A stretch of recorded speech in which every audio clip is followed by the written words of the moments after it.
girl. She's as pretty as can be. Yeah, yeah. I got the prettiest little girl. She's as pretty as can be. But what I don't understand is what she sees in me. Ooh, I've been drinking too much, staying out all night. I can't remember my left from my right. I'm kinda blurry from my head to my toes. It might seem like nothing, but there's one thing I know. I got the prettiest little girl. She's as pretty as can be. But what I don't understand is what she sees in me. Oh yeah, yeah.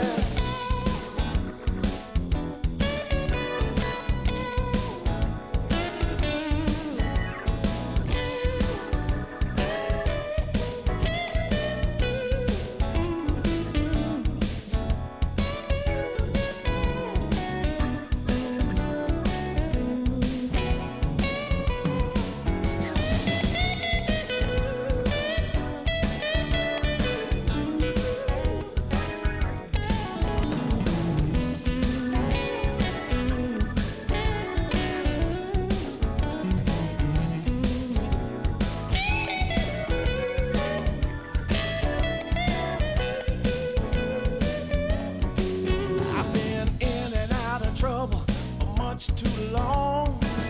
I can't remember the words to this song. I thank the Lord as I'm crawling out of bed. It's another day that I'm not dead. I got the prettiest little girl. You know she looks so fine. I don't know what she sees in me, but I sure am glad she's mine. Whoa, no.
celebration. Bass is pumping and everybody's smiling. Happy people gather round. We will party all night long. This will be Oh, magic, magic. a magic night to remember. A joyful celebration for a whole new generation. This will be Oh, magic, magic. a magic night to have together. No more limitation. United as one nation. This will be Oh, magic, magic. a magic night to remember. Joyful celebration for a whole new generation. This will be Oh, magic, magic. a magic night to have together. No more limitations. We're united as one nation.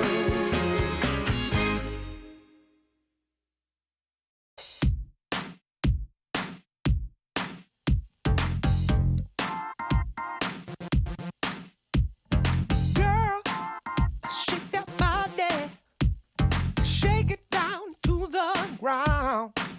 Whoa, girl, shake that body, show me how it's gonna go down. Don't be late to the party, don't be afraid to scream and shout. 'Cause when we dance to the music, you know that's what it's all about. Yeah, yeah. Hey,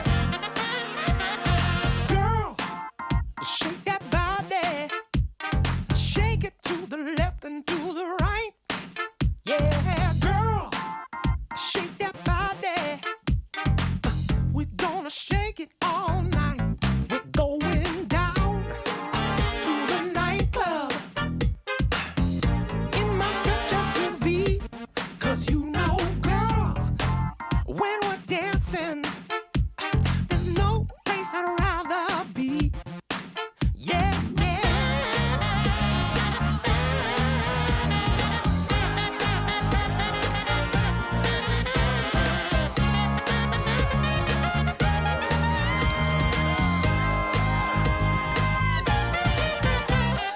Girl,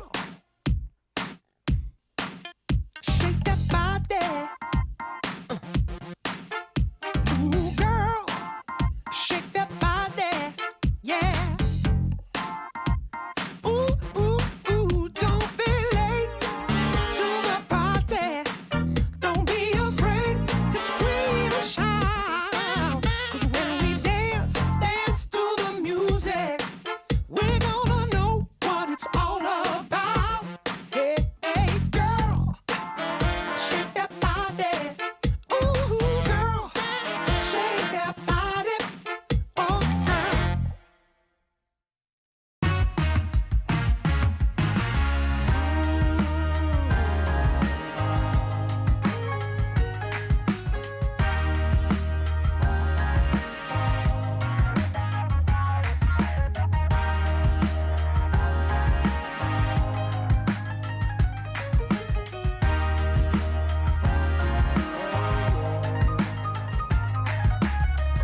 Turned on the dime when I saw you walking by.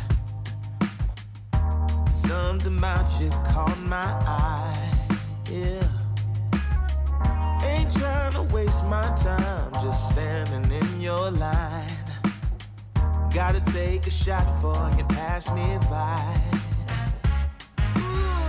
So you wanna be alone for a minute?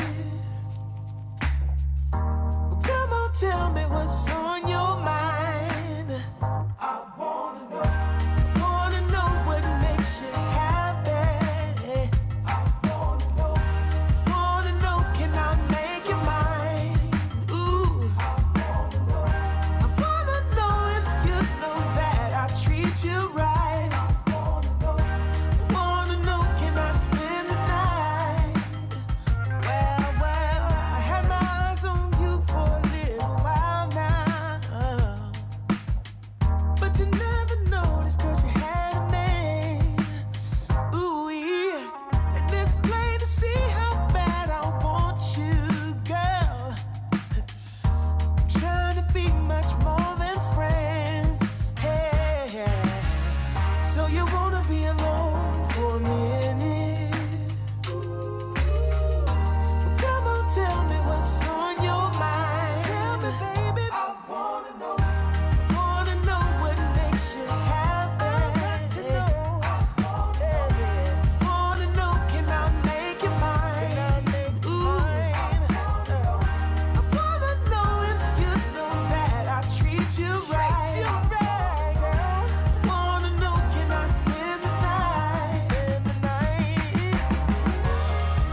DreamLeague Season 26 is brought to you in part by DHL, 1xBet, and Anthros.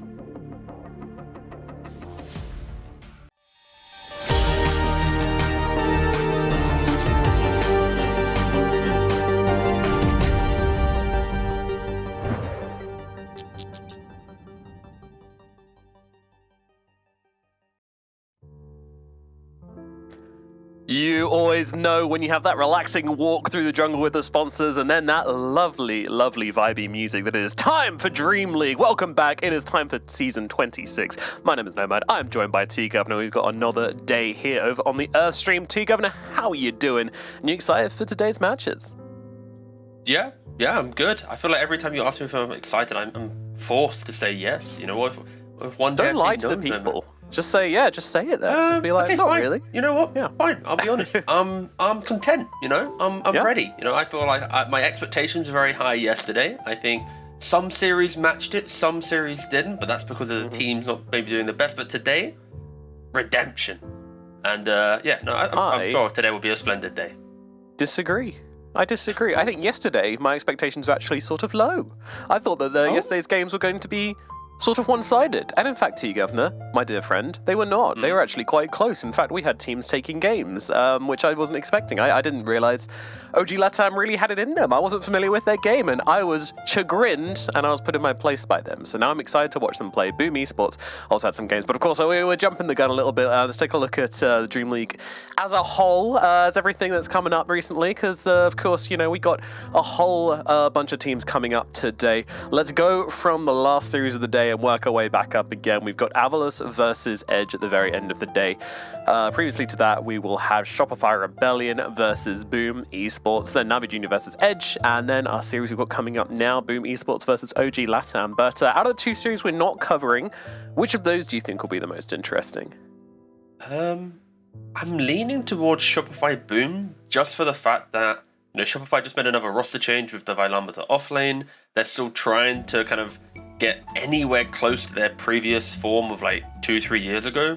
So I think it's like, that's always quite interesting. And then you have Boom, which is like, SEA just hasn't been at a couple tournaments recently. So for obviously them to be competing here, it's, you know, great to see from the region. And I'm just intrigued to know kind of what the power level is of Boom. Of course, we'll be covering them in the first series, but at least, that's a interesting third series for sure.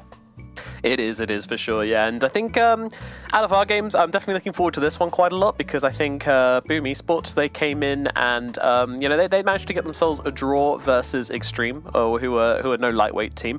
Didn't do so well versus Aurora yesterday. But then you've got OG Latam, of course, who were impressing us yesterday. They've had 2 draws so far, and then Navi Junior later on. That'll be the other side of the groups. Navi Junior, they did all right. They've started off pretty well. They got a 2 over Avalos, but then 1-1 versus Yakult's brothers. I think that's fair enough. I would maybe like to see Navi Junior doing better versus Yakult, but also Yakult are a decent team as well. They've got some good names. Not the most consistent team, Yakult, but they can pull off wins every now and again. But Edge haven't been looking amazing at the moment. They've gone 0-2 in both their opening games, so hopefully they've had a good night's sleep and come up today because you want to get those EBT points, T-Governor. That's what it's all about at the moment. We're heading towards the end of the year. Every team should be considering what's at stake here, and this is what's at stake. And as you can see, those points keep on ramping up. Look at the amount of points available for these last 2 events of the year, T. It's a lot, and I believe a good finish here can basically secure you a spot at the Esports World Cup, no matter how many points you really gathered previously, right? Yeah, you need to win the group stage and the other group stage and win the entire tournament, and then you'll get what? I think it's like 7,200 points. And right now, 7th and 8th in the leaderboard only have around 2,800. I don't know if we'll show that later, but the point is, coming into the last tournament of the EPT circuit, it really boils down to, if you want to get your automatic invite, there is a path to get it, right? Compared to other times where it's like you need this team to lose and that team to win and then all this type of stuff. It's like, it's simple. If you want to get there on your own merit, just win the tournament. It's Just simple as- win, lol. Just win, lol. Yeah, exactly. Easy. Alrighty, well, it's never that easy, and of course, lots of good teams that stand in your way, and two teams which are making it very hard for anybody to be able to just kind of get a nice, easy group stage under their belt. We've got our first series of the day. It's going to be Boom versus the lovely gentleman over on the side of OG Latam. So, yeah, I mean, T, give me your thoughts on this matchup. I mean, of course, we've covered the OG Latam recently, so we kind of know that they have it in them to take games, maybe not series as of yet. I think the big question mark simply is going to be Boom in this series, right? When you think again, another kind of big legacy organization from like a region, SEA, they are at least struggling, I think, recently to actually make it out of close qualifiers. They've been, losing to Talon, they've dropped games to other teams, but they have finally started qualifying again. But then when they get to the events, they're yet to break top 8. So in a couple of events that they played, always finishing in the bottom half. It is worrying, but I think for teams like Boom with their experience, it just takes like that one moment to get that that click, that bit of information, and then they'll make that run at like the Esports World Cup. They'll make that run at TI. They'll be able to kind of like turn it around, because when you look at the names on this roster, right, Jackie, Armel, Jabs, Tims, Januel, like, they all have plenty of experience to be able to take themselves into a strong position. Yeah, and talking specifically, I'd like to look at Armel a bit and talk about his performance, because, he is one of the older mid laners in the scene at the moment, to be honest with you. He's been around quite a while at this point, but he's been doing good, honestly. Like, every time I see him in the mid lane, I'm always like, I don't want to say my expectations are low, but, I'm never expecting a sort of non-top 5, top 6 mid laner when they come up against one of these better teams, one of the powerhouses at the moment to do particularly well. But Armel holds his own every single time. His laning is pretty sublime. They do usually put him in a good position with the picks and everything, but yeah, he's a good anchor point for the team. I feel like a lot of their success depends on him. Meanwhile, as was said, we watched OG Latam yesterday, and I would say I was impressed. I was really impressed, actually. I think they played some really good Dota. I think they showed us what they can do. Yeah, the consistency's not quite there yet, but, taking a win off BetBoom, taking a win off Aurora, that's some seriously impressive stuff, D. Yeah, and I feel like OG Latam, they are playing with that confidence of, if a player makes a call, you just commit for it. And I think specifically, I mean, for K1. Like, when you think of K1 in his previous teams, he has been struggling where people didn't maybe fully want his hero pool or respect him. But that's why, obviously, because of K1's aggression, you need someone to kind of keep him grounded in certain times, or at least understand him. And obviously Moose, his laning partner helps out a lot there, right? So I think kind of like that kind of like double attack of, like, you got K1 who's just going crazy, doing his thing, and then you got Moose who's like always making that like the correct move with his team, right? I think this having that kind of little contradiction feels really strong in the team, especially again the Tormentor play yesterday, right? Like, team dies, but it's Moose plus Dark Mago making this like 2-man play to kill 5 heroes. Who, I don't know who's making the call, but I don't know. I feel like Moose has been such a consistent factor for this team. It allows players who are more volatile to shine.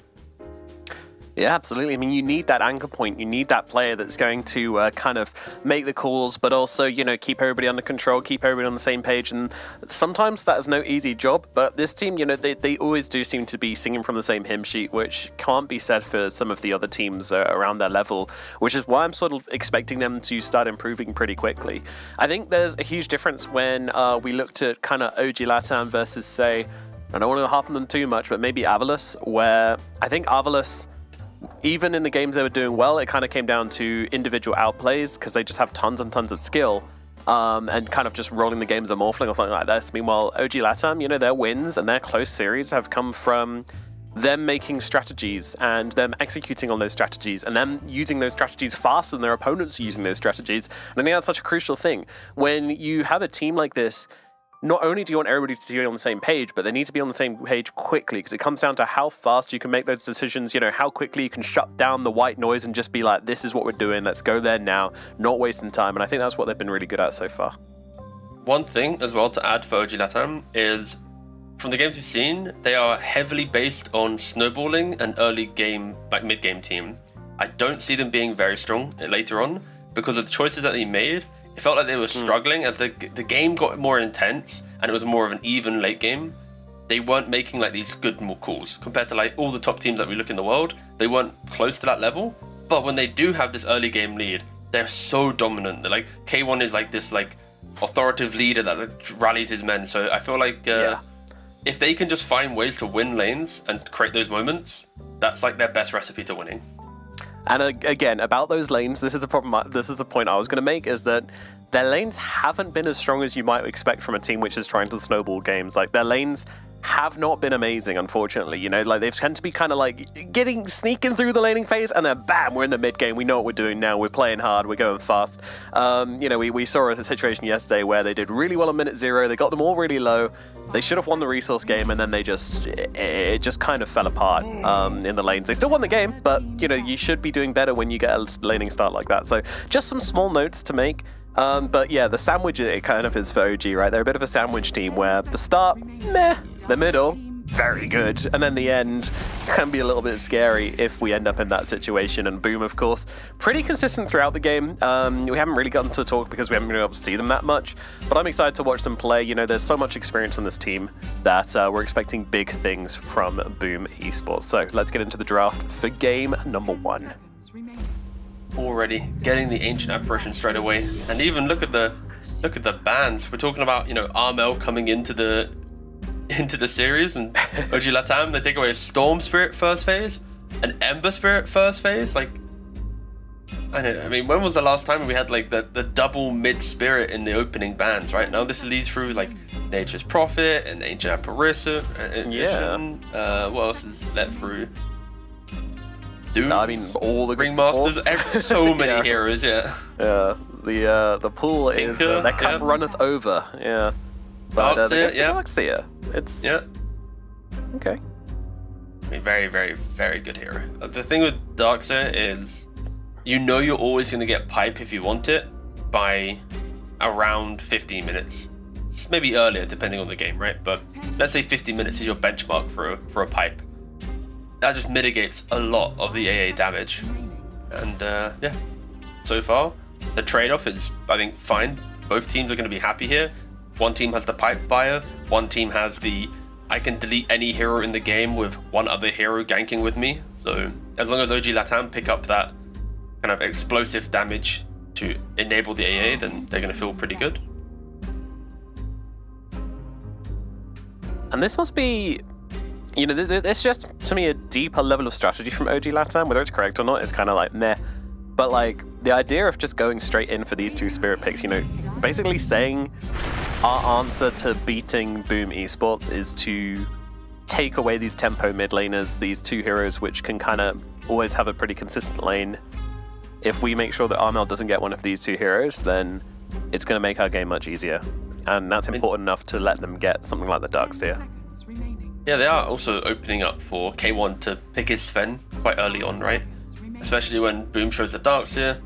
You know, when you see that hero, you don't really want to pick the Agi heroes. You want to pick, you know, strength cores that don't really care about giving away a wall. Also, who don't really buy butterfly and things that, you know, enable illusion-making heroes.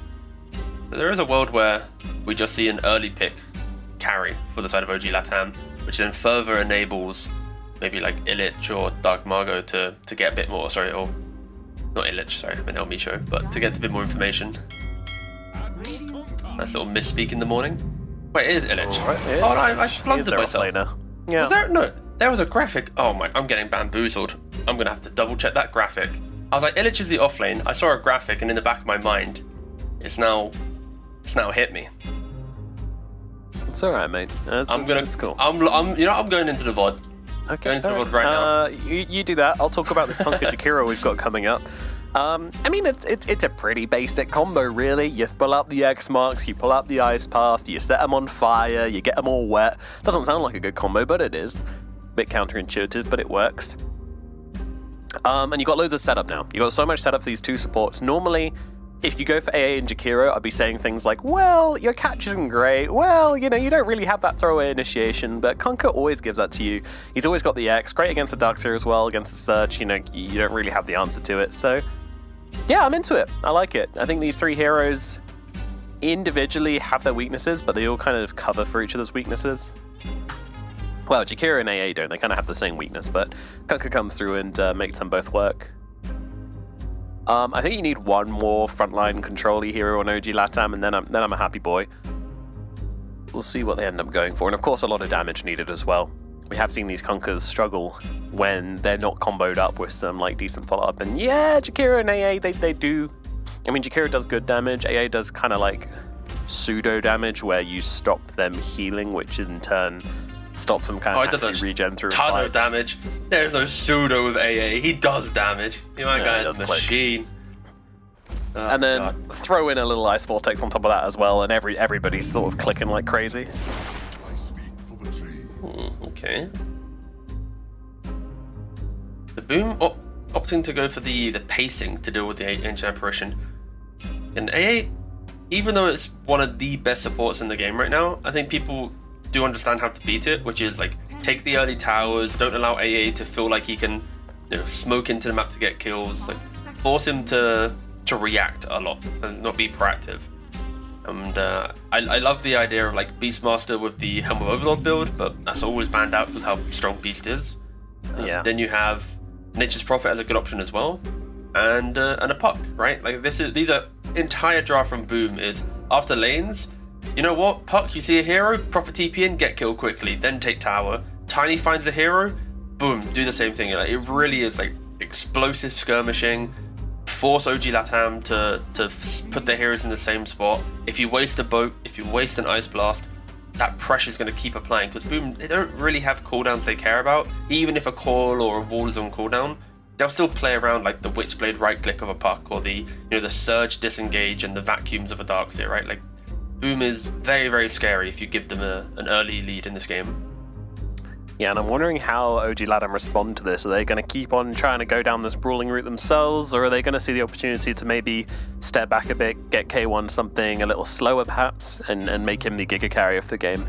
You do leave yourself open to being ganked and being pressured if you do that, but AA, Jakiro, Kunkka, they're quite good at walling up. Get yourself one more of these defensive heroes and you can probably keep the game in a neutral state for quite a long time, if that is their read.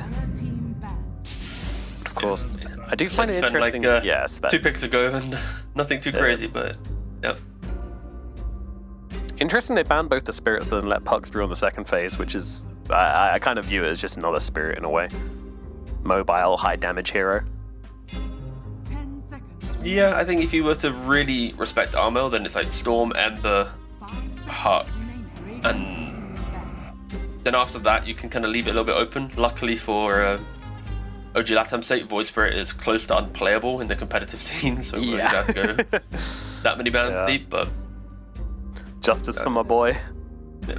They're also just not overly banning, right? I think a lot of the top players aren't just 2-3 hero pool players. That's such a 2013 shtick that worked. So yeah, you can't overly ban for one player.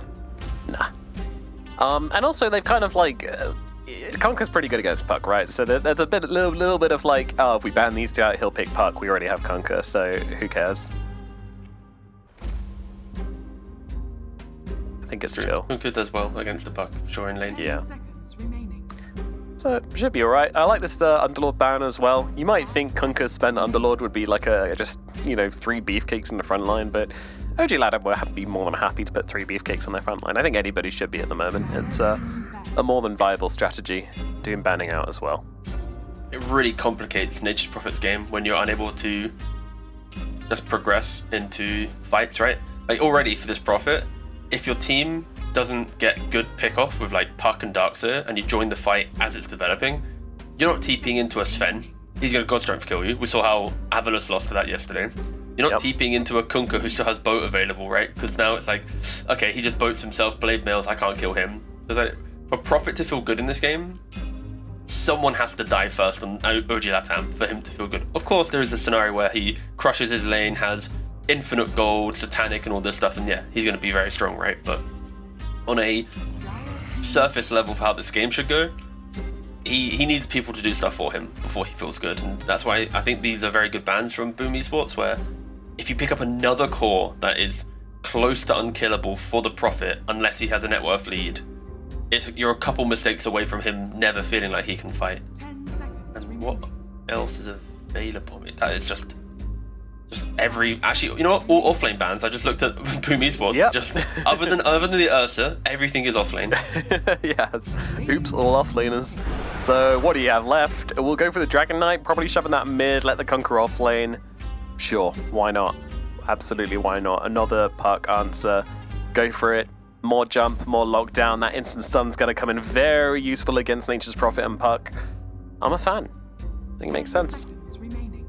Now let's see if Boom Esports have any like flexibility in their lineup, right? Like, is there a world where they see this triple unkillable core and they put Prophet elsewhere? Yeah, probably not. Profit on support. Yeah, the only reason I say that is more they have last pick in the draft, and if we assume that Tiny is 4, Prophet is carry, they're last picking a 5 here. Like, yeah, to 20 they don't really 24 have pick a room. 5. They don't. Yeah. I mean, Profit Tiny support duo sounds. I mean, maybe doable. No, I'm not saying that they should do it. It's more like, is there a Yeah, 5 position that's actually like, oh my god, OP, this is the pick that's going to break the game, and I mean, they're laughing, which concerns me maybe greatly. an undying 5 just to truly win the safe lane. That could be an option. But okay, it is. Alright, I don't know what they're doing. It Terribly. means that they're going. Yeah, they're doing Prophet 5. Okay, they are doing it. Yeah, nice. Because it's like Oh, Januel actually has always played Profit 5, right? he dabbles. It's more just that, like, when you look at their draft and you see the heroes, do you really think Boom, like I was saying, like, is actually going to go, you know what? Let's just sacrifice our carry and really try to win this in the early game, right? Like, it just feels too volatile. So I like the fact that they can flex the Prophet, as much as it kind of felt weird. There just wasn't a 5. Like, I'm talking about undying, right? Like, there's clearly not a 5 position here that's going to work out for them. So yeah, it's good. Nice flex. They picked Terrorblade. Terrorblade, of course, against Ancient Apparition is nice with the Sunder. You can always just Sunder yourself, get more HP. Even Sunder an ally who's ulted. Yep, and out of these cores, I mean, only the Conqueror's really doing any sort of magic damage, and even with Conqueror, it's not like a burstable amount of magic damage, you know? Like, sure, your supports will be able to help out in that regard, you know? El Misha, his main job is just going to be to set Terrorblade on fire. Of course, very risky to do so, because you put your own life on the line to get that close to him, but that is going to be the idea. But yeah, out of the cores, not a ton of shutdown for a Terrorblade here, so he should potentially have a pretty good game on this TB. Definitely a great answer to the Sven and the DK, I would say. So those are pretty scary in that regard. We'll see how Boom Esports is able to do here. You're going to be fighting yourselves a lot on OG Ladder, aren't you? You got Darkseer and Terrorblade, so Reflection plus the Wall of Replica. Really going to be a battle against yourselves. How very metaphorical. Well, we'll see who has the better therapist to be able to deal with this one. We got an SEA team and an SA team. There ain't no therapists around here, brother. The pubs, that's what helps them. That's true. Yep, pubs are therapy. So we got the mid lane of the Puck versus the DK as well. I mean, we've seen it quite a few times now. It's kind of just like annoying more than anything for the Puck. I don't think Puck gets shut out of this anymore, but he just kind of has to always stay mid or he's going to lose his tower. Or accept that you're losing your tower and run to the side lanes anyway, which we do see a lot of Puck players doing because it's boring to sit mid against a DK and just slowly lose out on your farm and lose your tower anyway, even though you're camping mid. So yeah, it's a very annoying matchup for Armel. We'll see how he adjusts into it. DK just very, very good at punishing anybody that wants to rotate. That is true, but once we move away from laning phase, right? Like, if we want to quickly look at the idea of like the full 5-on-5 again before we start talking about more like intricate things, it is 3 melee cores into Darkseer, Tiny Puck, right? Like, there is a world where we just see them get fully deleted by just a full combo, right? Like, everyone's clumped up together, BKBs are on cooldown, boom, everyone dies. Like, Boom have the threat due to the, again, another triple melee lineup from OG Latam. We always start with a pause. It feels like it's tradition at this point. Yep, that online tournament there for, well, online for the players at least, so it must be done. It's a hybrid. It's a hybrid event for sure. Hybrid event, yeah. I think it Good still word counts for it. online, right? Yeah, it's still an online. Because they're not on site. Yep. 30 seconds to battle. I'd be hyped though if the talent being on site made it a LAN. Sorry, guys. You just ship in the grand finalists and that's it, just to make sure it's a Yeah. LAN finals. There we go. Sure, that would be worth setting up an entire LAN setup just for one series. But you don't give them any break. So as soon as they qualify, they've got like 13 hours before the series starts to get from wherever they are. No, you to play the lower studio. bracket finals on the same day as grand finals, so you got an hour to fly over to. Oh, even better. I Yeah. love that. Yeah, nice. Yep. This feeling. Better make sure there's flights. Comes a race. And then you put a camera on them, so it's like a true sight, but for them getting Yeah. the studio. That's kind of hype. It's like competitive managering, you know. Yeah. It's That's- it's kind of like they have to. Just like it's a real test of the manager's skill, you know. We don't put them to the test enough. We don't put their feet to the fire. Like we find out gaming gladiators don't know how to use like a train ticket or something, and they're just all stuck by the desk until the manager lets them through one went by through one. the game before their players. They don't know what to do. They're all going in circles. Put the ticket in the machine. Huh? Public transport? I mean, that's a banger. I mean, we're that's giving a free good ideas to ESL here. We gotta be. Yeah, true. They're not listening to their own stream.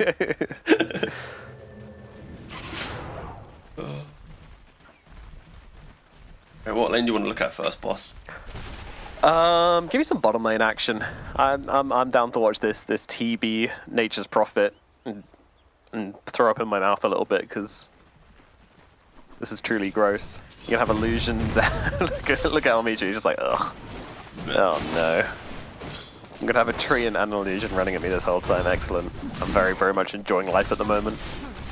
This is where Elmisho needs to try and find a way to just leech the XP. It doesn't even matter if he loses the HP, right? But bring out that salve, play for the XP. As soon as he hits level 3, you can easily kill either of these heroes. With 2 point in Liquid Frost and 1 point in Jaw Breath, you're doing hundreds of damage. I'll be interested to know, like, will Elmisho kind of posture just to try and get what he can, drag the Nature's Prophet away from the Kunkka? And at the moment, it does feel like he is doing that just a bit. As top lane, we do get first blood when Moose kills off Tim's through just right-clicking him for a very long time. He started at 051 and he died at 110. That's 20 seconds of a lot of right clicking. click. It's a lot of clicking in these side lanes, and thankfully Patrick is not distracted by our shenanigans and catches all the kills. I always like to test him in the morning. I just talk for very long times. And Yeah, point we the know stuff that in other kill's lanes. happening, but we're just deliberately trying to make sure he misses it. Oh no, I didn't know the kill was happening. That's even the better test. I'm just if I don't know, and I'm yapping. Tim's, oh, he wants the creep wave. He doesn't want moves. He wants the creep wave. I think it jabs us nearby. He could iron shell him, but nah, just drag the creep wave. Stop playing the lane. Although, okay, never mind. They will have enough to bring him down. They did want him. They baited me even. I was Incredible about stuff. to praise Moose, where it's like he started this lane with a really cool build of the boots just to dodge, and then yeah, he dies. So He in uses essence, boots to run into the enemy. but the logic is good though. Yes. All of these lanes are so scrappy. We are gonna have to keep an eye on all 3 lanes somehow. All right, we have 3 people. Technically, it's possible, but Yeah, It's really fine. choose a lane. I'll choose mid because nothing's gonna happen here. you got the easy lane. Yeah, Congrats, man. Great call. thank you. The 11 for 5 for the Dragging Knight with the 10 for the puck, yeah. Dragon Knight should pull ahead, of course, with the wave being on the tower. I'll have you know, actually, my when I poured my coffee this morning, I forgot to put the timer on, so it was just running for like a minute straight of pouring coffee. I drank this like ungodly kind of coffee dregs brew, which was the cup was like over 60% coffee basically. So I'm pretty amped right now. I really extracted everything from those beans. I've had 0 hydration this morning. I've had no water, no coffee, no tea, nothing. Rob's This is a fatigued cast. Look at Terrorblade in the bot lane, though. gotta be- He's getting punched. Terrorblade in the bot lane. certainly No. is, but he's not actually gonna die. No. I'll be sure he's got dual breath in 1 second, maybe. Still going down. Oh, no, turning. Dual breathing onto Januel instead. He just wants to butter up everybody. Reflection's gonna come out though. Force back Ilmisho and Illich. Oh, never mind. That's not Reflection. That's Metamorphosis. Okay. I was trying to bring some more intensity to the potential pickoff, but it's a 4-stick on Kunkka. really squeaky I bum love time how down brawly here. it is, yeah. This is perfect. Do they have any salves coming out in their career though? No. Okay, they have one salve on Jakiro, but Boots is coming out on the Kunkka, so they are... It's not as if they're shipping out regen to match the fight. Only one of their players are doing it. Maybe the Kunkka can X-mark himself at some point. Of course, this is like a lane that's so brawly, but also so, you know, replenishing, right? Prophet can TP out, TP back in. Kunkka can X himself or his teammate. Now, Misha, he stepped up. Oh, very, very Januel far. coming in. Nice torrent. Might save Elmisho's life here, actually, and I think it has. But Illich running back in, buddy. No, you just saved your teammate, and now he might be giving up his own life, but they don't quite have the lockdown to actually finish off Mr. Pirate Man here, so Illich might just be escaping this one. And Elmisho shows in the trees. Now he's getting attacked by the Greater Treant and the Terrorblade Illusion, as this time they will be getting him. The right clicks come in, Januel gets the kill, using that quick trip back to base to get fully replenished and be fighting fit. Yeah. I kind of feel like OG Latam got a little bit too excited in that lane. Like, when I see Jakiro Kunkka, it feels like it's an inevitable lane dominator. If the lane is like calm and peaceful, right? You get your XP, you use your spells. Of course, Terrorblade and Nature's Prophet are doing an exceptional job at making the lane feel chaotic with the trees and the illusions, but it's the fact they played for like a minute and a half on no resource on OG Latam. It really just enabled Jackie to feel good. What are we They're looking trying for? to get Armel, but I don't know why or how this is going to happen. Yeah, inevitably It only would have but- worked Oh well. if Armel had orbed up into the dire side, and then Moose had connected from behind with like Blood Grenade and slows. Like, in theory, it could have worked. but catapult wave. Yeah, this is the major issue with the DK versus Patrick matchup. It's you don't kill the catapult. The DK with ultimate happily chips down the tower. So we are seeing a bit more pressure on Illich and God. Prophet, but look at mid lane. It is, yeah. It's a double dragons just attacking a tower. It's already at half health. Boom. Are you going to respond to this, or are you just going to let this tower fall? I feel like you don't really have a choice in the matter. Mago more than happy to tank up this tower for the catapult, for use of fortification as well. And this is going to be a 6-minute tower for the side of OG Latam. That is crazy. Yes. Very, very good map play. And now we'll see what happens, right? Because when you take a tower this early on, you kind of feel like you're drawn to like the next tower. You know, as a DK, you could also, you know, hit jungle a little bit, but maybe on his next form he plays Yeah, with look the at Kunkka, right? Like, pine cones he's farming right now. there's a Double lot. stack of pine cones. Amazing. Moves. Oh, but will be double tanking the damage gang. Tim's comes in, yeah. Yeah, he's going to be dropping here. Kind of rude. Oh, I thought they were going to leave the kill for Jabs, but Tim's claims it.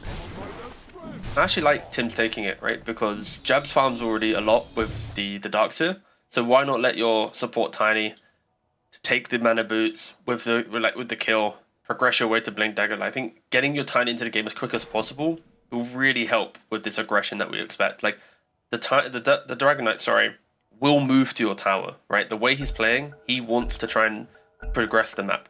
If your Tiny suddenly gets, you know, level 7, level 8, mana boots, wind blaze, like, and he's a threat, like, it could be enough. All you need is that one kill to stop the aggression on OG Latam. Like the snowball, it is punishable.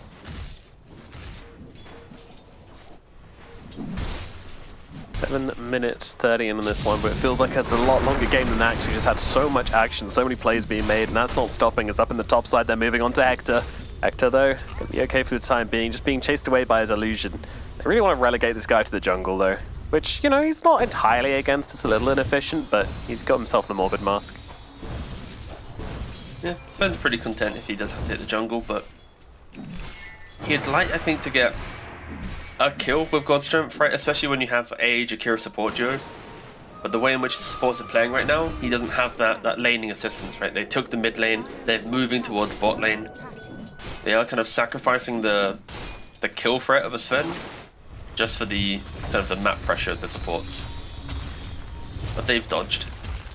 Boomer already taking the top tier 1 tower whilst they're kind of trading for the bot.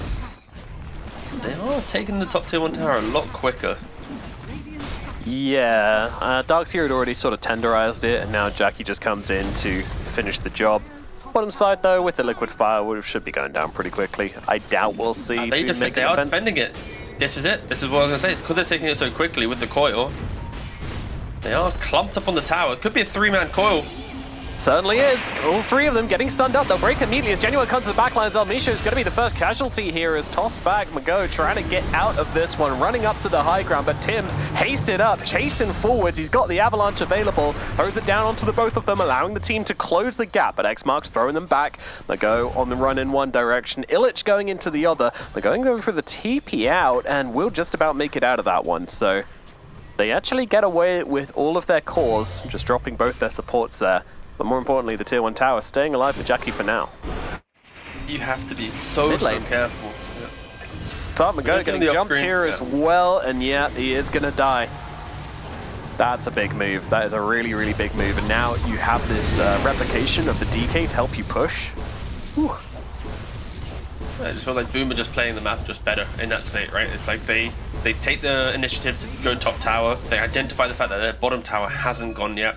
With the location of Twin Gates, 2 heroes go through, Armel's already set up with the TP. Like, you couldn't ask for a better tier 1 tower trade, right? In which they don't even need to trade their own tower. And I think if you are OG Latam, you have to respect the fact that if you see your tower falling quicker, they're probably going to think about the defense. Even if they don't do it, they're thinking about it. So you have to position perfectly, and they just weren't positioned. They were just clicking it as if it was a free tower.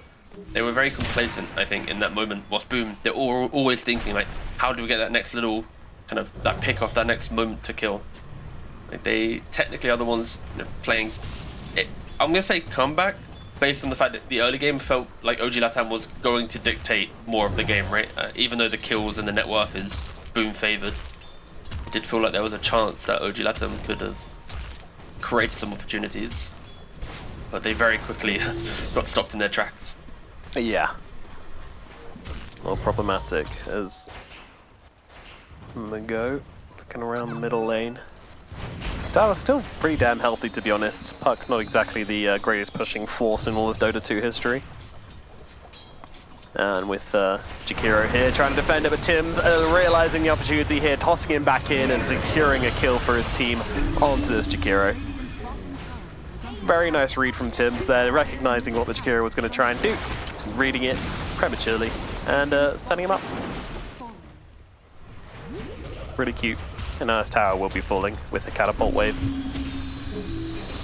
7-1 is the scoreline, by the way. I didn't realize it was that bad. Like, it's not much of a net worth lead, but all the kills have been going to Boom.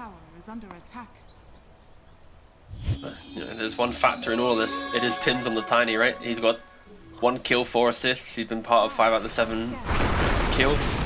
He's making the moves, using the Iron Shell to farm up camps. Of course, he'll take the odd CS or 2 to help get his way to Blink, but he's halfway to Blink Dagger at the 12-minute mark. Like, wow.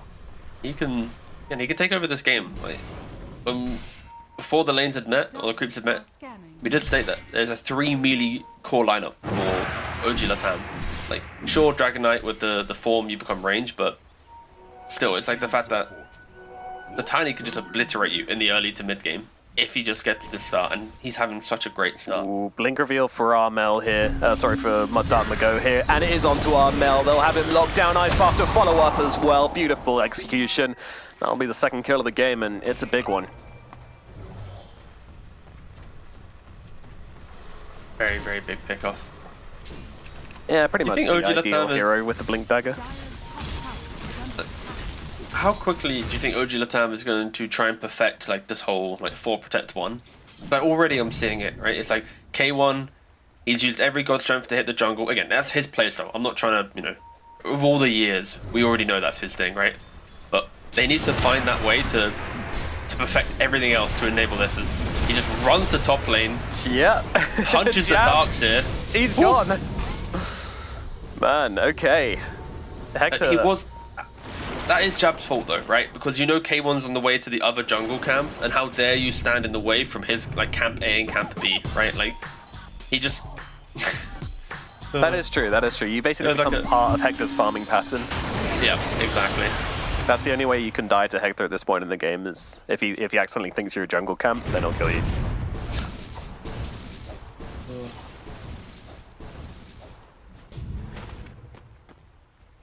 And this 7-3 very misleading now because the last 2 kills were so vital and have really just swung favor back towards OG Latam. Hector is having an incredible game now. You know, you get that 1 kill and things just feel so good. I'm going to assume he's not going to disassemble the Echo Saber. Right, because actually he's already bought the Ogre Axe. Of course he can't. Lol. Which means he's only a recipe from BKB. Like, there's like 16 minutes and he is technically unkillable. We'll see if he wants to fight with it though, or how he wants to utilize this exceptionally good timing on the Sven. I'd say theoretically unkillable is a better word. True. They're looking to set up onto Illich here. Now, Illich is tanky, but he doesn't have that blade mail, so just dumping all your spells on him, dumping all your damage into him is going to feel perfectly reasonable. He's not going to show on this lane, which is wise, but Moose is, which is unfortunate. But he got some sweet, sweet Lotuses. What do you think about Lotuses? Overrated, underrated? Do people not think about them enough, or...? I mean, I think they're very well respected, right? Like, the 3-minute Lotus can break a lane. The 20-minute, when you have like the 6-stack of Lotus and you're just pumping out massive heal, is also quite value. I'd say it's probably underrated as the game progresses, maybe? I don't think in my pubs I hear people go, guys, I'm going for the Lotus. It always feels kind of like a thing you just kind of stumble into whilst you're ganking the area than that. Yeah. Lotuses are very, very good in Dota. Radiant are scanning. Of course, if you collect enough of them, you can get the block of cheese. Very cool. Yep. I'm a big fan of using them pre-cheese. That is wise. But I have had a few Lotus collectors around, you know, not in the pro games, thankfully, but I've seen them around in non-pro games. You know, people just hoard the Lotuses, going, oh, don't worry, guys, the moment we get that cheese, I'll chef it up into a nice block. There is one person that we all know in the Dota community. He's an observer. Not observing this game, but otherwise known as Wepas. When those Lotuses first came out, my guy, he was like, he had the garden, the farm, the watering can, everything. He literally never used them. That guy was like pruning these Lotuses for like 80 minutes. Like, hey man, you want to gank? My Lotuses! It was awful. Sounds like my guy had a mission in life. He had a calling. They should allow that. They should you should be able to plant the Lotuses, you know, grow more Lotuses. They're not inside your base, so the enemy could kind of steal your Lotuses if they get the right idea. So we got a whole ecosystem forming here. They're smoked up. They have so much kill threat. These 3 heroes, if they are together on the map, anyone can die. And that is why Boom has left this side of the map very, very quickly. Yep. Bye-bye. Showing the Ice Vortex on the mid lane. Tiny Ends with a blink reveal and just running away.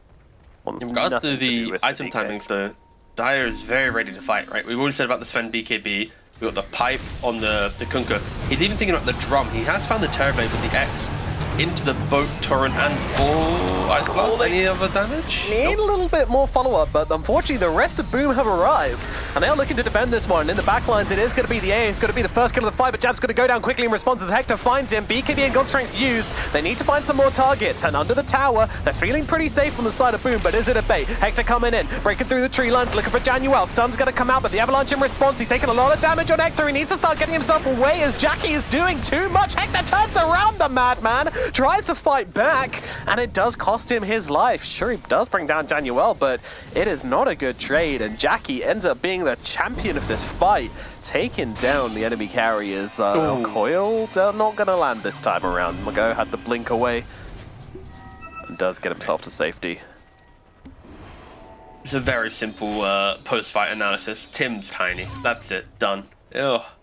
Like, he's kiting the Tiny the entire time, the Sven. Then the Sven goes on the tower, he tries to kill Januel, but Januel also kites him really nicely with the Glimmer and the Curse of the old growth. Like, yeah. For OG Latam, it was a very aggressive move, right? They tried to go for the Terrorblade early on, but then the Nature's Prophet actually stops the Blink Dagger from the Dragon Knight, so he can't blink on top of the Terrorblade. K1 gets the kill, and then they disengage very quickly. They want to fight underneath that tier 2. They don't try to look for the Terrorblade. Of course, that's Sunder with the BKB expiring, and this is now the blunt. We're not going to see it, right? But it's the fact that K1, after his BKB is used, continues to try to fight. He continues to try and kill the Nature's Prophet underneath the tier 2 with the armor aura, with the Tiny hitting the 2-man avalanche. Like, you need to respect the fact that if BKB is down, you're probably going to get kited. Like, yeah, they have exceptional kite on Boom, and it needs to be a clean initiation. Like, that entire start of that fight was just, it was too ad hoc for it to be a good fight for them. Yeah, I think dropping absolutely everything onto the Darkseer, especially after he's used Wall, is just kind of like, well, whatever. Like, yeah, he's a really important part of that team fight, but at this point, they were so split up. Under Terror as well with the extra armor versus the Sven. Like, it's just a little too confident, I would say, from side of OG Latam. And they get punished for it. And now, the game's back to a very, very even state. Terrorblade is farming, Sven is farming. Everybody's going to be a big factor in this game. Like, no one's really struggling too much. Like, yeah, Armel's not having the best of times.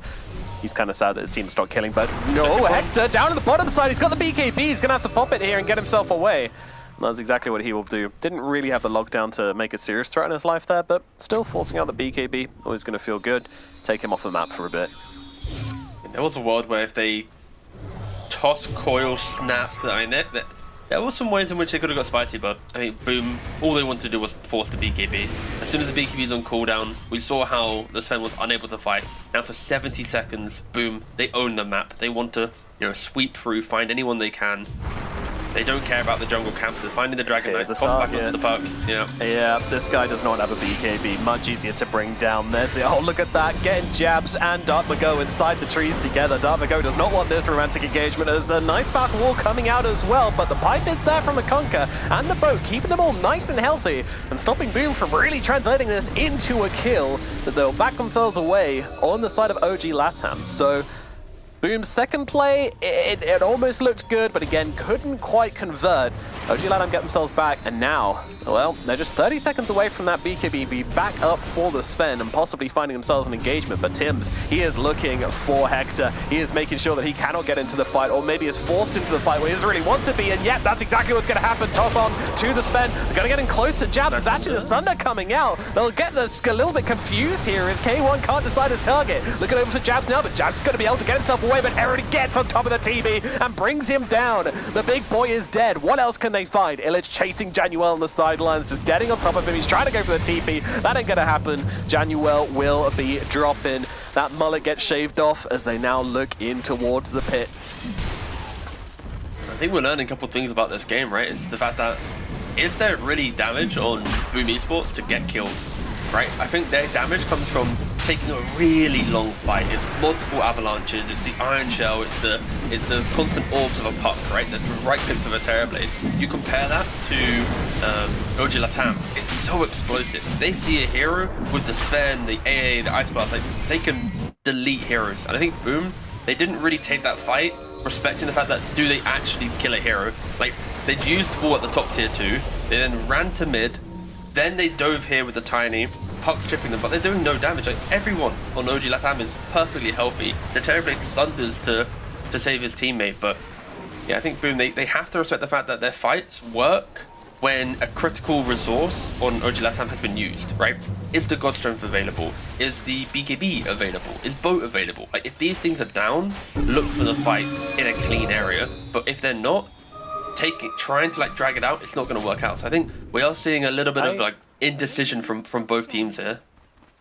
I definitely agree that's a factor, but I think like with the BKB being down, you can absolutely take a fight, but it kind of, again, just got like, they just took it way too far. You still need pre-fight. Yeah, you still need to have that wall and that vacuum to kind of play around the TB. The TB just gets separated, there's no cohesive fight, like, it's very, very messy in the end. And that, in the mess, like, Hector, he expertly sees the opportunity to run in without BKB and still be able to make the fight happen, because those spells were used on other things, you know? They were like, well, Sven's not going to turn up. Oh, he is. As Illich is actually going to die here. That's a really nice kill coming out from Jackie and Tim's. Wow, Aghanim's coming out for El Misho soon. Well, I say soon. In 2,800 gold. I mean, he is the POS 4, so... Very soon. I was like, wait, what? I'm optimistic, you know? It's Alright, just for the audio listeners, to I said really 2,800 gold already, don't worry. Yeah. I'm gonna say it again, just in case they instantly muted you. It's always a risk It is a risk. when I'm talking. Well, Daniel's gonna maybe die here. It's cool. Ooh, Oh god! that was very close. Yeah, when the Dragon Tail goes off at that range, you know it was like a couple of frames away from death. Good old Nature's Prophet though. Instantly lives, but he doesn't have to think about the fear. He TP's straight behind them and to skip the wave. Structures are fortified. Excellent. Do love this hero.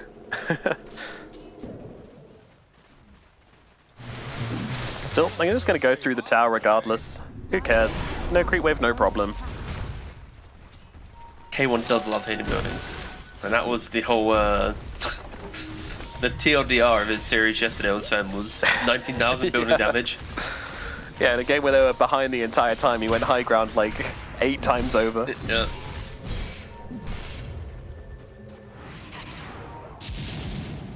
I'd love to know the comms. Like, I imagine it's something along the lines of, all right, guys, we've got the tier 2. Everybody, let's back ourselves up. And K1's just like, all right, I'm going up high ground. Got strength. Let's go. Oh, okay.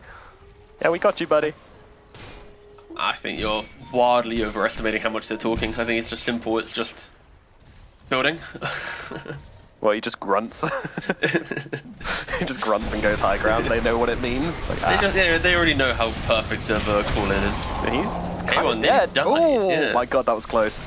I'm a little surprised there was no commitment there from Boom. Like a little bit more gas in the tank, and that Sun's going down. But didn't want to set themselves up for the BKB God Strength turnaround, I guess. But you know, with only a Mask of Madness, it feels like they could have taken him out there.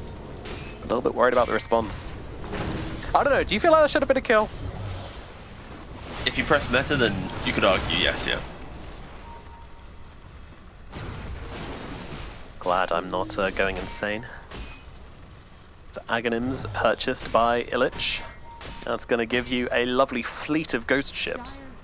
It's nice. It's really good control for the fights. It gives you a little bit of extra damage in the fights as well, which is going to be super important.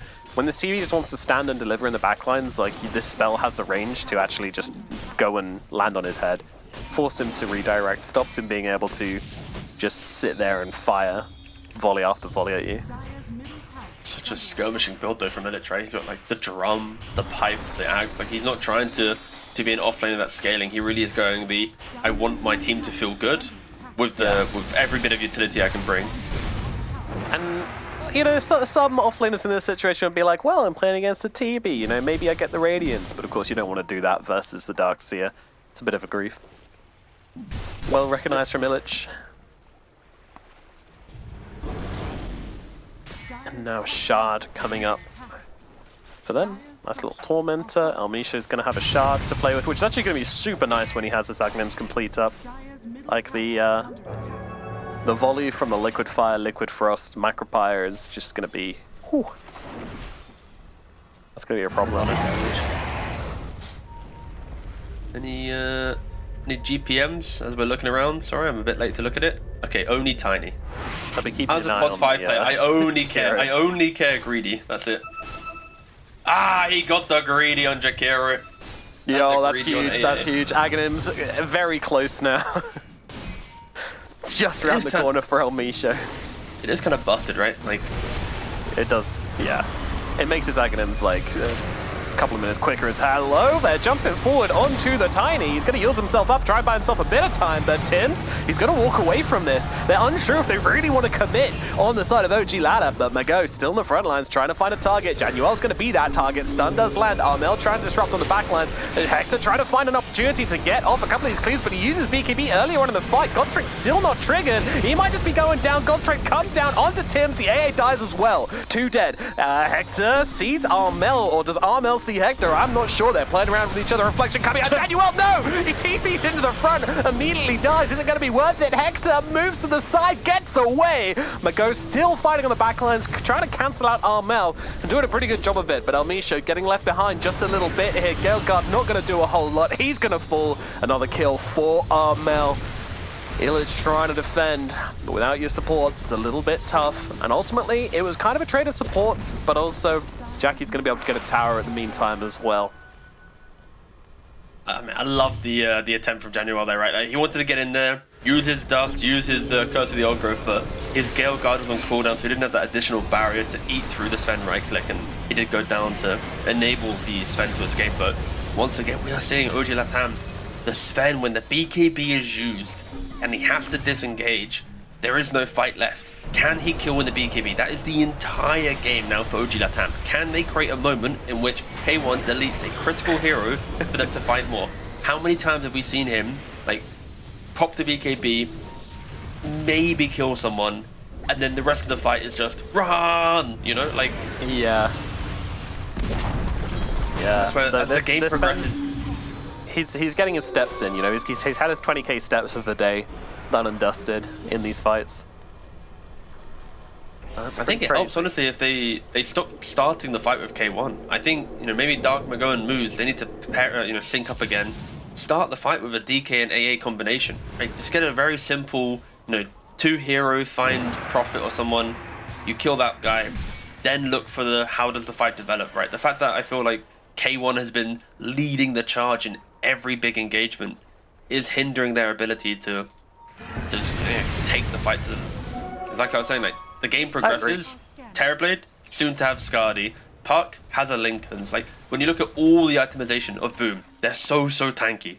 You just got, again, Skadi complete, Manta, Hurricane, Pike, Darkseer. What's he got? Crimson, Ghost Scepter, Pike. Like, they are so strong. Like, this is not a simple game for Sven now, where it's like, don't worry guys, I'll always kill someone. Like, I'm honestly a little bit worried for OG Latam.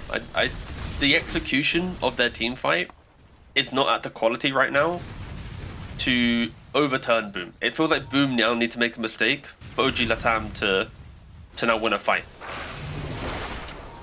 Of course, that can change if they change the perspective a little bit. But yeah, a lot of it comes down to like Boom's positioning, and also you didn't really pick up a much initiation in your game, right? Like, both your supports very much backliners, not going to be starting fights. DK is jump in single target stuff. Illich is X marks, which is just not it's not an initiation spell. Like, you got way too many things to be able to counter it out. You're never really catching a major target with an X, so here we go. Boom. Looking, but will they be finding? Tim's leading the charge. He sees Hector. He has been X-marked, though. This is quite a smart play. Actually, the counterplay coming in as they blow up Tim's to start off the fight. Armel does get onto the backlines, but immediately regretting his decisions as now he's out of spells, and they're trying to chase him down. Beautiful back wall coming out from Jabs onto 3 to slow this down. Armel still surviving, but there's a stun catching him out, and they'll get the kill. Mago brings him down. Januel trying to get the TP away, but Elmisho finds him, says no with the Ice Path, and they will clean up 3 big kills on the side of Boom. As once again, OG Latam in front and looking for Roshan. oh man, I'm just thinking, what did I say like a minute ago? Feels like OG Latam can't really take a fight unless Boom just make a really bad mistake, and I just look in here like, oh, okay, mistake time. Oh, what a back and forth game between the two teams. You know, Tiny trying to go for the toss onto the Sven during the X to kind of like throw him out, but again the X there, so it doesn't really do anything. Then Armel gets caught and Prophet gets caught, and this is what we want to see from OG Latam, right? It's this idea of like, find the Tiny, find the Prophet, kill off this annoying kind of controlling support that's just pesky on the side, and then break the fight there. And the key thing, the Sven, he wasn't starting the engagement. He of course lapped up the end of it, but he was chilling. That's what you want to see. Just running at heroes. Sven's so fast. And yeah, Tim's a rare mistake from him. There's a little, you know, the whole team's smoke behind that wave. You're waiting to see if someone shows on the wave. Someone shows on the wave. You don't want to waste time in thinking about it too much. But unfortunately, he had an X on him. They obviously didn't see that. And Tim's jumps in and just ends up getting baited massively. Pretty good play from OG Latam, though. Puts them in a great position. 4k up now. Aegis onto the Sven.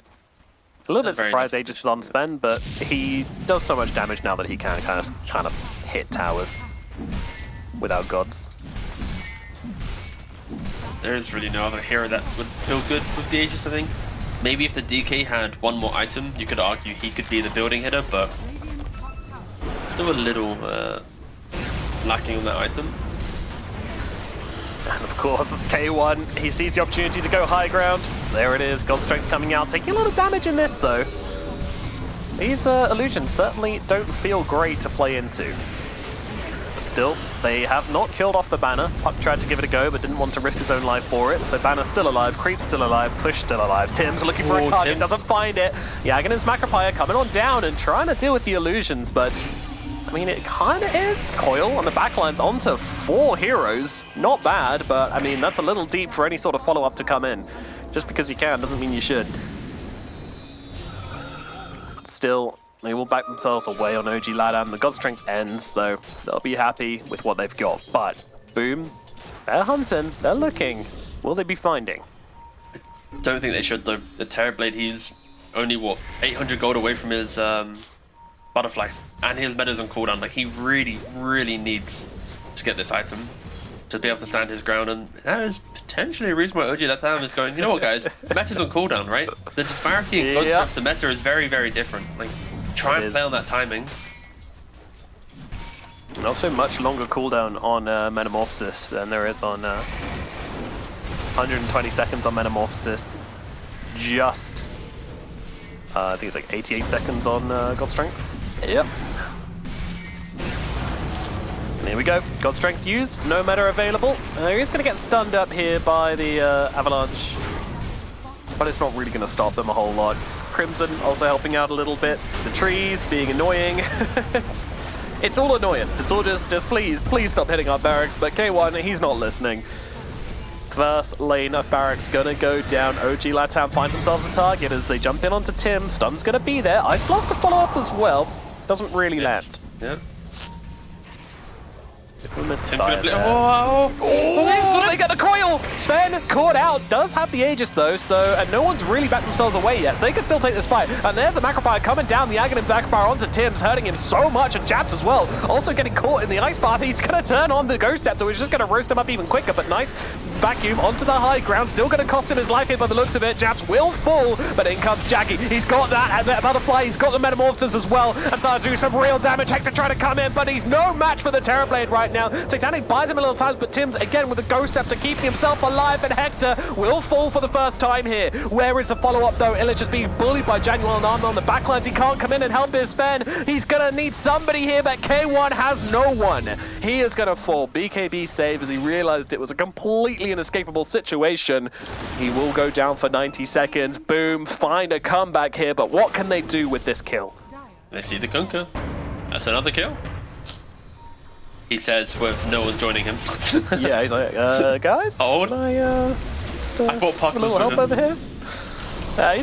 He's trying. Armel's on the way. There Village. we go. That's There another you kill. go. There we go. The team's arrived. The boys are here. Still good bit of time wasting, but oh, El Misho, he's trying to do something in the middle lane, but I don't know what it is. Huh. All right, and another kill. They did have to use, what, 2 buybacks for that? Yes. Okay. Boom. You Yeah, take that as a back worth, Tim's give and Boom, jabs, yeah. but hey, Jack. Jackie. It's going hey, for it. buddy. Whoa. Tier 4s feel a little bit ambitious here, but they are going to force out a buyback at the very least. But it's 30 seconds, 30. no spend. Yeah. Yeah, this could be 2 lanes for sure. Looks like it will be. Very I did see him buy critical. some items, right? Let's see how long yeah. they stay. That was the problem OG at the time. They overstayed their welcome, but tiny. Yeah, Tim's maybe getting a little bit too aggressive, looking for the toss back here. Is going to give his life, and this might defuse the push. They might be able to keep their barracks alive with that mistake from Tim's. Mago, though, taking a lot of damage from these illusions. I mean, just all this random stuff attacking him right here. It's like, I've got TV illusions, replications, there's even a Treant in there as well. Get these guys off me. I just love how so back and forth it is. Like one team just runs head on, they get a kill. The next time they run a head on, and then it's like you get counterplayed, and K1 overstays his welcome, he dies. Tim's jumps in for a third time trying to get a toss and dies. Oof. Now 50 seconds, no Tiny. His buyback, of course, is on cooldown. But with BKB on the Terror Blade, that feels pretty good. I really feel like Tim's can make or break this game. Like, he's had some pretty bad initiations, he's had some great ones as well, finds the right target sometimes. You know, it feels like everything's on him for Boom. With him dead for 30 seconds. Not opposed to that, yeah. It's only really been two rough ones, right? Like the bottom tier 1 area where he tossed the X-Fen, and then obviously here when he blinks onto the DK, who BKB stuns him instantly, right? Like, there's just 2 moments in this game which are like, maybe you shouldn't, but also it's like, if you start saying that to those engagements, then all the others that we praised him for, maybe he doesn't take those chances, right? So, like, I'm fine with him being a little bit more volatile in the fact that he has found so many moments for his team. Yeah. And now they're smoking up. Of course, God Strength is on cooldown for 40 seconds. A decent time for them to go for the fight. We already mentioned that the BKB is available on the Terror Blade. That graph is crazy. So that big spike up is actually when Tim's did die to the Kunkka and, you know, made this this oofed moment, right? Actually, no, sorry, to the left side. No, sorry, that was the K1 death. Sorry, I meant the one going down towards OG. No, there we go. That's the tiny moment. Tim's disengagement. Yeah. And then we had misread the graph for a second. And then we had K1 dying, and now who knows what's going to happen next? I don't know. This is the script is all over the place. Yeah. It's Tim's versus K1. This is what the series has become. I mean, it is true. Like, those are the big impact players on both sides who kind of decide the fights. Tim's, though, it gets so much harder for him later on the game goes to find that impact, to find that play. Yeah, the nullifier is really hurting him. Like, a lot of his initiations are excellent pre-nullifier, but when your Ghost Scepter and Yules just gets fully countered by the Illich nullifier on the Kunkka, it does hurt you immensely.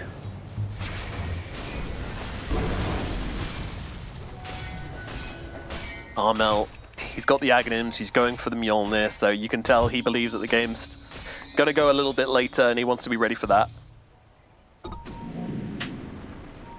The scaling of this Puck really just goes insane. Puck's got one of the weirdest power spikes in the game when it comes to his early game effectiveness. His spike is really, really early, and then comes in a little bit again with Parasma, and then he has a bit of quiet time, and then you get its Aghanims and this Mjolnir, and you just become a monster.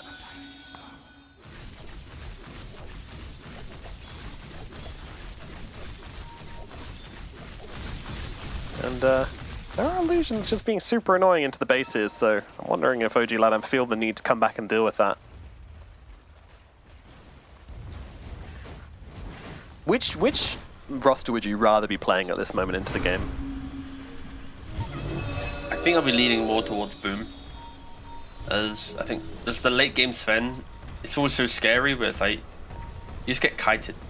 Items really punish you. So yeah, I'm leaning more towards Boom. I would agree. It's just a little bit easier with the ranged carry.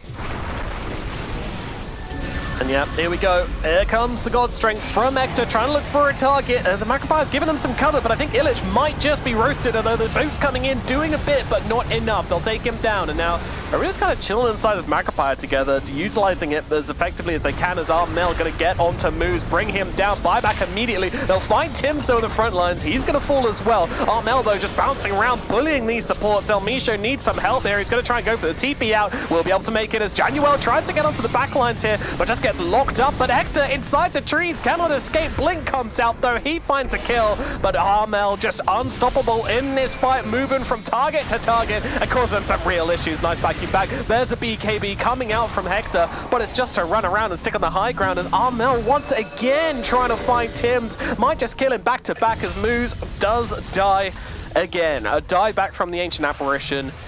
Huge plays coming out from Armel in this fight, doing everything for Boom.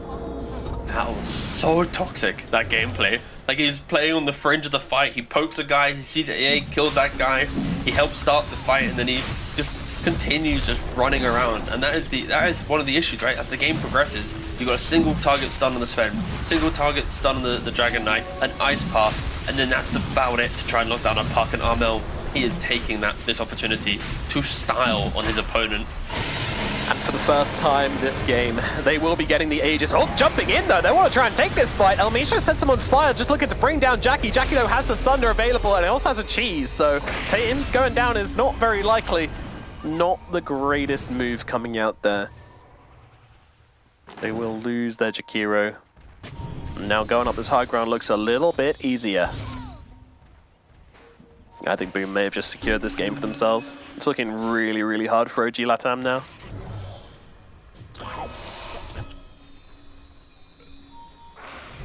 Delicious cheese eaten up. Got a refresher. Ooh, block of cheese actually. Ooh, look at him. Yeah, you were memeing on it earlier, but it's happened. It's got a 500 health shield. Wow.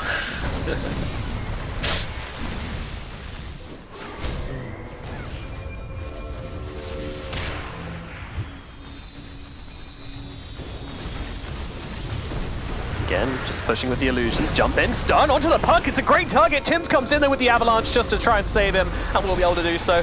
Avalanche is a pretty strong vacuum into the wall as well. It's awkward here for both sides. God Strength used. A lot of spells being thrown out.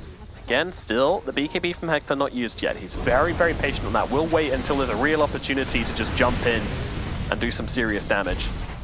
But you have to find the perfect moment. There is no second chances. There is no refresher up on a Hector. And with his God Strength going down, this may be the timing which Boom have been trying to force out. I think that's exactly what's going to happen here. Again, Armel being annoyed. Oh, surfing into everybody. He doesn't really care though. He's got Jackie behind him. Jackie knows there's no God Strength, there's no threat. He can just keep it going. Another lane of barracks will go to Boom, as up on the top side there is only one little range barracks remaining, but they're going forward here onto Tims. Tims is going to fall. It's a good kill to start this off, but Armel on the backline still doing so much work, bullying the supports. Armel going to have to back himself away now, but over on the sidelines, Januel, squeak, squeak, takes down that range barracks with his Treant, and that is going to be mega creeps coming out. It's such like a... It's just the whole gameplay. I know this is not really matching the hype of them getting mega creeps, but I'm just looking at Januel and I'm like, my guy's there, like he's TPing into the back of the fights, he's, you know, giving vision and he's ratting and he's putting roots around, like... I feel like this gameplay happens like every 1 in 5 Nature Prophet support games. The other 4 are absolute despair. You do nothing, you die, you feed. Yeah. But like this game, the 5-5-13, like, he's done a pretty decent job. Like, sure, there's been a couple deaths which look a little bit funny, but for the entire game, like skipping the waves, what he's been able to provide, stall out that aggression, buy time for your Terrorblade and Puck, the Darkseer, etc. He does enjoy this one for sure. Again, it is nice to see when Nature Prophet does get flexed into a role that doesn't really get played anymore. It is, you know, 90% core nowadays. If not Yeah, absolutely. Oh no, there's a banner in the pit as well they left behind. Armel just comes in and goes, oh, cool.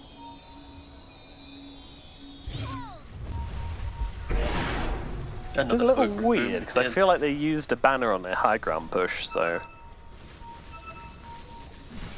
That was their first Roche. Was that banner left from before, or...? I don't know. Either way, jumping onto there, Sven. Sven's in real trouble here. He's going to have to pop everything to try and stay alive. Satanic coming down as well, but Jackie is completely unbothered. He's just going to lock him down, wait for the BKB to end, and now the Sven's in serious trouble. Boat's going to come in, but I don't think it's going to do enough. Armel got to be a little careful here, but gets himself back, and they will be killing off the Sven. Dead for 100 seconds, now moving forward for more. Jackie just stands and delivers, taking down Dartmago as well here. There's nothing to save him. Jabs gets a double kill. GG is called. Game number 1. It is going to be going to Boom. They lock it down beautifully. No, it was a very good game from them. I think just the way that they read the map, made the moves, Tim's on the Tiny, the support. We don't see support Tiny too often again, but I think the way that he played it was exceptionally good. He did punish the kind of the concept of OG Latam.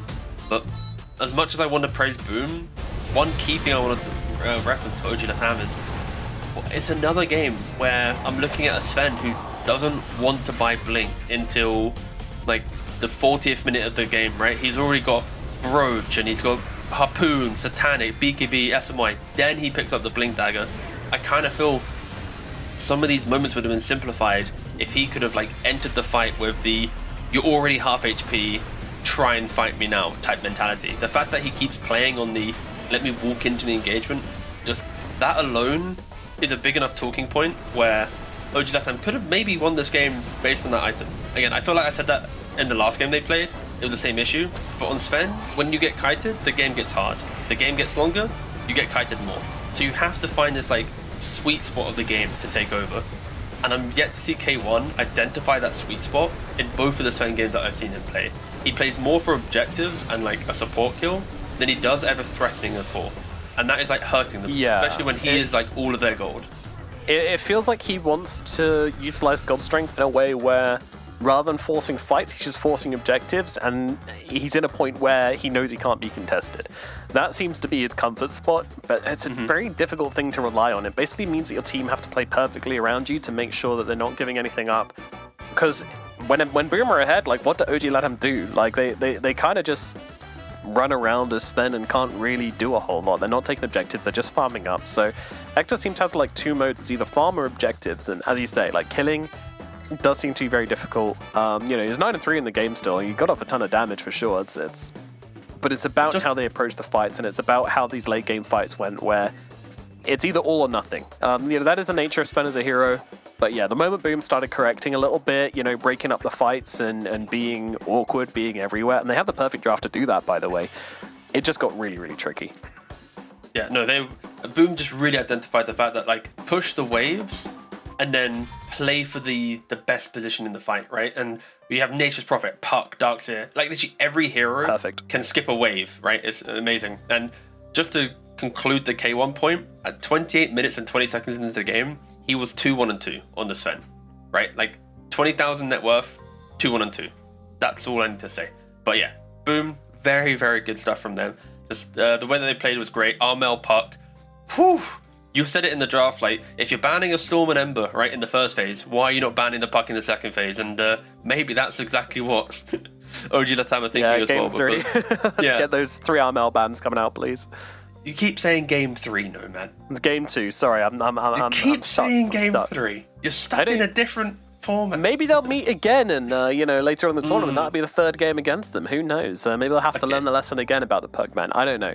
What I do know is that Boom Esports are now 1 game ahead in a very close, very exciting game number 1. OG Latam, we'll see if they come up with different ideas into game number 2 and make this a 1-1, or Boom Esports are going to be able to secure a 2-0 over OG Latam. Guys, we're going to throw it over to a short break, and then we'll be back with game number 2 of this series. We'll see you in a bit.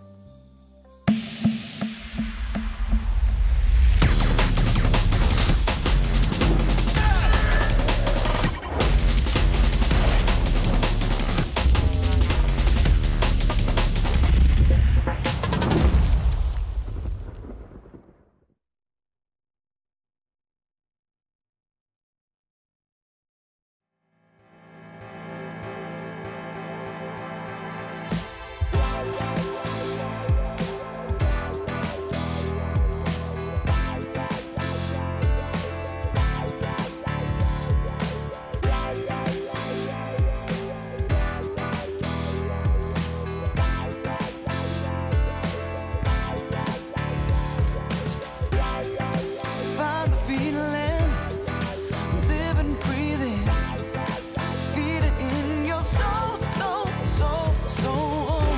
Anything you've ever wanted could be right there at your feet. Take your dream and take the power, be the best that you can be. Oh, we can go higher, yeah. Gotta take the chance to rise above it all. Come on. Oh, we can go higher, yeah. Gotta take the chance to rise above it all, yeah. Ooh, face your fears, yeah.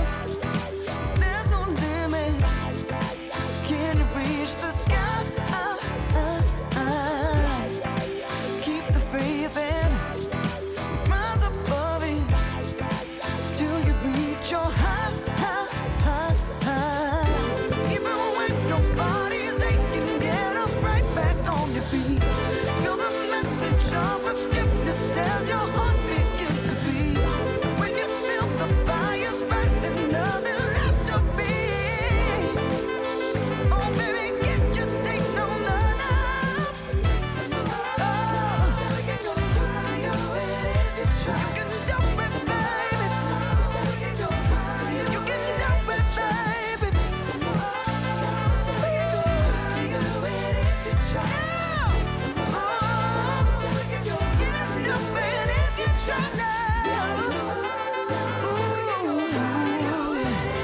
if you try.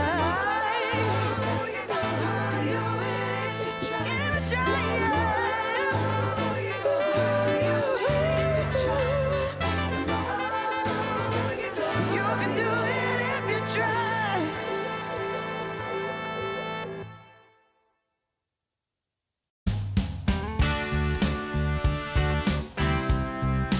Yeah, hey, hey, yeah.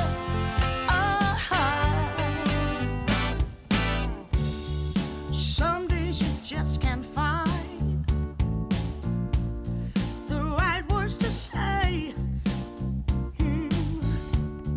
And deep in your heart of hearts, where it feels like you're losing your way. Yeah, yeah.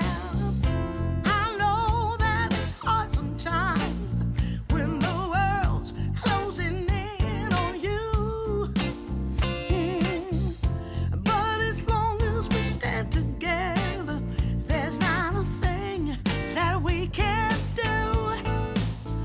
Oh, we can do this if we have to climb another mountain. 'Cause baby, who's counting now? We can do this if we have to swim another ocean. As long as we got the notion, yeah, we can do this. Yeah, hey, hey, yeah.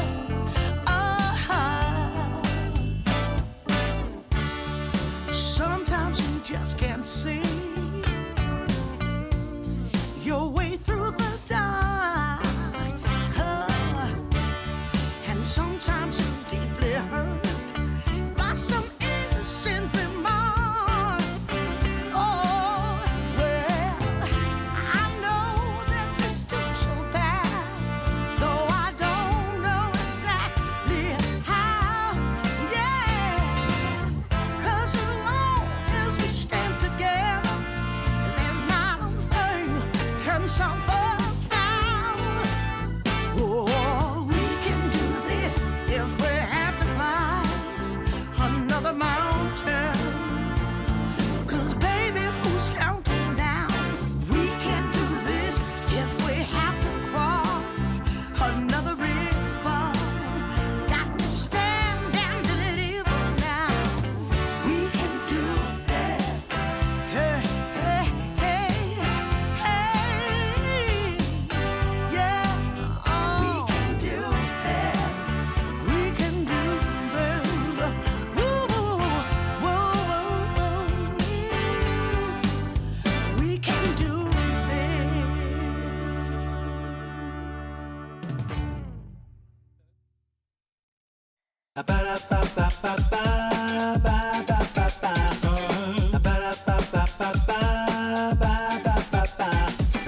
If you wanna get with me, all you gotta do, call me when you need me. I'll be waiting for you. I know exactly what you want, satisfy your need. We can have a good time, don't you worry about a thing. If you want it here, or if you want it there, you got it. Have yourself a good time. Act like you don't care. You got it. Get that motivation. You got it. I got just what you need. You got it. I got just what you need. You got it. I got just what you need.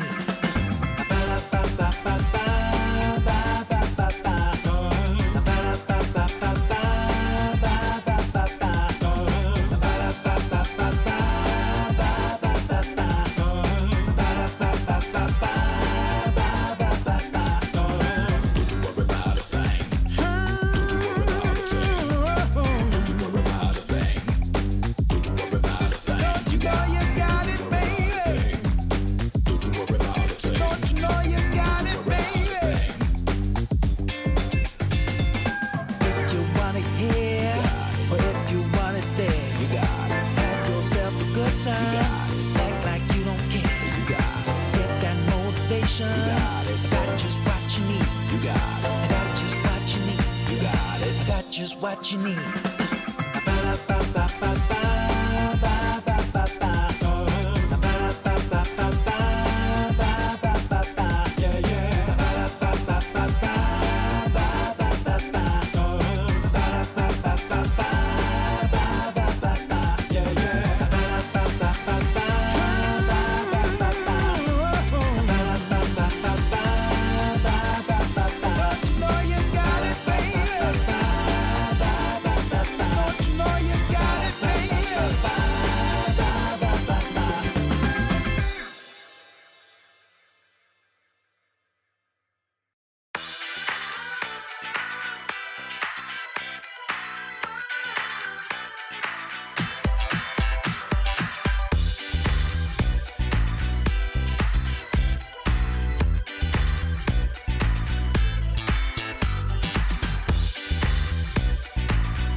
Hello mates, welcome back. It's time for OG LATAM versus Boom Esports game number 2, where OG LATAM, they did fall in game number 1. Boom Esports took the victory, duking them out, outplaying them in the team fights, and generally just having a pretty clean performance, able to close things up in the end with their terrifying Terrorblade and their beastly puck. Those two heroes basically in tandem, running OG LATAM circles and securing them the win.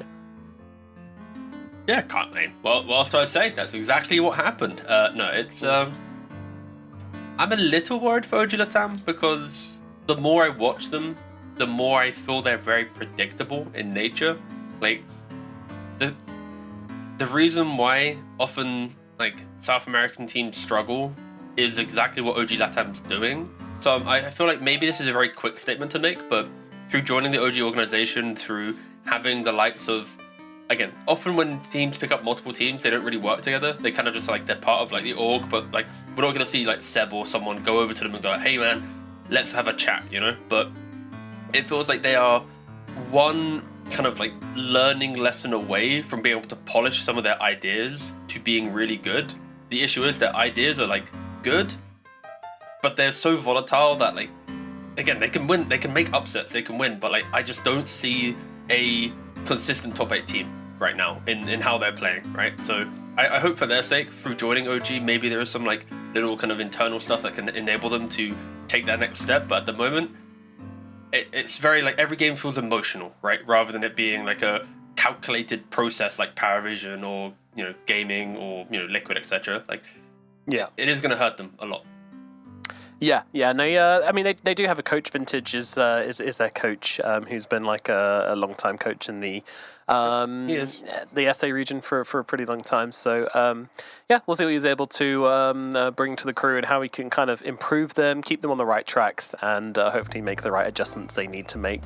Because you can play these kind of drafts, but I feel like you just need to finesse things a little bit further and get everything on lock. But yeah, in a game where you have a start like that and your carry, and then you proceed to get every Roche like for the first like 3 times or 4 times, whatever, it really does feel like you should be closing those out. And they just couldn't quite do it. Boom Esports got the better, and now move on to game 2. So, but I also want to talk about Boom because, you know, yeah, they won, but ultimately they were in a position where they're behind for a lot of this game. You know, like they never really held the upper hand for long through the mid game. Usually ended up dropping away. What do you think they need to improve on, just very quickly? Probably for Boom, it would just be, I guess, understanding their earlier timings a bit more, right? Just like knowing like where your kills are coming from. And just that's about it, right? Because I think their game plan was exceptional, but they did give some opportunities for OG Latam to feel very, very good. So, but that's also like I'm oversimplifying it just for the point of conversation. We easily could like dive into much deeper points for that one. I think for Boom though, like they've shown that they have like really good class in regards to like how they want to win a game, right? It's like they identify a thing, then they replicate it. Like they knew that Kite Sven was the theme to winning. And it felt like they never backed away from that. Yeah, no, absolutely. They don't back away from their ideas either, which I think is always a good thing to be kind of grouped up around. And yeah, Tim's obviously just get him on the tiny again. I don't care. Back to back tiny games. Oof. Yeah, I'm down. Let's see it. What else have we got? We got. Oh, interesting as well that OG LATAM went from banning out the 2 spirits last game. Are they going to do the same thing this time around? They've already taken the Beastmaster and the AA out of the pool. So losing on the AA and then banning it in game 2 is sort of interesting. They also on the no, different. It's a different pick order. Sorry, that's why. They have 4 bans this time. Yeah, they've got 4 bans, so they can still ban 2 spirits if they want to. So, but also it's more like when you're first pick. And you don't want them to close the phase by like you pick a hero and it's like instant storm, instant ember, whatever. Like they respect that highly. So maybe on second pick, as you see here, they just don't care about the spirit heroes. So it was less about like the last game was less about oh my god Armel. It's more like we don't want them to, you know, utilize second pick in this way. Fair play. That was one way to look at it. Again, the drafts I think honestly were fine from both teams. There was neither like I think both drafts were very playable. There was no like major holes in them, which is like, you know, very critical. I'm not looking at like improvements in draft for game 2. maybe a puck ban could be one talking point, but we are still seeing Darkseer let through the ball, and yeah, there are some big hitters still available. Bristleback, Darkseer, Doom, all in the pool at the moment. It does feel like there's been an adjustment from OG Latam. They're like, okay, actually we can't ban out Armel. He's got one too many heroes for us. Let's do this in a different way. So they just go for the normal bans, and I think that's pretty common whenever you've got these 4 bans and the opponent has first pick. And it's going to be Bristle coming out for Boom Esports. This hero, I feel like I've actually seen him make his way through a couple of drafts uncontested now. Yeah, no, you are correct. It has sometimes been let through, but also it has, when available in the right hands, you want to take it instantly.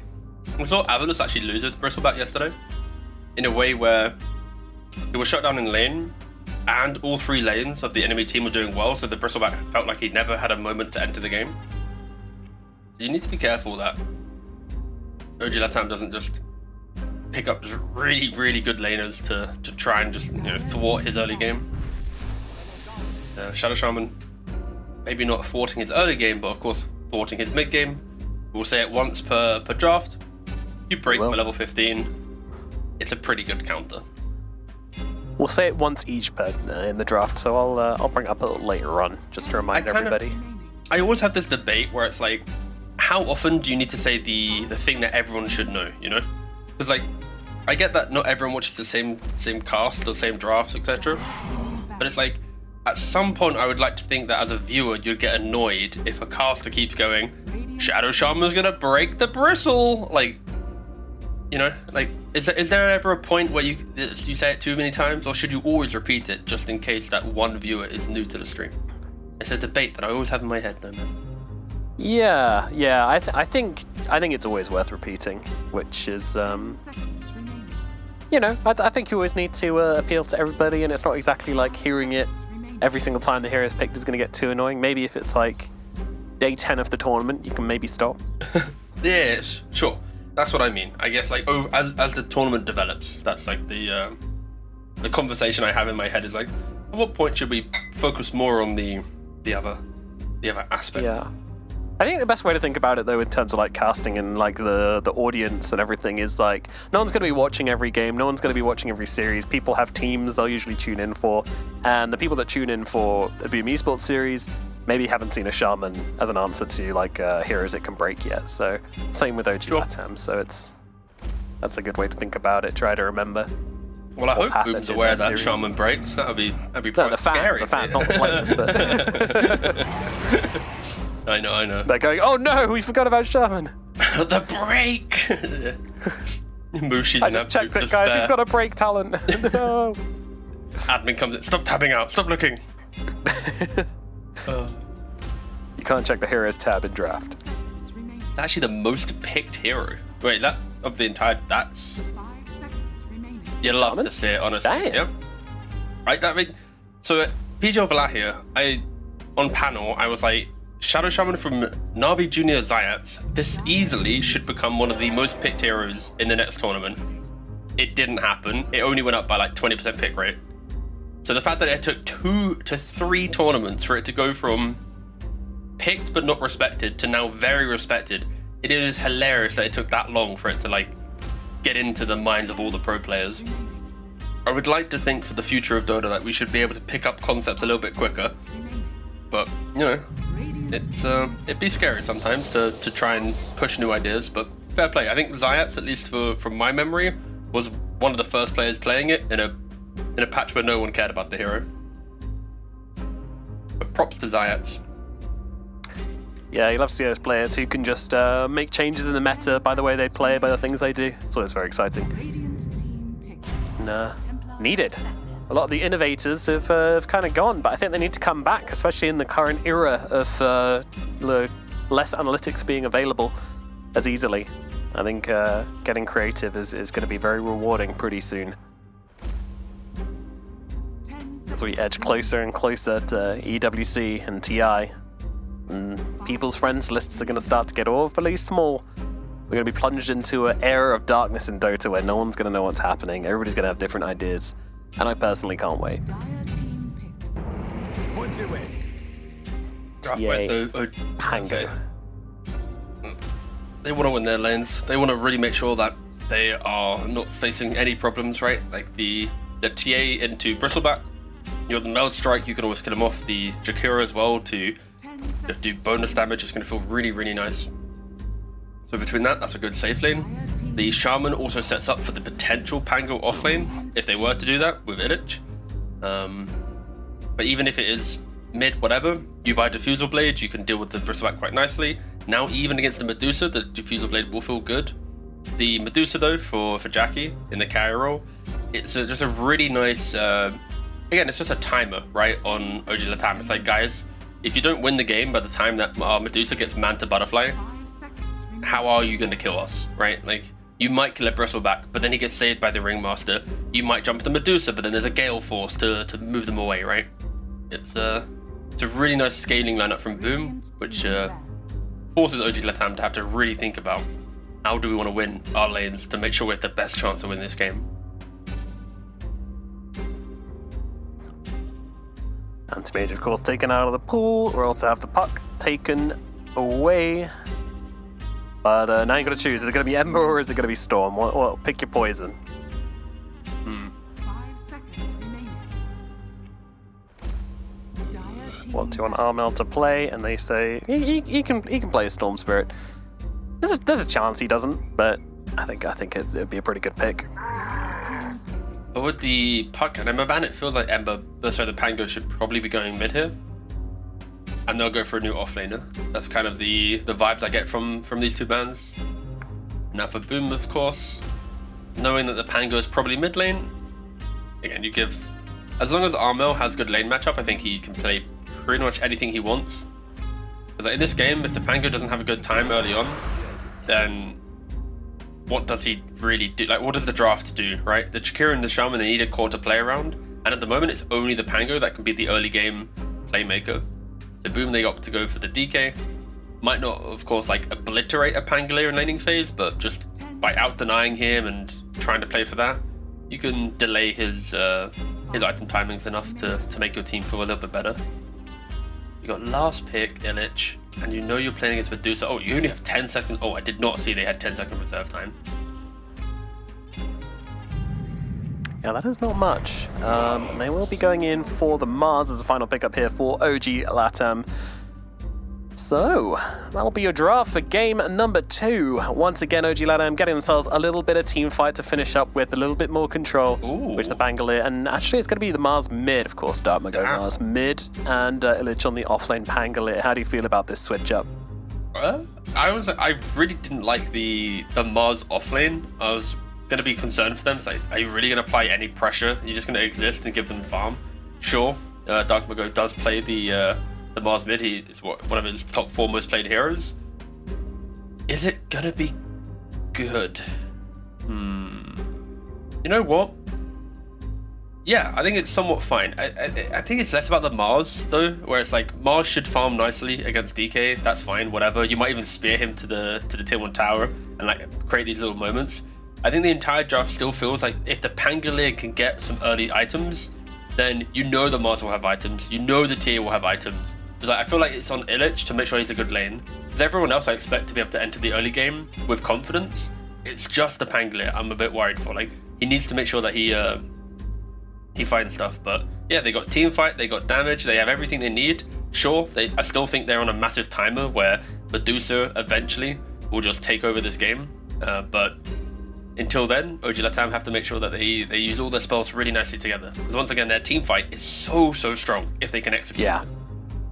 Yeah, it is, and they've got some nice timings as well. Like, you get this Diffusal on the Pangolier, even in the offlane, it's still going to do work in shutting down this Medusa and just making her fight a little bit harder. You can also scale with that as well to get the Aghanims, which a lot of the heroes kind of struggle with doing. The Pango is always going to be able to reliably get those hits off in the fight, which is going to be pretty nice. And of course, you know, all of that kind of comboed up with Hector on the TA, one of the strongest carries at the moment. Should be able to deal a lot of damage and get them kind of rolling with the tempo. And it is a pretty slow draft from Boom, and not in terms of like how fast they can play, but also in terms of like how they get into the fights. You know, like what is their way to actually kill somebody in this game? It's blink in with Armel, and then it's slowly whittle them down with goo, with quills, with right clicks from the Medusa. Like they don't have that big burst, and I think that's really going to hurt them when it comes to trying to extend the game. Because how do you extend the game other than trying to defend your towers effectively? You got to try and find a way to get pickoffs on the map, and I'm not sure this draft is very good at getting pickoffs. I can easily see them having like 1 or 2 kills by the 20-minute mark, which would be pretty tricky. But you've also just described the way in which this draft is very strong, right? Like a lineup that doesn't have pickoff potential, but groups up really nicely.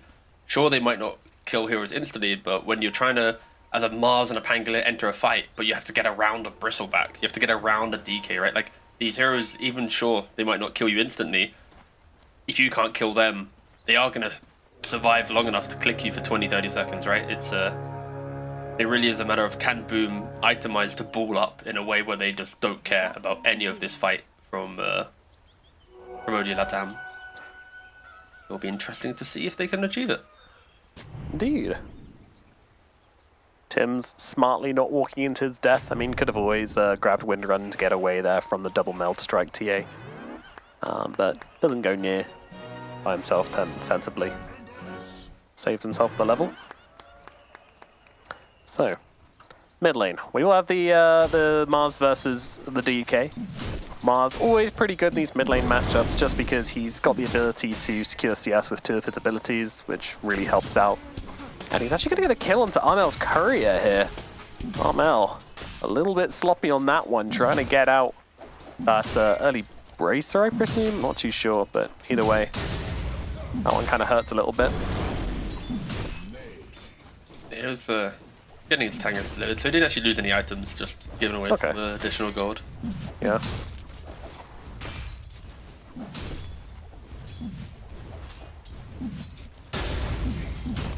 And down the bottom lane, I'm expecting the TA to do pretty well here. I'm not sure Bristol has the defensive capabilities to lane up particularly well versus TA, but we'll see.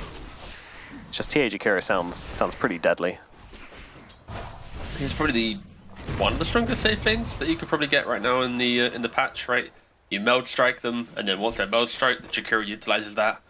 Does all his right click damage with the liquid frost, plus the bonus, magic damage from the jewel breath. Like it is, match made in heaven for what you can do. So it's really on the Jabs to see how quickly he can get to like Ring of Health, Vanguard, tank up. Yeah, don't forget the Twin Terror as well. That one's always Yep. a little bit of extra bash as Tim's getting kind of blasted every time he steps up on this lane at the moment. It's tough, and he did actually end up going for the level 1 Rin run just to be able to survive against these two and not take too much damage from the meld strikes. Interesting, use it there to run down to get the block onto the small camp, which is a way to do it. And now Jab's running to the trees, just really being zoned out here. So yeah, we'll continue to see this lane go well, but at least Jabs gets a couple of waves under his tower. Now on the top side, Januel, a little low to El Misho, but he's going to be fine. A little bit of harassment coming out.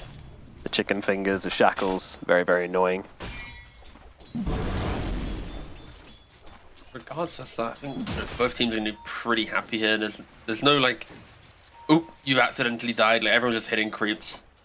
Of course, at any minute that can change. Shaman Pangolier, you can easily kill off a Ringmaster. Same thing we mentioned for bot lane with Tia Jakiro. But for now, the CS all pretty good. There's a slight advantage to DK to the Pangolier. I said DK to Pangolier. DK to the Mars. DK to the Mars. Yeah. Sorry. I'm still conditioned to think the Pango's mid. It's okay. Most people glancing at these drafts would think that, but that's start and go. I can't remember the last time I've watched a game from him playing mid-Mars, even though it's like one of his most played. I will assume that it's going to be Phase, Soul Ring, Blink. Be as annoying as possible. He tried to go for another courier kill, but yeah, didn't get that one. didn't work out.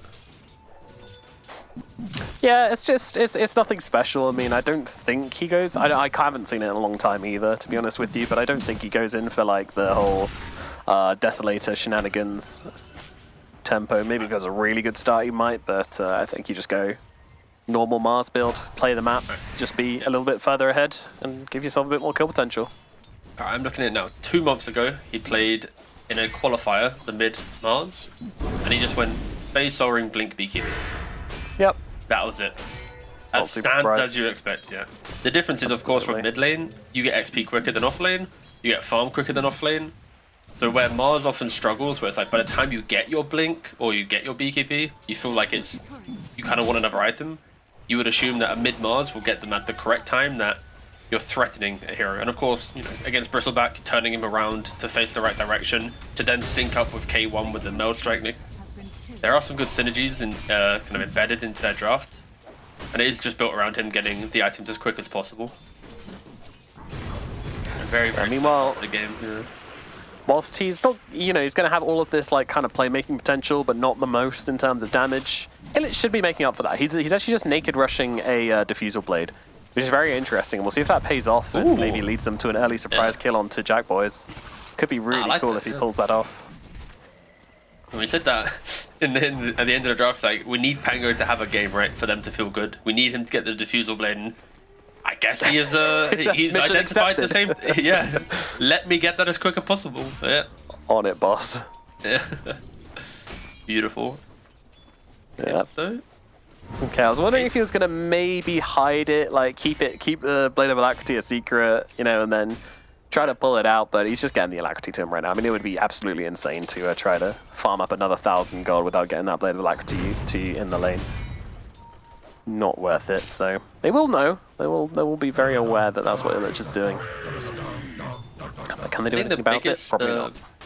The biggest shocker, though, from the laning phase so far is the fact that we haven't seen the TA Jakiro get a kill, right? Of course, the Windrunner with Windrun should be able to disengage very nicely, but I think very good positioning from Jabs this entire laning phase, never allowing the Jakiro and TA to, at the same time, be in a position to threaten him. Yeah, I'm sure he's not doing great on CS, but like this is a matchup which loses. Like just it's just a fact of the matter that this, unless there's any huge mistake coming out from OG Ladam, they will lose this matchup. So it's very good for him to not have died here. You know, get yourself decent amount of CS. Like you're not sad about this at all. I think this is a huge win for Boom. You're absolutely right. In the middle lane, also Dark Mago, you know, he's probably going to struggle. Ooh, spear down to the low ground is going to mean Tim survives this one. Jumps in, throws a blood grenade over towards Dark Mago to help out Armel. Armel going 2v1 at the moment, but with the help nearby from Tim's, with the kill shot available, use it onto Moose, allowing Armel to secure the first blood. Great move there from Armel and Tim's, two playing it beautifully. Januel coming in, dagger's not landing, but the whip certainly will. Dark Mago also going to be going down here. This could be a real issue here. Armel's already had a good lane. Now giving him 2 kills to boot as well is going to fire him up the net worth chart and give him a real boost into this game. It's going to hurt, especially because it's like, it all started with them trying to kill the Windrunner, right? Windrunner doesn't die, and then you both die. Like, it always hurts when you're the one kind of instigating the fight to then cause the death. It's Radiant's middle tower is under it is a rough one indeed. The 7-minute mark comes up, we then just get a simple trade of Wisdom Shrines. Oh, Elmisho doesn't take the Wisdom Shrine. Now goes back for the Wisdom Shrine. Now it goes back for it. Yep, this is painful. It's not on camera, but we just saw Elmisho, he full charged it to 98%, then walked away thinking he got it, then had to run all the way back, but that doesn't matter as we see mid lane. Just He also poking. pinged it, so he's not the kind of player who's like quietly being like, "Oh, didn't happen," or tell anybody about this. He's a chat. He's like, guys, guess what I just did. Oh, top lane, Jackie getting punished by the Diffusal pick up with the Pangolier at minute All right, 7. here it is, and already out of mana on Jackie, and now stuck in the trees. He's just gonna have to go down. There it is, the Diffusal rush from Illich, absolutely brilliant, catching out Jackie and netting them this early kill into the Medusa. Yeah, excellent. I don't know how many Pango players would have gone for like naked Diffusal. There's always like maybe a tread or a boots or at least something kind of in between a little bit, but fair play. I think this is just exactly what you need in this game to take that tower, to really threaten the Medusa. She is coming back in on this though. Ooh, nice deny there. But the tower's already gone. Yeah, good deny there from Tim's. Makes that not as valuable. And these are small plays, like these little denies and stuff are going to make all the difference. A nice box coming out from Januel, saving Jackie from the that swashbuckle there, and maybe allowing them to get the turnaround, though another dagger goes flying to the side. Januel's dagger's not quite been on point so far.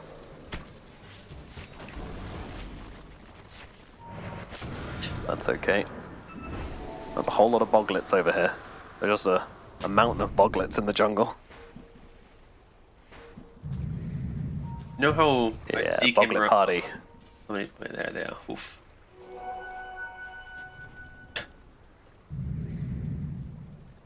Oh And the no. one marsh mage, of course. No! Jackie boys coming in and disrupting the boglet party. Oh no. As Japs goes down to the bottom side at last. It took 4 heroes, you know, that's a value death right there. Still, good move from OG Latam. Starting to get the ball moving, starting to get this Mars into the game. He really has not had the best of times at mid. Needs to find some way to catch back up here. The trader tower, so Illich, so setting up on mid lane, using the diffusal blade onto Januel. That's pretty strong, and now with the Rolling Thunder, should at least secure him the kill. Oh, nice whoopee cushion though, down to the low ground. Damago trying to grab him, but there's a box coming down. They should finally be able to get this kill, but with the amount of time which Januel has wasted, the DK is long, long gone. He's off to go farm some stacks. Oh yeah, that's a big one. And yeah, just another way which Boom are going to be able to secure themselves a really nice game here is by making these stacks, being more efficient. This is it, like they don't need to make big plays, it's lots of little plays which are going to stack up for them. How sacrificial Jabs is. The offlaners come here to soak the camp up, to enable Armel. Sure, he takes the tail end of it, right? But that was just wholesome. That was just nice. That was Amar. He's telling Malrine, putting it bluntly, to fuck off, get out of them. That's Yep, these are mine. That's his triangle, yeah.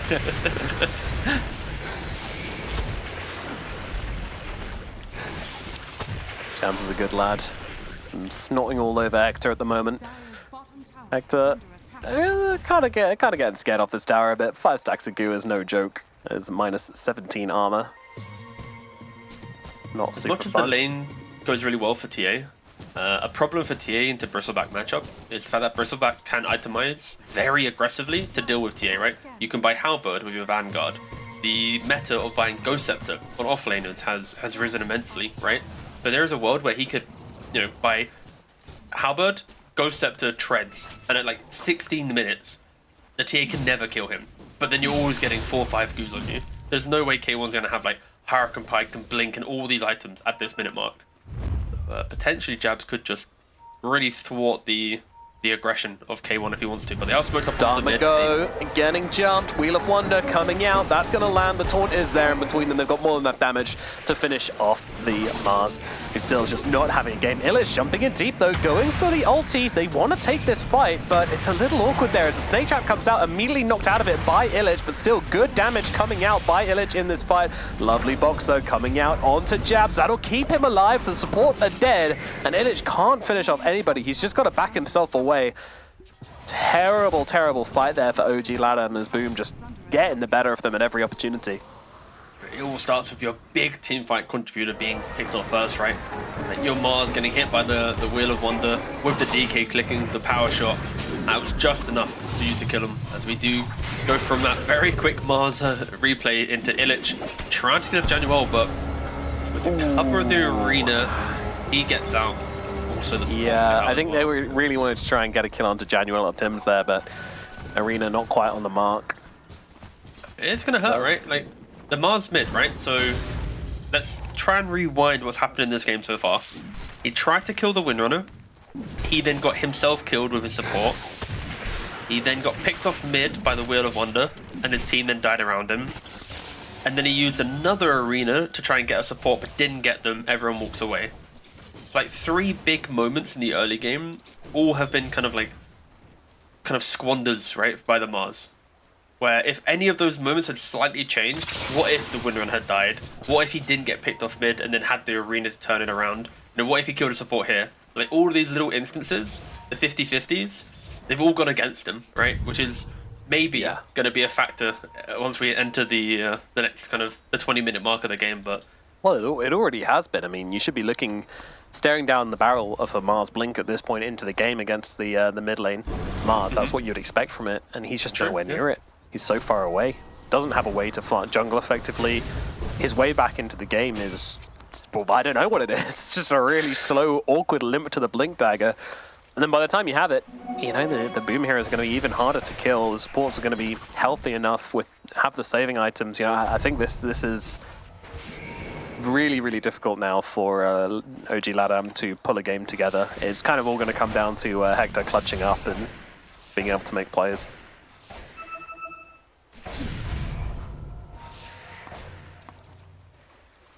Oh, one of the most broken items in the game.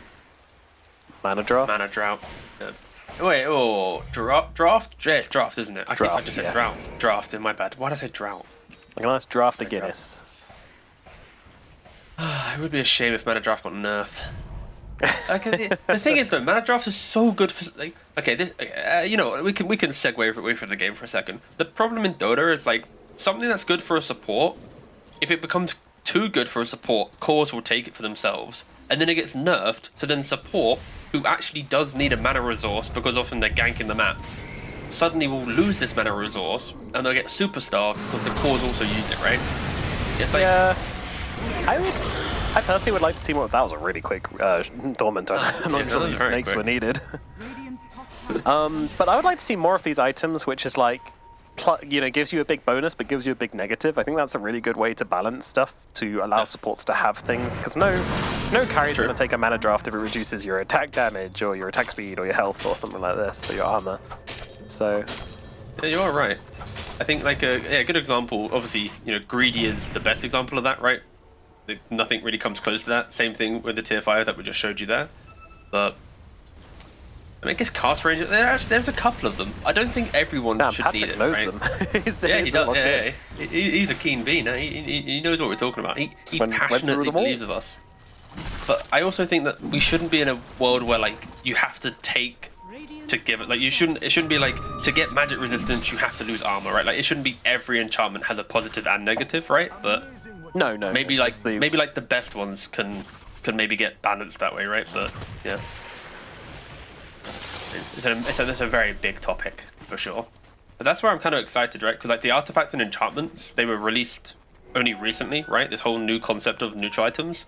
So the next time we get a patch, we'll get like the second version of it, right? Because we can all agree, I think the enchantments and artifacts are very kind of like basic in the grand scheme of it. Like it could Yeah. be a lot deeper. I was very excited when they first came out, and at the moment I don't think they're that exciting, but I think there's opportunities to make them more interesting. Yeah, exactly. Let's see what the OG Lantern want to do right now. They are getting picked off. Yeah, getting killed off here. It's just a support pick, but it's a pretty deep support pick, which is always going to feel super nice.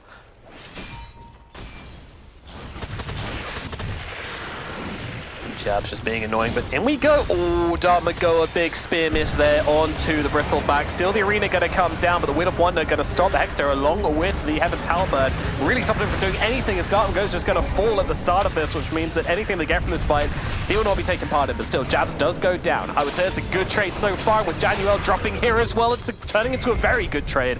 They're looking for more, but they won't be finding. Armel blinks away, gets himself to safety, and TP's out. A nice response from OG Latam. Would have been nicer had they been able to get off that spear to begin with, but nevertheless, they will be happy for now. Oh no, don't watch it again. Oh good, we cut it off. Nice editing. The nice thing here is just we're seeing the kind of the counterplay, right? Where Ringmaster versus Mars, when Mars puts Arena down, all the Ringmaster has to do is throw the wheel inside the arena, right? And now it's like, how realistically are you going to be able to kill the hero? Because you're going to have to look at this wheel at some point. So I like to kind of just visualize the little counter between the two heroes, but... Yeah, and one thing which is sort of, I think, underrated by a lot of kind of casters and just in general in Dota when we're watching games is the blood sport the vision, of course, yeah. Yeah, because we got global vision, right? Like, you don't really notice, but they have no idea what's going on inside that arena. All they've got is a Bristle screaming, "Ah, God, help me!" So, yeah, a Wheel of Wonder, a fantastic ability just to roll into that arena, as you say, and you don't need vision to throw that down. You just throw it onto where you believe your hero is. You should be fine. They're going for the Roshan on OG Latam, and it looks like Boom, they might look to contest this. They're in the area. They're going for the D1s. Yeah, absolutely. They know it's half HP, but there's no DK here, so this is like a 3 versus 5. Yeah, Arena is going to come down. Roshan very, very low here. They're actually going to get the kill with the power shot. Very nicely done from Tims. Might pay for it with his life.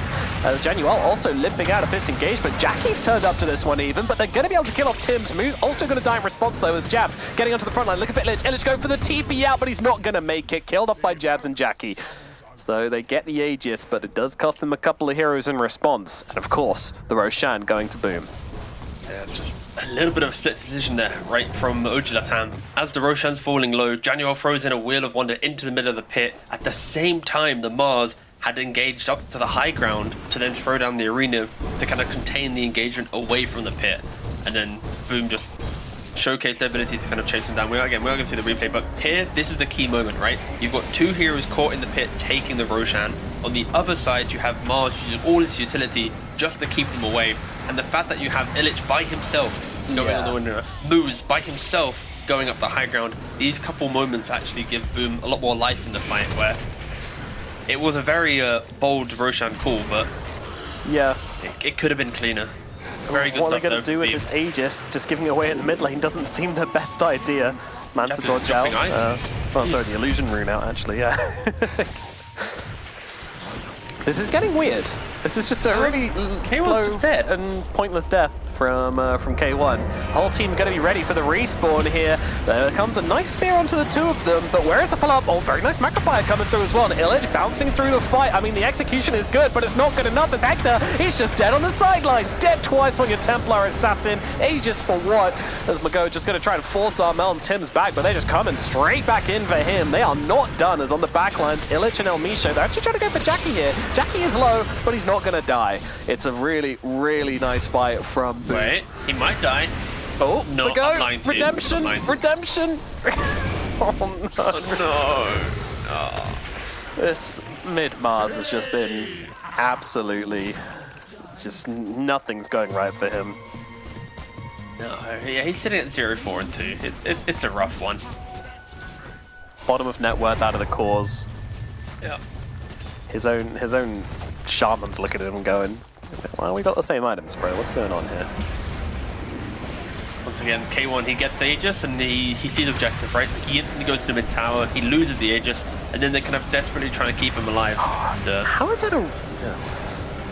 How is he not inside the arena there and blocking projectiles, but yeah. Again, Mago's just cursed this game where nothing he does seems to work, so Hector still somehow outside of that arena dies to the projectiles from the Medusa. What can you do? looking very, very rough. For a lineup that we expected to be a bit more aggressive in the early game, to try and punish them in the lanes, to prevent Medusa from just hitting the jungle freely.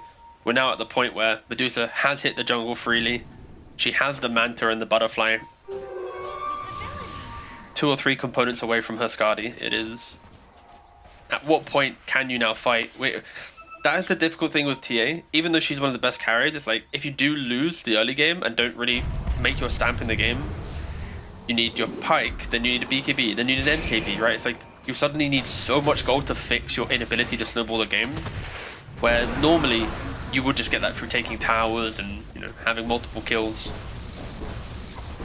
As soon as the game slows down, it does hurt her a lot.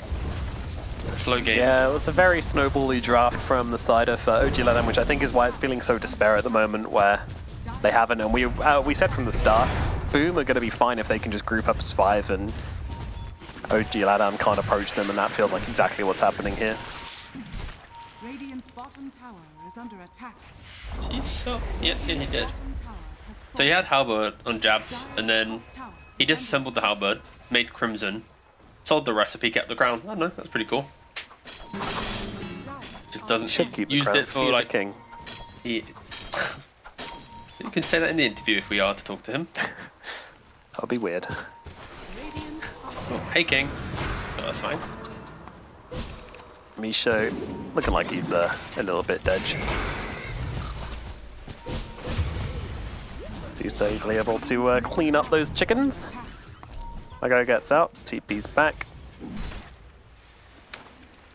And now a little bit of pressure coming down the top lane. Do you see any way back for OG Latam? current rate of the game, unfortunately not. It really requires Boom to, without an Aegis, like dive the high ground, Medusa be, behind the tier 3s, getting close to tier 4s, and now we're talking about like multiple diffusals, swashbuckles, like this type of stuff, right? And it feels like it's just unrealistic. I don't know if Boom's really gonna make this dive, make this a major overextension. Especially in the upcoming fight, we're gonna have a Lotus on the Bristleback, a Greaves complete on the Windrunner. BKB's already obviously on the DK from, but he's yet to use it.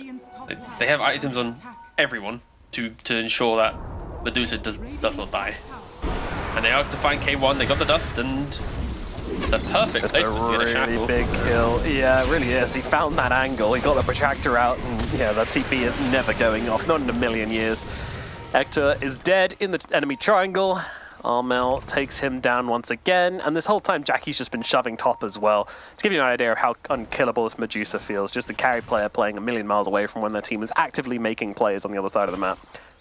Really kind of driving home the despair of this game. Just a comparison, like when you click on the Mars, and he's got one component from BKB, and then you click on Armel, and it's like, he's got the Blink and the BKB with a Mage Slayer, soon to be SMY on top. It's like, yeah, the comparison between the two truly is night and day. They just sweep across the map. They don't really care about their positioning. I don't think, even if they were to jump someone, the time it takes to kill a Mars 100 to 0, even a Bristleback, Boom will very quickly get to that location of the fight. Taking the mid tier 2. All tier 2 towers have now fallen. Watch Roshan. May respawn in a minute 20, will respawn at least in 4 minutes time, so that could be just a safe objective that Boom are looking for. Tormenta is up in the bottom side of the map, so you're just following the basic process. Oh, moves. Yeah. Trying to get away with a bit of theft, trying to grab some Lotuses, something, but yeah, just found out, killed off. See you later, buddy. Maybe you positioned correctly, you could have done some Tormentor interrupting, but nah. Chap's saying hello to K1, just making sure he can't stay in the area. Oh, Misha also trying to farm this stack he's made. Could bury himself in the trees and TP out here. Or just walk up to these two who don't care about him at all. Okay. I mean, she's just on his own little adventure here.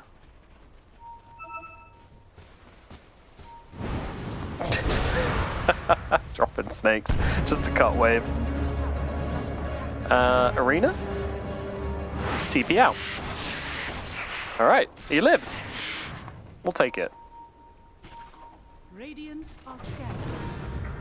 Oh yeah, get those. Look at this Lotus discipline here. Elmisho hanging around the pool, looking to get this Lotus, but Tim's coming to contest. He wants the Lotuses as well. It's a battle for the Lotuses. Who's gonna get them? Is it? Are scanning. No. I think Tim just, yeah. Elmisho doesn't want suicide for a Lotus, strangely. Crazy concept. Boom. Walk up to high ground. 27 minutes into the game. 11,000 gold. Yep. The rest of OG are looking for the kill onto the Wind Ranger. He's not even there anymore, but you know, maybe. Can they defend? I mean, they have to defend. It's not a matter of can they defend, you know. Arena's still on cooldown 40 seconds. No, Macafire 70 seconds. I mean, they have no spells, Nomad. What are they gonna do? Throw their bodies in? Use a buyback or two? Yeah, something like that. I don't know. So Hector just walks up, hits him once, misses, blinks away. All right. Kind of a good destruction of how this game's going. They're trying to make some plays on the back lines. Illich and Moose, maybe trying to make something happen here. Is this a thing? Not really. Shackled together. Illich gonna come rolling on through. He's got the Agnins and the Diffusal, so it's not bad, but it's not great. And Dartmouth, despite having a BKB, he's just gonna get killed off. That's a frozen ball in the middle of this fight. Illich, he's getting off some swashbuckles, but he's just going down. It's not a fight, really. It's more a slaughter. Boom, they're taking them all. Looking to make this into a 2-0. Not a whole lot to be done. Wheel of Wonder coming on down. Armel now godlike, getting on top of Hector. Hector, oh, the War Trap is there though. Armel, he's got no way out. Kidding, it's GG. Game number 2, very, very convincing here for Boom. This is what you want to be seeing when you're wanting to see an SEA team kind of kick off and start to kind of, you know, be this dominant force. take down OG Ladam in style, and that's exactly what we're seeing here. Immediately turning out the lights and having a party about it. That was a very, very good game. That game 2 specifically. I think game 1, sure, there's ups and downs, but game 2, it was, this is our draft, this is how we win. As long as we break them at that first Roshan, then we're fine. Like the fact they contested that Roshan, they stole it with the power shot. And look, we talk about it being important. Boom, production showing the important fight straight away, right? It's like you get the kill on the side of Boom, you then instantly just kill off the Pango, you kill off the Jakiro. K1 takes that Aegis minutes later to hit a tier 1 tower, dies, loses the Aegis. The game's completely broken from that point. But you could also argue the game was shifting that way anyway, as we hadn't seen OG Latam actually convert on any of their big kills, right? The Mars 3, 4, 5 arenas and rotations in a row didn't really connect on the spear, on the arenas and the big kills. It felt like Pango, sure, he had a great early game, but just didn't translate with the rest of the team. There was never like all 3 cores at the same time. You compare that to Boom, yeah, they were sweeping across the map so quickly together.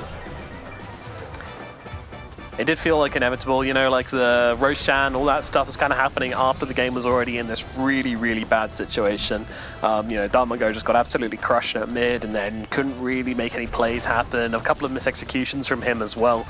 Just made his game absolutely miserable. 0 and 5 on the Mars. Like it's been a while since we've seen a Mars kind of perform this poorly.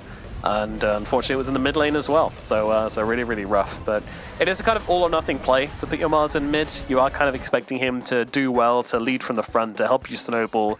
And this was not a snowball, this just turned into a puddle. Melted immediately under the pressure of Armel and of Jackie as well. Who did pretty well, like we had the diffuser coming out and he was just like, oh no, I guess I'll go to the jungle. It's like, it's Medusa, obviously she's going to be happy enough sitting in the jungle anyway, so nothing really working out. OG Latam, we saw some promise from them yesterday. Today, Game 1, they had moments, like we started to look in the right direction, but ultimately Boom Esports were the better team, better strategy, better execution, and this Game 2 just really kind of leaving no doubt in anybody's mind as to who's coming in with the better prep. Yeah, no, it's Boom's looking very good for sure. I think the thing is though, it's like they're looking very good, but also they just played OG Latam, which is a middling team, so maybe I'm getting a little bit baited by who they beat, right? But the fact that they also drew against Extreme, there's signs of life for sure with this team, and it isn't unrealistic to say that they could potentially get themselves like a top 4 position and get to the second round of group stage. I don't think that's unrealistic to say based on the games we've seen. It's just a matter of can they be consistent when they still have to play up against, Nigma, BB, Liquid, all these other teams that are gonna really threaten you if you do make any mistakes. Yeah, there's a lot of scary teams in this group for sure. A lot of scary teams, but we can find out from themselves how they feel and how they feel going into this one. We have the interview available, so let's get in Mr. Tims. Tims, how's it going? How you feeling? Hello. Yeah, feeling good. Good stuff. Well, OG Latam, is this a team you've played up against before, and what are your thoughts on that team? I think they're a really good team. They're quite aggressive and very strong players. They have the K1 Hector. Yeah, you always got to show respect towards K1 Hector. I mean, that game 1 as well, very exciting, very backwards and forth, but then game number 2, you just kind of shut them down. Like, what, in your words, why was the second game so convincing? What did you do so well? I think start from laning. Everyone is doing really good in the laning phase. It's like everyone is so free. Then when we hit our timing, we just go and run them down. And were you ready for the Mars pivot to mid? And were you really bothered for it? What was your conversation when the Mars was coming out in the middle lane? We are actually quite surprised on the Mars mid because we thought they're just gonna put the Pango mid and just picking new offlane. Then yeah, we got surprised on that one. Yeah, us too, to be honest with you. We had the same thoughts. To you, Governor, you got any questions, Mr. Tims?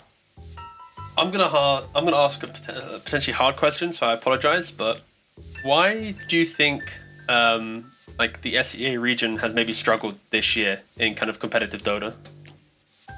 I think there's no more rising star players in SEA right now. Like the pubs are so bad. The MMR, only few players are really good in C right now. Like everyone is in EU and maybe China. I don't know. Yeah, that's Is why. Does that mean like when you get to play Dream League and you're kind of boot camping in Europe, does that feel like you get to improve at a kind of faster rate because you kind of get to play the better pubs and stuff? Yeah, pubs and actually the teams, all of the god teams are in Europe, so the best way to improve is just go to EU. There we go. And in regards to your Tiny performance earlier, do you think we should be seeing more Tiny position 4? A lot of people have been playing it mid and carry, but the way that you played it in that first game was, yeah. Do you think that this is an undervalued hero in the support role?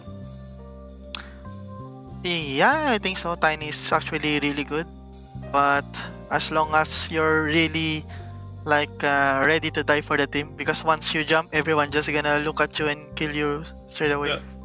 Yeah. That's exactly what happened in the game one. You jumped onto a Sven that was X'd and you just blew up instantly. It was Yeah. it's pretty good. I have no more other questions. Nomad, do you have any questions, boss? All right. Yeah, one more. You've got one more series to play versus Shopify Rebellion. How do you think you're going to do in that series, and what's your thoughts on that team?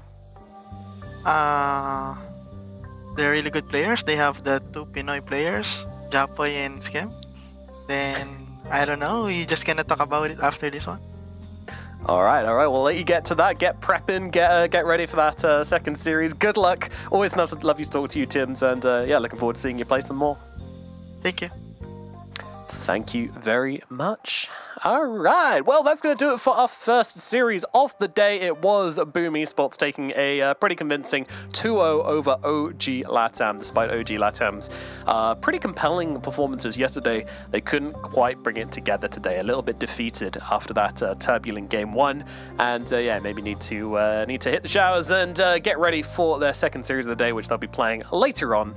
But that's going to do it for that group, which means we move on to our second series of the day, and I'm pretty excited for this one. You know, it's the first one was meant to be a little bit closer than it was, so you know, maybe we get rewarded with Navi Junior versus Edge. But what do you think about this one, T? Navi Junior, everyone speaks about them being kind of like the up and comer team, right? Like everyone expects them to, you know, make it to the Esports World Cup, to make it to TI, right? No matter what qualifier they're in, they're kind of like the rising stars of the entire season, right? And compared that to Edge, they had a bit of that kind of energy from South America, but they've fallen short very quickly in the last 2-3 tournaments. So yeah, Navi Junior are the favorites for this series.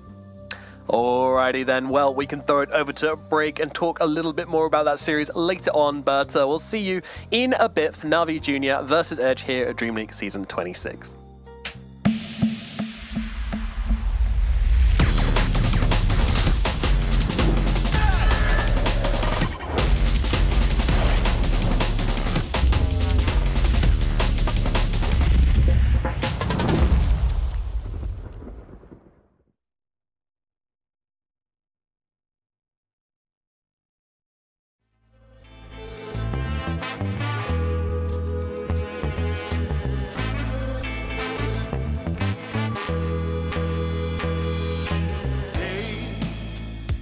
I've had days of struggle, nothing quite as rough as today. Held, I've been held up,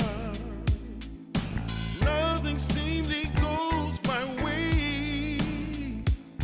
Oh, I died a man for crying, for a storm of tears I crave.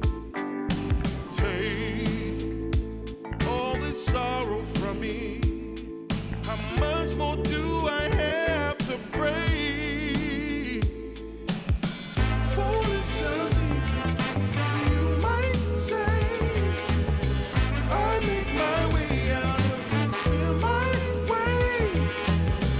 All reservations I have come to bear. It's clear that I'm not going anywhere.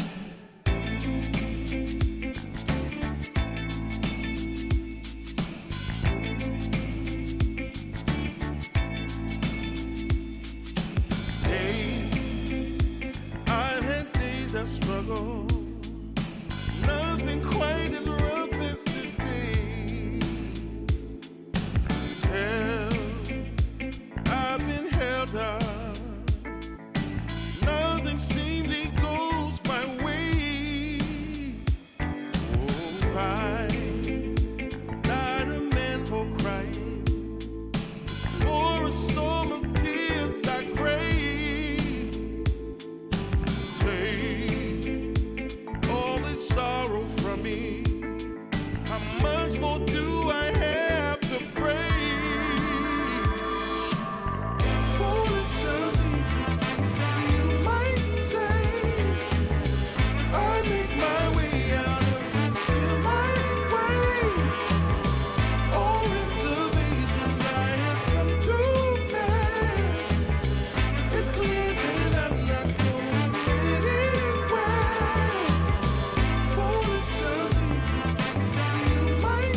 just longing for a glance from you. Yeah. A chance to look in those big brown eyes. No telling what my heart would do. Hey, when we met, I sure knew it felt as good as it could be. In that moment, though it felt so good, I wondered why you noticed me. If you gave me just a little time, it would sure ease my troubled mind. Don't tell me that you don't feel the same inside. Don't tell me who. These are feelings that I ought to hide. I don't care where you came from, just tell me where you wanna go. If there's a chance to be together, that's all I really need to know. Is it real or make believe that keeps me thinking of you? If you've got time to walk with me, I'll show you how my heart is true. And here I stand waiting for you. Tell me, baby, what I gotta do. Don't tell me that you don't feel the same inside. Don't tell me who. These are feelings that I ought to hide. Don't tell me that you don't feel the same inside. Don't tell me who. These are feelings that I ought to hide.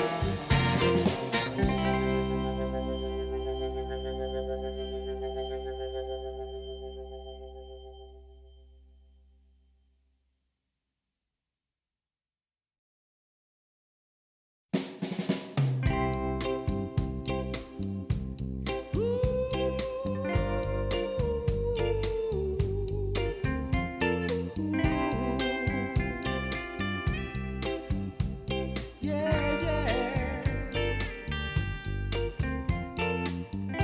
I've been waiting a long time, just longing for a glance from you. Yeah.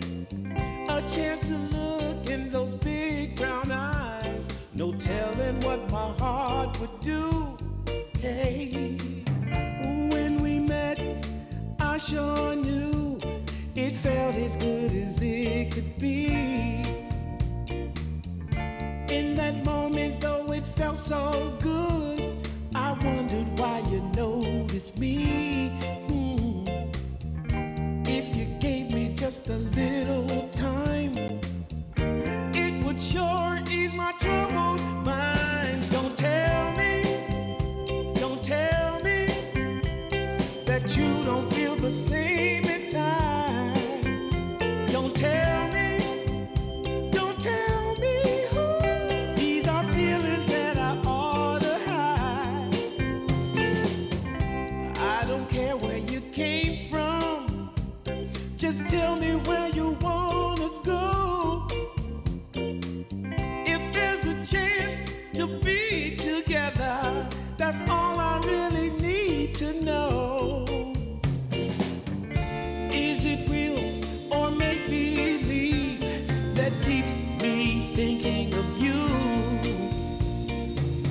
If you've got time to walk with me, I'll show you how my heart is true. And here I stand waiting for you. Tell me, baby, what I gotta do. Don't tell me that you don't feel the same inside. Don't tell me who. These are feelings that I ought to hide. Don't tell me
We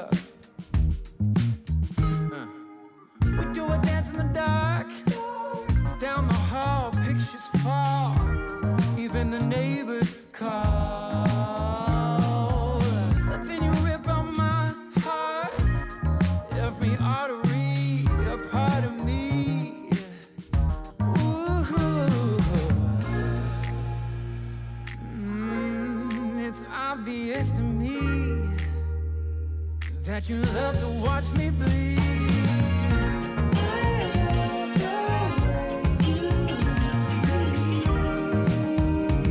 But not half as much as I love when you leave. I hate to see you go. But I love to watch when you're walking away from me. Walking away from me. Yeah, yeah. 'Cause I could be anything you want. I could be anything you need. Baby, tell me it's something real, and I'll give you everything. Every now and then we can smile. You know I can't help myself. They play around with me for a while. Keep tearing me up until there's nothing left. Ooh, it's obvious to me. Yeah, you love to watch me bleed.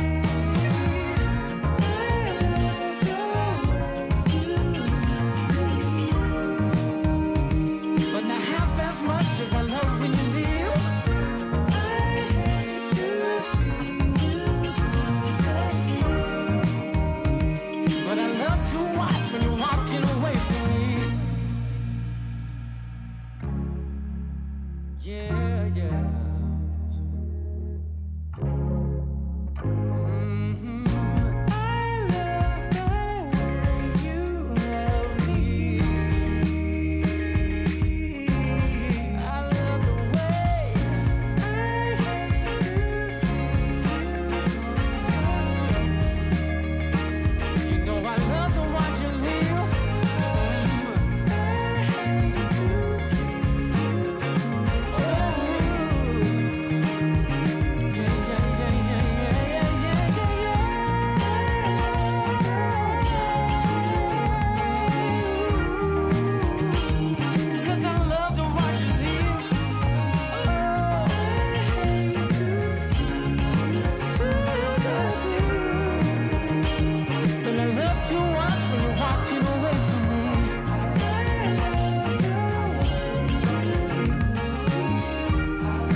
DreamLeague Season 26 is brought to you in part by DHL, 1xBet, and Anthros.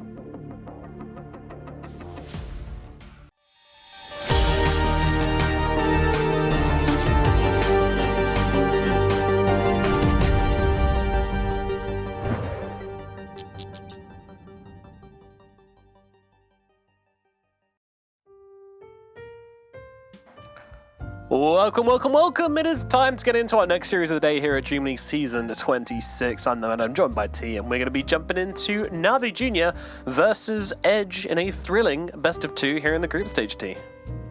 Yeah, and for Edge specifically, they need to just start winning games. You know, they're 2 series in, they're already 0-4, 2 losses to their name, and the bottom 4 teams in Group Stage 1 do get eliminated from the tournament, so it's critical that they start getting some wins at the on day 2.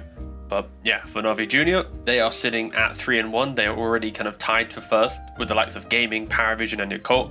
So they are, kind of on a good trajectory to getting to the next stage of the group.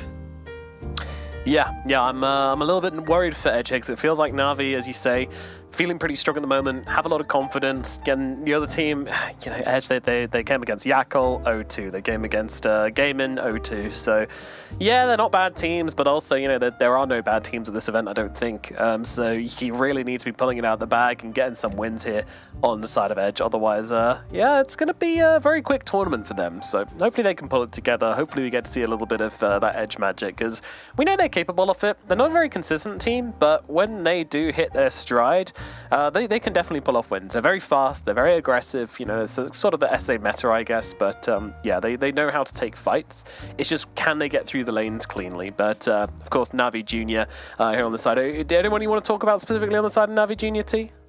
Yeah, I have mentioned Got the Juice as the lad that we're going to be talking about, right? Because when you think about Navi Junior and a lot of their games, I feel like we always talk about, Niku or Zayats, or like, we're always talking about other people, right? But I feel like Got the Juice, and even technically you could argue PMA are maybe some of the slightly less mentioned players, but yeah, I think recently Got the Juice has kind of matured a lot in the carrier role. He does like to play a lot of like range carries, but also, he'll sprinkle in like a lifestealer or a PA if required. But yeah, I think just his gyrocopter, his Medusa, very, very, very scary in his hands. So yeah, I like the fact that I think as time progresses, every player on Navi Junior steps up to be a game-winning player. And I think that's what a lot of teams struggle to have, is like they always rely on like one player to do it. Like for example, OG Latam, right? If K1 doesn't do well, they don't win.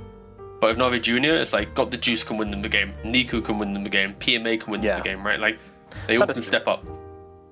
Yeah, absolutely. And I like Got the Juice as well, because we became breakfast buddies at PGL, and every time I come out to in the morning, I'd have my juice and I'd say, hey look, I got the juice, and he liked that a lot.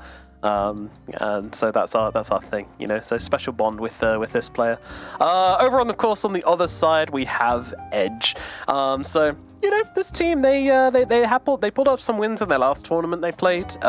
This time around seems to be struggling to really lock in, which I think is a shame, because every time we have one of these SA or SEA teams which come from this region which is kind of struggling, they're either playing Western EU pubs on very high ping or SA pubs which just aren't that good. Every time they're over here and getting a lot of events in, which Edge have been this year, I'm always looking to see them like improve and start to, take advantage of that and get better. And it's a shame to see a team not find that positive trajectory and not really capitalize on that. And it feels like you want to see them taking the full advantage of the opportunities. And I'm not sure why it's not coming into play for Edge, but they have been struggling, unfortunately. Yeah, I also don't really know the answer to that question as well, right? Like when you think about the roster, they were doing relatively well as Mosquito Clan, right? They got to a couple of events. I think they got top 6 in one event, right? Like it looked okay, but recently they just really have fallen off immensely, and that's quite the segue to then talk specifically about Vitali. Let's talk about Vitali. I promise you there was no connection to the segue, but of course the reason why I wanted to spotlight Vitali was just more we are mentioning how Got the Juice is kind of getting to better form, like doing really well, and of course his counterpart will always be the offlane, right, for the team that he's against. So I really hope for Edge's sake that Vitali is able to bring a just good hero pool to be able to play against it, because Vitali's like a Beastmaster player, but he can't really play Beastmaster if Got the Juice is playing his gyrocopter, right? So I hope for Edge, the way that they approach this is make sure that Vitali has either a really strong generic offlane that doesn't care about certain matchups, or he has a bit more of a draft advantage so that he can get to play out his lane. Yeah. How much prioritization are you going to do? You know, you mentioned you can ban out some of those counters potentially and then grab some of his signature heroes. That could be a way to do it, but I think enabling Vidley is going to be really, really important to giving Edge that core player to play around. We do have the draft now available, so let's jump into it and find out exactly what's going to be picked up and banned out in game number 1 between these two teams. Backs against the wall, Edge. If you want to stay at Dream League, a win here would definitely help out. Look at that giant fluffy kitty in the back, and some sick graffiti as well. Navi Jr. What coming the- in there. There Sorry. it is. Look at that. Is that a red panda? 5 seconds. But just sorry, look at the comparison, right? You've got one which is very like So it's street. yeah, like one's so street, you know, he's probably got like a skateboard or two. The other one, like his grandma just passed down the lamp to him or something, you know, it's like Yeah, look at that lamp. It's beautiful. The lamp and the kitten. It's quite the spectrum we've got over on Navi Jr. Wonder if are they not boot camping them? Are they all playing from home? It seems like they're all in different places. that would be a very elite boot camp if they have every room is built specifically for the player's mentality, you know? Yeah, every player gets to replicate a room of their choice to make them feel it looks at like they're home. playing from home. It does look that way. Oh, is that anime in the background? Is that your name? I'm not sure. Either way. Wait, Beastmaster first pick from Navi Jr. Wait, they're at the Liquid camp? What the? No wonder they're doing so badly at Dream League. Got him, boy! Oh my god. Woo! Jeez. I'm sorry, Edge. I'm sorry. It's your fault for going to Liquid's facility. I'm sorry. It was a Liquid joke. It wasn't an Edge It's a joke. curse. I promise. Yeah, sure. But They got They got like the elite boot camp. Yeah. I did not for expect sure. Edge to. Oof. Alright, Okay. spending that dollar. Yeah, let's go. Look, he's on the north. Oh, wait, I can't say that. Sankey now Oh, picked I up thought you were about to Edge. make a Honda joke. I was like, all right, my guy. That's like 24 hours. Yeah, that's a crazy situation. But we've got Sanking coming out for Edge. So both teams picking up this like really kind of OP offlaner / mid laner hero. Both teams kind of have a flex. It's kind of the same start for both of them in a lot of ways. Do you have one feeling? You know, do you like one more than the other? Oh, Beast 1,000,000%. Like, Beastmaster is so conceptually busted at the moment, right? It's you farm the stacks, you take the towers, you have pick off, BKB piercing, you buy refresher if the game gets, that late, you have Shivas, like everything that you want in a hero, Beastmaster does. It's why he is so good. I think my only request for Beastmaster would be, I think people just really don't respect Helm of the Overlord enough. That there are some games where a team cannot deal with the early pressure of the classic Beastmaster, the Zoo, but people seem to have kind of forgotten about it, and they always default to Aghanims. At least, I say always, it feels like they often default. But yeah, Beastmaster is very, very good. So Edge, they start answering this with the Ringmaster getting some of that protection. Once you're roared, put into the Escape Act, it's going to help out. A good thing though with the Sanking into Beastmaster matchup is if the game is going well, you can steal the stacks, right? If you see the early game and you see the quad stack, go have a little look and go find it. But Navi Jr. very quick with the response, protecting the Beast initiation with the Global Silence, and a Nyx Assassin. We don't see the hero too often, but Zayats loves the hero, and you see a Sanking who's always playing with the Sandstorm from the Invids. You're gonna get that stun on him with the Carapace. You're gonna be able to set up. So yeah, I love the fact that they're responding to the Sanking Ringmaster really nicely with the double support pick. Yeah, good pickup. I'm a big fan. I think Nyx Assassin is a little underutilized. He's got so much utility to take advantage of with a Spike Carapace, with a break on his ulti as well, which a lot of teams kind of just, let fly under the radar sometimes. But yeah, two really big counters as well in the supports, which is what you like to see. Not only these good heroes, well, Silencer specifically is a really good hero anyway, but then it's also, as you say, shielding the Beastmaster initiation from that Ringmaster answer. A lot of good stuff here for Navi Jr. Edge, though, they also have good answers. I mean, Ringmaster Sanking, how can you not like it? Very, very strong, as they will now have to pick up probably their next support hero, and then likely going to have to be a core. So they can lock in this Sanking to a lane and choose to get a... they should probably get a offlaner or a mid, because... no, they have last pick actually, they can go carry or offlane. Yeah, carry. There you go. PA going to come out from them. PA, not the most popular carry at the moment. Still around. We still see it. It feels like Good Navi burst Junior potential. getting a free lifestealer pick here. I'm already seeing the potential. Right, you buy Radiance into the PA, you disassemble later for the Nullifier to deal with the Ringmaster. You have Rage to not care about sanking. It's looking pretty good for him, but I'm getting a little bit carried away. For Edge at least, they want to win their lanes. That's all I'm seeing here, right? You pick a PA to remind the Beastmaster that, hey, if you want to play Beastmaster off lane, the PA is already here. You pick up a Muerta that can lock down the lane, and also it kind of protects a little bit from the lifestealer pick. The laning phase of Muerta into lifestealer, Muerta does play really well with that. The calling, having that ground silence, preventing the rage, it's quite nice, but I still feel Navi Junior potentially could go for it if they want to. Of course, you know, Terrorblade and the other anti-PA carries are still available. There's actually plenty of options for Navi Junior to go down, but I think for Navi Junior, just put the Beastmaster mid is the easiest option, and then you find a better offlaner to play into this PA.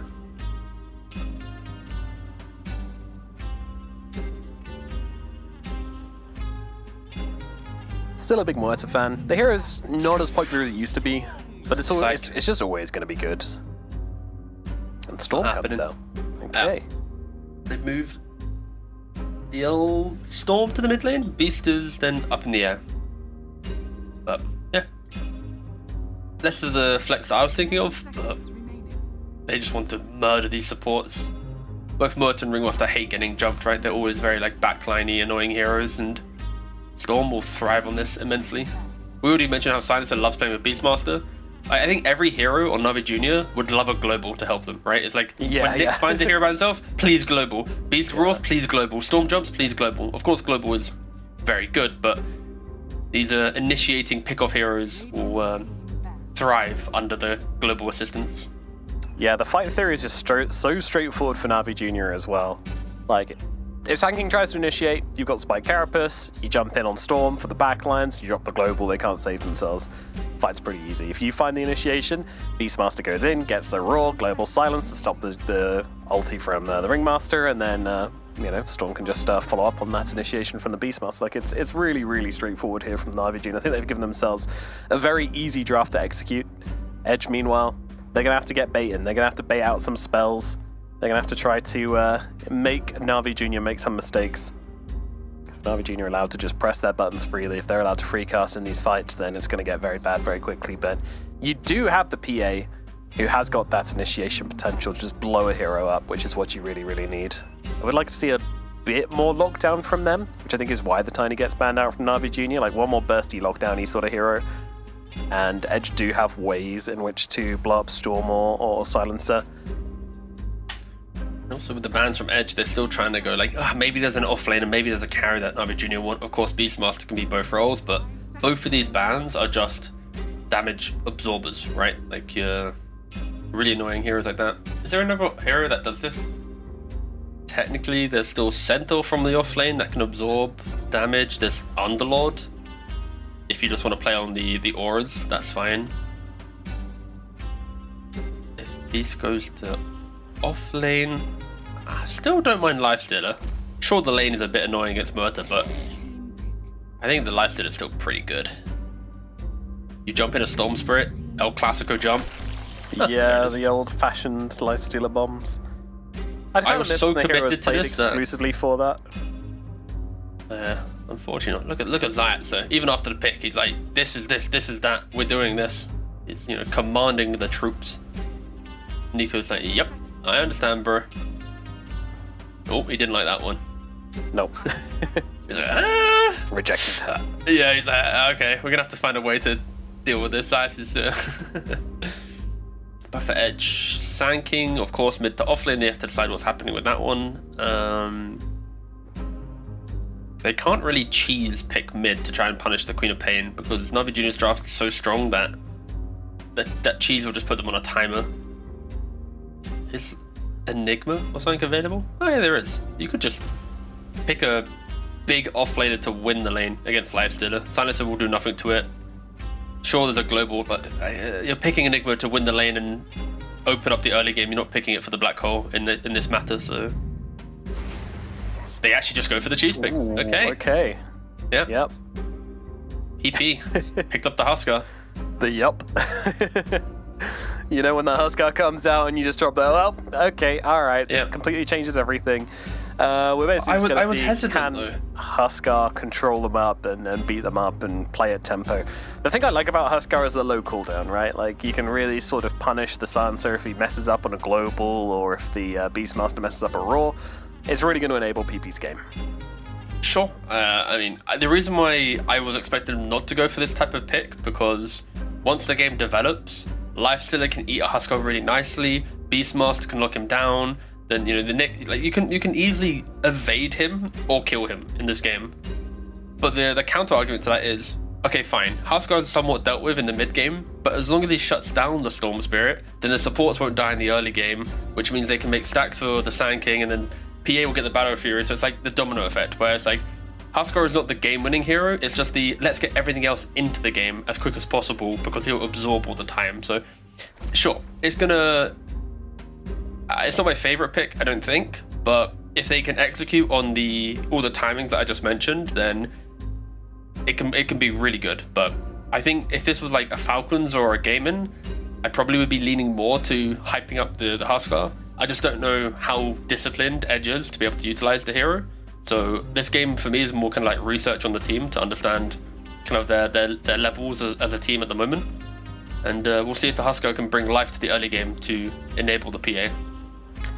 Yeah, it's a test for the team. It's also a test for PP as well to see how commanding he can be, how confident he can be, because I feel like Huskars in competitive games always suffer when that mid player isn't able to take command. Because usually in games, it's like the support player taking command over the early points and then the carry player taking command over the later points, and the mid sort of just slots themselves in when necessary. If you're playing something cheesy at mid, something commanding like the Huskar, I think like the impetus really shifts to you to make the calls, to understand your hero and your timings and how much pressure and how much you can do. So, PP, let's see him step up, see him have a commanding game, and help him lead his team to victory, as we've just got tips all over the place. Have fun, Niku. Yeah, that's kind of toxic. We've Huskar'd you mid, and then a tip and a have fun.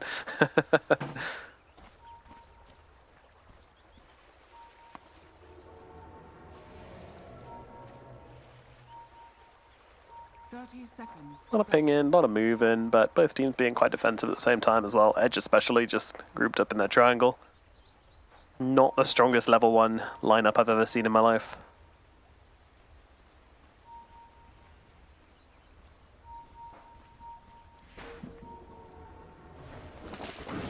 It's kind of like if Edge loses too much HP at the early game, then the lanes are weak. Everything we mentioned just slowly falls apart, right? So You I can know see why they're Zayats being goes very for these. disciplined. You know Zayats goes for these, and you know he gets them as well. Nice steal, is going to trade his life for it. I don't know if that's worth it, but Come on, two for two on the bounce. we know, all right, that it isn't worth it. No.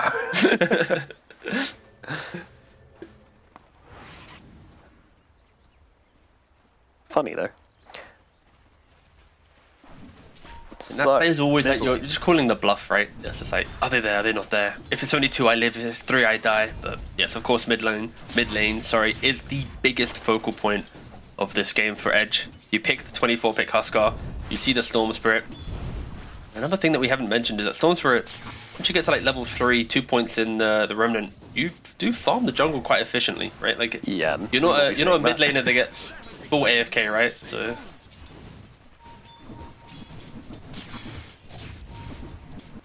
Yeah, Static Slide also makes us like a more playable matchup like previously when Storm didn't have Static Slide. Like this was sort of impossible. It's now still impossible, but less so. But still, good start for Niku here. He's managing the pressure well. He's not really freaking out about being speared and starting fired too much. It's just how it goes. Bottom lane, Zayats running around as they've harassed PMA pretty heavily, kind of shutting him out of the lane a bit, so he's going to have to salve up and come back into it. Just so much damage if you get caught by too many of these impalement arts. It's such a good spell. I've never seen a spell like more designed for laning than I have seen in Impalement Arts. Yeah, why is just it crazy. percentage HP? That's just that's it. Just make it a flat damage and we'll be happy. It's just percentage. It's too much. It is a bit too much. Like late game as well, you get caught by a random dagger in a fight, and you're like, oh, I lost 400 HP to just a random dagger thrown from 1,000 units away. Cool. But Ringmaster and A on the same team, and it's like Ice Blast and a dagger. You're like, okay, yep, okay. Right. I'm not fighting. See you guys next fight. Thanks. I wonder if they're making any stacks. I mean, it's hard because these lanes are very competitive. You know, if you have any of these lanes which you're just going to win, then you could maybe send someone to go and try and make some stacks for Niku to recover with. Maybe Zayats goes and does it in the triangle. I'm not sure.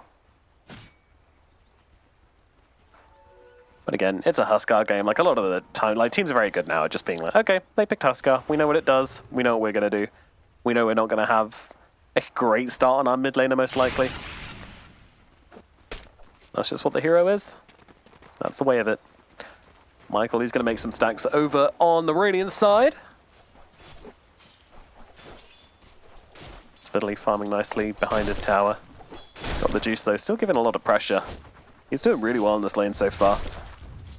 Good CS. SK not shut out, but he got the juice, just isn't really missing a whole lot. Yeah, with the kind of the Sandstorm version of Sand King that we see, he's not like the melee dominating hero of before, right? It's just kind of like shove, wave, chill. You don't really do too much. Of course, he does have Caustic built into him now with his innate, but yeah, it's just not the same amount of pressure as the old days of Sand King, as we are seeing a little bit of pressure on PMA in the bot lane. Yeah, this might be the end. Right click finds it from Yodomi. PMA will die, and Zayat's not looking in a great position either. Nice stun onto the both of them, though. Is going to buy him the space he needs to live, but that dagger really did hurt. But he will be okay.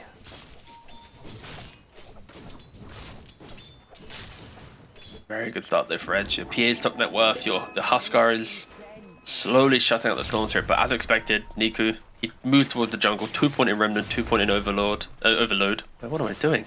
Overload. You're going for the posh cast. I was going to save that for the for the final day, but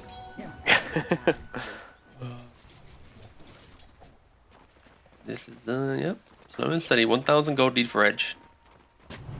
Yeah, And Michael coming behind, getting the deep ward out to scout out. I believe he was seen by Niku yet.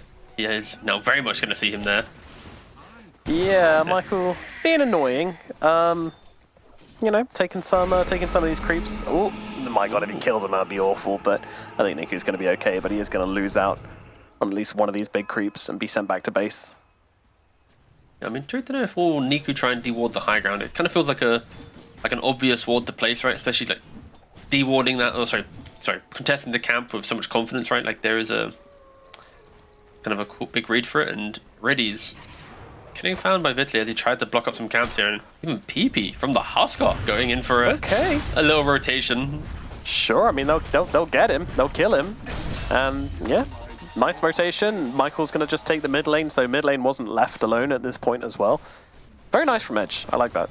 Yeah, nice move. Everything they're doing right now is what you want to see when you're picking Huskar in this position, right? Is, you know, shut down the lane, PA's beating the Beastmaster, your Sand King's farming these the stacks in the jungle. Like you couldn't argue for a better start to the game from Edge. They just have to make sure they keep, you know, compounding that to more pressure, more aggression. Yodomi though, he tried to do what Riddies did, enter the jungle to be that pesky support, maybe block up a camp or two, and he instantly gets kind of shut away from it. 6-minute it's good moves from Zayats and PMA just to kind of over-respond to the Ringmaster. And just make absolutely sure that he's not going to be getting any vision down or interrupting PMA stacks or anything like that. Yeah, Zayats just playing bodyguard here, and even with the axes, being able to get the kill. That's a really big deal, actually. You know, I mean, not respecting them at all. Kind of feeding his life away. First mistake we've seen from Edge here. Not huge, but definitely going to be giving something back the way of Na'Vi Jr., which, you know, every little is going to slow down the pressure from Edge.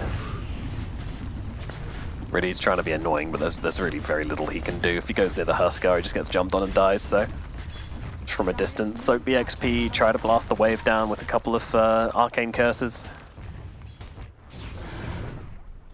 PP, now it's his turn to interrupt the triangle. I actually love how aggressive he's being on the Huskar. Like, just roaming around the map. Very uncharacteristic to the Huskar players, but Yeah, the early pre-armlet, you just don't see it. No, you don't. Dire are scanning. Walks in, takes the hard camp, walks away. Dire's bottom tower is under attack. 2 green shrines as well. Shrine of Wisdom both going the way of Edge. That's actually probably the biggest deal here. Yodomi was able to get in and steal that one. So now Na'Vi Jr. in a really bad position, not just in gold, but in XP as well.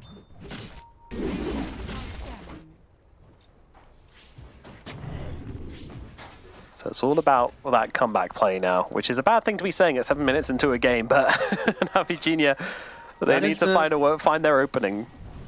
That is the weakness, right? A lot of Na'Vi Junior's draft is built on the cores having good lanes, right? If the cores don't have good lanes, there is no real natural comeback other than being out of position on edge. And Michael, as I say that, is stepping up into the river. Yeah, they have to find opportunities. Oh. PP getting very, very low here, and he might just drop the box. Oh, what a save coming out, but it doesn't matter. Niku gets him perfectly with the ball lightning, gets the kill.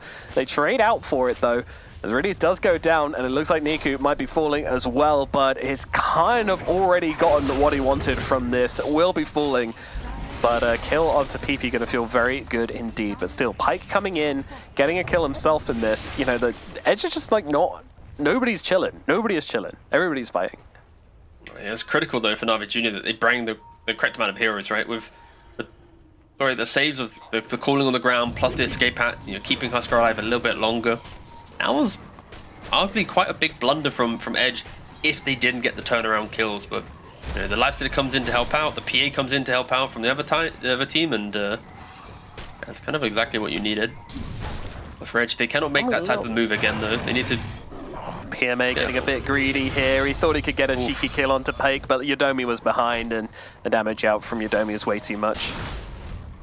Zayat's trying to go to Vitaly.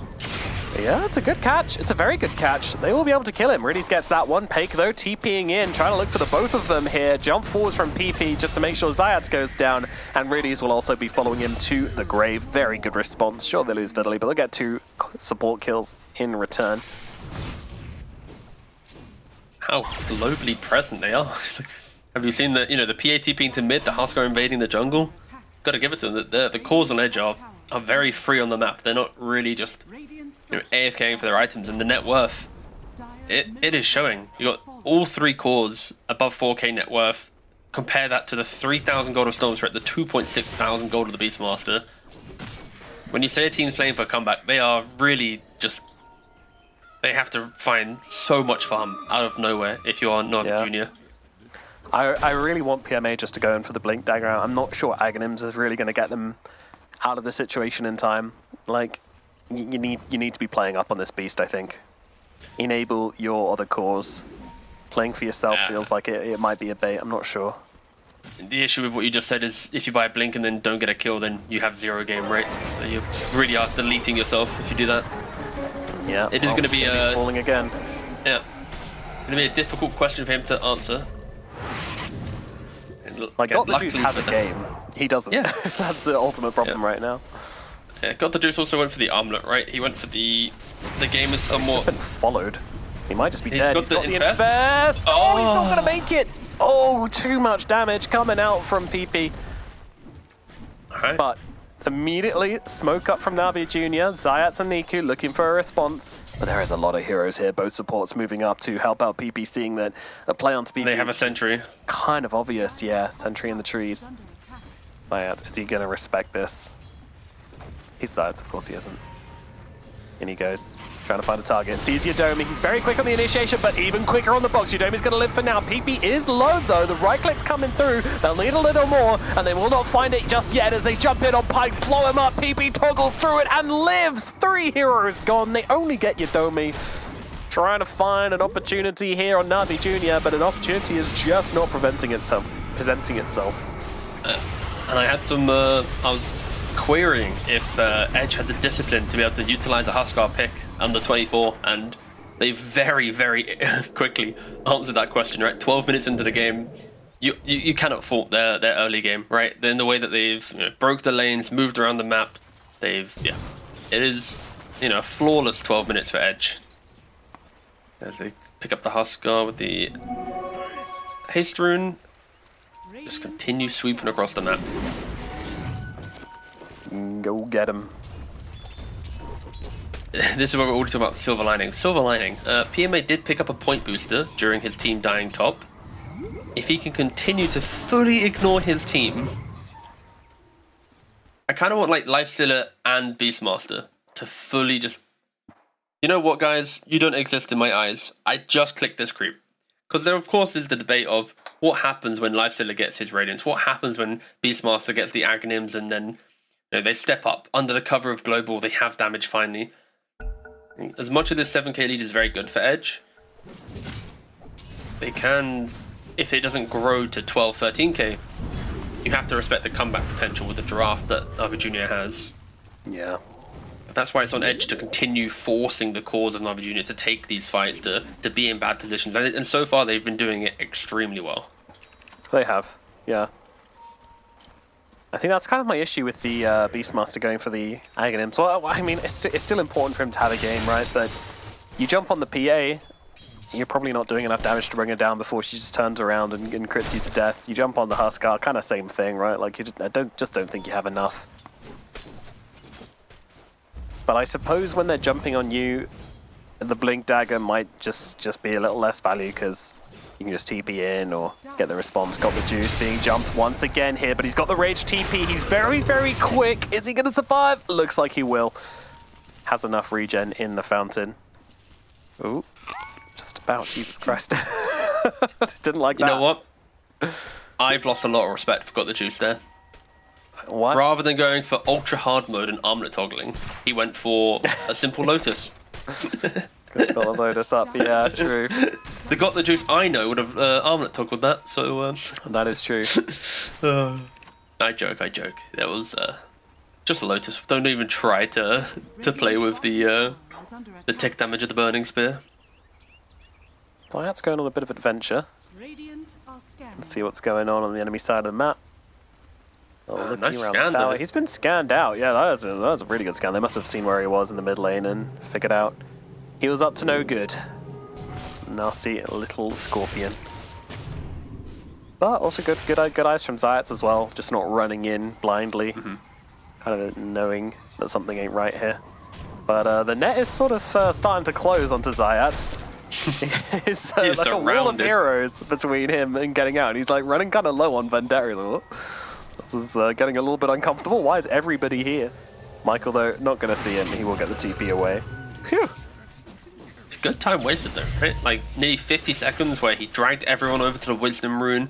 Sure, there was no like dust wasted and kind of this exertion of, oh my god, go kill him, but it still was 50 seconds that Navi Jr., they need every little moment in this game to even feel like they can play it out, right? The Lifestealer's got the Talisman of Evasion, building towards the Relic.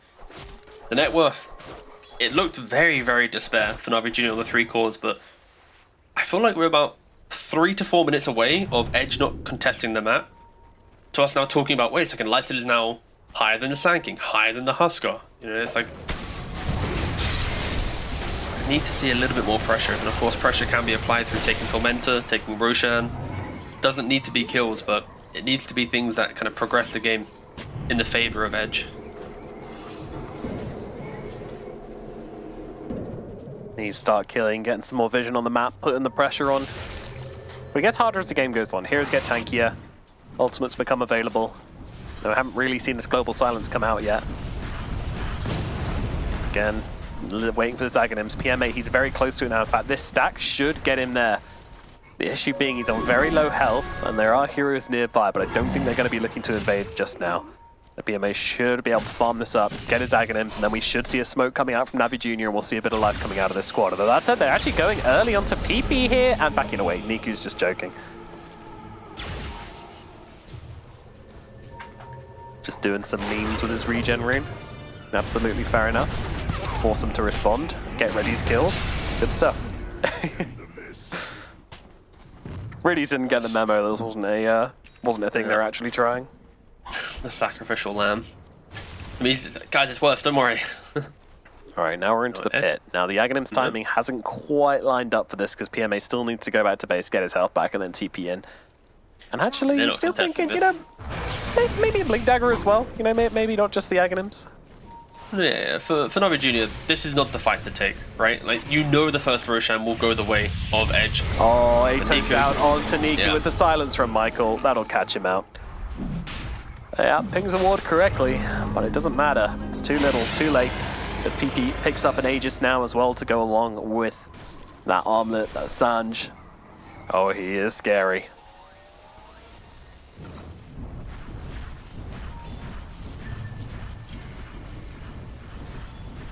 Will Still, Navi like Jr. any look to Huskar skip any game, waves or anything? Yeah. Yeah, that'll be the question. Can they even? I mean, their heroes aren't fantastic at doing it. No, One not hero really. is dead.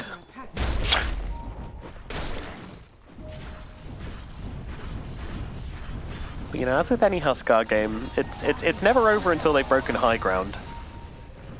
Always a bit of a question mark until that point. There's a massive insurance policy, though, built into their draft, though. The PA. Yeah. If at any point, if PP does fall short, the PA will just step up and be like, all right, don't worry. Thank you for your service of 20 minutes. I am 11,000 gold PA, completely uncontested. Looking to go for the... Ooh. I'm going to say... I don't see this build too often on PA, but it's a classic for the 7.38 patch, right? The by SMY and Glimmer Cape is super annoying and high Another utility. jump in for Niku Can he here, get out, getting though? caught out. Global silence is going to come down. The silence Nice yours. ends, but they've healed him up, and that's going to get him killed. Beautiful dead shot combination there between him and Fiddly. Another death for Niku. Definitely the hero you want to be shutting down. If he can't have a game, there is nobody to jump on these backlines, nobody to disrupt these fights, and nobody to enable the Lifestealer in these engagements. That's what it's all going to come down to. And PMA not actually going for the Blink Dagger, going for the BKB. Has to stand his ground. Again, there's the Blink Dagger. When you're this far behind it, it's kind of a grief item, right? You put yourself into a fight, they're just going to kill you in a matter of seconds. If you can weather the storm, soak up some engagement, then everyone else has life. So I respect the first hero they see every time around. But we might see the first roar coming out now from PMA, and it will be onto Michael, and they will kill him off. Are they tempted to go for more here? I'm not sure they should be, though, but Haig's jumping in. PMA taking some pretty heavy hits back in response, and now the Epicenter response. That is big. PMA is gone, but Fiddly's dead almost immediately. Epicenter still lingering and doing damage. The box going to allow Pike to escape. As Riddy's going to try for the TP out here, but not going to be allowed to do so. Pike sees the opportunity, takes him out, and gets himself the kill onto the silencer. There was a little bit of indecision there from the Lifestealer, right? He wanted to get inside his Beastmaster to make him tankier, to utilize the Aghanims, but then he didn't jump inside. And then as soon as he didn't jump inside, Sankey was like, oh, damn, thank you. Two-man Barrow Strike gets the kill. At least for Navi Jr. signs of life and Edge. Don't really care what just happened. It's like, all right, sure, whatever. We gave a little streak away to the Beastmaster, but keep on going, PP. Starts hitting the top tower. So if we look at the position of Navi Jr., the Radiance is complete on the Lifestealer. He's now looking towards a potential Manta. And the Beastmaster only a recipe away from the BKB. He was the hero that obtained the streak from the Muerta, so he won't be complaining. No, he will not. Did die in that fight, but getting a critical kill in the process is going to make him feel pretty good. So he's going to be a hero, he's got a bit of a game, got the juice, obviously has good items, good... Ooh, PP jumping onto him again though, doesn't get off the rage in time. This might just be a death for got the juice. No, never mind, rage comes through, finds a catapult, gets inside it, but Atos onto the catapult. He's going to need to bring in some help here. That said, though, this catapult's taking absolutely no damage from PP. Michael ulted for some reason, so... Oh, PMA's down on the back lines, and they're going for the cutoff here. Zayas kind of needs to defend his Lifestealer. Fiddly jumps in. Brilliant timing there from Fiddly. Blows up the catapult, stun immediately, so no rage is coming out, but he gets the TP. Rage TP away from Got the Juice. Narrowly survives it once again. Oh, he is having a game here on the Lifestealer. He's just about narrowly survived this twice now and keeping his net worth up. Is it going to be enough to turn the game around? I don't know. It is a really, really scary situation, but he's doing everything he can to keep his team in the game. Radiant's courier has been It's like they're kind of taking turns, right? Like one core steps up to, you know what, I'll soak the aggression of Edge and then you guys go farm. Niku done it a couple times. Now the Beastmaster does it. He throws out a roar. He dies. Lifestealer survives. Niku's like, thank you guys so much. I got to farm like 3 jungle camps. Oh, the gem for the high ground. Pushes him to the low ground. VAC. Yeah. Check his computer right now. He's not actually inside the silence. Oh, is anyone in range? Nope. Nope, gets out. All right. Never Is mind. there any ward in the area? Or was that just a vibe check? Okay, that was the vibe. He had a gem, so I guess he was checking the cliff for A little D ward. he just finds a storm spear up there, like, what the? What are you doing here, Why chat? are you here? Instant smoke though. They have the I like global. this. Yep. Maybe they find Yodomi or someone in the top side. Any kill will feel good for Navi Jr. No epicenter as well, right? So the team fight is sort of not there. Yeah, if they kill Sanking and get the gem, that's gonna be massive. And oh, Just a second off. All 3-man stun though coming out, all silenced up as well. But there's your global coming down in response. But they should be able to finish off Italy here. Got the juice, does have the damage. He's got the juice, picks up the gem, TP away. Will he make it out? He's getting so low once again, but once again got the juice, TP's away. Man, rage TP. It's getting it done, that's for sure.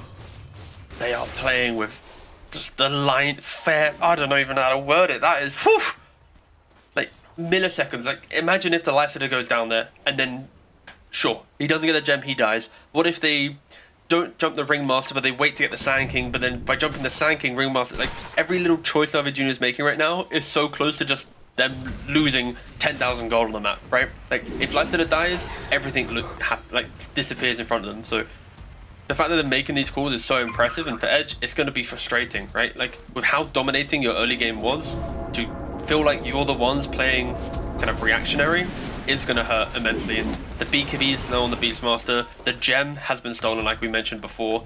60 seconds for the next global. And I love this as well, putting it on PMA as well, the guy who's just gone for this BKB Aghanims, full survivability. He's going to be in the middle of the fights, giving them the vision. You don't want it on a support, you can just get blown up super quickly at the start. And that's exactly what they're doing.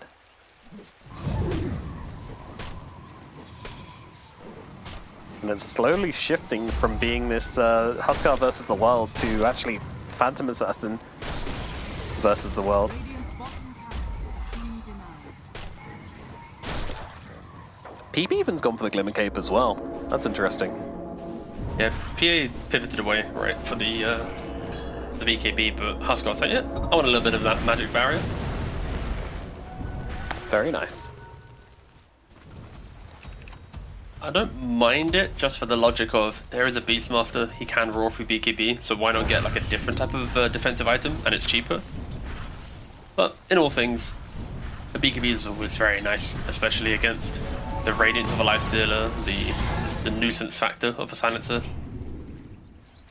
But for now, as long as one core goes for it, that's the key thing. PA has the BKB, so now the Huskar is allowed to go more creative, right, with the blinks and whatnot. And Sand King just completed his BKB.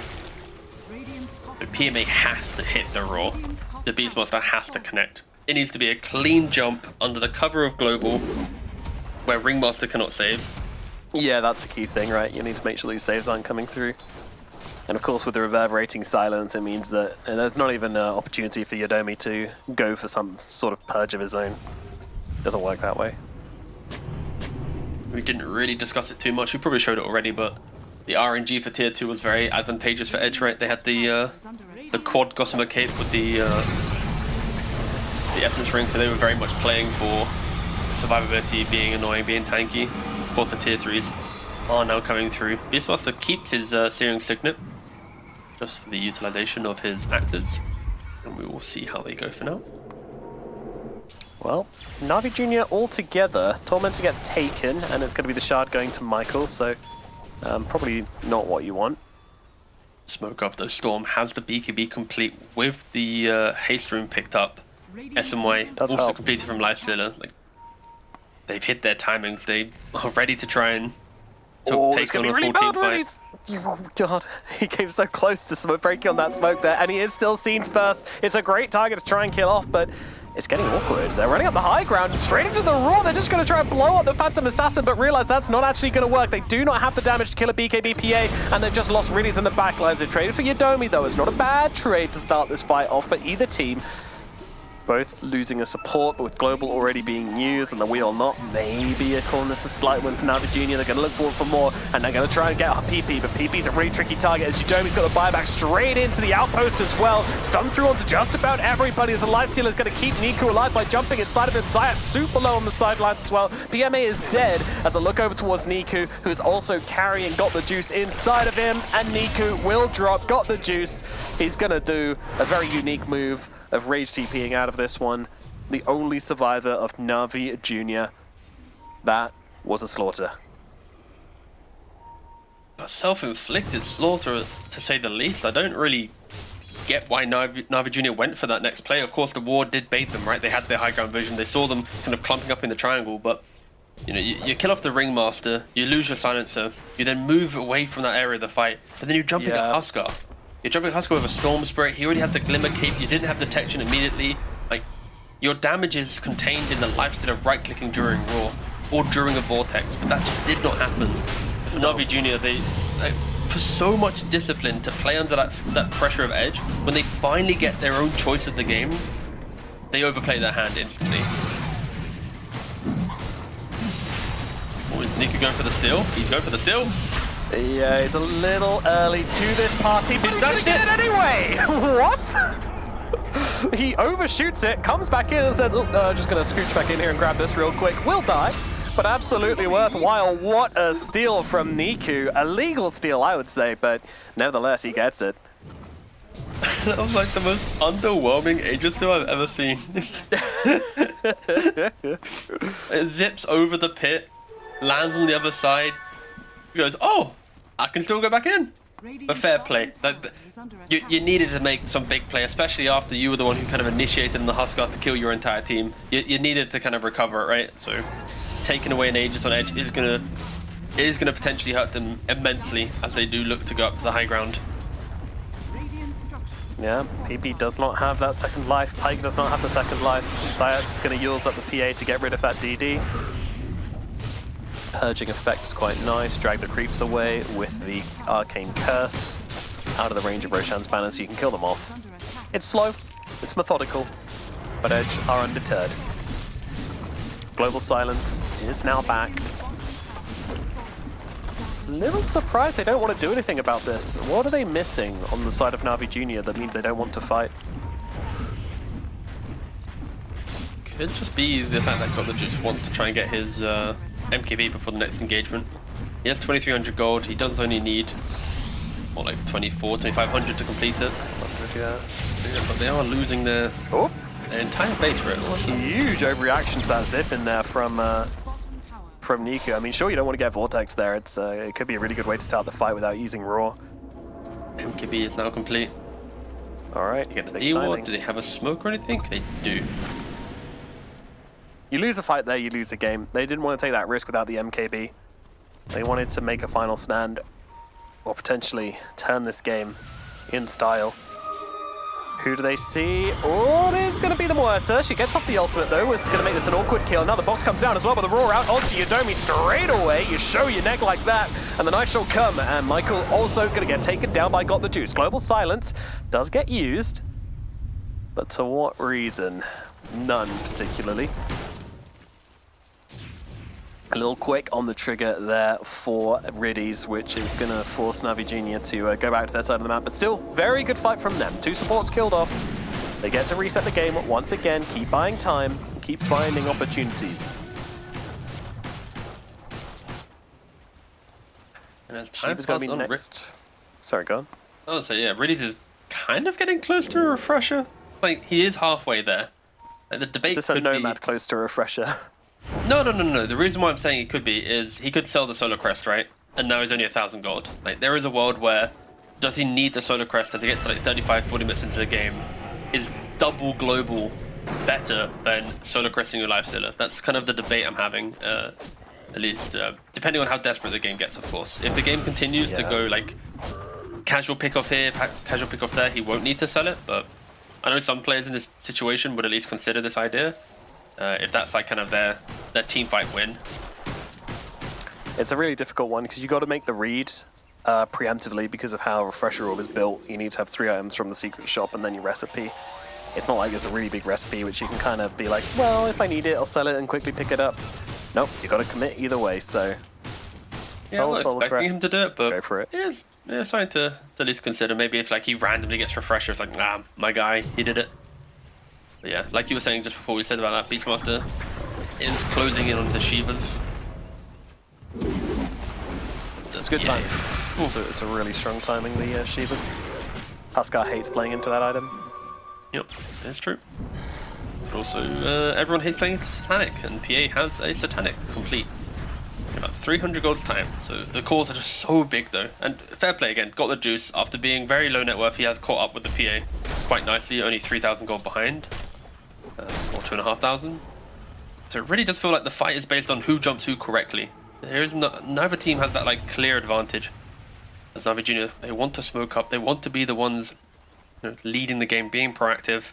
They might find the Sand King, but they walk south as he walks north, and it is daytime, so they now do see him as they jump in. Oh, a little bit delayed, but they do get the kill.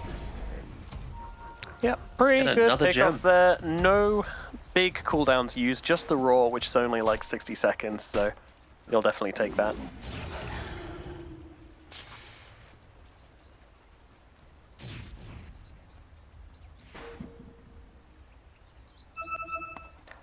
And now Navi Junior get to spend a bit of time on the enemy side of the map. And they've forgotten what the Radiant side of the map looks like. They're discovering like adventures in a new land. Ah, look, it's all green over here. Science, of course, sitting right behind Got the Juice, but a nice spear in. They might actually have him here. There's a lot of damage coming through onto Got the Juice, and he will just get killed off. Wasn't ready for that dead shot from Michael. The ace gets it done. Riddy's going to fall as well. A little bit of a mistake here coming out from Navi Junior. They get a small advantage, get way overconfident with it, and Edge find a pretty easy punish. What a dead shot from the Muerta. You could argue maybe the Lifestealer with a rage, but it was so quick from the Muerta that you can see why he wasn't able to rage it off. But yeah, very, very good pick there. It is why Muerta the entire game against Lifestealer, any minute you put a calling or a dead shot, you can easily lock him down with additional stuns. Now 40 seconds, no buyback. What can Edge get from this? At least a lane of barracks, I would say. Creeps are on the high ground, the back door is disabled for a minute. Diance wants nothing to do with that, blinks himself away. Fortification is available if they want to fortify and wait for the back door to kick in. But they're not doing so. Just gonna sacrifice it. It's like any mistake you make at this point in the game, you get a barracks. Like that's like the price of anything. The core dies, it's barracks. Global Silence is used without a kill, it's barracks. Roar is used without a kill, it's barracks.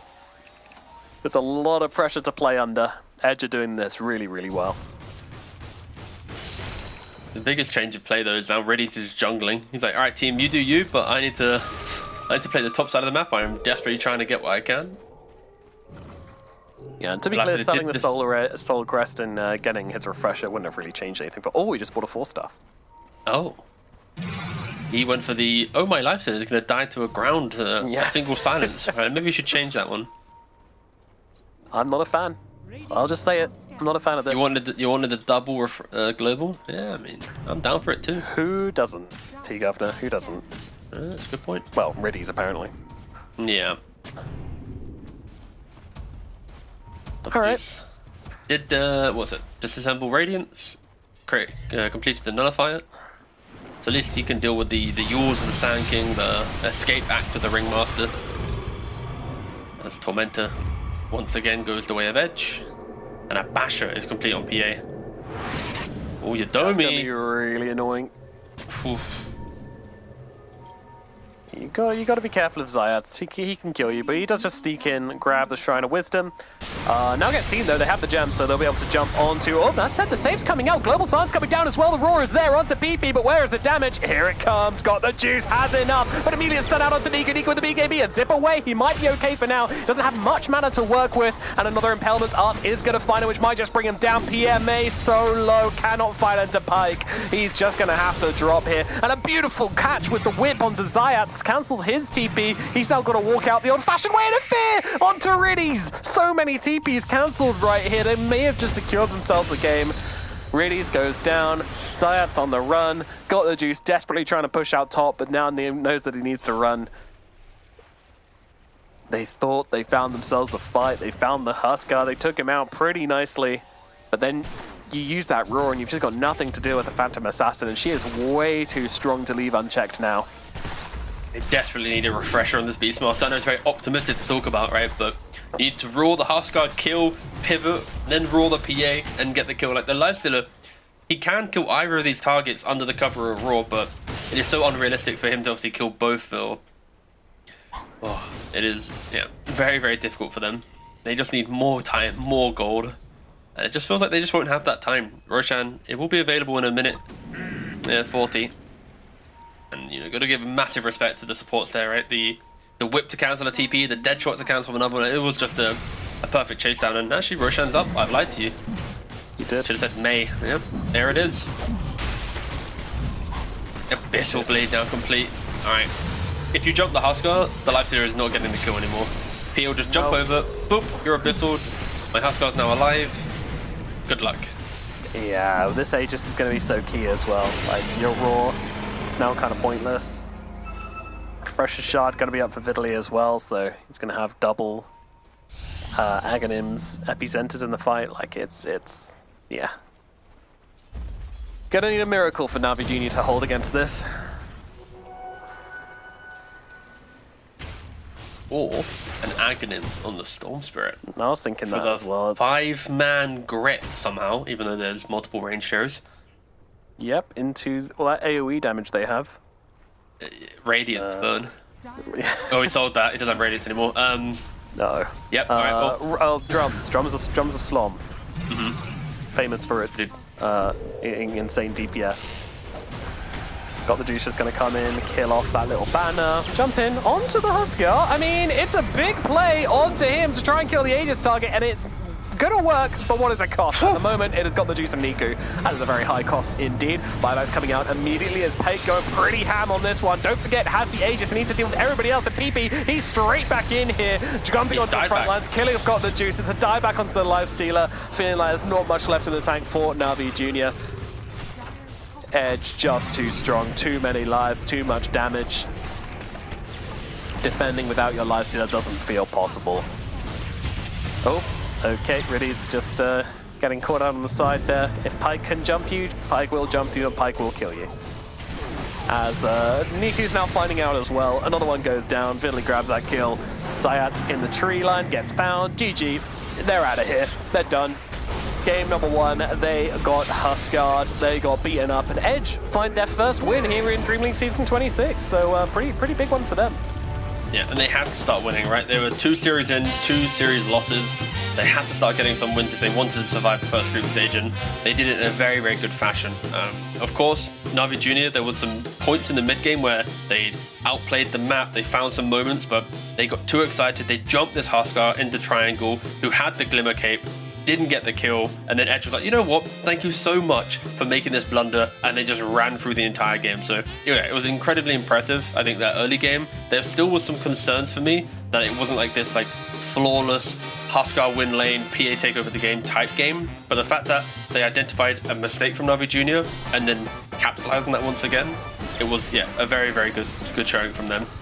Up and down, like always, but yeah, fundamentally good draft, good play, and they just never really allowed Na'Vi Jr. to feel too confident in the game.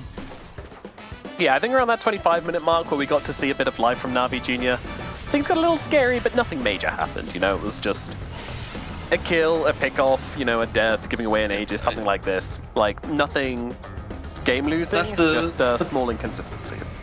Yeah, I'd argue that's the point where if Na'Vi Jr. was playing better, they would actually be able to turn this game around and potentially win the game. And that, like, to me, it's like, I think a better team would have beaten Edge in that position. So that's why I'm excited that Edge win this game, but like that mid game, it's like if you replace Navi Jr. with like a gaming or another team, like a Tundra, that's the mistake that loses you the game and prevents you from becoming a top 8 team. And like when we're watching these series, I agree. But also, we have to be very critical because it's like, I don't want to overly hype a team that's like, I need to make sure I'm grounded with this. But again, great game. Sure. But fantastic early game from Edge. Really good late game, I would say. Like their late game was pretty damn sharp. They just felt like they just got back into the driving seat. Pike delivering for his team massively. So as you said, the insurance policy was there. The insurance policy comes through. PP, he was always just a distraction. You never want to look at PP too much because really Pike's going to be there to follow up and help the team out. Still, credit to Got the Juice. He was able to do some magic in this game. He was able to find farm in a game where they were getting absolutely slaughtered. I think PMA also was able to find quite a lot of farm despite not really being able to do too much with it. Very tricky to play this hero, which exists to sit in the front lines, into a game with this much damage where they can just blow up heroes with relative ease. So sort of tricky in that regard. But first game, Navi Jr. need to reconsider what to ban for in the second game. Make sure they have a big post-it note on their drafter screen saying, make sure you don't leave a Huskar open, or maybe something a bit more succinct than that. But that is one of the biggest things. A lot of words, game. Yeah, maybe several post-it notes, each with one word each on it, so you can't even see the screen anymore. But either way, that's going to be game 1 done and dusted, which means we'll throw it over to a break, and then we're back with game number 2 of Edge versus Navi Jr. here at DreamLeague Season 26.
direction. Just ask yourself, am I ready for you? 100% now. I'm ready. 100% now. Yes, I'm ready. Eyes wide open. I'm ready to move. I'm ready to move. 100% now.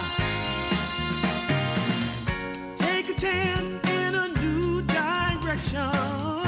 Any place you wanna go. I don't have all the right answers, but one thing I know, I'm so ready for you. 100% now. I'm ready. 100%. You know I'm ready. Yes, I'm ready. Eyes wide open. I'm ready to move. Well,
I haven't found the one.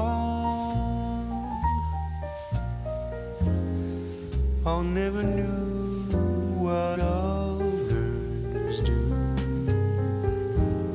I hope and yet again,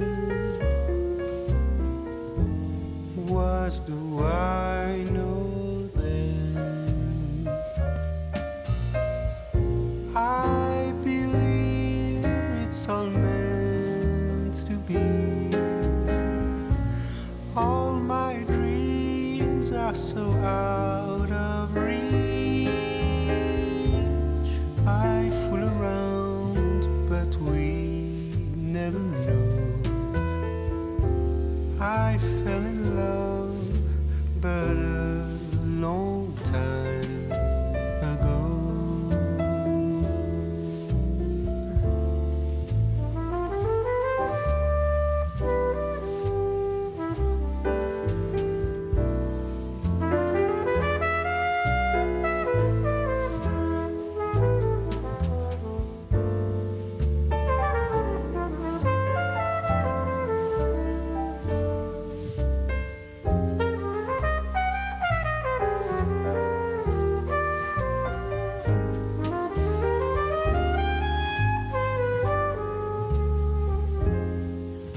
I sing the same old song,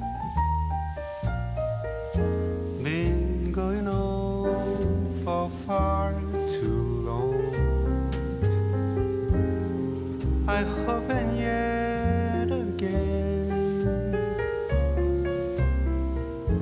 what do I know then?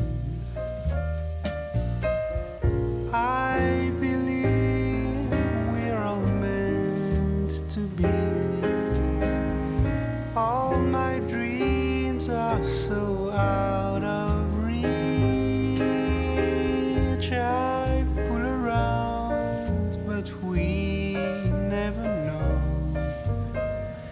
I fell in love, but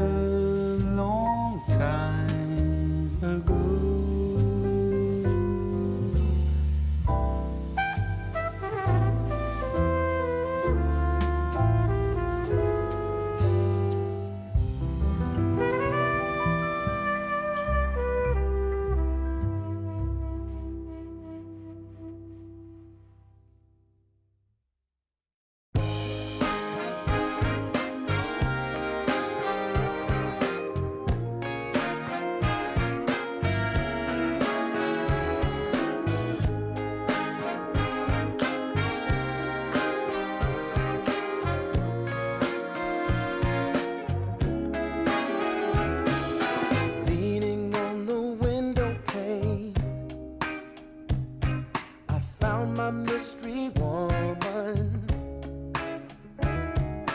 Flame drives me insane.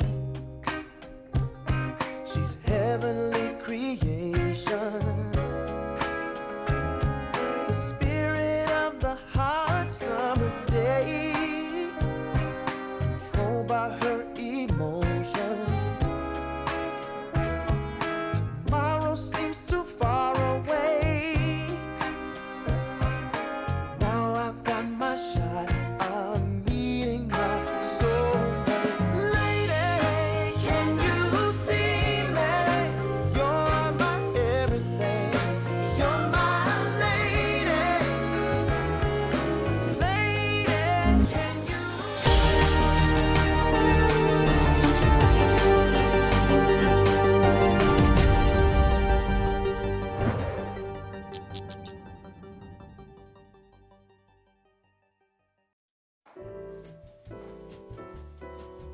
Edge tease us a little bit in game number 1, getting very, very close, not quite finishing it out, but then finally put the finishing blow into the first match, which leads us to game number 2.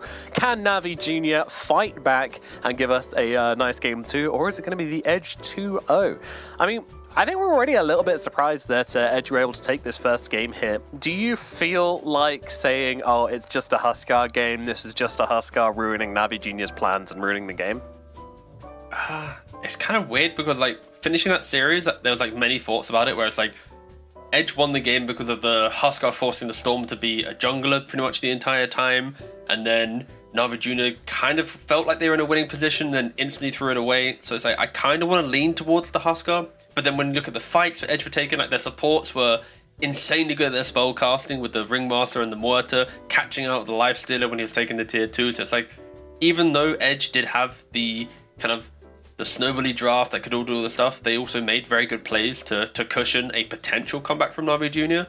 But I would say, yes, the Huskar did immensely help in bringing a lot of their kind of, their mid-game to life for sure. So I think next time for Navi Jr., they will probably try and protect Niku a little bit in that mid lane with the bans to ensure that they don't lose the Beastmaster lane and lose the Storm lane and then also kind of go 50-50 in the top lane, right? Like, fundamentally, they kind of lost 3 lanes, which gave Edge just this insane lead to play on the entire time. Yeah, and Edge were allowed to make mistakes. They were allowed to kind of flop every now and again. It didn't really matter. They were so far ahead that they were able to just kind of clean it up. And someone who didn't make mistakes in that last game was Pyke on the PA. Kind of got a little bit lost in the kind of conversation just because there's this Huskar absorbing all the attention early on, but she came through, she delivered massively, 0 deaths on Pyke that game, never really roared up or killed off or focused down in the fights because they just felt like they had to deal with this Huskar first, which it's kind of fair enough. This hero's been beating you up all game, but in the end, there are just too many problems, too many heroes for Navi Jr. to beat down, and only one Raw, unfortunately. And in the end, that does seal out the first game. I think Navi Jr., it's kind of mental battle now. I mean, they're a very experienced team at this point. They've been through so many qualifiers, like they've lost out on so many qualifiers as well. I remember a run of like 3 qualifiers in a row where they came super close to qualifying and then just ended up like dropping in the finals, and that toughens you up. It definitely gives you a pretty thick skin. I'm not expecting Navi Jr. to be lost. I actually feel like it's really easy to recover from a Huskar victory as well, regardless of whether it was actually, getting cheese picked or anything. That's what you're going to say to each other. It's just a Huskar. It's just a Huskar game. Don't worry about it. We'll mentally reset. Go next. When you talk about it later, you could obviously say, well, yeah, there was more to it than just the Huskar pick. We need to do this, we need to do that, we need to make sure we take advantage of that. But in the moment, it's super easy just to say, like, a Huskar game, let's go next, And I hope that's what's happening with Navi Jr. at the moment. Yeah, no, I think fundamentally Navi Jr. need to make sure that they respect the aggression from Edge, right? Like, their PA lane was really aggressive.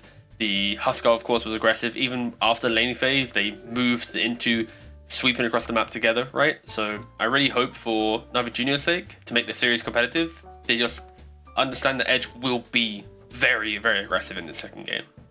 Absolutely, and talking of the second game, the draft's now available, so let's jump into it and find out how this one is going to look. Any changes up from game 1? Let's find out. Aw, he's having a little nap. He's all snuggled up in his blanket. Cute. There he is. He's just cozy. Yeah.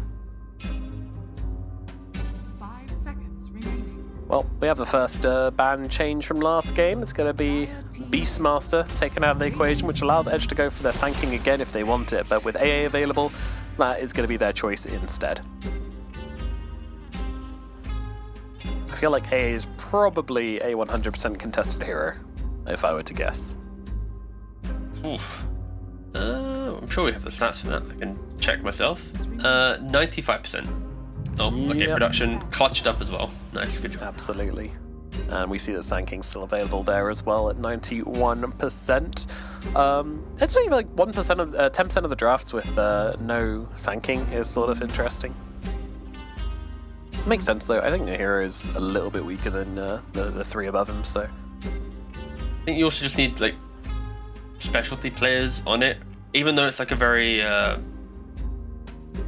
don't say not easy hero, but like you know what to do on the hero. Like it's make stack, farm jungle, get blink, go for kill, right? But not every team likes this play style of 5 seconds remaining. your offlaner playing backwards to then get a blink to then go for pick off. Like they like to have like auras and be more kind of present on the lane to pressure the carry. So I can see why the Sanking is not always as contested compared to the other heroes. Now Virginia though instantly responding to the Ancient Apparition with the Medusa. Of course Medusa does not really care about Ice Blast the entire game. So there's a very strong chance that this could just be the carry for Navi Jr., especially with the Anti-Mage ban.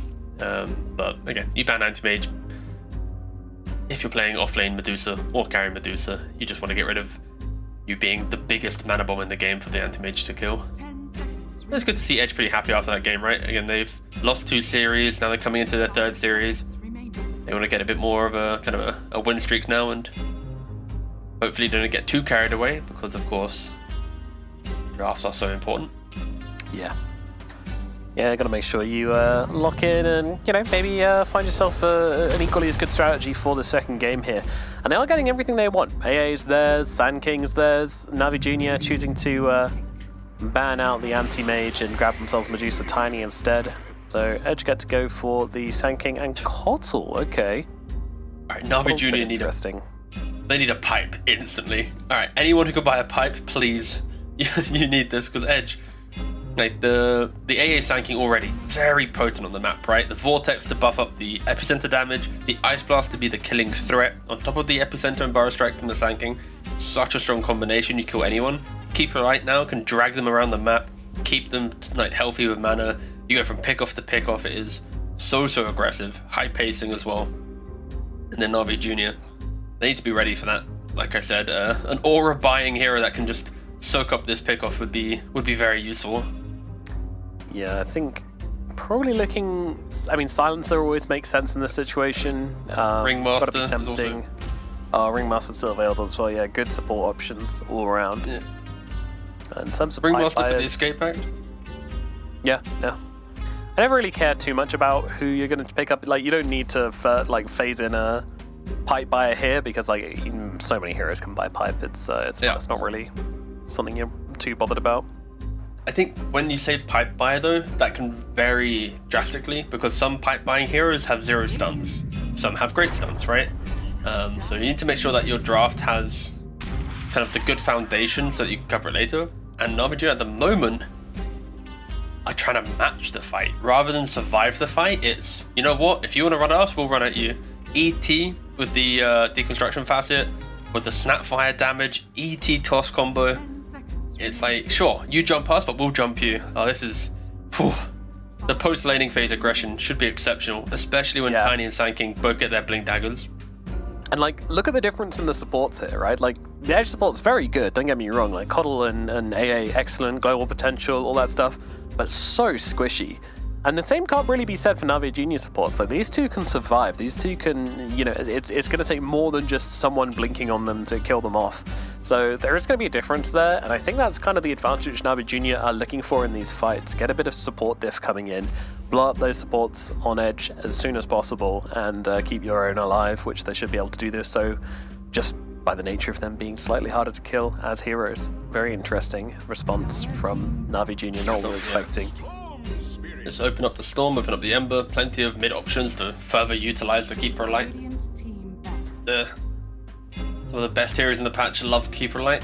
due to the spam you have. And yeah, every hero on Edge is like, thank you so much, Keeper Light, for being in the game. We will happily take a Chakra and continue trying to kill our opponent.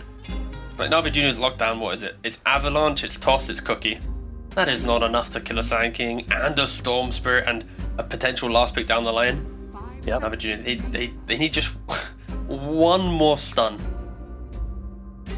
They certainly do. They certainly do. But they've got a lot of flexibility in their draft still as well. Like this Medusa probably going off lane, this Tiny probably going carry, but doesn't have to. They can move things around pretty much wherever they want to get this last pick that they feel like they need. So discussion probably happening about that right now, trying to figure out what exactly they want to go for as their last pick, and then going to ban out the potential answers, potential draft counters to that. What could they do? Now, I think I prefer Medusa to carry, Tiny to mid, and you pick up an off lane. That's where I'm leaning. But again, with the not last pick in the draft, can make things a little bit more turbulent. But with an Abaddon and a Lifestealer ban, this should be telling us what hero they're going for. But are we smart enough? I'm having a bit of a slow day. I'm having a bit of a slow day today. No, I got excited by my Lifestealer last game. Let's see, Abaddon shields, strong lockdown, and Lifestealer, he's got rage, and it's high HP, he's got a bit high HP with lots of lockdown. The big single lockdown spell, Beastmaster. I got it, don't worry. He's banned. Well, you said that 2 days in a row now. Hero. No, it's not first ban hero. Get me out. Productions even have to bring up the previous ban sheet to prove to you that's that rude, production. What the hell is highlighting it? It's like, brother, do you have eyes? Listen, it's the only hero which is directly countered by Abaddon and Lifestealer, so I don't know what you want from me. It's the only hero. That makes sense. Edge, final pickup from them. They just need themselves a nice carry hero. They just need themselves a nice dude that's going to carry the game for them. TB is an option if they want to go down that route. PA still available from last game, should they be inclined. 10 seconds remaining. Oh no, TB's actually first phase banned by Edge, wow. Not Bring up the draft graphic again, production. Show no Round 2. Alright, do you have any ideas outside of the ones that are banned? I mean, I did say 2 before that. No, I know. Yeah, the thing for Edge is that they have so much aggression that they just need to decide what's happening with the Medusa and the Tiny, right? Because some carries that you pick are good against Tiny, but they're not good against Medusa. And we already mentioned that Navi Jr. do have all this flexibility in them. And I apologize, I actually misread. I thought Navi Jr. didn't have last pick. They do, which makes the Tiny Medusa even stronger. Yeah. So you have to kind of blind pick a carry. Yeah, you have to blind pick a carry, because I disagree with you where I don't think Tiny carry is the best here. I think I'd rather have Medusa carry or Medusa mid offlane, and then you have Tiny mid. But I was just saying it's open. But yeah, actually, I did mention that. Yeah. I feel like they probably do Tiny. I mean, I'm only saying that because that's what they're banning on Edge. They're banning mid laners, so. That's yeah, they're kind of playing for the. Yeah, they're playing for the. There's so much flexibility that you have to kind of get rid of what you. What's it called? What you respect the most, and yeah, they do go for the carry Medusa, the mid Tiny, and the offlane Pangolier.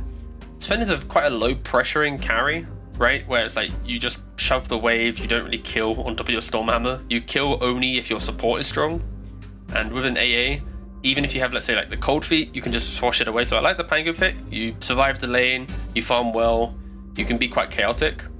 And like we saw earlier today with OG Latam, can the Sven get enough kills before his BKB really wears out? That's kind of like my kind of tell for a good game, and maybe not. The Butterfly on Medusa really will hurt him a lot there. Same thing with the roll. The Sven doesn't really kill the Pangolier unless you jump in beforehand, but maybe Pike buys Blink before 5 items. That could help a lot. We'll find out. We shall. We certainly shall. Let's see how this one goes. I mean, this PMA Pangolier last pick, I kind of like it, honestly. Like, just purely as an answer to the Sven, I think they were probably considering it, but then the Sven comes out, and it's like, man, we know how much Sven can struggle if he gets kited, and Pangolier is kind of the perfect hero for doing that. locking him down. You know, there's nothing to lock down this Pangolier during his Rolling Thunder to stop him having a free time. So it's really going to be problems for this Sven, and obviously the Magic community going to help out as well when you're trying to get through these fights with the... ooh, what is he drinking? That looked lovely. When you're trying to get through the epicenter from Fiddly as well, so... Yeah, overall big fan. I think this was a decent last pick. I got the Juice Medusa, the Niku mid Tiny, lots of initiation. I mean, both teams look like they're ready to fight each other, which is always exciting for us. Yeah, no complaints at all, right? It's like, on one side you've got ET Snap enabling a Tiny or a Pango. The other side you've got AA Kotl enabling a Sanking jump or a Sven jump or a Storm jump, right? Like, it is. The supports will give so much life to this game. That's why like, the first Wisdom Room will be critical. The laning phase is going to be critical. If you get 2 Wisdoms and then suddenly kind of turn that into multiple kills, then you can snowball it very quickly. And I love these little synergies we have from both sides as well, where we have Zayats and Riddies on the 2 supports on Navi Jr. With Riddies throwing out the Astral Spirit, it's going to give the magic reduction, which allows these kisses to do an absolutely insane amount of damage. I mean, they already do a lot, but with the reduction, it's going to be ridiculous. But then also on the other side, you have Kotl with Recall, with Storm Spirit. So you've got 2 like really unique but really strong combos on both sides, which is going to be fun. Good luck, PP.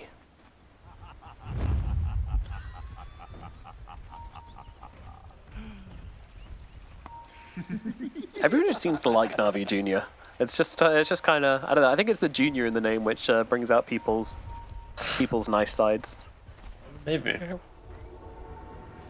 It's just rare that you get like a kind of underdog story / like academy team. Like compared to like Counter-Strike, we just don't have academy teams really ever. So to actually have one in the scene and it be good is yeah, you don't want it to disappear. No, absolutely not.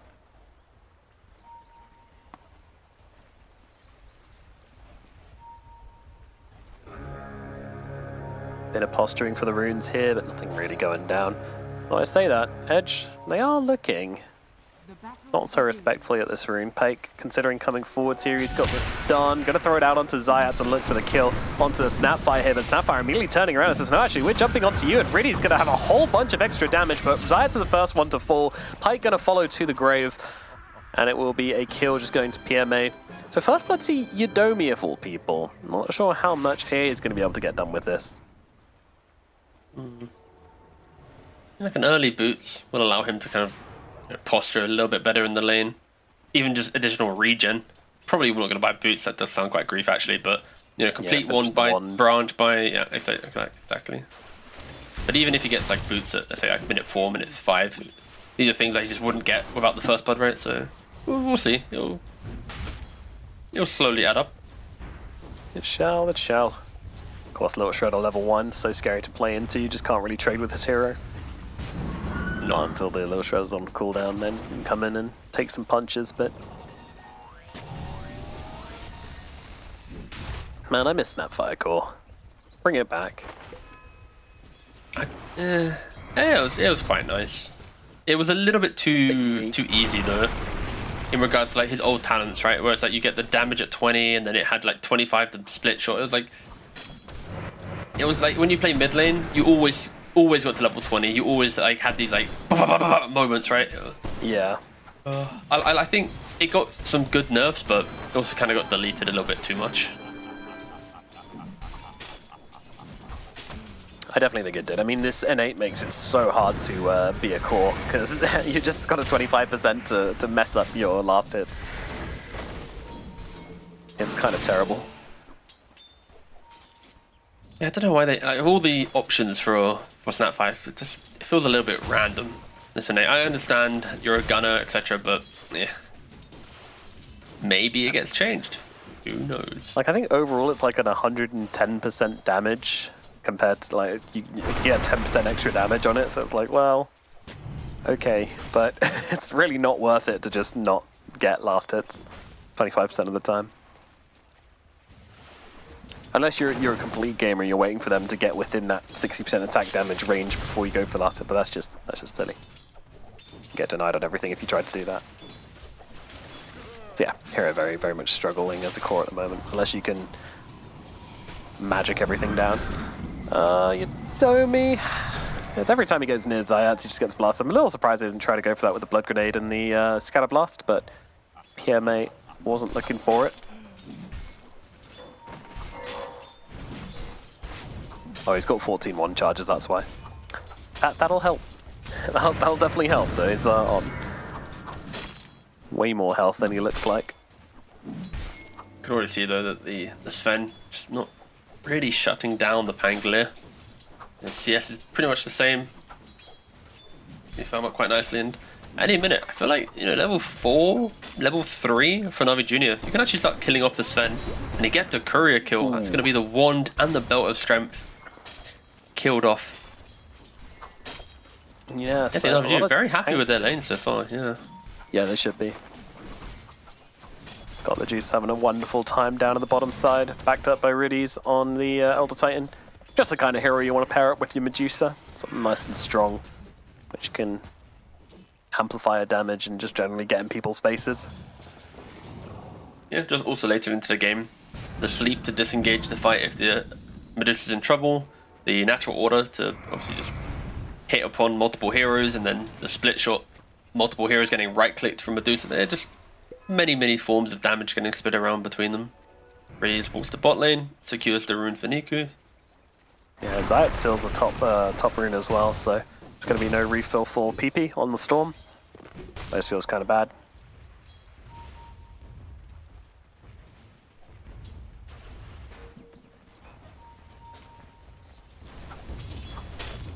PP, a bit of a Storm specialist though. Really enjoys the hero, played tons of pro games on it. Has the Grandmaster tier on Dota Plus as well, so very confident on this hero. Yeah, let's see what we can do. Not many stuns for him to be too punished, right? Like we said during the draft, there's Avalanche, there's Toss, there's Rolling Thunder, and there's a Cookie. That's about it. If there is a game for him to shine, it should be this game. And that's why, you know, Navi Junior are playing some decent pressure. They're bringing the supports every time there's a rune. Even at the 5-minute mark with the catapult running down the lane now, they're already here posturing. Navi Junior identified the fact that Storm is going to be the playmaker of the early game. If he has a good lead, and yep, he is getting shut down. Ooh, a lot of damage out to got the Juice, forced to pop the Mango, has the stick still available. Very nice little play there with the Burrow Strike into the Illuminate. Riddies looking for Yodomi here, and Zayats is nearby as well. Does have himself the Scatter Blast, but misses. Oh, that is a really critical miss from Zayats there. And that allows Yodomi to survive where he otherwise wouldn't have.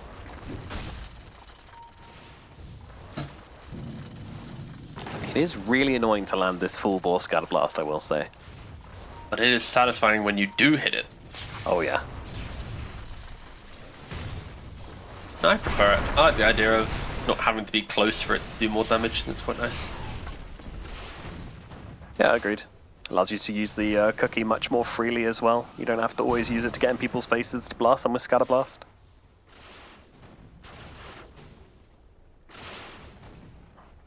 What's the other facet for Starfire? Oh, it's the one where if you get the glancing blow, then it bounces to somebody else. Yeah. One where if you get like 100% miss chance, then you just don't stop shooting with the little shredder. They're looking top, Dave. They have the catapult again. They use the mid one to do a little bit of chip damage, but the top tower, this is the one they want to take. Little shredder, take the armor. Plus the catapult. Yeah, Sven cannot protect it. This is a problem for Edge. They actually have no core that confidently protects the tower early on, right? Storm does it through killing. Sven just runs away. Sand King, yeah, kind of can do it with Sandstorm, but you know, good teams with a Dust and a Rolling Thunder or something, yeah, you get rid of him very quickly. So Edge will have to respect every single catapult wave that comes down. It will be a moment of great aggression for Navi Junior as they do take the top tower. They don't get the last hit though, but the tower does fall. They don't, but I mean, how big of a deal is not getting the last hit? It's free gold, mate. Free gold. Remember when it used to be where if you didn't get the last hit, then the excess gold you got from it used to be split amongst the team. But it's changed a long time ago. Dire's middle tower is under attack. You're trying to dust off some like small patch notes there. Yeah, just supports being flamed if they last hit a tower. It's like objectively worse if they did. Yodomi getting beaten up. PMA though struggling to do this by himself, but he's very much alone, but does have the double jump in just a second, so can finish off the Ancient Apparition. A nice little solo kill there from PMA. Middle tower is under Loves his Pangolier, and making it work so far in this game number 2. Shutting down his lane. Definitely the big winner of this laning phase, I would say, so far. Followed very closely by Got the Juice, who's just got so much farm. Yeah, and unlike the earlier game we saw, he doesn't need to rush Diffusal just as the first item, right? Like he can buy some stats, slowly enter the game. As the Storm Spirit tries to jump into the Riddies for now. Yeah, with the haste, I don't think there's a way out of this for Riddies, unless PMA can come in and do something about it, which he cannot. So, will be a death for poor old Elder Titan. That's going to help PP get going as well. You know, get an extra Galvanized stack in, just get some money coming through. Can jungle, prefers to kill, and that little kill is going to help him out immensely. Radiant's top tower is under attack. Does As feel like mentioned the, before, you just want to get this Coddle to 6 and start playing the map really aggressively, running around all over the place, dragging the Storm Spirit around, even dragging the Sven around. It's such a strong hero to have at level 6 early on. It does only work if your cores are strong enough to want to be dragged around, right? And Tower is under they're attack. sanking 100 gold away from the Blink Dagger. He needs to buy that Blink and instantly start converting some kills. And that's why Yodomi in the mid lane quickly, trying to get his level 6, understands that as it is going to turn 10 minutes, there is a moment in the game for Edge to Radiant's kind of enter it with a bit of confidence. attack. We're going to need to do something soon. This Medusa, 1,000 gold ahead of the Sven at this point. Only, again, like I said, 10 minutes into the game, that net worth lead will only continue to grow if she goes uncontested. One thing I will say is that like the XP advantage has started going towards Edge simply because they didn't have anybody in the middle lane on the side of Navi Jr. Like they just left the middle lane uncontested. Oh, jump in onto Niku. It's a good catch here. He tries to go for the Regen Rune. That ain't going to help you with that AA blast upon you. Utilizing the 6 beautifully. Vitaly's here as well with the Blink Dagger. That is what you want to see on the side of Edge. They hit their timings and they hit Navi Jr. hard. Good couple of kills here. They can convert that into a tower. That'd be great, but I'm not sure they can. It was like, clock strike 10 minutes, they're at the rune, it's go, go, go, go, go. But yeah, I think that's just Edge. Just respecting the fact that the timer was coming, right? It's like the A is in the right position to get the XP, the Sanking's fine with the blink, you get spells, instantly kill Tiny. PMA. Now PMA goes top. Oh, the stun! Oh, is it gonna matter? Tread switch. PMA on the run. Yeah, tread switching to keep himself alive, and he is going to be able to survive through this one. Narrowly gets out. The double jump I thought they facet had helping him. a lot there. Yeah. The shield, 4 points in shield crash with the facet. And he's able to survive very, very close. If Edge was able to kill the Tiny at the rune, then kill the Pangolier at the top, that is like the perfect recipe for, you know, entering the game. But unfortunately, the Pangolier does slip away from them. And look at look at Sven's build. All right, you know why I've been mildly upset watching OG Latam play, right? Look at this build, right? My guy's got the Mask of Madness, the Echo Saber, and he's thinking Blink, like, straight away. Like, he wants to get in and do the DiMaggio. So I'm very happy to see this. Science does get killed in the mid lane again. Another one goes down, another Ice Blast, another kill.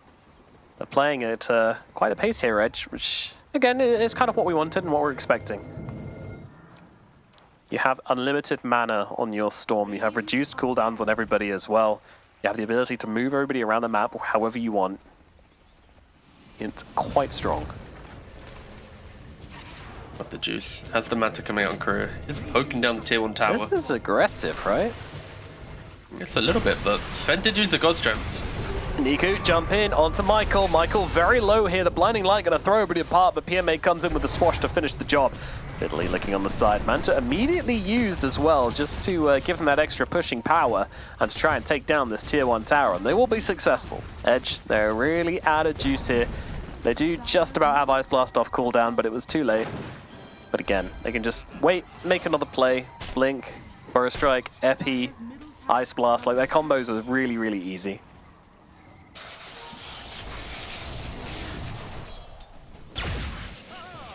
But Juice seems to be feeling strong enough to just walk around as 5, just take towers. How did that sleep land? PP gets himself away. But here we go, big Epi's coming in from Vitaly. It catches out 2 of them. Riddy's and Niku gone straight away. Got the Juice, trying to get out of this one. Popping the Stone Gaze and tries to leave as PMA in the backline's causing major issues here. Managing to blow up PP after all. Now going for the TP in the trees. PP with the TP does escape successfully. So not a complete disaster, though Zayat's looking like he's going to be another log on the fire. Tries to get the deny to Roche, but that won't happen. Vitaly gets that kill. I'm sure. Wait, can we get a replay of that? I've never requested a replay yet, but alright, we do have a replay. Look at the start of this fight. The Medusa's rooting the Elder Titan, thinking that the Tiny was going to toss the Storm to the ET. So then the whole fight starts because the Storm gets to disengage because Medusa missed her root. You'll clump up on top of that, and I think Na'Vi Jr. should be very, very lucky that this wasn't worse. Like, the fact that the Pangolier got out, the Medusa got out, like, all because there was miscommunication between ET, Tiny, and Medusa. All of that lockdown was just used in different orders, created this like elongated fight, and yeah, Edge, they capitalize on that, they get the kills, but whew, I was shook when I saw that initiation. Yeah, it wasn't ideal. And what are they expecting? It's not like the blink reveal was on Sand King, right? Like you kind of knew this was coming. They felt confident going for this with Medusa on the front lines. Obviously doesn't care about the Ice Blast at all. But still, not a lot of respect being shown in the way of Edge. Getting a bit baited by the kill on PP there, and suffering a little bit because of it. But again, both teams can fight, both teams want to fight. And PMA still having a really, really good game out of this as well, as he's able to keep finding kills in these fights. Down on the bottom side, Vitaly going in deep here and somehow getting away with it. It's a bit scary, but he survives. Juice is probably telling his team that, you know what, guys, nice aggression, but we don't need to overcomplicate this game, right? He is still farming crazily well, like nearly 2,000 gold ahead of the Sven. But the Eagle Song soon to be complete, Butterfly, you know, on the horizon, probably around about 18-19 minutes in, probably maybe even earlier depending on how the game goes, but Dire's bottom tower is under attack. they are smoked up. They went When for the Twin Gate top. When your Medusa is this strong as well, like there's no real reason to be gathered around her. You can just dangle her in front and be ready with a follow-up. Force them to jump past the Medusa. That's always the most awkward way to play into Medusa. If you try and get past her, your team gets cut off. Your core dies and goes, well, where's my Glimmer Cape? Okay, well, yeah. Big scary snake lady in between us. Zayat's getting jumped now. Don't think he's getting away from this one. You're not Nick's assassin this game, buddy. And he will fall. Vitaly grabs a kill.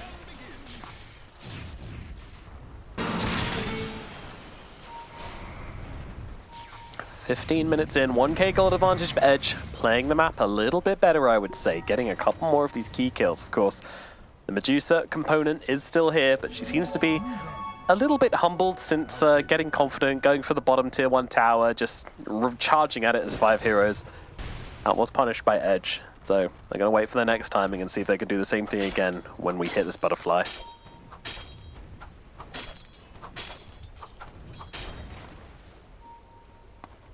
I mean, they may want to go and fight, look for Tormentor. Both teams should be considering it because they both have these very high tempo lineups, which would really benefit from a 1,400 gold injection on their supports.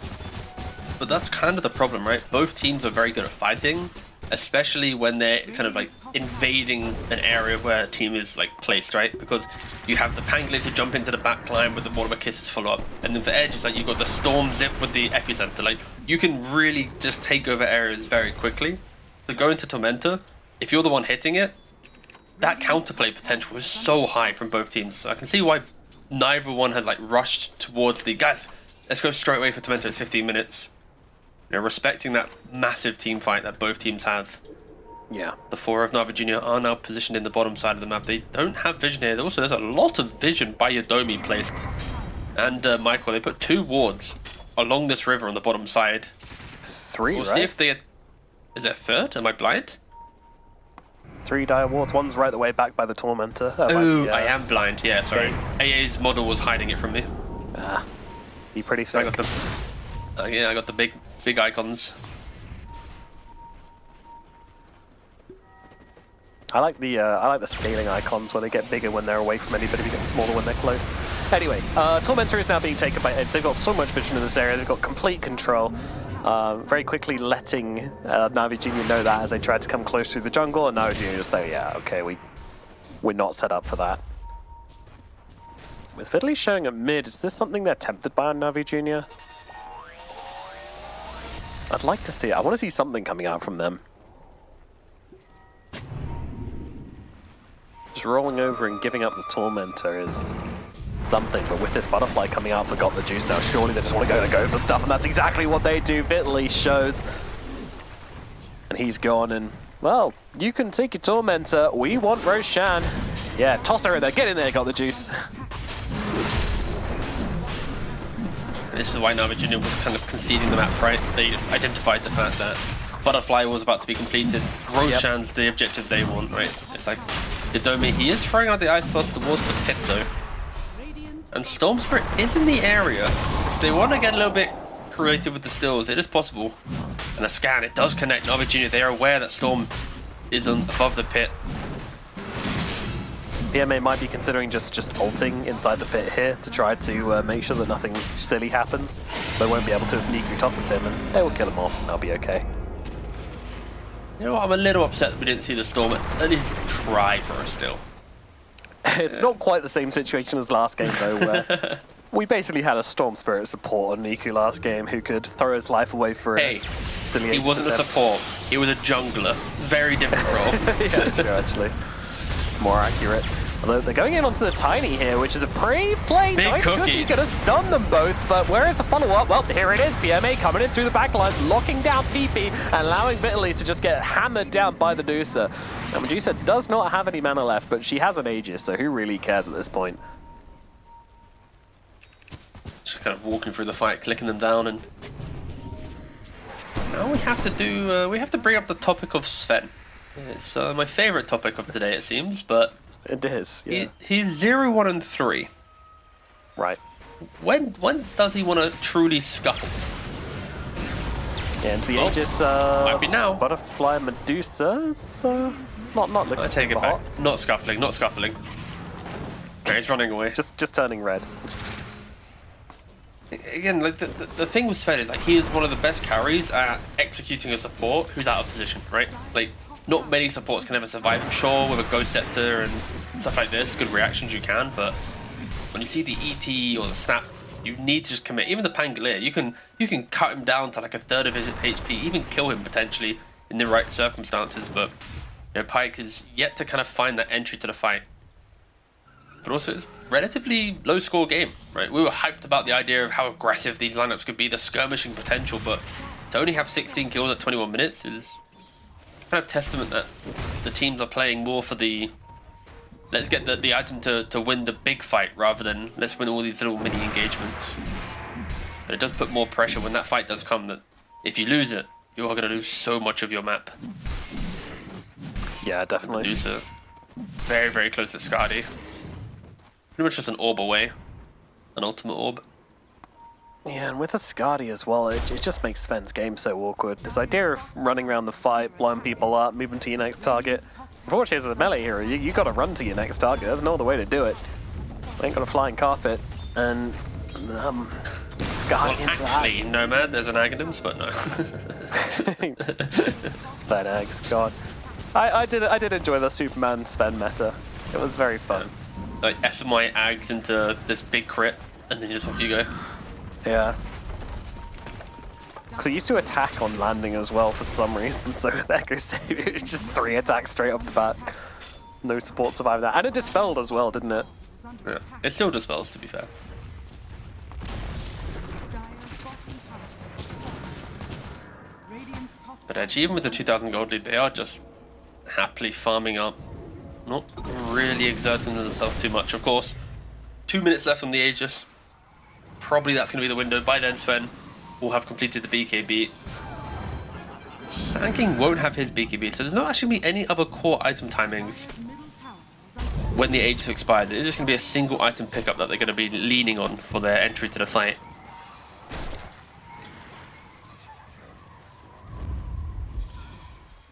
Dire's bottom tower is under attack. 22 minutes in on this game. Got the juice, very much in control of things, but as you say, it's just been waiting for this Aegis to run out. Cutting waves to make it really awkward for Got the Juice to keep pressuring.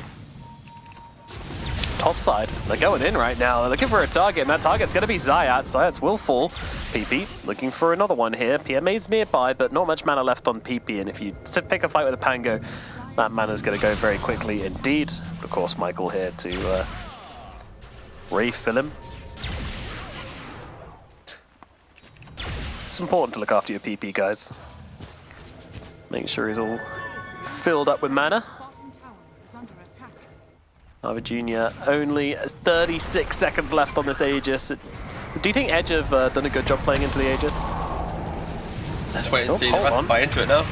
Yeah, oh, nice stun out coming up from PMA, counter-initiating onto Pike here, and now some kisses coming over from Snapfire, but unfortunately PP's on him once again, and it might just be another death for poor old Zayat as he's getting stuck on the backlines, and Riddy's also getting brought down by Vitli, just solo epicentering him, and Zayat is dead as well. 2 supports taken out, even though they have the Aegis, and they're even looking for more. PMA could be in some trouble. In comes PP with the big jump. God Strength being used. PMA's running out of abilities here, and he is going to get cut down. A double kill for PP as I take down a core along with their 2 supports. So T-Governor, do you think they played well into this Aegis? I mean, technically, they just took a fight into the Aegis, but the Aegis wasn't even there, right? The Medusa was farming the mid-bot side of the map, TP to top, and then as soon as she goes to top, Navi Jr. then goes to the mid and the bottom side of the map, and it's like, why not are you not in the same lane? Go together, lads. And yeah, Edge, they capitalize on this mispositioning. Sorry, 20,000 gold on the Medusa, yet just not there. They're fighting without her. Of course, Edge should capitalize on it, should kill them. And they're very, very happy. Now for Navi Jr. when they respawn, surely you'd expect them to move as 5 now. Surely. But yeah, of course, Edge, like you said, they are just skipping waves, shoving it in, you know, preventing the simplicity of walk down lane with Aegis. At some point, Navi Jr. has to accept that this is the playstyle of Edge, and they're gonna have to protect a wave and, you know, kind of force an engagement somewhere on the map. If they continue down this path, it will just be Medusa versus the world, as the net worth, all 3 cores and Edge are kind of scaling quite nicely, whilst you can feel the Pango and the Tiny are slowly falling behind a little bit on the economy. I mean, Niku's had a very quiet game. He's just not really had a whole lot to do. And that's the thing with the Medusa draft as well, you know, if it does fall into that meta of Medusa just being the only hero which a team can play around, Tiny tends to have a pretty miserable time. Sometimes I think it's worth picking up a shard and just accepting that you're going to have to go shove some waves and farm up some camps, but Niku's going to stick with the pick-off game and try to get the Octarine online as quickly as possible. Yeah, luckily Crash Landing is still crazy good where you shove the wave just for your spells. True.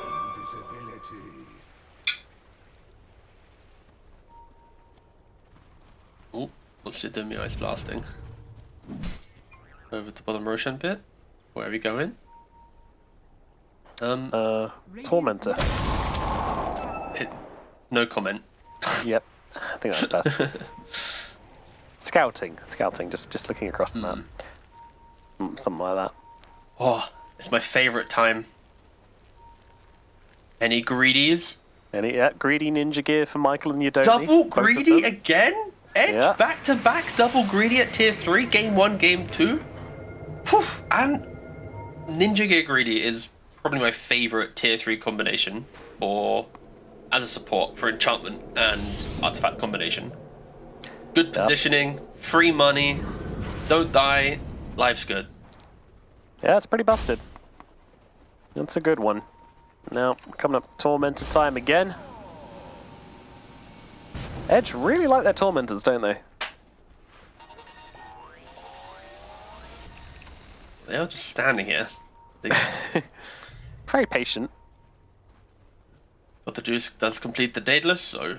And every item... Like, I feel like the Butterfly Timing, we expected more. The Skadi, we expected more. Like, now with the Daedalus, at what point does God the Juice truly enter the fight with confidence? 1-0 and 2. A very, very low kill game for Na'Vi Jr. You do have all this damage and economy just sitting on a hero that's just waiting to explode into the fight.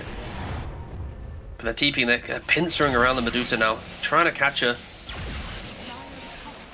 Oh, And they don't know which one is.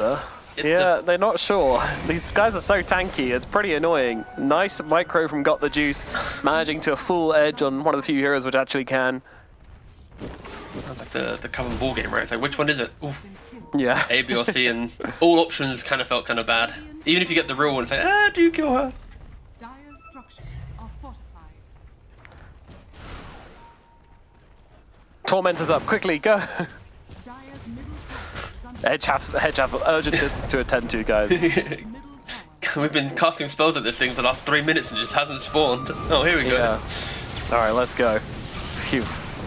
It will be on a core, so it kind of explains a little bit of the urgency, I guess. And that's a really good core to get it on as well. But guess who's coming? Na'Vi Jr. approaching. They don't have their Medusa right now, so it's just a little casual play to kill off a support. They'll get it. It's chill. It's whatever. And Roshan is alive. 40 seconds, no keeper alight. Sure, the hero isn't the best at the pit, right? For the chakra, the amps on the storm will help their fight.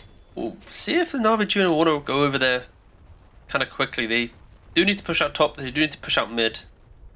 But surely Roshan is the objective Na'Vi Jr. want to think about now. Or at least a fight around the pit to win the fight to take the Roshan for free. Got the Juice. Is 1,000 gold away from a BKB. Maybe this is the item that will convince him to take the fight. No. This BKB is just to farm in easier places. Yeah. If Big he buys farm. BKB and then TP's out straight away, I'm I might go on strike. Cast a strike. Luckily, it is our last game of We the day. want better so working we're stri- conditions. We want cores to buy BKB and use them aggressively. What do we want? BKB. When do we want them now? Yeah, I'm sure we can rally the the guys. 30 minutes now. Smoke up from Edge. They're the ones looking for a bit of action. Roshan is up, so both teams should know it. In fact, both teams can see it as he walks down the middle of the map. Although, well, I say that, Na'Vi Jr. do not have vision and aren't in the area, so... But Edge are not aware of this BKB. This is going to be a fresh BKB. He didn't have any component in his inventory. Yep. So if they jump Entirely blind. without thinking, yeah, this could be a disaster for Edge. Niku going very, very far forward here, trying to look onto Yodomi and cancel out that ulti, but the ulti still lands. They've got PMA. That's a great target to bring down for the side of Edge. Got the Juice, trying to get off the damage, trying to go for the ulti and just blow somebody up, but Vitaly might just live through it all. He's got a burrow strike in 1 second. He gets away. The Sand King escapes, and in the backlines, Rinnies has gone down to PP and Michael, who are having a party together, and now they're going to look for the Queen. They want to try and bring down the Medusa. Medusa already used the BKB, still evading a lot of attacks with the butterflies, but it's not gonna matter. They'll just deal with her after everybody else is dead. Na'Vi Jr. forced the initiation way too hard, split up the fight, and give PP the easiest time of his life. Just jump the backlines and find the kills. And now Niku, he'll be the last one left, but he will be dying as well.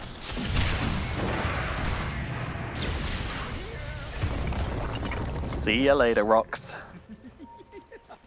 It's just very reminiscent to the game 1 triangle fight, right? Like this, Niku walks up the high ground, sees the first hero who can go, and he jumps in. Then PMA's throwing spells about. Like the fact that PMA gets hit by the Ice Blast, doesn't use his Rolling Thunder. They don't create this like pocket of aggression for the Medusa to slot into. No, it's like, not at all. Or even supports. Like there's no place of safety. And we're gonna see the highlight here. Like Niku, you go onto the AA turns around, perfectly hits the ultimate on top of the Sand King Burrow Strike. Like because of Vitaly on the Sand King killing off the Pango, juking the Medusa to the right hand side. If you just look at the minimap here, just you're getting swarmed, and luckily we actually show at the tail end of the clip, but it's like, yeah, Na'Vi Jr., that is not a fight position. You're tiny, you're Pango, you're Dusa, they have to work together, and that was just very disjointed fighting compared to Yeah. Edge, always enabling each other. And I would love to be sitting here and saying, wow, Edge really broke apart that fight brilliantly, but it really wasn't them. It was Na'Vi Jr. just going for this such a stretched initiation up to the high ground, like forcing the issue way too hard and giving Edge the opportunity to just go on supports, which had nobody near them. That's exactly how they want to take this. Like, their ideal fight is just playing around the Medusa, killing off everybody else who isn't Medusa, and then coming back and just dealing with the Medusa when she's got no friends. It's exactly what they were given in that engagement.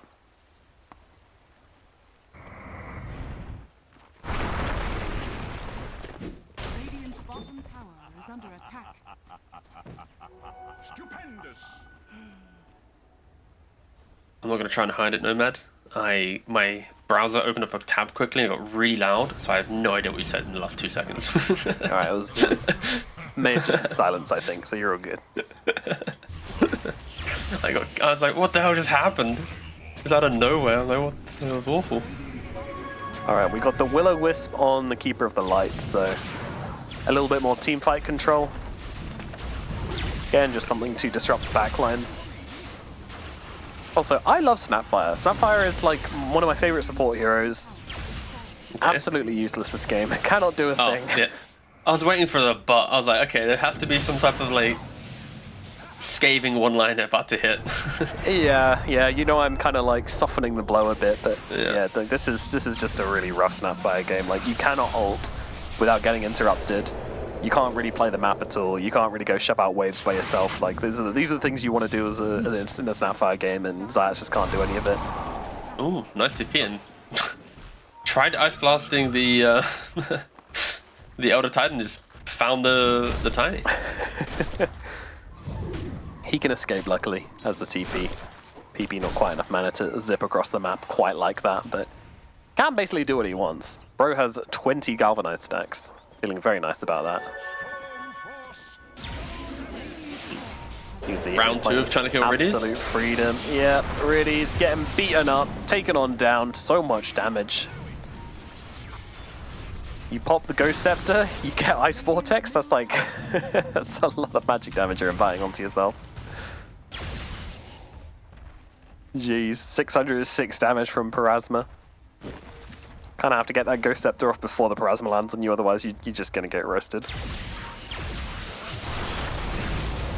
PP getting stunned up, but Pike is here to follow up as well, and Medusa is not quite here yet. She's slowly getting over to the fight and might just be able to catch up. Beep. Not much mana to work with, but has the Aegis, so doesn't even care. Michael getting blasted by the kisses. Stun out, got the juice onto the high ground. The Will-O-Wisp is being annoying, and now everything being thrown onto Got the Juice, but that's not the play, Sven. You can't fight her once her team's alive. Got the Juice is just smacking away at everybody. There's the Aegis going. Vitally needs to leave. Ghost Scepter comes out. Got the Juice, though, not that healthy. Does not have much mana left. Needs to get away here as PP sees the opportunity going on to him. Na'Vi Jr., you need to save your queen. You need to save Got the Juice, but Got the Juice out. Needs to save it. Turns around, clicks away, and brings down Vitally instead. It is an incredibly messy fight here from Edge. They're really trying to just throw everything they've got, and it is not working. Na'Vi Jr. Got the Juice, finally comes online, finally has that fight you're looking for in your 31k net worth Medusa, and they get themselves the turnaround fight. I mean, she did the damage, right? Look at the numbers. She had the position. Of course, Edge, they're fighting in such a choke point, right? There's tier 2 area, the left-hand side behind it. We've seen it a couple times now in our series that we covered, but it's such a forced area. The fact that Storm also starts the engagement with no mana, so it kind of sets up Niku to kind of run around with a bit more confidence. And PMA with the Rolling Thunder, a couple of fights ago, he was yet to get the Rolling Thunder to convert it into the fight, but you couldn't ask for a better engagement for Na'Vi Jr. Just one by one from Edge compared to it feels like we're just saying what we said for Na'Vi Jr. we're now saying for Edge, right? And both teams need to be so careful. If you mix execute in the fight, then there's so much punishment to be had. Yeah, I mean, it can really be boiled down to one moment, this fight, right? Sven running in, trying to charge directly at the Medusa, like, he bought and then running away, Yeah. Oh, he bought regular. himself his MKB. Ooh, okay. They're going to get PMA here, and Zayats most likely, as he tried to come in and help out his buddy, but with the Will-O-Wisp coming down, that's going to spot an end for Zayats. Although Medusa jumping in deep here, and Niku he trying to tosses the Medusa! tosses the Medusa! Don't throw your snake, lady, that's Are they not stuck good. it out? Oh, BP still stunned up, and now Pike comes in the backline's got the juice, got to do it all by himself, and I'm not sure he can. Riddies is nearby, and Earth Splitter is available, but he's holding back for now. When's he want to use it, though? What is he waiting for? Well, Pike going to be briefly set to sleep here. The Medusa did survive. That is key. Medusa survives. Oh, Medusa should be killing, not surviving. Niku, what a... Oh, the What toss. a throw. Literally, what a throw. What a throw. It starts with an excellent little pickup from the Storm in the AA, right? Utilizing that Ice Blast and the positioning of Storm feels great, right? And then you see here the Swift Blink, surprise, we got you. The Avalanche locked down the Storm, but the Force stuff, he just forces too deep. Of course, you can't control that, but he just forces a bit too deep on top of the Medusa, not on top of the Storm. If he hit that toss, it's a very different fight, right? But yeah, not to be the case. Right. PMA has to buy back to kind of remedy the situation, and even then, it's not that much remedy. I mean, it's so bold as well to go fighting onto a corpse like that. You've lost one hero, definitely. Like, one hero was already dead. The Pangolo was already dead. Zayats was essentially dead as well. Jumping in to try to turn that one around was just crazy. Now Riddies just is down this lane for some reason. A little bit sloppy here for Navi Jr. Definitely not the Navi Jr. we saw yesterday. Yeah, or at previous tournaments, it's it's a shaky one for sure. But you never know with the schedule these days for Dota teams that, you know, when they're playing so much, it's like which tournament is the tournament they've scrimmed for, which is the tournament that they're using as their scrims. It's really hard to kind of get that vibe from teams. Because every other event, it feels like some team makes up the excuse of, I'm not saying they'll be saying this, but alas, we can save that talking point for later. He's gone. Yeah, they are going to try and save him, though. BKB comes down. Niku trying to survive being thrown around the fight by the Cookie, by the Sun, and now started out of the backlines from the Sven. Got the juice, though. He is still very, very scary. You cannot approach when he's got this Stone Gaze going. And TP's away under the cover of that. PMA also going to make it out. Oh, that was close. PMA dies there. That would have been pretty bad because he would have been diebacked, but does get away. Yeah, Hex on cooldown for a second, Vortex also on cooldown. Another move from Edge. The late game Sand King, the late game AA, just so much damage that you can just throw into a fight. Even the Sven, right? It's you see Snapfire, boom, you're dead. See Tiny Ice Blasted, yep, you gotta go. And of course, PP is just, you know, leading from the front, sorry. Yeah. 13, 1, 11. Running rampant across the map. This really is PP's game at the moment.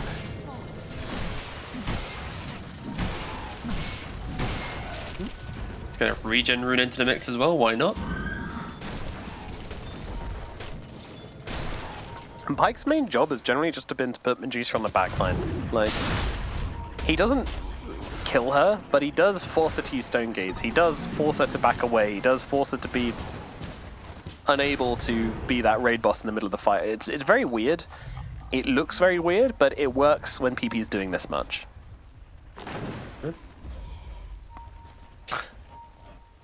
Really holding back to not talk about Sven Blink Dagger again. Crazy things you can do when you have a Blink Dagger. Yeah, it's amazing. Oh.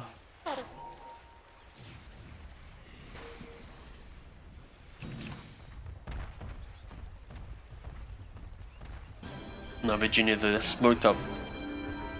Haven't really seen them be successful as 5 yet. We'll see if they can create an opportunity. We'll have that one fight behind their tier 2 top. Aghanim is fully available for PP at this point, by the way.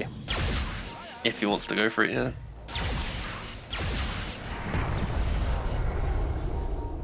The lines are getting drawn, they want to wrap around each other. They both have the same read on roughly where they are, but PP just goes straight to the high ground.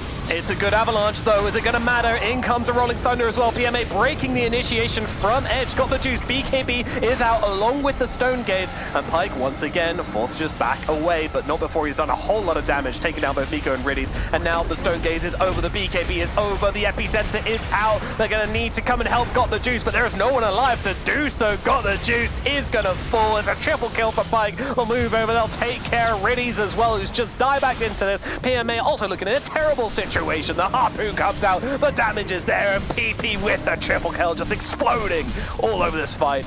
They'll go up the high ground and look to finish this game. Edge with the 2-0. GG is called. It will be going to Edge both games here. What a comeback at DreamLeague for this team. Yeah, I mean, they're 2 series down, backs against the wall. You know, a couple more series and, you know, their group stage is going to be over. They're going to be eliminated. But they get the win against Na'Vi Jr.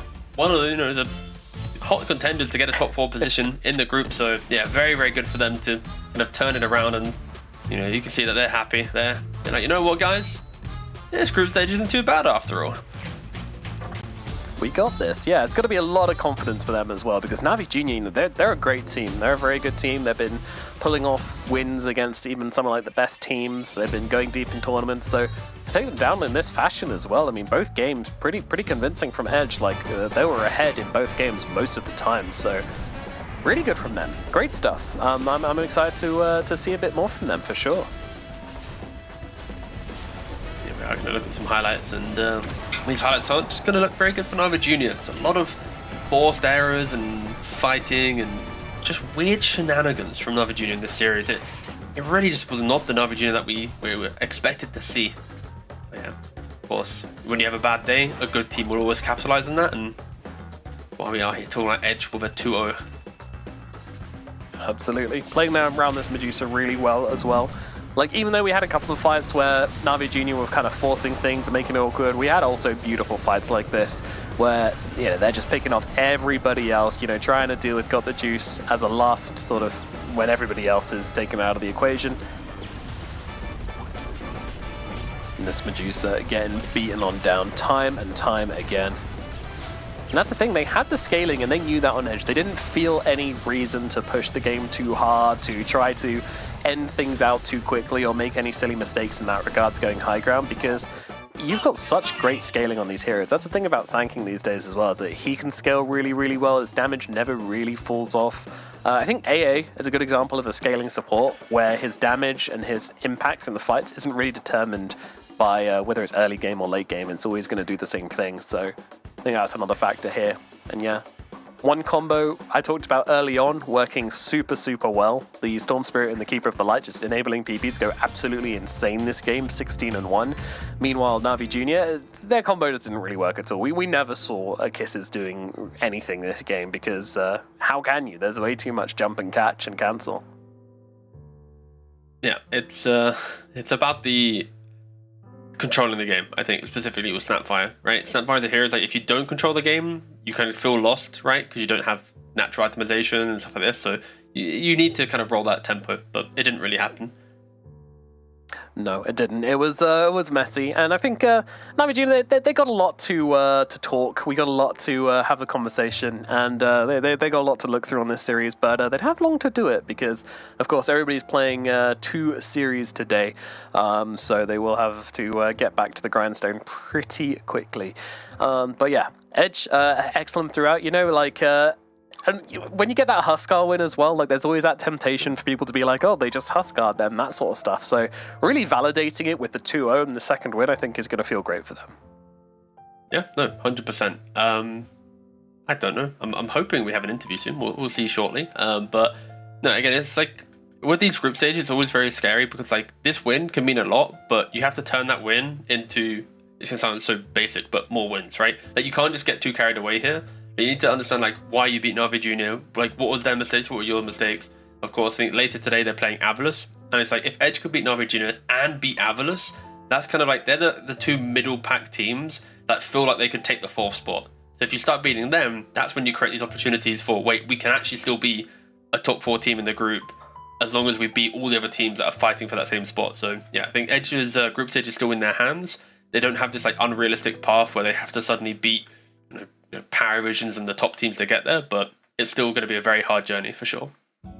It really is, yeah, it really is. There needs to be a bit of a discussion here. I think we do have an interview coming up in just a minute, so stick around. We'll try and get that sorted as soon as possible. Yeah, we can have a little look forward at the games we've got coming up later today on this stream. I mean, so many games happening across the board, to be honest with you. So On this schedule, of course, we've got Aurora versus Extreme Gaming and Edge versus Flipster Talent as well. Oh, sorry, this is for tomorrow.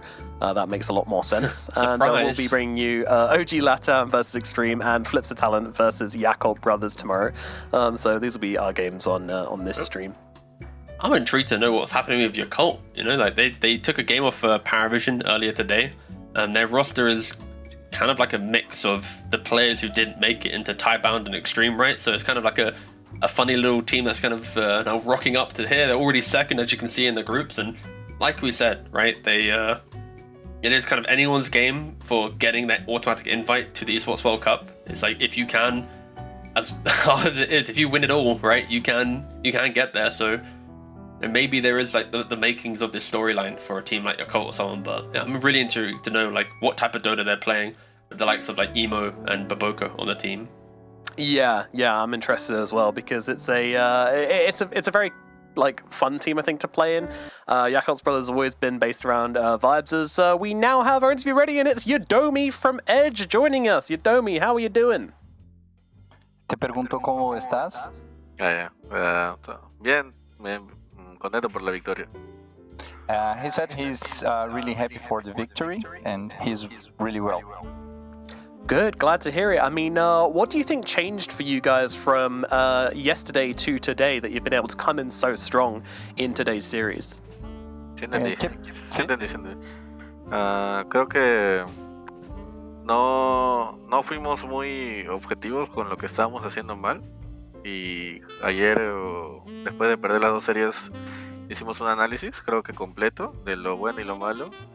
Y lo bueno que lo hicimos todos juntos, ¿no? Y creo que eso ayudó mucho, ¿no? Creo que algunos... Bueno, en mi caso yo me sentí un poco mal, pero mi equipo supo también como que... en mi malestar ellos lo llenaron de puras cosas buenas, ¿no? Y ya, ¿no? O sea, junto con el coach y todos hemos hecho un buen trabajo en eso, ¿no? He said that yesterday he was feeling quite sad for the losses, but the team kind of helped him, cheer up him with all good ideas and positive vibes, which was a really important part of it to come today stronger. And at the same time, after the losses yesterday, we all got together in an analysis of the games and saw what we did wrong, and we kind of found our mistakes and got it right for today. Excellent. And can I ask, like, who's kind of making these calls? Who's making the calls to improve? And who's kind of driving you forwards most in the team? Te preguntó quién crees que está haciendo esas calls más importantes en relación a qué dirección seguir dentro del juego, fuera del juego. Creo que fuera del juego y que en ambos lados varía, porque a veces hay algunos que inicialmente, como yo y DP, que lo hacemos, pero a veces por un día capaz de DP, que es el coach, o yo puedo estar bajoneados o por alguna cosa, y los demás es como que ahí dicen, oye, ellos no están en su mejor momento, entonces nosotros, ¿no? Y se ponen la batuta, ¿no? El equipo al hombro, ¿no? Es algo que algo que demostraron ayer, ¿no? Que lo hicieron muy fluido, se sintió muy bien, ¿no? Y dentro del juego creo que también depende del tipo de héroes, ¿no? A veces lo hace Michelle cuando juega héroes como Kotol, o Pipi cuando tiene muy buen juego como Storm, ¿no? Puede mover muy bien en el juego, ¿no? He said that inside the game, it usually depends on the heroes. For example, when Michael has his Kotl or Pipi has his Storm, they can have this more active voice on the game, so they kind of take this role of making more calls, etc. But outside the game, he felt that usually him and DPMS, who is the coach, take this role to guide the team and analyze together what happened. But yesterday, for example, when they both were kind of a little bit down for the losses, the team cheered them up and got everything together as a team. Excellent stuff, thank you. And T Governor, you got any questions? Yeah, Yodomi. First of all, why are you not in my pubs anymore? We have 80% win rate. Where are you? We were crushing rank together. Where are you? Come on. Así lo conozco. ¿Qué dijo? Él te preguntó por qué ya no estás en sus pods, porque ustedes tienen una excelente tasa de victoria de 8% juntos. Tenemos 100% de win rate, sí lo conozco. No, sí juego, solamente que cuando tengo torneos, tipo los scrims y todo eso consumen la mayor cantidad del día, ¿no? Pero que sepa que por mi toxicidad tengo 4K de conducta daily. He said that his behavior score is 4K, so he's not allowed to speak and type or anything. But usually on tournaments, the vast majority of the time is spent on scrims and analysis, etc. So that's why maybe the rankeds aren't as often as before. I see. Okay, we don't need to translate this, but we'll work on the behavior script. Okay, that's fine. I'm sure he understands. And then I guess the obvious question is, how are you finding the Liquid facility? Like, do you think it's enabling you to, improve more as a team, like compared to other facilities that you've been at? ¿Qué piensas de la estructura de Liquid y cómo, si crees que está ayudando al equipo a tener una estructura así buena? Creo que independiente de la bootcamp, lo que necesita alguien que se dedique al Dota es una PC y a sus compañeros, ¿no? O sea, no es el lugar, sino la gente, ¿no? El equipo. Capaz la estructura es la más avanzada que he conocido en una bootcamp, que es lo... Sí, es gozo, ¿no? Es muy bueno sentir eso, ¿no? Wow, qué estructura. Porque es la primera vez que veo una bootcamp de tal nivel, digamos, nivel tier S, pero es lo primero que dije, ¿no? He said that definitely Liquid's facility is like a tier S facility in which he has never had this kind of structure before. It's really, really amazing. And but at the same time, he said that what he thinks that is necessary for a team and competitive team is a good PC, which obviously they have here, and the teammates and the team itself. So he doesn't feel it's the space itself as important as it might seem, but the environment. But of course, it's an excellent place to be in, and he feels really valued to be here, etc. Of course. Cool. Thank you. I don't have any other questions. Nomad, do you have any other questions? Nope, I think I'm all done. Just congratulations on your win. Thanks for coming to talk to us, and work on that communication score. We want to see you 12k by next time, okay? You don't think? Thank you. Thank you. Goodbye. Thank you. Cheers. Lovely, lovely stuff. I mean, I don't know how a guy that nice can be so low in communication score. We'll have to work on that, but nevertheless, always fun to chat to him. I refrain to comment in the 8 pubs I played with him. I make no comment. Well, nevertheless, they do secure the win today, which means we are all done with you and me. But of course, we got Math Magician and Haskin taking over from here on out with a couple more excellent series coming up. So don't go anywhere, or do go somewhere. Check out some of the other streams where there's plenty of Dream League action going on right now. Guys, thank you so much for joining us for today. We're going to take a break and see you tomorrow for more Dream League action. So go check out some of the other streams. Goodbye. Good luck.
Coming out the gate with the heat. Everybody's playing in the street. We got the summertime magic in the speed. Sun is in my eye, feeling high. Only good vibes, I'm alive. And if you see me driving by, don't be shy. I'm so excited. You know just what I wanna do.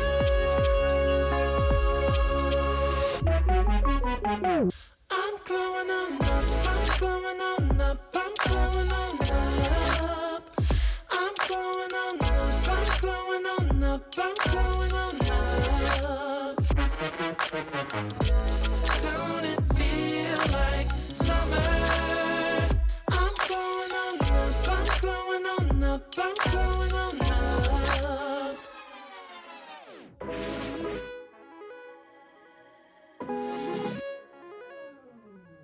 Blow up, show up, soak up, aromas, float to Sonoma, roll up to Nola, trope up, blow up, slow up, show up, get real, choke up, you're flowing, you're glowing, astral samosa, you're landing on Europa, your horns blowing, you're chosen, all the deep cuts you know it. I got the pre-glow and the post-glow, inspiration knows no boundaries where it flows, your fingertips to the globes tilt to the universe on stilts, hold on and chill.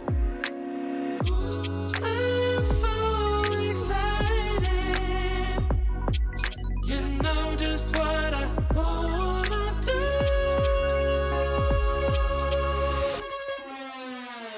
I'm glowing on up, I'm glowing on up, I'm glowing on up. I'm glowing on up, I'm glowing on up, I'm glowing on up. Don't it feel like summer?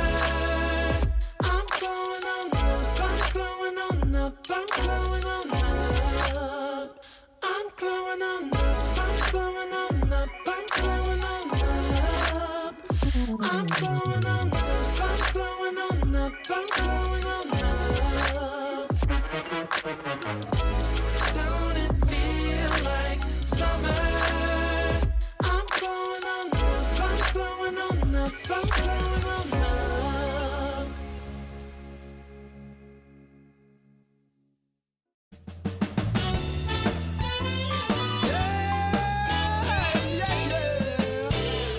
Oh yeah. Take away my bag of bud, my camels and jack. Go ahead and take them all, I don't want them back. Those nasty things mean really nothing to me, 'cause lately it's so plain to see. All I want is you, honey, is so true. Give it to me, baby, all I need is you. Yeah, yeah, yeah. Come on, you can take away my mint Cadillac. Take my Harley too, I don't need them back. I got an engine, Lord, it runs so right. As long as I get your loving each night. All I want is you, honey, is so true. Give it to me, baby, all I need is you. Yeah, yeah, yeah, yeah, yeah. Well, early in the morning, late in the evening, round around noontime, round about noontime, baby. 20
Jack.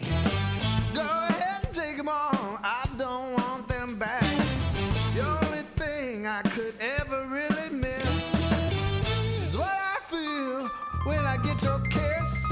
All I want is you, honey, it's so true. Give it to me, baby. All I need is you. Yeah, yeah, oh yeah. Early in the morning, late in the evening. Well, it's about late in the evening, baby. Ride around noontime, 24/7, 24/7. Give it to me, baby. All I need is you.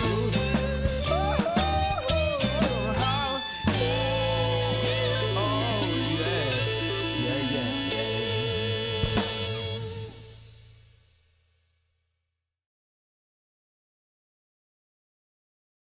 Carry skater. He did a great job, so that hero is definitely looking solid as a carry. Would you describe him as a hero that does well if the lane doesn't go well? Because he can go and devour things and maybe get his minus.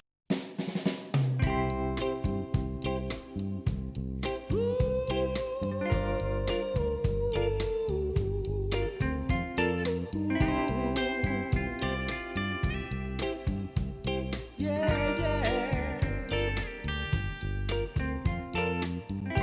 I've been waiting a long time, just longing for a glance from you.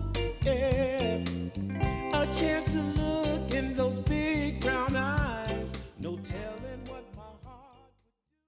Yeah, Falcons get another 2-0, and Amar gets one more word of all chat in at the end of the game.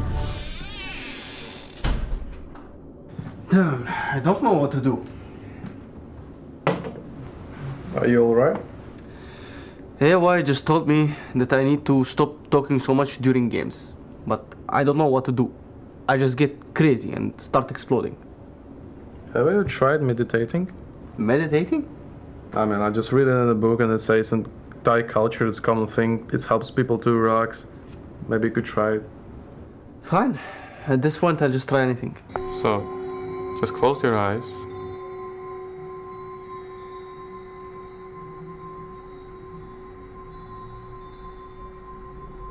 Take a deep breath in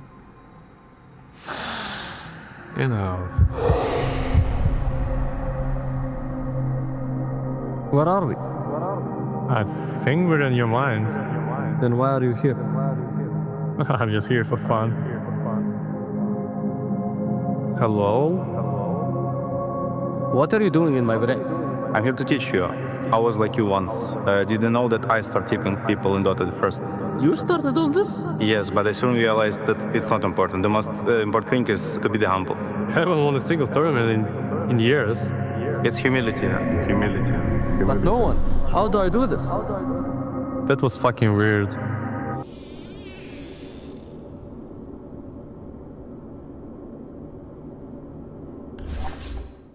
Well, I learned nothing from that. I love tipping. I will not stop. Paparazzi? What are you here coming to teach me now? Am I gonna just keep getting players over and over again teaching me 把你 stuff? 嘴丫子给我闭上， What? 好好学着点。 But you know they're speaking now. 我从来不在比赛中说话，不和对手多话，连队友都不交流。AME 上次抢了我的服，我一句话都没说。 Wow, and you play like this all the time? 没错，你只要你别说话，别说话，别说话。 Wow, these visuals are quite realistic. I really feel like I'm starting to learn something. Is that Curtis? I think so. What is he saying? Don't be misguided. Don't take their advice. I shouldn't stop trash talking? Follow your instincts. Do what you feel is right. Stop listening to his calls, guys. These guys are fucking idiots. Listen to me. Path to success will soon be revealed to you. There are 3 Invis heroes, guys. How do you not have dust? The words you heard before are incorrect for you. Oh, thank God that's over. Everyone report Teal for communication abuse. Now I can finally relax. Wow. I now understand.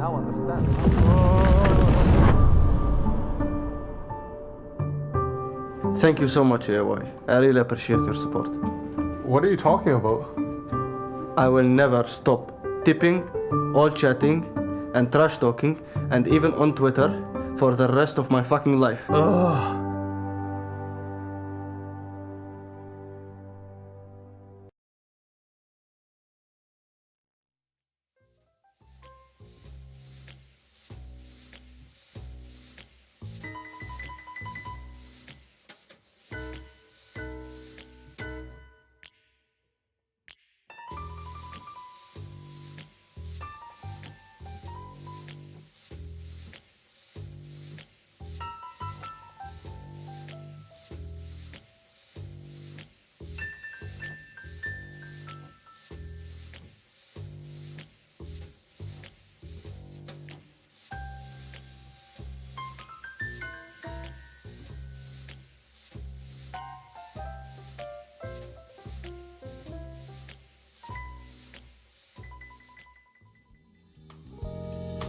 This fight,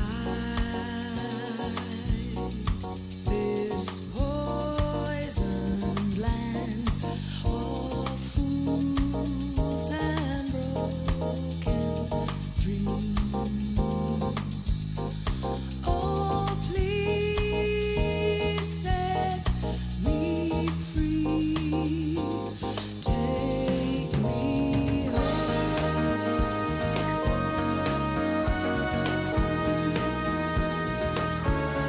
so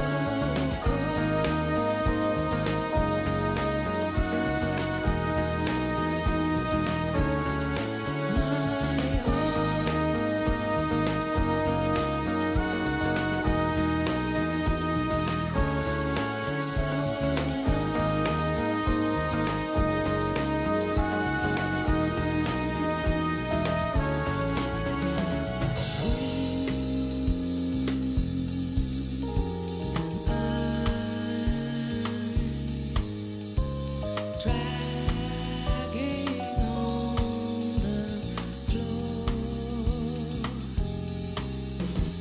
crawling, falling, washed up on the shore. This fight we blindly chase, but lose the natural way. Oh, please set me free. Take me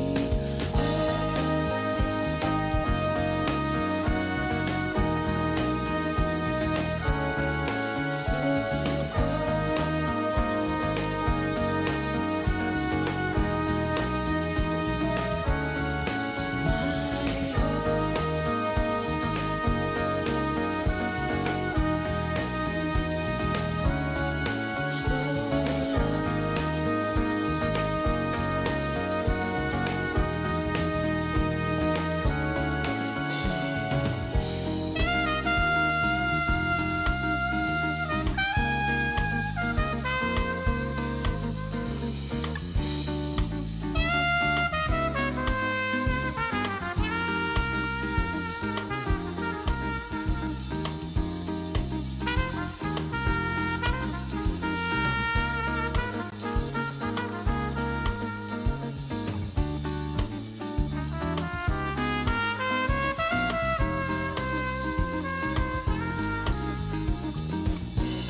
DreamLeague Season 26 is brought to you in part by DHL, 1xBet, and Anthros.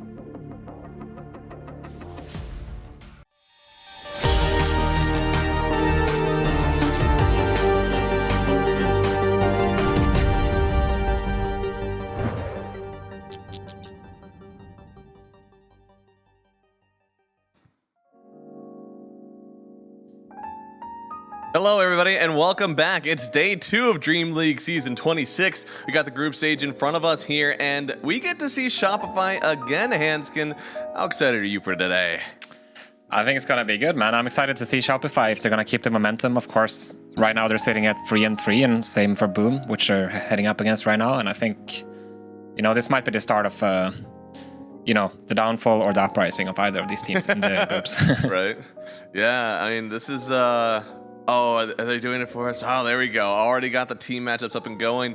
Nice. Yeah, I mean, this Group A, I think, is...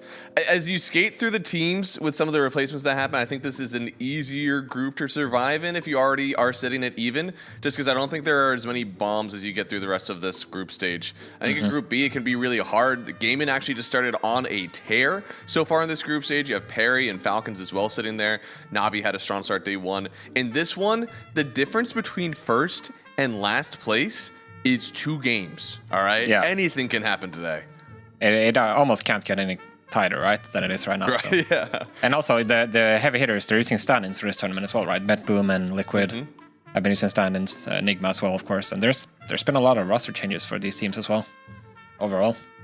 Yeah, no, and I think that's kind of what's helping everybody out. I think everybody's starting to get in a groove, especially. I think the one that is surprising to me is Gaimin, actually, because it feels like Gaimin, they've been kind of steady state since having Durachi off the team, and it didn't seem like they were really figuring anything out.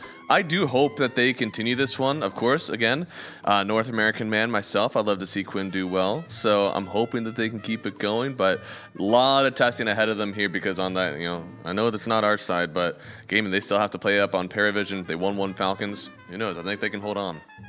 Yeah, for sure. I mean, I just listened to an interview with, since you mentioned Paravision, with Ducalis, and he said, because they're already qualified to EWC, they're taking this tournament pretty much, his words, he said it's just practice and money for them, having that luxury of already being qualified. But right, yeah.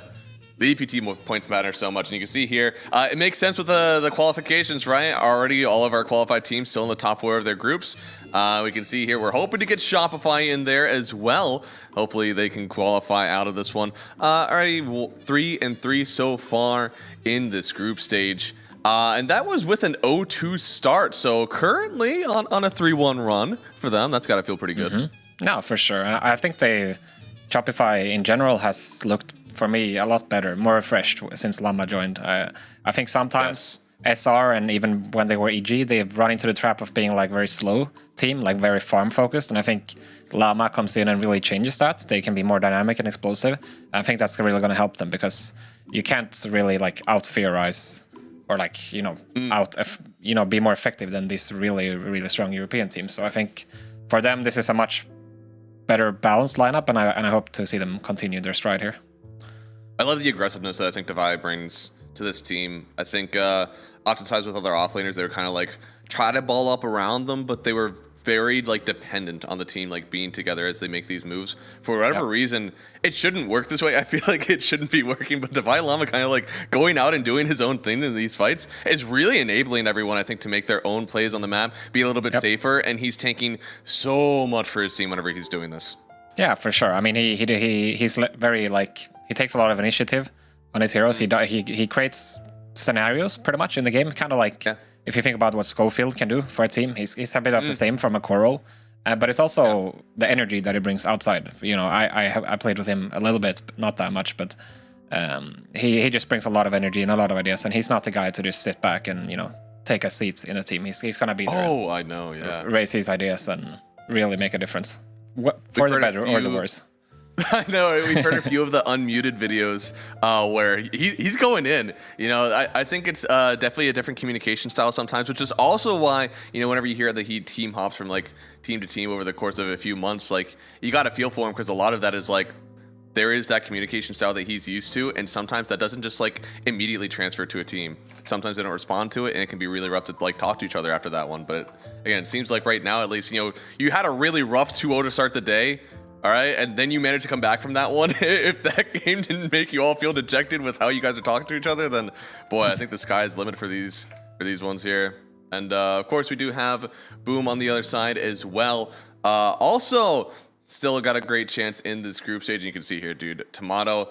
We saw him on the TA and the Nature's Prophet yesterday. So damn good. I hope they can bring it up because this Boom Esports team is not looking to get rolled over.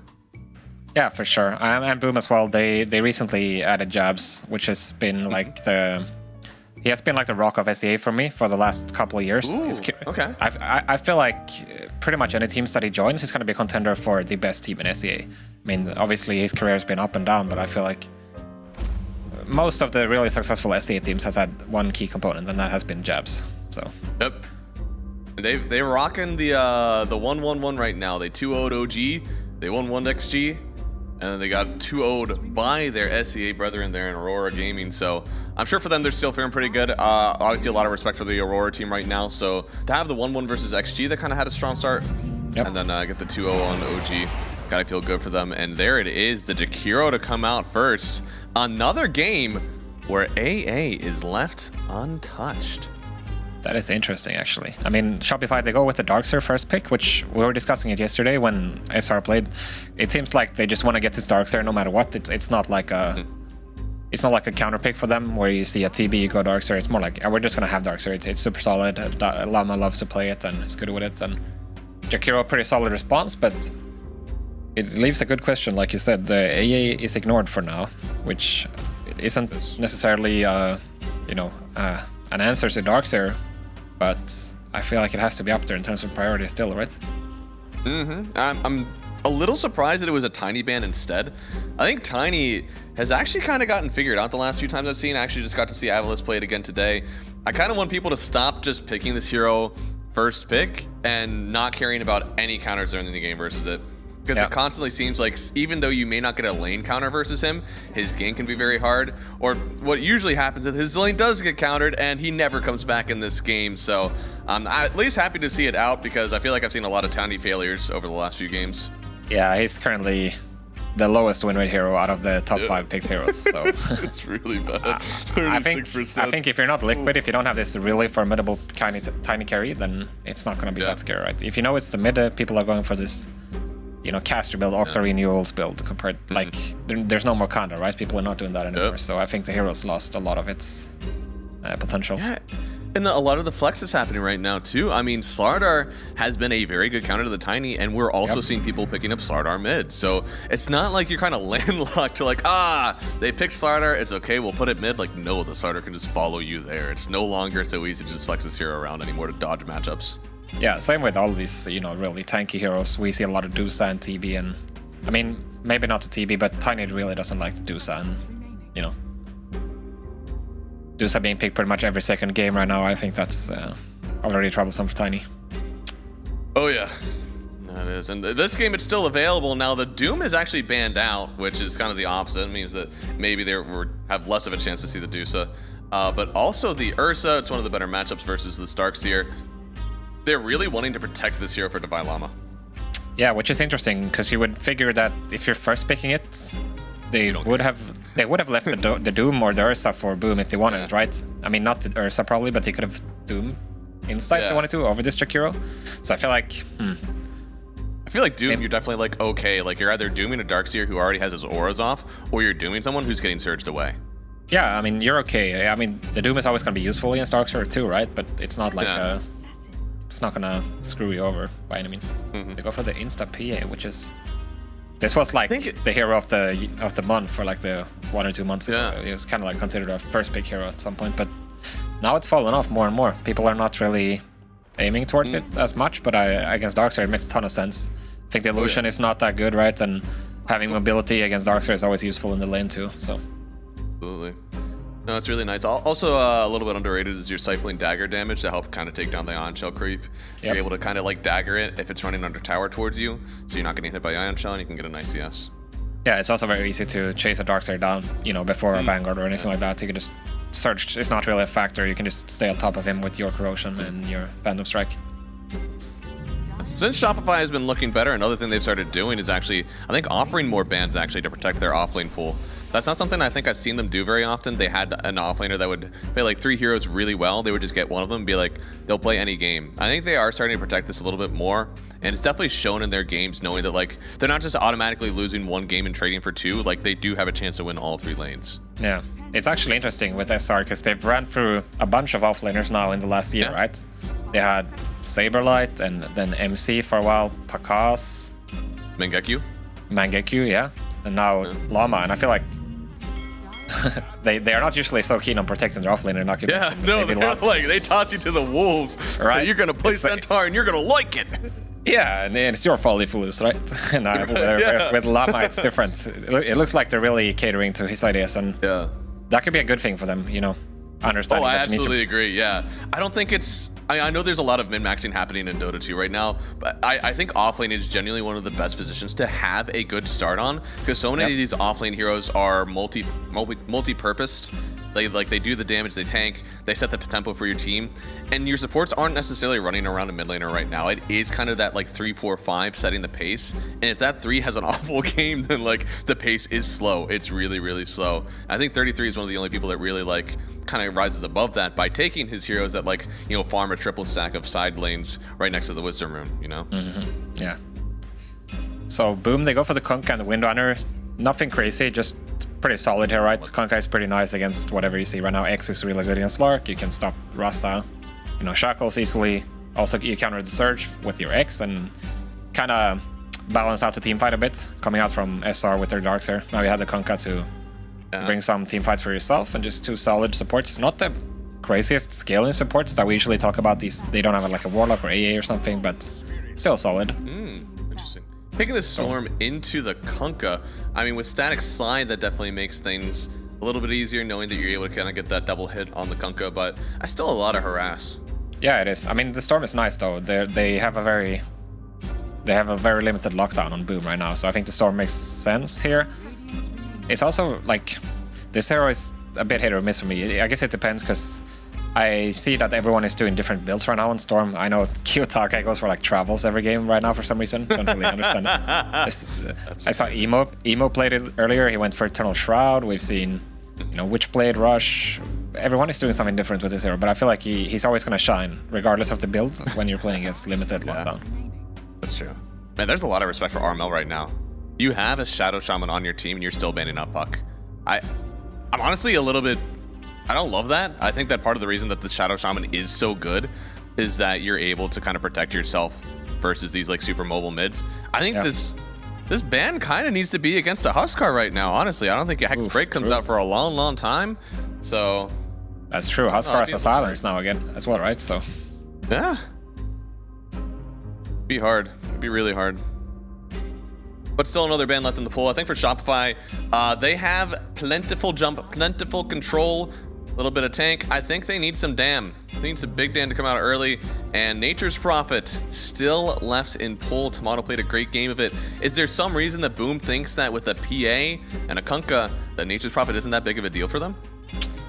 I mean, the PA is definitely nice against Prophet, right? But still, you need to solve the lane somehow. So a combination of having PA and then, you know, they probably feel like they have a minimum 2 heroes that they can counterpick this Prophet with. Because, you know, Shopify can only ban one of them when they already spent their ban on Puck. But the question is, what are those 2 heroes? It's always hard to say into the Prophet, right? Ember out. Another man. Okay. So DK, thankfully, another multifaceted hero. Still able to tank, still able to do some damage, a lot of lockdown. Feels like every one of these heroes from Shopify isn't really focused on one individual thing, except for maybe the Shaman with lockdown. Otherwise, they're all trying to have some amount of either save, tank, or lockdown. DK is another hero that was like, you know, has been devalued a lot lately. Like, it used to be the best carry, you know, a couple months back, but now people are not picking it as much anymore. It is pretty good against the PA, but you always have to be worried about that shard coming out from him, right? You can break the DK and kill him off really fast. Yeah. If Pure isn't picking this hero first pick every game, you can't pick it every game. If he is picking it, you still might not be able to because he's really good at it. Pure is the Dragon Knight, man. I wouldn't mind to see Boom going for an Underlord here. I feel like that would make a ton of sense. Add some more lockdown for the Storm and, you know, having that HP burn against the DK. Yeah. Yeah, I don't know how viable the offlane Kunkka is now into the DK. I was liking the Huskar, thinking that this Kunkka was a good flex. I still think it's okay, but I think it's a bit risky right now, knowing that you still have a good off or mid lane matchup, just get something that's purely punishing this DK. And I think the Underlord, as you said, can do that. Yeah, I mean, I guess I can see the merit of Huskar as well. Like, the Kunkka is going to be very average into DK, but if Huskar can destroy the Storm, that might have more impact in the game, because regardless if DK has a good start or not, he's still going to be farming for like 2 or 3 items before he really likes to get involved. And then your Storm can't, then the game state might be weird for SR. Yeah. You hear Bulba studying the draft, doesn't know what's coming. It's the Sand King. Another hero that's been very good, lots of damage output. The Aghanim Scepter scaling with physical damage now helps it out, but it is, you know, it's just a 17 game, 40% win rate hero. Maybe not the highest of all time, but hey, these heroes that have low win rates, just on the cusp of 50%, once you pick them on 24, you expect a little bit more out of them. Yeah, definitely changes. I know as well that Tundra used to always go for their Sand King into DK, because DK is like hard to punish in lane, but at the same time, he is not the best punisher as well. So Sand King is gonna have a decent time, they're just gonna trade farm, and now they had a double dip in the team fight with the Kunkka and the Sand King. I think it makes a ton of sense into the Darkseer. Just have a bunch of AoE. You have this PA that's gonna go crazy, and more lockdown into Storm as well, right? So I definitely think it makes sense. Yeah, the team fight is wild in this draft. Yeah, I mean, basically like 5-3-2. All these guys are doing a ton of damage just in one big AoE. You have to love the lockdown of the Kunkka versus the Darkseer and the Kunkka. I think it's the only thing that could be weird is a really good BKB game for Shopify right now, and at least 2 of their cores still like buying that item, right? Maybe not as much Storm early, but DK is definitely a hero that can just be like Mask of Madness +1, get a BKB, and you're basically as strong as you'll ever be. It is true, but it does remove some of the upside of having a Darkseer, right? Usually you would love to skip the BKB for like 3-4 items when you have that, when you have the Greaves Pipe on your team. You also have the Slark Shard coming out, right? The Depth Shroud. But I feel like it's not going to be that effective into this mass. So we're seeing potentially a Radiance from the Kunkka with Jakiro spells tanking everything. I feel like Slark is not going to be a reliable save in this one. We saw this once before. Are we going to see a Radiance Kunkka? I mean, I sure hope so, man. I think last time we saw it versus the Darkseer, they didn't do it, and somebody got walloped because they didn't go for the Radiance. Yeah, it's true. I mean, I'm for sure not expecting 8-tots from Armel Kunkka, that's for sure. I feel like it's That's true. I feel like as we think about like the different regions and like what they offer when it comes to a draft, a lot of when you get into the SEA, your items may be slightly more tailored to like solo plays and like are you able to solo kill somebody. And for Kunkka, yeah, Armlet maybe is more that way if you're not going for the Radiance. Definitely not an Atos. Yeah, I mean Armel is one of the better Kunkkas as well. Yeah, from SEA at least. He's a very old school player, been around for probably 10 years at this point, and he definitely knows what's up with these old school heroes. Speaking of knowing what's up, the mechanics on our observer, switching to each hero, toggling up and down so we can see all of the new facets that they have. I think the Darkseer has one I wasn't seeing all the time. He has that slow Heart of Battle. I think the last time we saw Darkseer actually still played by Shopify, it was the other facets with the Intgain. You fought and died with honor. You don't have the sign. Died with honor. Which I guess the attack speed from Int isn't really like that crazy. Maybe it was actually a miskill last time, because this seems like it's much better as like an overall Darkseer build.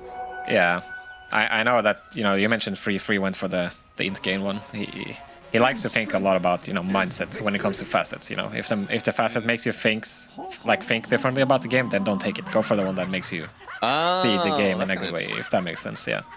I think that sort of like idealistic is so important in Dota right now, especially with like, you know, AA, Shaman, and Lion being in pool. Some of these heroes just completely like change your draft or completely change the way that you want to like play the game. It's just not worth it to have them in pool. Like, you'd rather have broken heroes come through than heroes that make you change the way that you want to play Dota. That is true, yeah. These first few waves are always super important in Darkseer lanes. Like, if you get an uncontested wave on the Darkseer, you're gonna be happy, pretty much. Like, if you get your level 2, you're not gonna get punished anymore, right? The sooner you can get to level 3 on the Darkseer, then you can play aggressive. Yeah, level 2 Ion Shun is crazy. But this team also has a pretty good... Did he just Blood Grenade for the range creep? I think so, yeah. Huh, good for him. Yeah, Januel also has a very good level 3 timing, right? Getting that in level 2 in your Liquid Frost, having the dual breath on top of it, just tons of tick damage. They're not necessarily weak as this lane's level goes on. I think it's more like once you get probably the 3rd level in Ion Shell, then I don't think your team really stands up as much. Yeah, not the best wave clear on PA. It's definitely one of the downsides of having the 0 into Darkseer. So you can always get, you know, double or triple waved and then the shells. But they're pushing it now. If PA were to get a quick level 2, that could actually be a kill on Divine. Now, he's still taking the punishment, and they're still trying to run him down. A little bit more. Dagger connects. At this point, he might be looking for a Roshan deny. Oh, no, he's just healing up. Yeah, already is the one. Is this... If he doesn't get the kill, it's space. Oh my god, this is the biggest space of all time. So much space. Oh my god. Boom really wish they had a blood grenade there, right?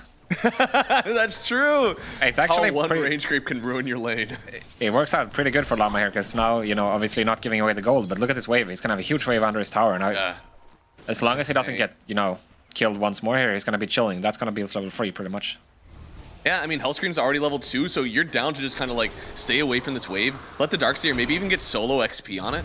But he's coming back now. Looks like he's gotten a good amount. They want to go for the kill. They do, yeah. There's a lot of damage already here. Jack Boys, the Ion Shells, not only does he drag you completely away from the lane, but he also comes back and gets first blood. Divine Llama, what a masterclass on Darkseer. Dude, who would have thought after that chase that was happening, that Llama was the one that's gonna get the first blood here? On a razor's edge, man. I mean, think about how completely different this is if PA gets a first blood gold on that jump onto their triangle, goes back and gets a wave too. It would be completely different from what we're seeing now. He's actually starting to drag the wave right now on Hellscream. So they're still not too keen on playing this one. But PA isn't the worst tower CSer. And again, with... Oh, now this would hurt. Yeah, double Ion Shell into the wave, taking a lot of damage. Yeah, you kind of have to take it as a tower here. I mean, it's gonna stabilize. Hellscream only did get the free creeps here, so it's not the end of the world for SR, but you always gotta feel a bit sad about giving Darkseer free farm, you know? Like, I think Llama is going for the correct build as well, rushing the Vanguard, not going for the Arcane Boots, which we see a lot on Darkseer. Right, rush the Vanguard, you're gonna have mana regardless with the stick charges against the PA, right? So the sooner you get the Vanguard, that frees up your slog to rotate, or you can even go for tower dives, so really love the item choices here for Llama. Yeah. Ooh, good. Right? He's taking a lot of damage. Yeah, he's fighting under the sentry. Even used a big Lotus for himself, but Jabs, I think he still dies here, trying to turn around, at least get something for his trouble, but then the Fairy Fire as well. This is why the Lotus is so good for your lane. And they're gonna go for the kill. Oh, they're going for it again. The courier sees him. See how much he heals off of this shackle. That's level 2. Really underrated portion of that skill in the laning phase is how much you heal off of it. Yeah, definitely. He's just tanking through the Sandstorm entirely there, so heads up skill build from Skim there. Speaking of the skill build here, what's Shakiro got? Did he go for 2 points in the dual breath or the liquid? 1-1. Oh, he went for the sampler. Interesting. Not sure that I like that too much, actually. I was gonna say, I feel like there's no reason that you would want this done rather than just like overwhelming slowing damage from one of your other spells. Yeah, and I feel like Ice Path is so underwhelming compared to the other two. Doesn't offer any damage and it costs a lot of mana. The only reason you're doing this that I could see is if you're going like 1-3-1. Because then you want the skills now, but I don't even love that. Yeah, I mean, people used to do that in the past, like maxed Ice Path, but I feel like we've moved away from that. Yeah. Yeah. It's usually now it's like you need to be some amount of damage in this one. It's just look at your lineup. Maybe because you have a Sand King and a Kunkka, you're kind of like, I don't need to be as much damage.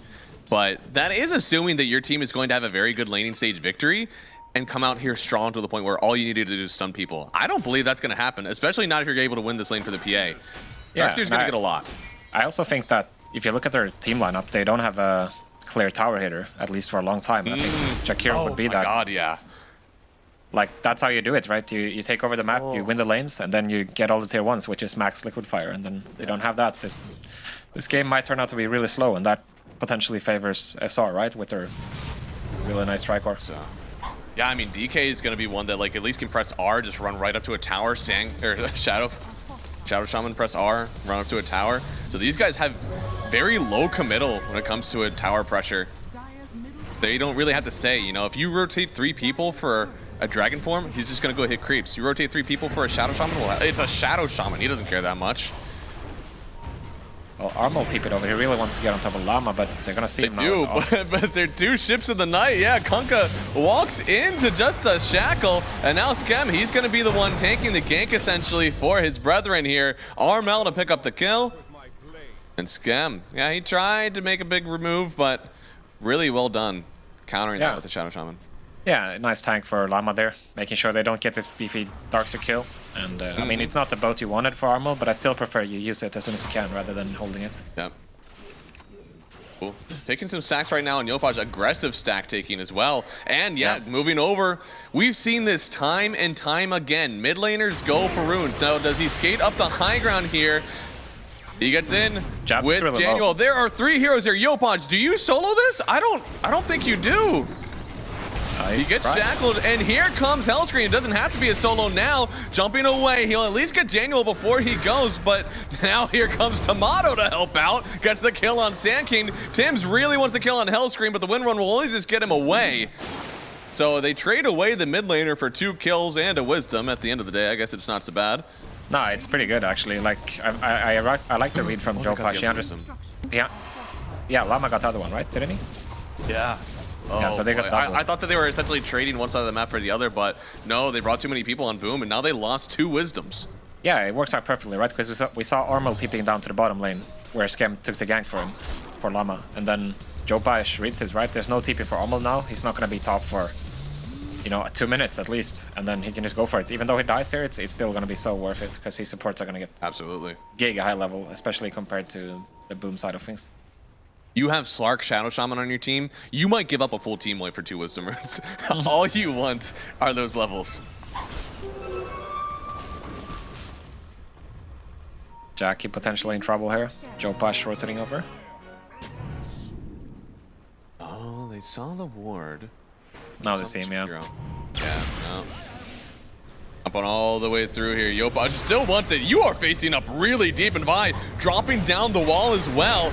Tims is going to get clipped by it to start. No, he's actually just away from it. Now runs through it, but they already killed Skem, treating away for Januel. And, well, Shopify, they still want to take this under the tower. This is a level 6 PA. She's got damage to offer, but still, this entire team pretty squishy if they're not bringing in the Kunkka.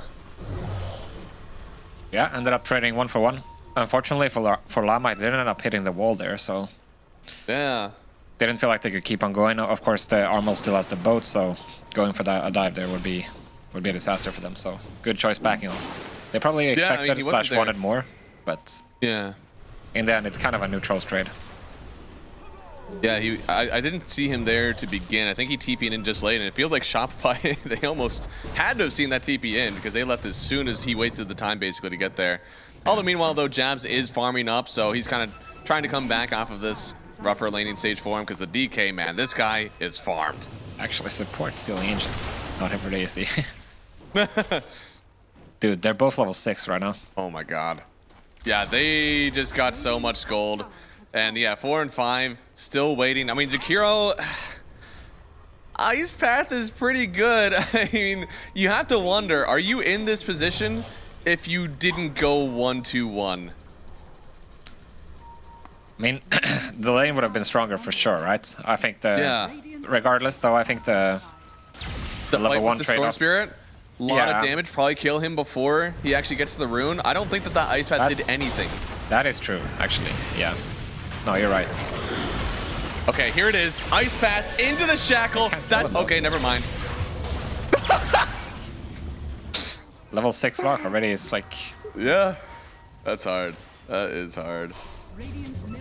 And amp damage on Yopaj as well. They are going to try to get the jump back on Skem here. No ulti for him already. Use the snakes. So they'll get the kill on 1. Storm zipping away. They're just going to take this hefty amount of tower damage. Yeah, I mean, that's... they have to rotate it. Pretty much everybody for Boom, right? Everybody except for Jabs on the Sand King. And then they almost lose their tier 1 and they end up trading 1 for 1 on the supports. You can definitely tell the deficit they're in terms of XP. Man, Yopaj, you are taking the damage, but he's also dishing. He's able to dodge the X drag back, and Tims, yeah, I mean, Maybe if there was a focus fire on board. Divine trying to TP away. Damage a little bit lacking right now. Oh, this is going to be a rough early game, I feel. Yeah. I mean, you see the power of the Vanguard, right? When you rush it like this, they don't have anything to deal with it. They really need the the decision making contra. for Shopify has been a sure win. Yeah, no. Everything has been on point. And I think this is sometimes I feel like what they've been known for. I know that every team that Bulba coached, like EG and SR now, they've been very early game focused. They're really crisp at the pre-minute 10 rotations, and I think it's really paying off here as well for this roster. That's something that, like, I think, you know, when we saw more North American teams, that was also something that happened. A huge focus on lanes, and so I think the Bulba focus on, like, rotations after that really kind of, like, combines the two. It makes her a really strong 15 minutes. But, I mean, right now, you can see, dude, this DK is farming so much out of it all. So not only are the first 15 are going to be good, but, man, they've got a good setup for the next 20. Yeah, for sure. I mean, I feel like he's going to be the main beneficiary, right? When you're taking the game away from him constantly. Oh, yeah. It's another tier 1 taken. That's 3 tier 1s taken minute 12, so. Oh, my God. And this is it hasn't really been like, I know we talked about their tower pressure, but it wasn't like a dragon form or like Snake's health, but it's just the raw map pressure all around. And there we go, Yopaj huge kill. Finally going down. He's been a menace on this map. They needed that. They really needed that for sure.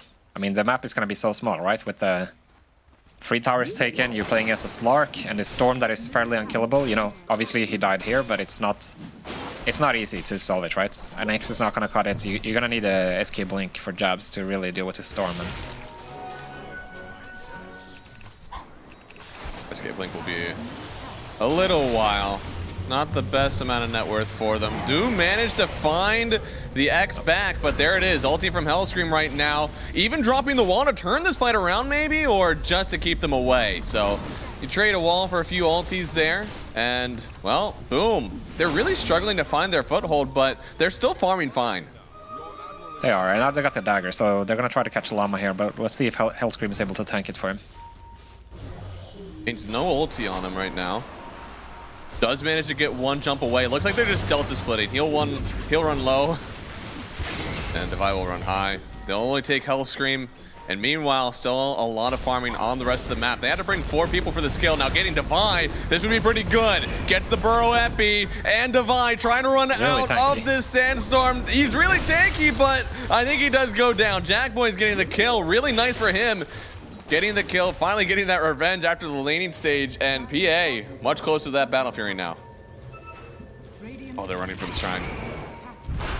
No Epic. It's gonna be the first one to show. Already dropped the wards here. Oh, no, but no other stuns, yeah, so he's just gonna drop the shackles, yeah, and they bring the boat. Oh, look at the damage that you're getting from Tomato, but Jackboys, if he can get this kill too, this would be a lot. It's Tomato v4, and I just don't think any Dragon Knight has that in him. They'll end up getting the kill on the DK and the Shaman, and after this map move, boom, they've really secured themselves on the map. Yeah, I don't think you could ask for a much better Blink reveal for Judge, right? I mean, it's unfortunate because the Hellscream actually tanked the gank for Llama down bottom, but they didn't have to reveal the Sanking, so I don't think Llama realized that Sanking was over there. And then they get Llama as well. They can contest the enemy Wisdom. That makes SR feel like they have to go for, you know, Boom's Wisdom. And then, unfortunately for Tomato, that means he's overextending. Maybe, you know, a bit of a, you know, the mistakes compounding situation, because they want to, like, recover whatever was lost. And just turns out that the game has been completely stabilized for Boom right now. And you did end up getting the Wisdom on DK, but we saw just how high his net worth was compared to everybody else. PA gets 2 kills across the map, and now she's right there with you. Feels like she didn't really have to work near as hard to get that. It was just handed to her on a platter, and now it feels like this Shopify team, they need to tighten up. For sure. Well, they are going to get to Stormy, which is nice. Hellscream as well. Oh, and it's a huge shard going to Hellscream all across the way. Wait, they're going on him, but he just got the shard. Yeah, so this Death Shroud, maybe it bails him out. He jumps onto the high ground, and he's out of there thanks to the Tormentor. That is hilarious. I don't think I've seen a more time Tormentor in my life. Holy moly. I mean, both their shards on supports are very good, but honestly, Slack Shard might be one of the best in game right now. So to get that over the Shaman, very, very happy on Shopify right now. For sure.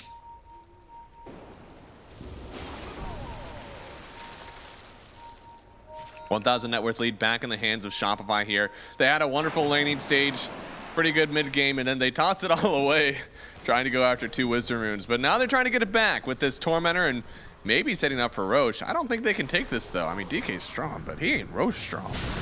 No, not for sure. Okay, they're gonna go on Hellscream again. They are. A lot of AoE damage. Either. Yeah, he should go down here, get the Purge, jump away. Yeah, looks like he is. Yeah. This is how this hero can be so obnoxious, right? That's a second gank tank for him, for his team, and that's like he's constantly gonna be the guy breaking smokes, sitting in front of his other cores, you know, making sure that they can't get ganked, and obviously clearing all the vision as well. I think this hero is really annoying. It's gonna make a lot of space. It's gonna make sure that Llama, Jopash, and Timado is gonna get the item time banks that they really need. Clearing the vision early on is already almost like S tier for the hero. Anytime you're able to get ganked and lived, you're like already so high above normal value for other supports. And he grabs the Brigand's Blade. All right, he's had enough of D-warding. He's ready to hit. And meanwhile, on the other side, looks like they are trying to get a fight on Jabs. Bode is going to connect onto Skem here, but he already dropped the wards. Now Yopaj trying to skate through the Sandstorm, taking lots of damage with it. He's got a Crimson on him, but I don't know if that's really going to keep him alive as much. He's really trying to push the limits here. Already has the health ring, but looks like they will finally back out of this one. Dropped wall and wards in front of their own tower. That does not feel good for Shopify. Yeah, I do wonder about this Crimson that Llama picked up. If that was a pipe, maybe Jopash could have gone for this play, you know? I mean, the Crimson isn't bad. I get it. It's cheap for an upgrade, you know, with the Vanguard already. But I feel like the pipe has to be more valuable, right? Playing into the Sand King and the Kunkka, so... Yeah, I mean, you want both in this game for sure, but I mean, Sand King doesn't really get his physical damage till later, so yeah, I don't know why you would want to get that now. I just think the order could be optimized, right? Like finish the Vanguard into a pipe and then go for the Crimson. I think that would make a bit more sense. Especially because, like, you think about the damage you're seeing right now, almost everything that Wind, Sand King, Jakiro are doing, it's magic. Even Kunkka, for a good amount of this early game, is still magic. None of these guys are going to scale with physical damage until later on, especially, you know, PA is the only one that's outside of that. But here we go, almost to the Radiance already on Armel. Does get the X, but they're just going to walk away from each other. Armel almost picking up his Radiance right now, which is huge in my opinion. Even though you're playing into a Darkseer, I think you should not skip it on this hero. I think the hero just looks completely... So we saw this yesterday. The guy was going for a control build, didn't really work out. So how bad is it to give the enemy a Radiance buff in that wall with the Darkseer? Is it really that bad? I don't think it's the end of the world, right? The illusion still dies fairly easily. And I just think it's about the mindset of your hero, making sure that your hero is strong. I don't think there's a better item for Kunkka, right?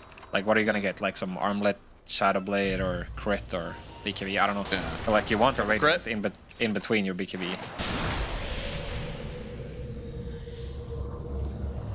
The end gang. I wonder, they probably also feel like they're killing the illusion pretty fast anyways with magical damage, right? Thanks to that Sand King, so it really doesn't matter. Maybe it's a lineup thing. No, I think so. This is a sneaky Roche. It is. Thanks to the snakes, they do have it. Darkseer now having the pipe as well, so they're feeling real strong here. My Dragon Knight, man, he's farmed as hell right now. Armlet, SNY, Mask of Madness actually going for the MKB. They're looking to pierce the evasion now, and Yopaj is looking to pierce through the enemy side of the map. Wasn't able to get the full lockdown though. Oh, they're very scattered right now. Oh, yeah, Skem, huge amount of damage. They'll get the kill here. Tomato's still trying to hit. Man, his attack speed is very fast. Still gotta be a little bit careful though. Spoon wanna go for this? This is still an Aegis DK. I don't think this is the target they want, yeah.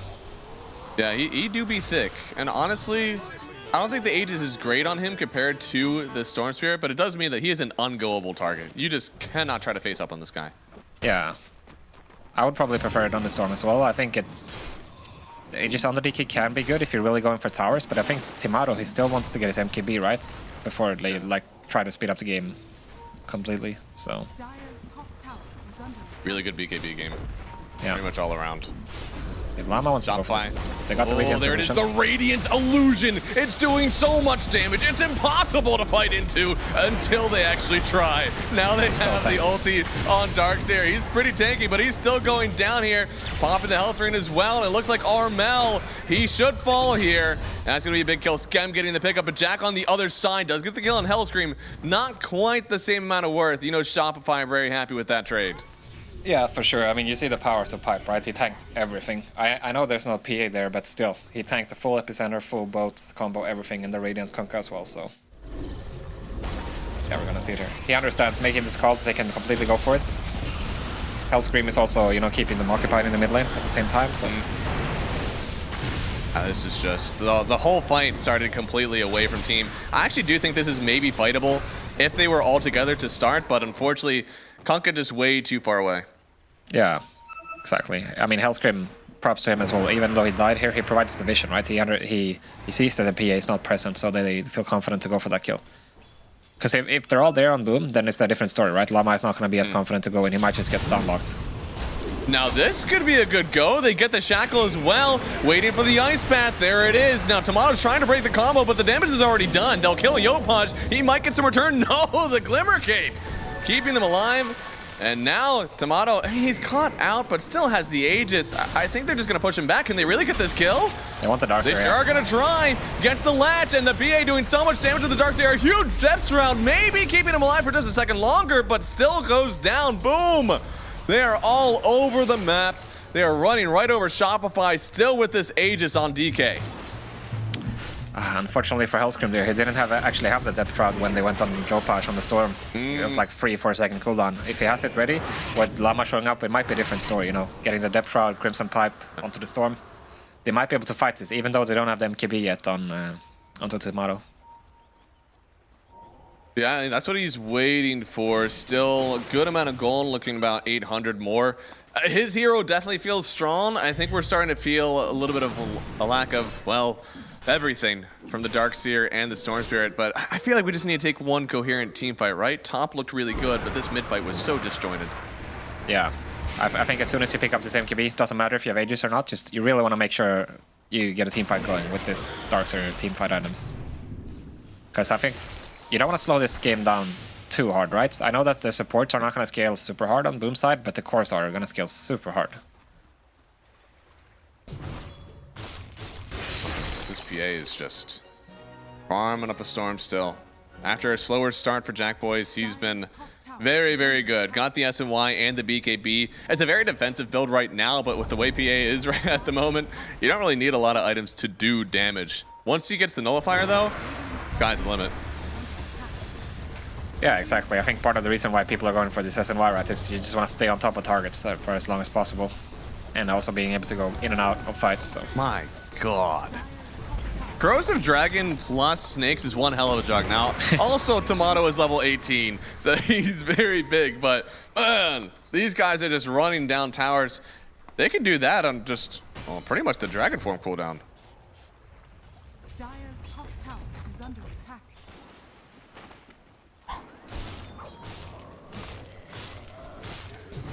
There's a lot of physical damage, of course, from the DK whenever it is his Dragon form. Oh, actually, Crimson from jabs. That's going to help a lot, actually. Yeah.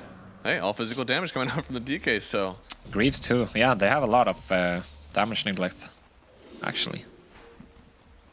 Pretty nice. Yeah, 2 Gossamer Capes, too, from Tim and Daniel, so.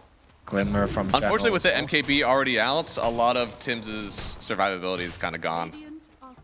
That's true. But he's just going to stay in the back anyway, right? Yeah. I think it's just like, it was a crazy MKB game. Between the Radiance, the PA, and the Windrunner, there's just no reason to wait for it. For sure. And there it is, BKB on the Kunkka completed. All these heroes, very solid builds. I'd say early on, I think this favors Shopify just a little bit because they have some pretty good protection in this Darkseer, and this DK is just slapping away for tons and tons of damage. Looks like they are going to get another Tormentor, this time actually skipping Skem and going right to Divine Llama. Looks like Shopify are just trying to get their BKBs right now for both Tomato and Jopash, right? I don't think they have any interesting fighting. You can tell on the map movements as well, right? They're hogging corners of the map. Not really interested in any team fights around the middle part. Yeah, I mean, I know you talked about it a little bit before about the supports that we're scaling right now for Shopify, but man, PA Sand King, that is one hell of a late game. Yeah, it is. Shopify feel that they're waiting around a lot. Are you okay with them waiting like this?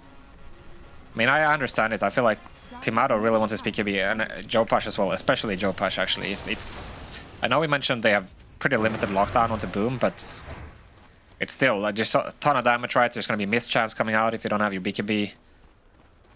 It's just going to help you stay on top of targets. I think you really need to kill this Jakiro and the Windrunner, and chances of you getting them without a BKB, it's not that high. So I can see what you're doing, but I think going later on, I wouldn't say there's a favorite by any means. I'd say it's pretty even. It's going to come down to the execution mainly. Execution definitely really important, especially as we get closer and closer to this next Aegis. Another minute before it could spawn means that it is likely that we're going to see it spawn top, but could spawn bottom still.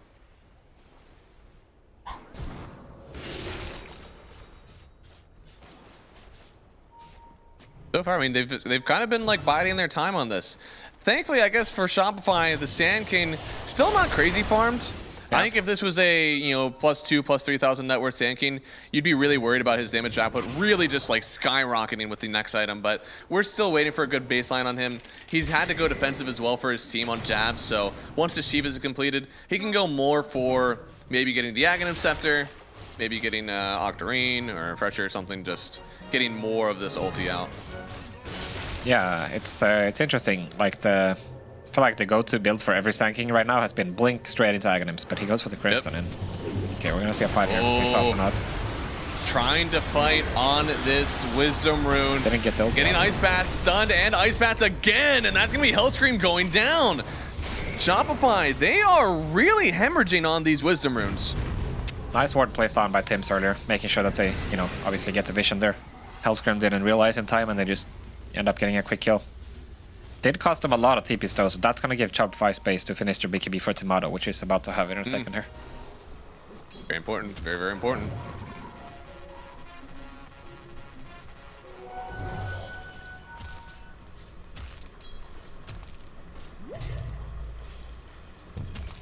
And Devi, I'm interested to see where he wants to scale up with this. Feels like he, and part of the reason I'm not too keen on them waiting, this is him at almost max strength when it comes to this game. When the enemy team doesn't have that much damage and you already have these huge protective items for your team, this is where you feel strong. As the game goes later, what, Greaves? Greaves aren't going to change that much for you. I would love to see them fight now. Looks like they're trying to tempt it, but Jackboy's waiting in the wing. They already get in with jabs as well to kind of separate this team fight, and neither team wants to commit. Yeah, Timado was a bit too far still. He just picked up his BKB, so now he's ready to go. I think we're gonna see a team fight here. Both teams are ready. They're not waiting for anything, so it's all gonna come down to the vision right now and the positioning. And right now, it seems that Boom, they have the advantage. Roach could spawn pretty soon here, and they would be the ones that control it. Yeah, look for the support skills. I think they just want to delay. They want to delay Roach from happening. They do not want it to spawn top. Hellscream is taking the charge. They really want to find the Jakiro or the Windrunner if they can. Oh, they go for the PA, actually. Scam able to get the PA here, actually, but he gets stunned up immediately. Now it's the back into the wall. 3 heroes connected, but can Shopify actually put out the damage? Timado trying to get onto the PA. She has to pop the BKB. Hopefully kind of away from this one. Getting the jump on the other side, but Yopaj, he is just cracked down on this Windrunner. They're going to dive the whole way through. Jackboy's barely alive, but ticking. One more jump from Yopaj. The damage is not enough. He got slowed too much from Daniel, so Timado will still get 2. 3 overall for Boom, but the PA, she does live. Damn, she survived on 1 HP thanks to the run buff, of course. I mean, that seemed like a pretty crazy jump from Skem, not gonna lie. He goes for the PA out of all targets as well, right? Yeah. But it just so happens that PA is controlled for the entire fight. He's not really able to do any proper damage here. You're gonna see the replay. Huge wards. I mean, they were nice to fight around in this back wall, even on this isolated high ground, really making it hard for Boom to maneuver in this fight. Yeah, and Jackie actually goes for the Slug there, which is not really how you can kill. You know, he has 2 saves for himself, even 3 with the Yules, right? So I think targeting maybe not the best for Jackie there. I mean, in the end, clutch play from Skem. Actually, he goes for the jump and has a buyback immediately ready. And this is gonna secure the Roche for SR, most likely. Yeah. Second Roach for them here. Fully in their control. Skem is going to be breaking smokes here. Sees that there's some people around. This is a hard contest. And they're still going to go for more. Getting the Windrunner here. Isolated again. A vacuum on 4, but no wall to offer into it. So this is more just dissuading spells, making sure that you can't get anywhere close to this Roshan while Tomato's taking it. Wall is ready once again for SR, so they're not scared about against Boom right now, especially since the Windrunner's dead, and I think Boom is going to realize they can't contest this. I think so. And that means they've also used a lot of time. Could have been farming the map. Now it's been trying to control this bottom pit. A little bit hard for them right now. For sure. You gotta wonder what is the plan gonna be for Boom now, because I feel like now we're stuck dodging for a bit, and I get it. Jackie's gonna get to Satanic, which was gonna help a lot, of course, in terms of man fighting the DK, but is it gonna be enough is the question. This AC will help for Armel, of course. But you gotta think about the Slark, right? He's gonna take away all your vision, and then playing a dark map when there's so much pickup potential on Dire side with the Rasta, with the DK, Storm, everything, it's not gonna be easy. So not the best spot for Boom right now, at least for the next few minutes with the AGs up on Tomato. Yeah. Definitely not the best spot. I mean, the dodging is maybe a little bit okay, knowing that you have like a Sand King that can help out and a Windrunner that can push from far, but it's still really hard for them right now. Any large committal that you have a Shadow Shaman around for, you probably just die. Yeah, you can tell how they're moving as well, right? Boom, they feel they need to stay clustered. Don't feel We're very close to a big Talon here. Just a little bit longer. And Skem, he'll have Hex breaks. Very good versus the PA. True. Honestly, pretty good versus the Kunkka as well. I guess so, yeah. Tier 2 going down. I do wonder if Shopify is gonna actually go for the high ground here. I feel like they should. This, like, Tomato is so jacked right now, and he's got an Aegis for another 3 minutes. Yeah, and speaking of important passives, PA with no shard right now versus Tomato, he's getting so much extra tank, and there's no threat.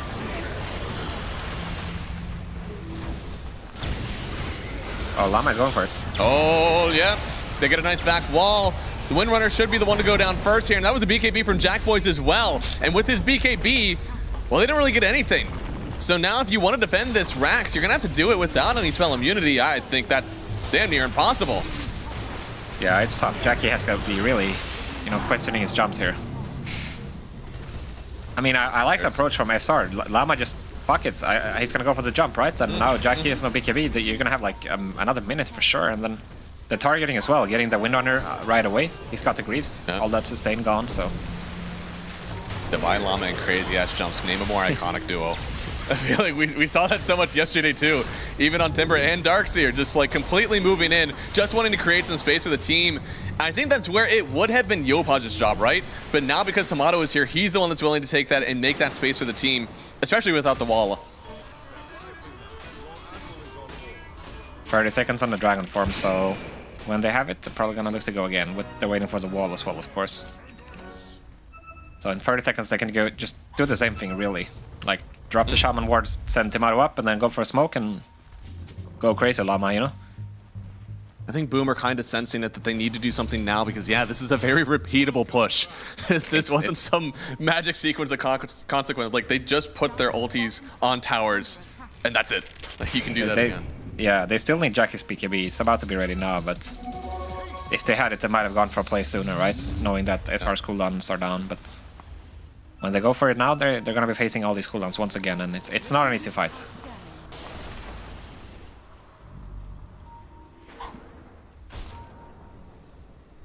Interesting smoke break by Jackie. Yeah, I don't know. I mean, Tomato's just going to walk up the high ground again. Not a lot of fear from him. Still Aegis for another minute and 20 seconds. That's more than enough time to get a tower kill, but the wraparound on the backside. They're going to start off with the stun. Now finding Skem here, but he already dropped the snakes. So girl, go ahead, kill him. He does not care. Armel now, he's gonna get sent onto the low ground trying to TP away. The bone will keep him alive for just a second. He does get out. Hellscream also escaping, but the DK, he's gonna come back here. BKB off for another second. He finally gets it off. Now turning around onto Jack Boys, but he just wants to TP away. He'll also get out. So they trade away too. And honestly, that's a pretty good fight there for Boom on their high ground. They kind of get the perfect jump there for SR, not gonna lie. Full epicenter onto Skem, he doesn't survive, and then they can just kill the Darkseer. It's too hard for Tomato to stay in the fight. Same for Jopash and... Oh, Llama actually does not get a BKB off. That's a... That's big. That is really big. And you can tell the power of their lineup, right? We're gonna see it here. When they can get everything off like this, and just then Jackie's ready to commit, right? They're gonna get Llama immediately. He doesn't end up pressing his BKB, even though he was stunned. Bit of a blunder there. And this is a really sick TP from Armor as well. Insane, yeah. The fact that he was able to get out of that one definitely kind of makes this like an impossible push. You know, he can just walk back in. Tomato has to get away. He can't just like stay here and try to fight this one out. Yeah. Really well done. I mean, you could tell Hellscream was really trying to find them there. Unfortunately, they got the perfect angle. He went to the left, they went to the right, and they're able to get this huge initiation onto Llama and Skem. And we keep talking about how well Boom scales in this lineup. Defensives like that is what keeps them in this game. Every high ground push should be harder and harder for Shopify. So you got one Rax and another tower from mid. Next time, you might only get a mid Rax, if that, unless something drastically changes in this game. Yeah, and now we're gonna have Satanic on PA and the Shard as well. That's gonna help so much. But Shopify, they don't want to give it to them. Hellscream giving a lot of vision right now. You're on the low ground on Boom. This could be a really hard fight for you. Silence up, maybe killing the Windrunner first. They do. Jackboy's starting to jump on this. Oh, they get the Slark. That's actually a really good kill for them. Knowing there's much less save, much less tank on the Shopify side, but they're still on the low ground. They're gonna find Pimps here. Used from Look at Shopify, yeah. If they can get him. Dieback. Huge jump through. That is dieback on the Windrunner. And Shopify, I think they just broke this fight wide open. You cannot take this any longer on Boom. I really like their targeting on SR, just going straight for Tims every single time. He can't really protect himself just with the Greaves. It's the epicenter. Tomato. Going high ground for the epicenter. They have a Shiva. They have the Shard as well. There's so much damage. Tomato, he's trying to get the Satanic and heal up. He's hitting. He's got the health back. But Jabs actually gets the force step away. He's fine for now. And now Jack Boys trying to take it to the DK here. A little bit more damage with the jump through from Yopaj. With the BKBs wearing out, it could be a little bit harder for Boom to take this one. But they're all leaving Tomato here to defend for himself. He's 1v1ing. Oh my god, he almost won that, dude. Armel comes in too. Oh no. Why? They just left him on an island. He almost 1v4 them, dude. Like... Really, like, Jopash wasn't able to do much in that fight, and of course Llama, he has no wall, he can't contribute too much, but holy shit, Tomato is strong. He is, which is why I'm astonished that they were just leaving him there. I mean, I know that this, the Slark wasn't really, you know, alive, he had to jump back into the fight, but, you know, Tomato and Yopaj, I feel like they're pretty good together. We're gonna see it. Jopash, he actually ends up taking a lot of cleaves here from the PA. We're gonna see it in a second. Look at this.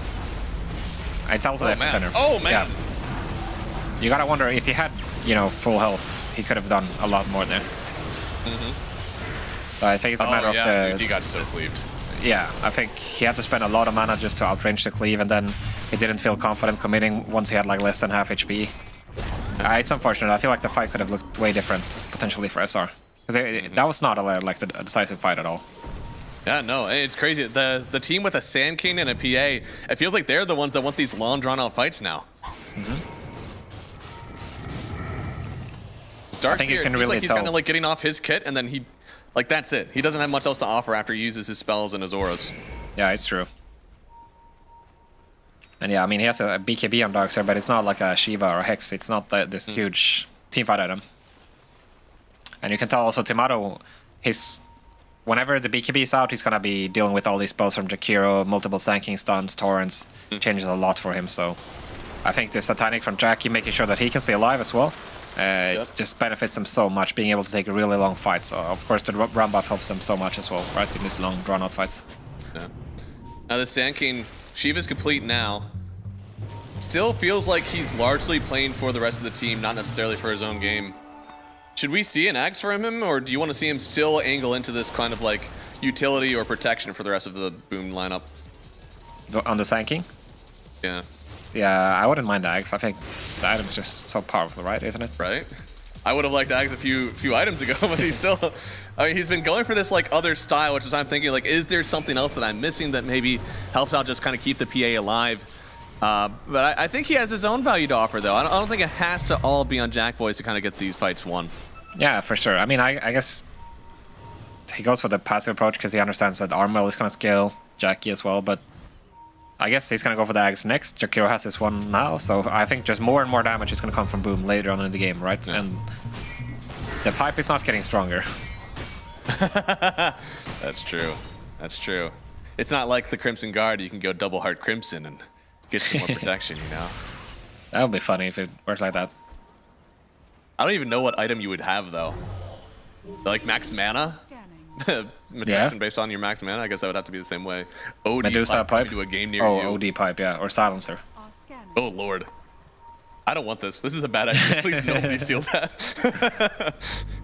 Looks like a smoke up. Both teams trying to wrap around here. They can get this Jakiro. It's the perfect target. He's just picked They up can, but he gets the Glimmer walking away for now. Massive pain's coming out. Everybody knows there's somebody around these waters. And to blink through, finding Hellscream first. Able to get the Dispel off, though, and now they're turning back onto the PA. Hexed up, broken. Somebody save her. Still stunned, and the boats is going to give her the run buff. She's turning back around now. Wanting to get some lifesteal off, but she's not able to hit anybody right yet. In fact, they may just kite this one away. Finally getting on top of this Darkseer. She gets some amount of hits, but yeah, no BKB. Turning back into Jackie. They get the kill. Tomato, thanks to Yopaj's reinitiation, they'll take down the carry. Boom. And now they just need to keep cracking down on the rest of this Boom lineup. Yopaj getting the mana back to keep these jumps going here. And the PA buyback, that is insane. Can they fight this one? Tomato, he still wants to stay in. He feels invincible. Let's test that theory. Jumping in, broken on the DK. But Tomato is just manning up on Jackie. Now stunned as well. Sword coming back in for it. They already killed Januel thanks to the Pyrrhic Cloak.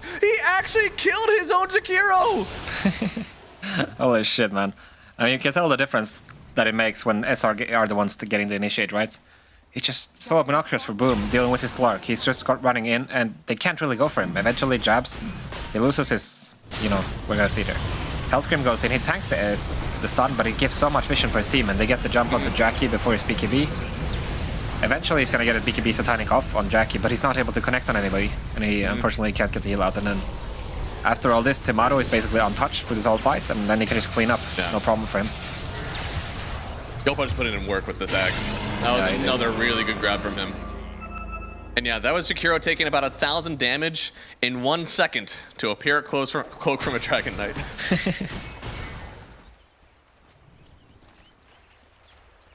That's insane. That really well. I've seen, and it's come from, you know, at least ex Shopify players. We also saw Saberlight in the fountain using the Pyrrhic Cloak to reflect the fountain shots on being able to farm them. But yeah, it's been these guys who use it very well.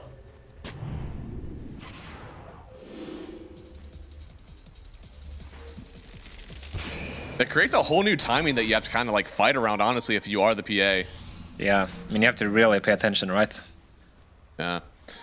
I love the break. The break seems to be pretty good, but we need some break plus long amount of lockdown versus this Dragon Knight, so we can't get the Satanic off. They get the stun and jump in. This could be the lockdown I want, and there it is. They get the first kill. That's no more ulti. Yopaj trying to create something out of this one, but the Ags, Jakiro ult. This is a beautiful wall to fight under. Jab still in. They could get Yopaj here. Torn it up. He's gone. Tomato, he wants to 1v5. He thinks he can, but he's got to run away now. Huge shackle to Vi and Hellscream. Can they save their Dragon Knight? There's no more Aegis left. They're poking, they're prodding, and eventually they may get him here. The jump through, Scam, not able to save. They already lost Tomato. Now he's left to the Wolves. It'll be another kill. Darkseer and Hellscream, the only ones to evacuate. Boom! Do they have the footing? Oh man, it's just power of the positioning, right? There's just way too much stuff to deal with in that crunched spot. Like you're playing into Macropyre, boats, Epicenter, everything there, right? And it's so easy for Jackie to commit when they have this like really tight spot to fight in, right? He has so much backup. He's got his Glimmer, he's got all his AC buff, boat buff, Greaves, you know. It's a completely different story when they can just line it all up like this. And unfortunately for SR, I feel like that push is not actually possible.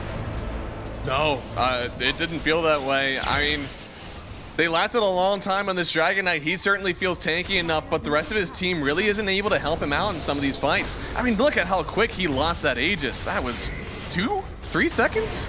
Yeah, I think it's just a shard PA, right? You just burst him. Tomato understandably doesn't want to pop the BKB, even if, not sure he could have, but he doesn't want to pop it on the Aegis, but then you don't have a Dragon form once you respawn, right? And that's just another problem with, you know, the Aegis DK.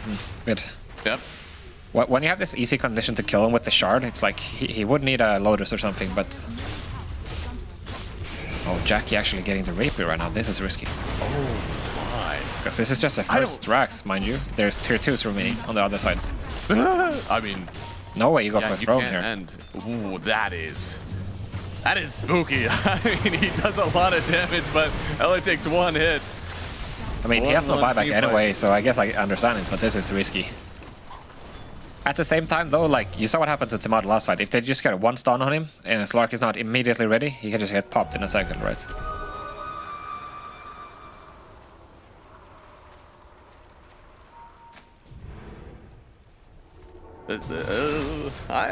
I'm worried. I've seen this a good few times before. Obviously, as an avid South American Dota watcher, I've seen Parker pick up a good few rapiers at 30-minute mark whenever his team is already up, and it doesn't usually go well. I'm a little surprised he thought that this is what they needed out of this one. It feels like their damage is already overwhelming. I mean, maybe he severely overestimated their pushing power. Thought they could go for Throne there, but wasn't going to be close at all, right? Oh. Octarine for Llama. Interesting choice. I guess we're starting to feel where he needs to re-enter these fights. He doesn't have his spells up, so the Octarine could definitely help out with that. The problem is the wall is going to be too long, right? The fights are going to be decided in 20, 30 seconds. Yeah. And wall is only down to 45, so... I would rather almost see like a Lotus or a Wind Waker or something, you know? Get some saves for Tomato. Like, if you can outlast these combos, or like all these spells, then... And the PA BKB especially. We saw what happened in the jungle fight, right? When Tomato stays alive for a good 10 seconds, he's gonna clean the house up. Boy, this is a hard one. I'm really, that's the item. You know, I've been looking at this PA inventory and I'm like, there's no way that this has got to be the only item they were able to get. Where the Basher at? You can't ever knock on a few more stuns for your team. It's true. I mean, you can get Abyssal, but then you would get rid of your SLY, right? Because you don't want to double Sange. I've seen people double Sange. They don't really care. I guess so. I guess. Carry players aren't as uniform or artsy with it. Now they're just like, look, if I need 3 Sanches in my inventory to get the items that I want, then that's what's gonna happen. It's funny how times have changed. You know, before the status resist was on Sange, people were saying it's the worst item in Dota for forever, like many years. And now I feel like there's one at least in every game. Oh yeah. Hellscream still dewarding like this. Very aggressive on the map. And right now we are waiting. It seems like next Roche's timing. It'll be up in maybe 2 minutes. It will definitely be spawning in the bot side of the map here.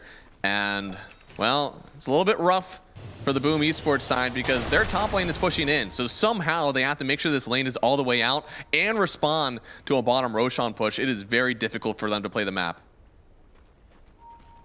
I'm not even sure at this point they would like to respond to the Roche, right? I feel like they are really comfortable with their base defending at this point. They probably just want to beat the buyback on Jackie and maybe backup Rapier. It's a really hard situation for Shopify, right? Because like you want to give the Aegis to your tower pressure, but DK has just felt so lackluster with it. You kind of want to give it to the Storm. Yeah, I mean, there's also other factors in terms of, you know, where you decide to fight, because I feel like the base push fights, that's where Jopash is like not so useful if you think about it. Like there's no area to like really spread Boom around, whereas if you fight around the Roche pit, there's so much space. Then Jopash can clean up the Windrunner or the Jakiro. In the base, it's not the same story. No, it has to be on a BKB timing, and even then, you have to be a solo killer, which is very, very difficult. I mean, this Windrunner does have an Eon disc. Jakiro has Force Glimmer, so I mean, Stormspirit damn near needs his own nullifier. They see Hellscream? Yeah, this should be a kill. Look at him go, Jackie. You know, I want to knock the Rapier, but it is satisfying to see somebody die in 2 or 3 hits. It is.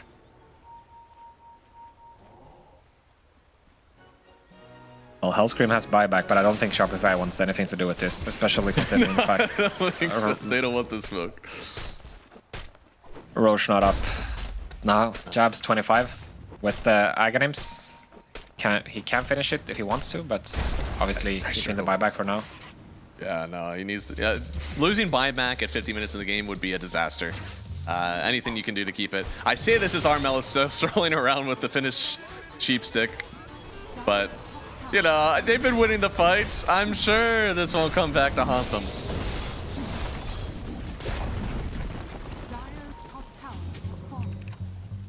Now they're trying to at least poke this high ground. Maybe see if they can force somebody from Shopify back to deal with this, but they are immediately TPing back. Yeah, gotta protect Jackie. Yeah. I mean, they didn't really want to poke SR back. Or I guess they did anyway, but they definitely want to get to this Roche side of things, and they don't want to take risks, right, with this Rapier.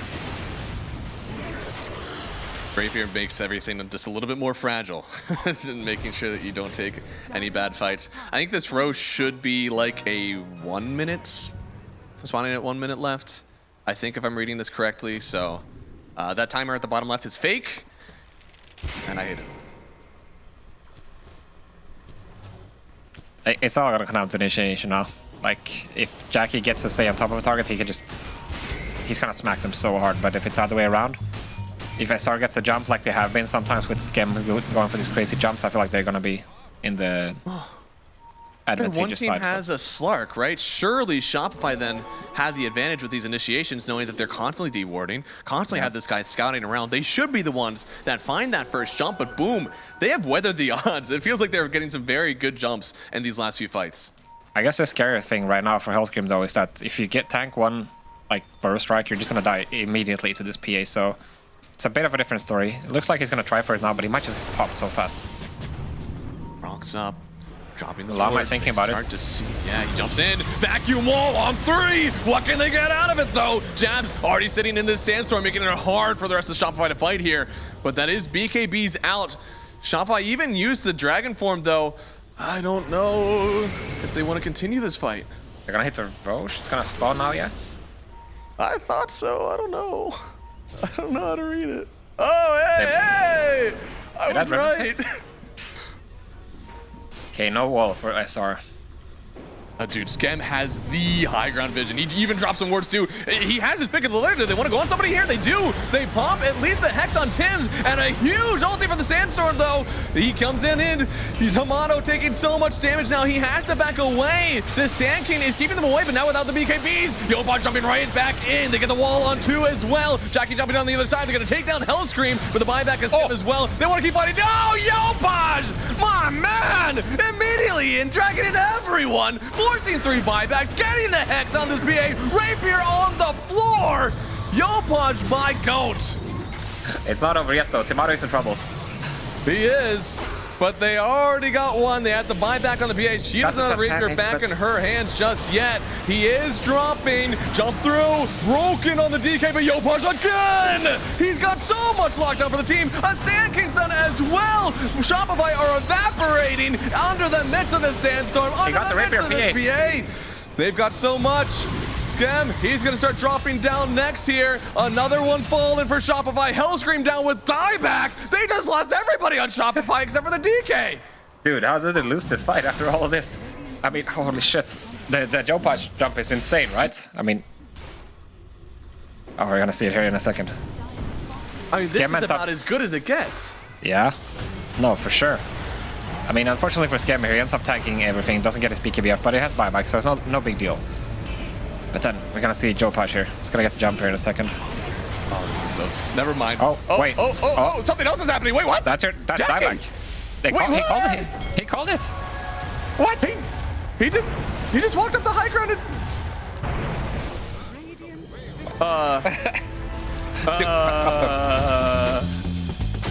That is the.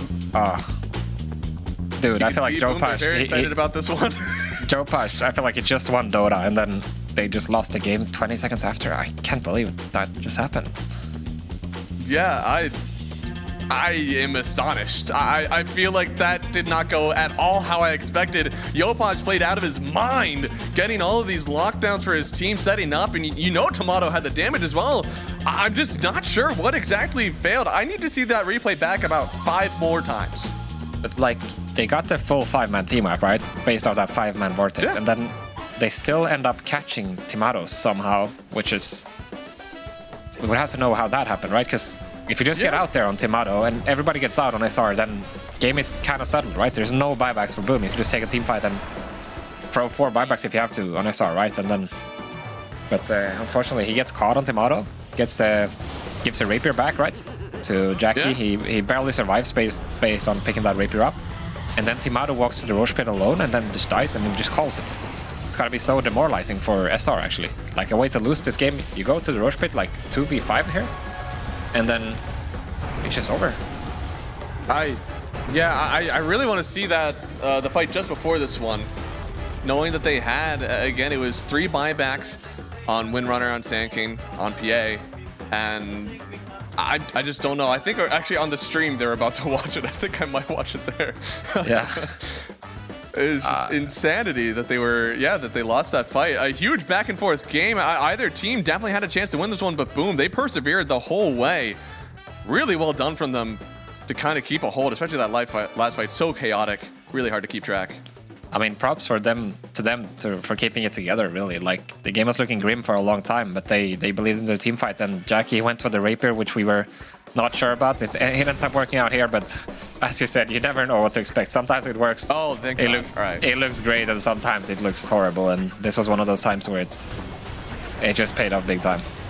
Nah. This is a really huge ulti from the Jakiro as well. Pure damage, just like creating a huge separation for the team. Yopaj is really the only one that can get through that easily, and boy, he makes it look easy. Yeah, we're gonna see the Vortex here, right? Yep, in a second now. Here we go. Yeah, refresher. Oh my God. Oh my God. So everybody dies, obviously, right? But I want to see how they catch Timado. I guess it just takes them too long, right? Everybody's coming back already, so... Yeah, he's got a kill on a carry there. That's 5 buybacks right there. He has a rapier. But look at this now. Jackie's actually going to be able to pick up the rapier in the middle of this fight somehow.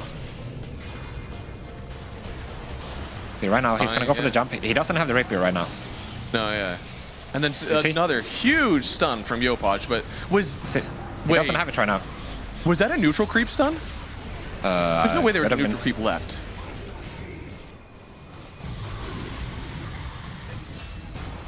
Holy moly. I mean, I guess right now you're still fine if you're SR though after all this. Like, you just need to wait, see your respawns. There's no way that Boom is gonna end, can they? I mean, it's like, I guess it's like 100 seconds on Storm, but... That's a lot of time, but at that point it's all about wave cutting, I think.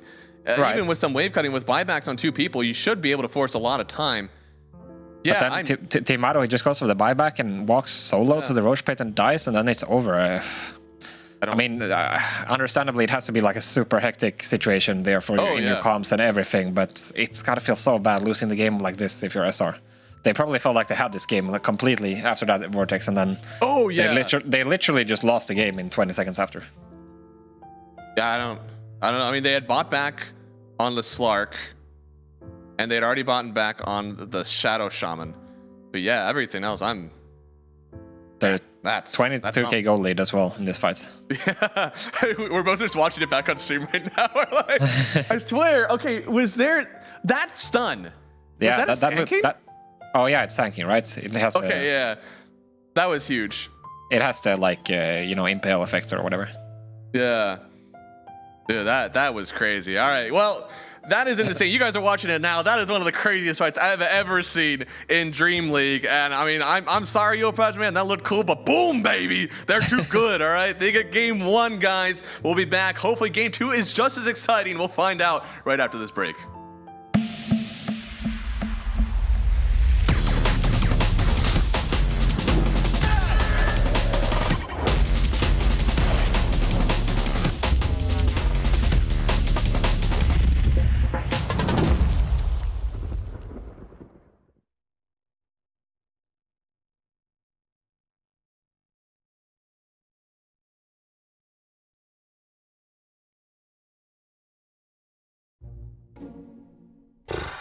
Content ideas, okay.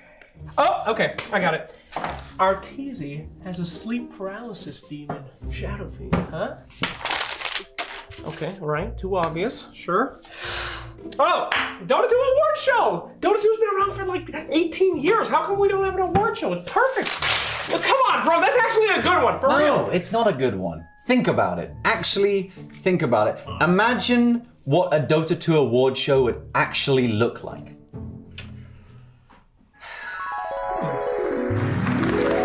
Thank you, everyone. Welcome back to the Dota 2 Defense of the Award show for the video game Dota 2 Defense of the Ancients, Dota. We are here now to announce the winner, but before we get into that, let me remind you one more time of your nominees. Fear, 23 Savage, FY, and ATF. And the award for most excited victory celebration goes to Fear! Come on up here, Fear. Come get your award, buddy. Excuse me, where is it? Hello? Fear? Oh, he's gone. Okay. Oh, this is a huge one. Let us now begin our induction into the Hall of Fame. This one is for those Dota players that have been around for so long, but are still here and kicking butt today. Ladies and gentlemen, you know him, you love him. Please welcome Puppy. Oh, he's not here. Okay, that's okay because there's plenty of other good old players to be inducted in his stead. Ladies and gentlemen, put your hands together for Kuroki. Oh, the Hall of Fame inductee is Sumail. Oh, it's Miracle. Okay, Mind Control. He's actually good. He's not here. I thought, great. And best seating position, Boxy, 33, Ramses, and Blitz. And now it's time for a crowd favorite. We have Team Fight of the Year. Your first nominee is gonna be Heroic versus Gaming Gladiators at ESO 1 Birmingham. Next up, BB Team versus the Tormentor at ESO 1 Kuala Lumpur. You know this one, it's Boxy's Lion Stun at ESO 1 Kuala Lumpur. And Gabi and Abed at the Blacklist International Team House. And the winner is, of course, Boxy's Lion Stun at ESO 1 Kuala Lumpur. Ah, look at that stun! Unbelievable! Put your hands together. Woo!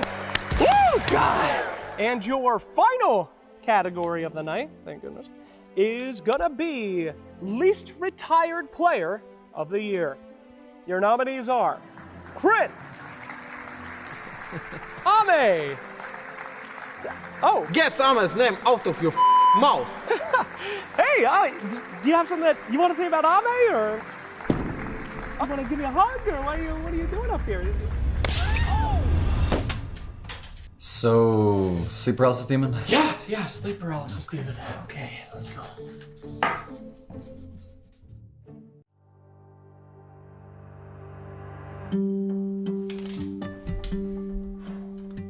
Your test results are back, and I'm afraid it's serious. Seb, I'm sorry to tell you this, but you're at a critical juncture. If you retire one more time, you're gonna be staying here forever. No problem. C'est la vie, doctor. I'm a Dota player. Retirement follow cat rules. I can retire 9 times. Yes, cat rules, everybody knows that, but Seb, how many times have you retired? I'm not really like an analyst player. I'm more of a gut player. Oh, okay. Should we just check your Twitter then? No. Let's not read that. Let's see. There was Quanti Gaming at TI3. They know Aegis is down, and they want to take a fight now. Ben's going to cut them off on the backline. Cost strength, and where's the Stormhammer? He stunned the board! Hey, putain, you stunned the f***ing board? Oh! That one hurts. I haven't won a tournament in 7 years. Could always be talent. Awesome play by Zaya. It was just impressive. No. Nah, man. I can't coach OG right now. I'm with Monkey Freedom Fighters. Wait, what? What do you mean Sing Sing wants to become a streamer? I can see what happens. It's all about discipline and focus.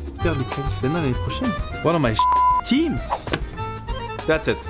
I retire from retiring. That one doesn't count, right? Like, retire from retirement? Fine. Alright, then there was TI. All my dreams came true. I think I never have to play Dota again. I want TI. I think I never have to play Dota again. I want TI. Again.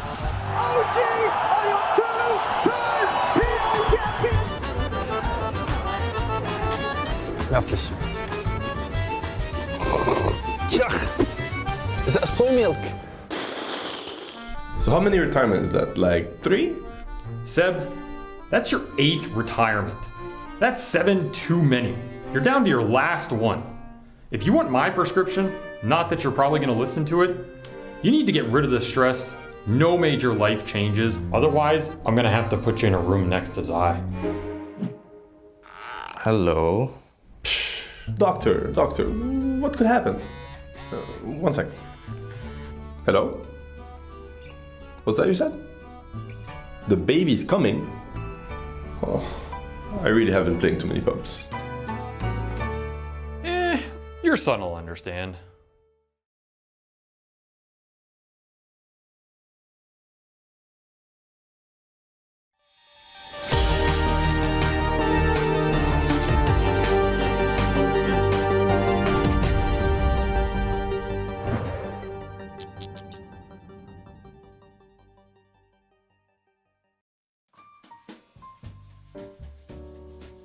Hello, everybody, and welcome back to DreamLeague 26. That was an insane game from both sides, but Boom, they're the ones that come out with the win. So if you're a Boom esports fan, you gotta be pretty happy after that one. If you're a Shopify fan, I'm sorry. A little bit rough. They had a lot of control. I think a lot of things went well, but Boom, they persevered. And I think at the end, they had a very good late game lineup that they tailored into Shopify. They held on. They did, for sure. I mean, Shopify not even that they lost focus. I felt like they executed the last fight pretty well, right? I mean, it was a matter of inches. At some point, like, Jackie could have easily died back in the last fight, right? After that Joe Bash Super Vortex, but I think I felt like they were in control for the whole game, and then it just faltered in a matter of like seconds, right? And I don't know. I feel like they shouldn't beat themselves up too much if you're SR, but understandably, like, if you lose a game like this while being in control for the whole time, chances are somebody's gonna get super tilted, and let's hope it's not the case for them. That's a good point. Yeah, I don't. That's hard, man. I mean, we've been there in pubs, and this is for so much more than that, though. I mean, both teams sitting at 3-3, either one of them wanting to break into the rest of this group. And I mean, Boom, they're feeling pretty good. I think even in their hands, they were losing for a lot of this game, and in their mind, like, they just got something that, like, maybe shouldn't have been the normal outcome, but for Shopify, they genuinely just, like, let this game slip out of their hands at the end there. So yeah, that's got to bring so much more frustration on top of it, and it brings weird stuff into this next draft, because I thought that the draft was fine. I'd say both teams kind of drafted it well. I liked Shopify's at the end, but like, should they change anything? No, I don't think so. I think if anything, like, came down to small decisions, right? They had one push that wasn't going to work, probably, right? The high ground push at the bottom racks. And then this last fight, I think that Timado buyback was a bit, he jumped the gun a bit, and then also the dieback, of course, right, sealed the game, sort of. But I think just stay calm, play solid. I think they did a lot of things properly in the early game, especially. They took over the map completely. I think, if anything, they could have farmed maybe slightly more after having such a commanding map position, but overall, I think it's just one or two decisions cost them this game, and you shouldn't beat yourself up too much if that happens, right? I think Boom had a really solid scaling lineup. The game was never going to be easy, but yeah, I think both teams played well. It could have gone either side, but like you said, it's got to feel so much worse for SR this time, right? And for Boom, it's kind of like, oh yeah, that was a positive. We didn't think we were going to win this one anyway, probably. Yeah, always had him, just like we drew it up. I mean, it's gonna be so hard, because like Shopify also, like, I agree with you. It feels like high ground pushes went well, and then all of a sudden it was just like a source for throw. And like, you have a Dragon Knight and a Shadow Shaman. If you're not able to handle those sorts of tower pushes, then I don't know if you really rectify that in a draft. That's really hard to do. So I think the game becomes even more unknown for you as you get into this next one, which again just adds to that full frustration of everybody getting into this. So hopefully they stay comfortable. I think that's the only thing that I want from both sides in this one, especially after a game like that. It went near 60 minutes, you know, both teams clearly bringing their best to the table. I wouldn't I wouldn't jump the gun too much. Yeah, what you don't want to see basically is you don't want to see any overreactions, right? From Shopify. That's pretty much it. If they should just play another game, try to win it. Of course, if they lose the next one, then they might be like, what are we doing, guys? You know. But overall, shouldn't feel too bad when you have a commanding position like this. Like just rinse, repeat, go again, do the small things slightly better. You're gonna win this one for sure.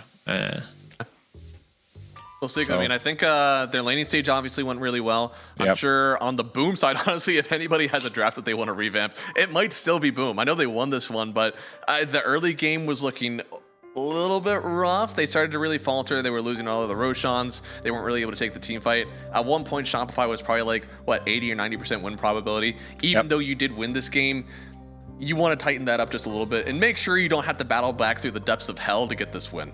Yeah, I think something that would have helped Boom a lot actually is just focus more on stacks, right? You have a Kunkka and a Sand King. You could have farmed so much more. And then in that sense, you could have balanced skills a bit more towards the mid game. We saw Shopify get the 2 first Tormentors. They also got the Wisdom Rune, of course. That changes a lot. You have to play so much slower. And I think getting stacks would help with the gold and also the experience for the support, right? It's a lot of extra XP with stacks. So. Oh, yeah. Because we were missing, because it was 2 Wisdoms, right, that they started off with. So Hullscream and Skem both had their ultis.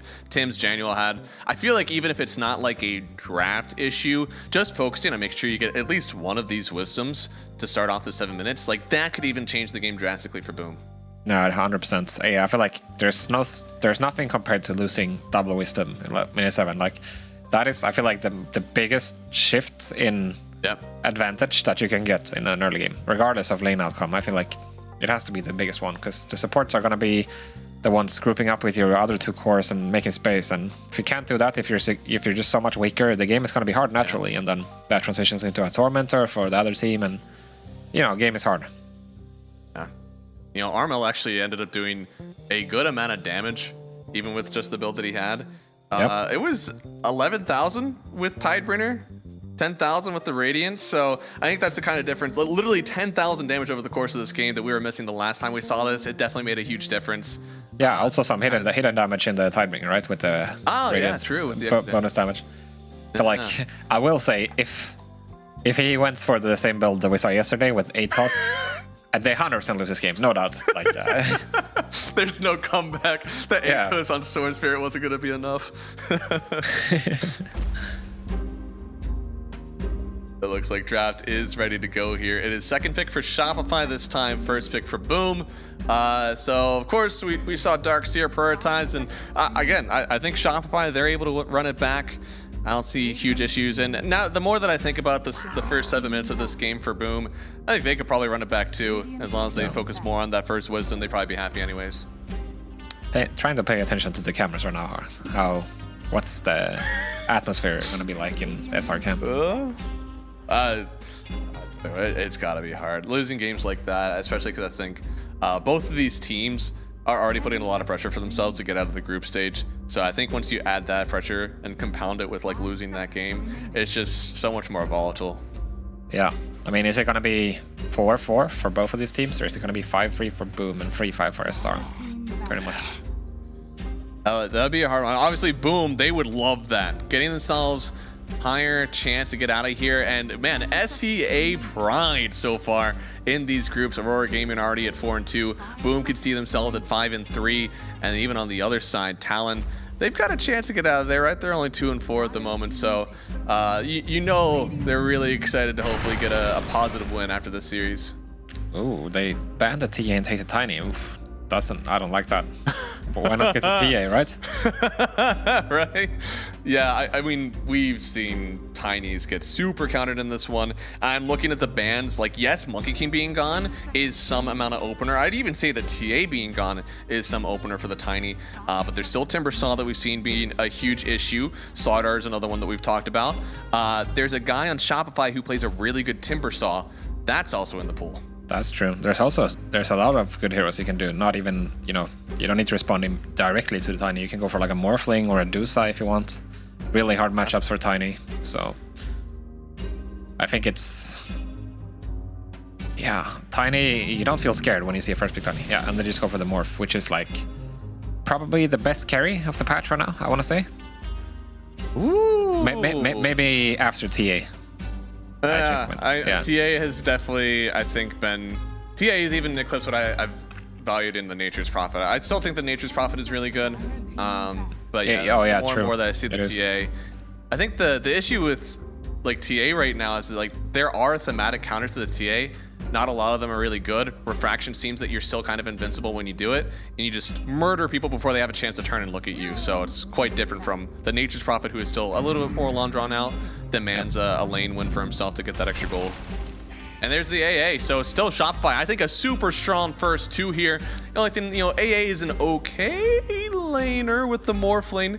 Maybe a chance to run them over here on Boom. I mean, it's alright, because I feel like Morphling, he doesn't need much help, actually, in Dota. Which is funny, because he used to be a hero that, needed a super babysitter. Everything. Yeah, right? But nowadays, you cannot even leave him level 1, or else he might just die. Yeah, but nowadays, people are just so good at abusing the attribute shift. And just really hard to get out of the lane. Day 2, and we're already seeing so much more development in these drafts. Beastmaster, Bristle, Darkseer, TA, all out of the pool. Shopify pool, one of the only ones left. Okay, so they go for the Ringmaster, which is one of those saves I was speaking about yesterday. You want to have something to hide your heroes when they get blasted, or potentially just dodge the blast altogether, right? But also, Terrorblade, you and I have talked about how much this hasn't looked as much of an AA counter so far, especially because of what it lacks in terms of getting on top of the hero. Now, we do have the other two things. We said we needed something to get on top of it, something to kind of save whenever you get ice blasted. We have those two things, but that is 3 heroes that are all trying to deal with AA. It's true. I mean, I can see their kits, or like it looks pretty well balanced for Boom. It's kind of what you need, but the question is, are these heroes like as good as SR's heroes? You know what I mean? Yeah. Because they still have potential to grab a stanking here for SR. AA stanking, super deadly. I mean, they have potential to build a really, really scary Raptor. Yeah, they just go for it immediately. Oh my god. I still really love Muerta. I think that's still one of the best pause 4s out there right now. That calling is just insane for fight control. Yeah, more control as well. You get the ADOS usually. More damage for the SK with the AA as well, so no complaints. It's looking really solid. You can also flex the tanking if you want, mid and off lane, so also not an easy draft. You love playing into this Terrorblade right now. I mean, I feel Shopify feel very just solid. They don't feel threatened by anything that's on Boom's team right now. Yep.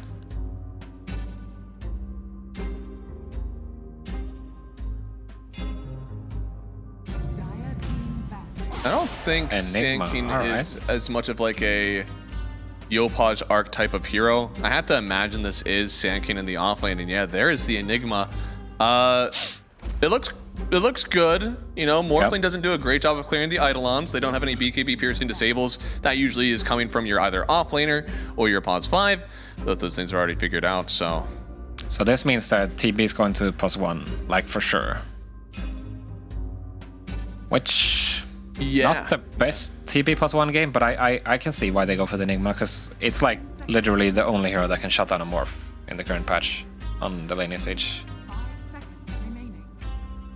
Yeah, the laning stage is quite different. Enigma definitely has like a certain type of game that you need to play into. Now, Bristleback being less of a carry hero kind of helps that out. Haven't seen as many people pick up the Gyrocopter or the Alchemist. Those are the other two that really feel good. So Enigma offlane can definitely creep on back, but somebody needs to get initiated on, and I don't think any of these heroes are gonna do it, right? We have a Blink Initiator, we have a carry now, a Blink Initiator, and a support. So this last pick kind of has to be somebody that Shopify are forced to group around to try and kill. But we're waiting for a pause 5, right? For Boom? Yeah, probably. I mean, they could get a mid also if they want, and put the Tiny 4, it's possible. I honestly think that needs to happen. I think you need something that forces Shopify to make a concerted effort to actually try and kill that hero. Otherwise, I don't think we're going to see as much of the threat of the Blink Initiation unless Boom have a definitive lane victory. Yeah. The question is, what is that hero going to be? They could go for like a Pango or something, potentially. But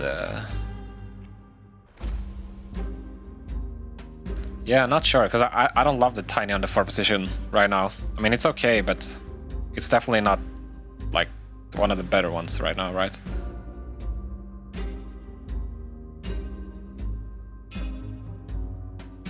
I think it's just we've seen the Tiny blink delay become a real big issue for people whenever they're playing.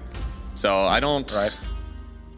Yeah. Whenever like you have like a bad lane, I mean, I don't know. Is Enigma tiny enough to get a good enough lane for Tiny that he gets a quick blink? I mean, kind of, yeah. You're playing into AA Morph, which they don't have any Eidolon clear, so Enigma's gonna probably school them in that lane and get a quick tier 1 kill, potentially. And then you could just camp your Tiny on the lane and get, you know, free blink like that. But it's, yeah. Okay, they go for the puck. So that is gonna be the Tiny 4 then. Okay. Unless they go TB4, but I don't think they're gonna do that on Boom. Yeah. I don't know if I love the puck either. What is Shopify gonna do about this?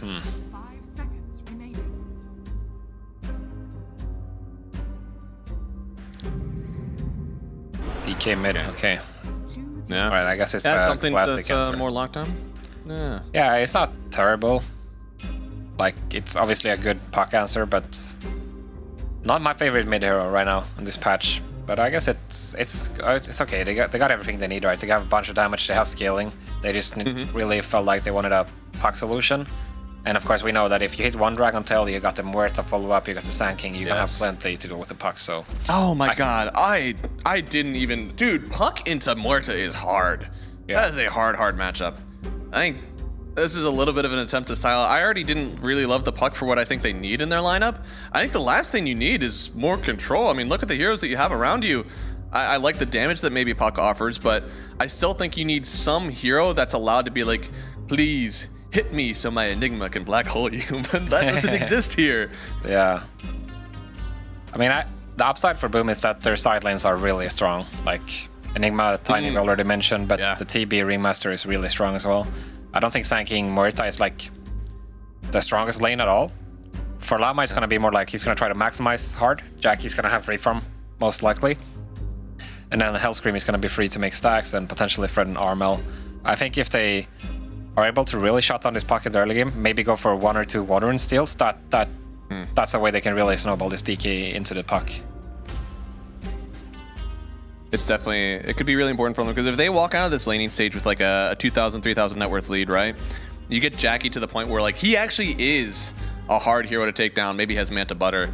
Maybe he has a Scotty on him or something, right? Because Scotty's going to be very good into this Morphling. So if you get him to the point where he is big enough that you need to dedicate multiple heroes, multiple stuns in order to take him down, then Jabs, it really opens up his game. So this laning stage is very important for Boom, and this is versus a Shopify lineup where like they really focus on the laning stage. This is one of the things they do well almost all the time. Yeah, I think for Shopify, they want to play a very explosive game, right? They want to get double blink and then go non-stop. And make sure that Timado, similarly to last game, he can become super huge. If that happens, they have a good chance. But if Boom gets the advantage in the laning stage, I think this game is going to be tough for Shopify. So we'll see. Anything can happen still, but... The Corrosive Dragon. BTB had a hard time last game, man. There's a lot of fights going all over the map. Did a great job for us so far. There it is. Yeah. You gotta feel the Shopify lineup, man. You said Morphling might be the best carry in the game right now outside of the TA that was also banned. Sand King and his immense damage output. AA, definitely the best Pons 5 in the game. We have a lot of hard-hitting heroes on this Shopify lineup where, Boom, it feels like they win a lot comfier, even at the sacrifice maybe of their own team chemistry. Interesting ward placements here from Boom. 2 river wards. Oh, wow. What's up with that? I guess they anticipate... Oh, you said stealing the river runes, right? Like, that could be the way to shut down the puck. So maybe if Puck knows that a river steal is coming from one of the supports, then he can kind of shift to the other. Oh, is he in trouble here?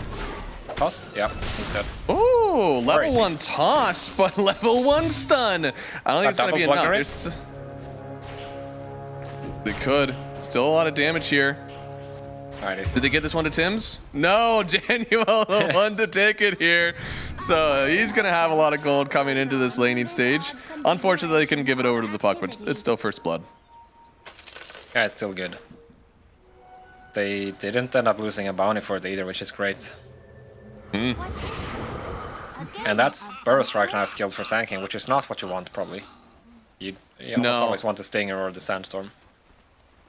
I think Sandstorm has been pretty good. People have been less and less focused on dropping a sentry in the lane because you already have to battle out the 2 camps as well. Yeah, and in some ways it's kind of like a march for Tinker, right? You just can't trade it inside of it, so.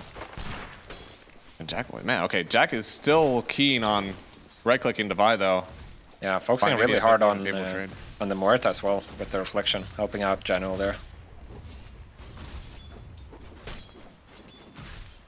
So it's like one of the strengths with TB lanes, right? You're always able to help out your support without committing, just based on the Reflection alone.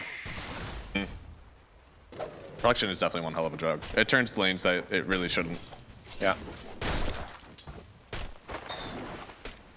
Even just with that passive on Devi, doing a lot of damage to Jack Boys.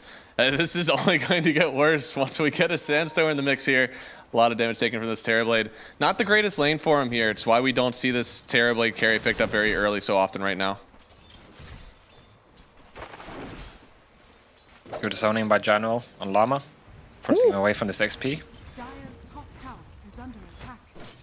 Good dodge there. Meanwhile, Hellstream, he is just dragging the wave down, getting himself some XP. They did let a creep wave go, and General was a bit slow on picking it up here, actually, so they lost 2 creeps there. Almost a range creep, too. Do you think this is better in any way that you get the... Or no, you would already get the full deny on this wave if they both connected. Yeah, I mean, it works out this time for SR because they didn't pick up the following wave, right? It walked into the tower. If they were able to pick it up, then it would have been fine for Boom, but... And you can see Jabs here. He is creating a lot of pressure on Tomato, but Tomato, he's not feeling it. You know, he's got 8 CS, he's got 5 denies as well still. This doesn't feel like the Enigma CS lane that I was expecting. Yeah, he's still chilling. I guess the Eidolons are not that powerful, level 1, but they're gonna get better over time. That's true. Tim's also was level 1 toss, so I guess that also is something. Yeah, not the easiest to use, generally.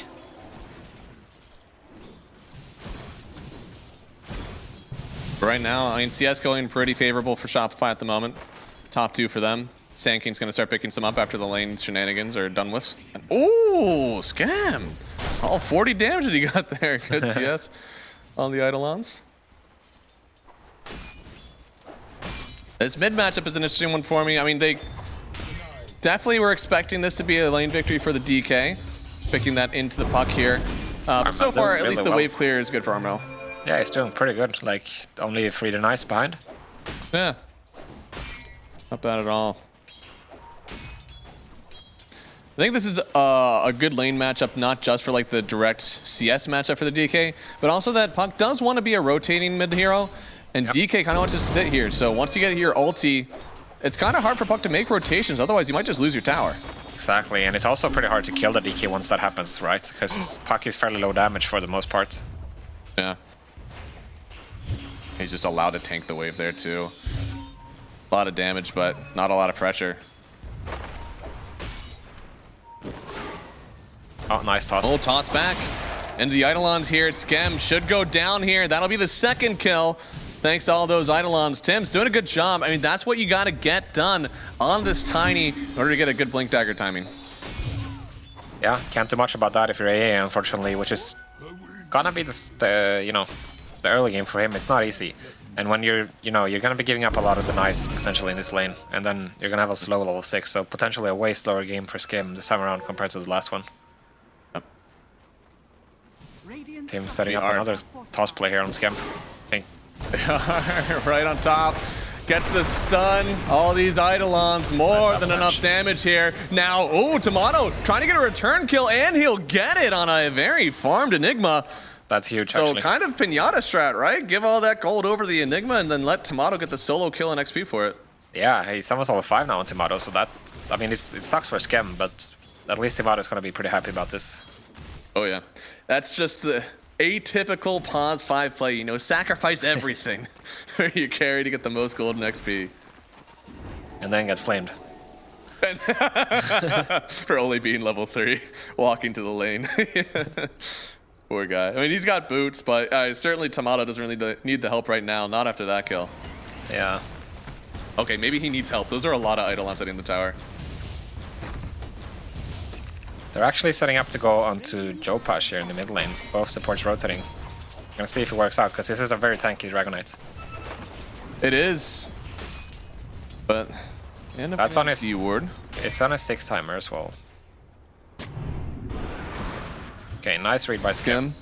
Yeah, sees Tim's coming. Yopaj gonna try to dodge it out. Hellscream getting the silence as well.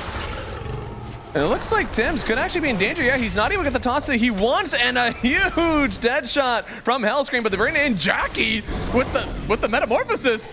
He in the mid lane, but I don't know if he needs to be here.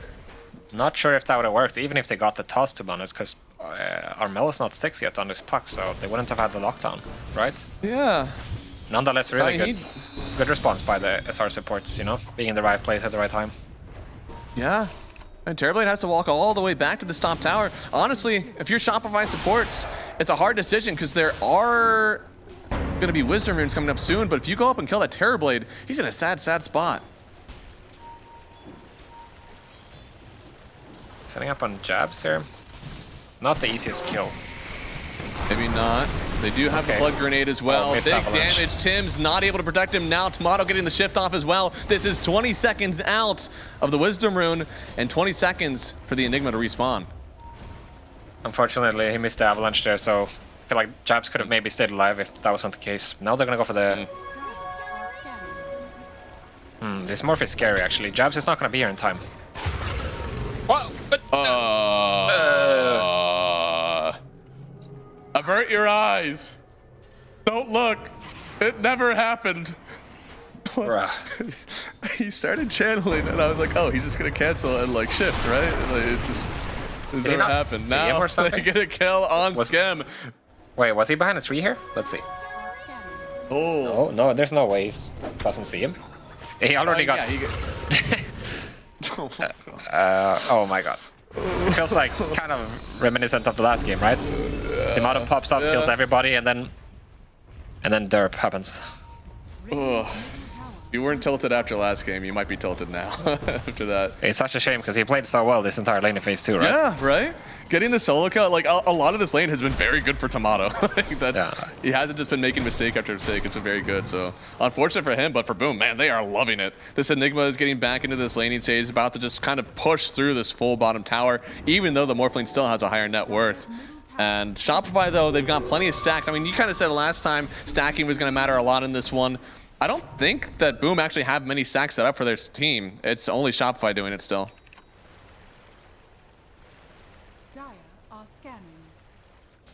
Tomato feeling the pressure now, can't go for any creeps, and Armel being very patient right now. Yeah. Woo. This is also the upside of the puck into DK, I guess. Once you hit at level 7, you clear the wave so easily, right? But the hard part is usually before that. I mean, Tomato came back black here, already. know, the only thing better than killing a carry once is killing a carry twice. But they haven't gotten the chance just yet. No black hole dropped. Oh, this is so juicy. Yep, Devi gonna get a nice item timing here. You can see he was down at lowest net worth core. After this, he's gonna be quite farmed. That's like 1,000 gold. Yep. Bumping up right next to the so much XP as well, dude. Level 9 almost at 9. My god. Yeah. After completely sacrificing your lane, I feel like this could have been the case in the last game as well, right, for jabs, but unfortunately they didn't put any emphasis on it. I think it really makes a difference for the Sand King hero as a whole. Yep. Oh, and these secondary levels for Sand King are so important as well.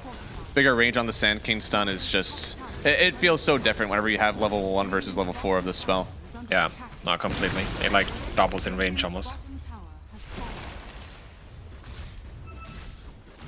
That's going to be their aggressive posture that they can get. That's going to be the Blink Dagger they can hopefully get for him very soon here. Still about 800 gold off. But feeling very comfortable right now on Devi Llama. Yeah, similar story for Jopash. About 700 gold away from his dagger.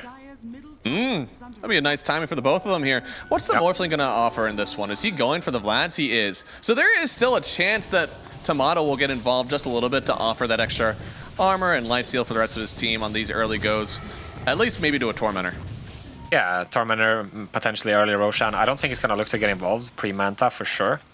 Yeah. But he can show up to like finish objectives and stuff. I feel like the Manta is just way too strong. You never want to skip it almost to Morphling. Even though you don't have secondary cores that benefits from the aura, I feel like it's just way too good, right? Yeah, right. BTP knows. Any Waning Rift versus Morphling. Yeah, we saw him get silenced by the Wisdom Rune, and that's how he got killed by the Ringmaster. So if he had a Manta there, he lives those. That is true. Dak Boys, though, on the other side. It feels like his game so far hasn't been too pressured, farming well. But one of the best things you can do for a Terrorblade is getting him involved on the other side of the map. That way it's easier for him to cut the waves as they exit the base rather than as they get closer to yours. His team needs to get a little bit aggressive, I feel, with him. And I don't know, I think they have a chance. It seems the auras of your Enigma should be pretty good for your team. Your Tiny should have an okay blink timing. Things are going to look okay for the Booms team, even though they didn't have a super hard lane victory. Yeah, it's true. I mean, Tims haven't been farming too much so far. I would have liked them to put him on the bottom lane, actually. And, you know, you can have Jabs pseudo protecting him, killing the jungle camps around him. So, and that way you can get a fast dagger. They're gonna choose to put him in the mid lane instead, but... Yeah, but he is not gonna have a fast dagger, right? I mean, he's... Yeah. We're looking at maybe 10 minutes from now, you know? And yeah, without it, I don't think they have anybody setting this TB up to make plays, right? And for sure, the puck is not going to be the one. I saw his net at 2300, and I was like, oh, okay, he'll probably have like an okay blink timing, but he went for the full mana boots, full wand, has a windlace as well. I mean, he's planning to run, and looks like they are planning to get a kill maybe on Yopaj here. The Wheel Wonder trying to dodge out, but oh no, they get the avalanche. It should be a kill on the DK. It will be. Yopaj maybe getting a bit too far, and speaking of too far, Devi is under a tier 2, gets a nice stun onto the puck here, but the Waning Rift again getting the kill, now getting the coil on AA as well. One more whip from Januel, and this guy is absolutely carrying this fight. Unfortunately for SR, they missed the AA blast, and after that they're just way too far in, right? If you don't get a kill immediately, then yeah, we're gonna see here. Yeah, the Wheel of Wonder completely destroying Jopaj and the Eidolons as well. Yeah. Even if he wasn't staring into it, he had to try to look away from it, but also walk exactly where it was. Wasn't possible. Yeah, that's really unfortunate, actually, because this is what we were discussing in the pregame, right? We want to see SR get those blinks and then really start killing heroes. And yeah, if you mess up the jumps, then it's going to look bad, right? Yeah. The more and more net worth that you get on these heroes, the harder and harder this game will be. Because you have to, you can't afford to just dump all your heroes on one person, all right? This black hole will murder you. If P2P points it out there, Jabs actually tried for the black hole in the last fight, but he got escape backed by Januel immediately, so bit of a jax. I'm not even sure that SR noticed, to be honest. It happened really quickly. Yeah, no, I actually have a pretty good fix for that. So you go to your menu, and then you go to help. Yeah, you go disable help. Disable, yeah. Disable. Dude, Devi is still just like eating up these stacks. It's not too big as the last one, but still, he's content with just like getting this extra bit of gold, maybe getting the Aghanim Scepter as quick as they can. After that last fight by the tier 2, maybe they're feeling a little bit worked. Like, we don't want to force these types of fights anymore. Yeah, but I feel like you're gonna have some issues if you're SR. If you're not opening the map this game, I feel like your lineup kind of counts on it. You need this tier 1 downs minimum so you can start playing like kill combos. I feel like playing an AA lineup with double initiate heroes, like double blink rush, I feel like you need stuff to happen, you need to make the enemies feel threatened on the map, and if that's not the case, I generally, with every item the TB gets, the worse and worse your chances are at winning this one. Yeah. You don't have a clear solution for the Enigma as well, right? At some point that's going to be an issue. The puck is going to scale hard. I know they have a DK on the Sand King, but what if this guy gets to like 4 or 5 items and he has a Lincolns in his toolkits, then... Right? Yeah. The game is going to look different, but it's a good start though. They're going to get to tier 1 top. Yep. He is so far so good right now for Boom. And Boom, we saw it last game. They are clearly accepting a game where they had to wait and wait for the heroes to come online. Oh, they see Hellscream, and they see everybody else. Did get the shift off this time on Tomato, still trying to fight in. Silence now, but they already lost Tims, and the Ice Blast will keep everybody away for now, but Jabs... Yeah, thinking about it. He already got clipped by it, but yeah, he really wants to toss this black hole. Unfortunately, his team just not too healthy right now, but dude, I think shot by in the river. Boom really needs this fight now, because Tim's bought back for this. Yeah. I mean, if he doesn't get his fight, when is he gonna get his dagger? They need it. It'll be a 25-minute dagger. They don't do something here. They do get silence. A whip gonna stop everybody as well. Coil right down on the Sand King. Toss up Tims. The buyback is worth. I mean, I don't think you had to try for that if you're SR, right? Saw the tiny buyback, and I think you should be fairly happy. I guess they really still have this Tormentor. Yeah, they did. But now, just one person getting the lashes. They got the tiny shard. Amazing. Don't even have tree grab skilled. Look at this. I mean, this looked like it could have been so good. So many heroes clumped up right away. Ice Blast connecting on 3 different heroes. I mean, it should have made this incredibly difficult, but I will say they had to run away immediately. If you get Black Hole on top of a Tormentor, that's so much damage. Yeah. Now you're in the river. The river is not a good place to fight. That was a very clutch stun by General there. Llama's going for it, but... Really well done. Boom has really tightened up their spellcasting in team fights. I mean, they went through the ringer last game. They had a lot of time to figure out how to do it together, but they're certainly locking in. And there it is, Blink Stun, finding the Enigma. AA Blast actually gets canceled for just a second, but they'll still get the kill on Jabs. Tims getting himself on out of there. Doesn't want to be part of the chaos. Would have been a dieback for him if they caught him, so good job for him by just running away. Yeah. His life is way more valuable than the Enigmas right now. Okay, Tomato, no Manta here, so if he gets silenced. Oh, silenced. A lot of damage already, and the whip. If I had a nickel for every time Daniel whipped Tomato to death, I'd have 2 nickels. Gem in trouble as well, potentially? No, Tomato or Tims doesn't see him. Oh, he's running.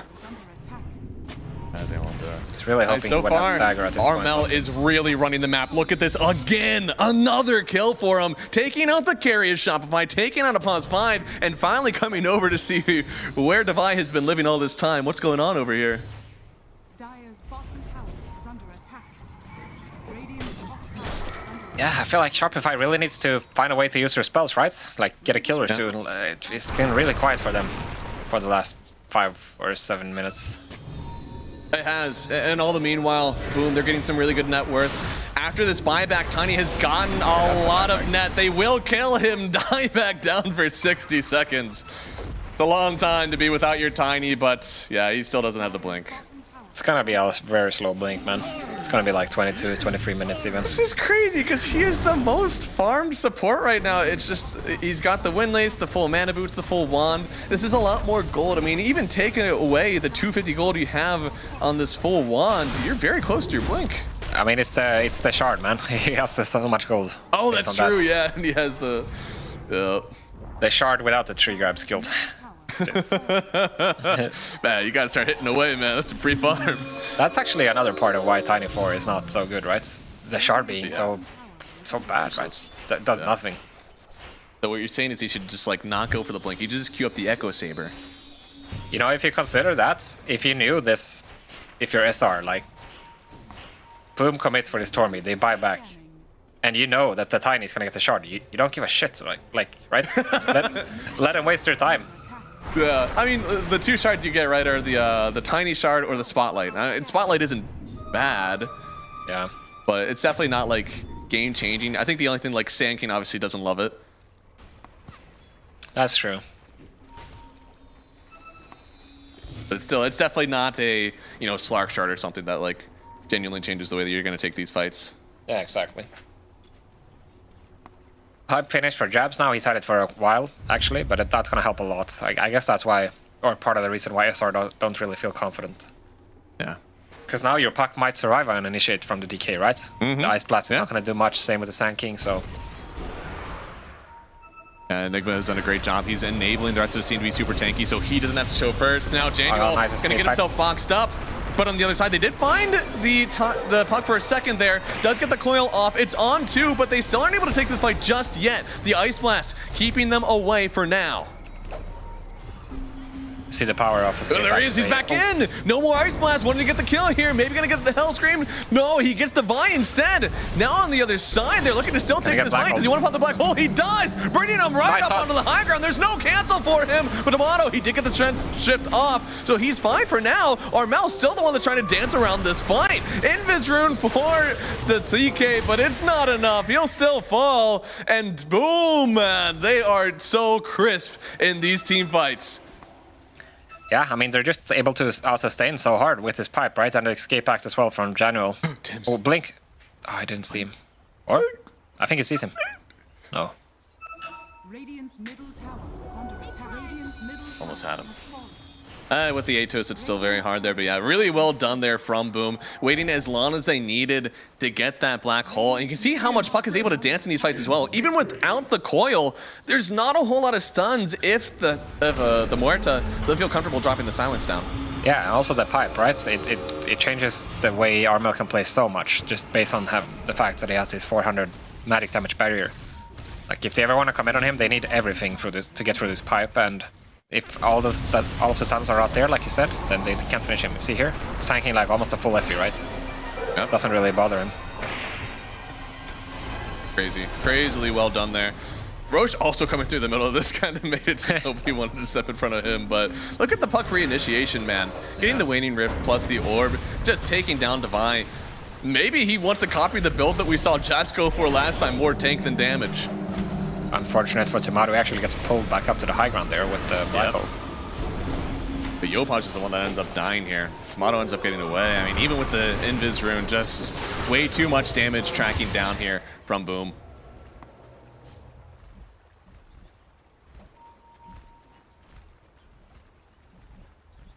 Looking really good right now for Boom. I wonder what the plan is going to be for SR, because at some point Boom is going to go for this Roche, right? And I guess you want the Aghanims for Davai. He just finished it off actually, and Joe Pash wants his BKB, but I feel like he's not scaling that much. Yeah, I don't know. We saw the last DK obviously super farm with Armlet, with the Mask of Madness. Now, I mean, Blink Mage Slayer is the early game build. This is the way you're supposed to hopefully control this lineup, but the control isn't there. We need more blinks and stuns on Armel, but the vision isn't allowing you to get the initiations you want. He's got Lincolns now as well, so that's just going to be way more trouble. Now you can't reliably get on him with the DK, so I think it's going to be so annoying on this Fairy. Scam is very deep here. Jump through, finding the Puck first. This is exactly what they want. Nice coil. Onto 2. DK, he might not get away from this one. Devi's trying to combo break on the other side, but they're just forcing everybody else away. He can't stay here on Devi. He's got to TP out. Tomato, he's got to leave too. Somehow getting away on the Muerta. But still, Boom, another decisive team fight, taking down the mid and walking themselves right into the Roche pit. You see how hard these fights are, right? Armel just goes in, does whatever he wants. They can't really deal with him at all. I mean, Lamahai tries to go for an FP, but it's just not going to be enough when you have a full pipe tanking everything, and Tomato is like, he tanks a round of spells from Armel and a round of spells from Tibbs, and then he's out. He understands he's nowhere near strong enough to deal with all of these cores. Yep. Even though technically it's a good matchup for him into the TB, when there's a Puck this farm and an Enigma on his side as well, just can't do anything. It's just too much. Everything is too much to handle right now. We need a drastic shift in gold. Armel even having to dispel now. One of the things that I really haven't felt the effect of is just that Muerta into the Puck. I feel like that matchup should be quite difficult to play, but it hasn't really been a threat just yet. Yeah, for sure. Oh no. No, dude, this is so sad. They're chasing him without a stun. The fear. He does get the Essence Rain, but it gets hit by the throwing knife. Januel. Oh my god. This Rainmaster is just a crazy performance today from him.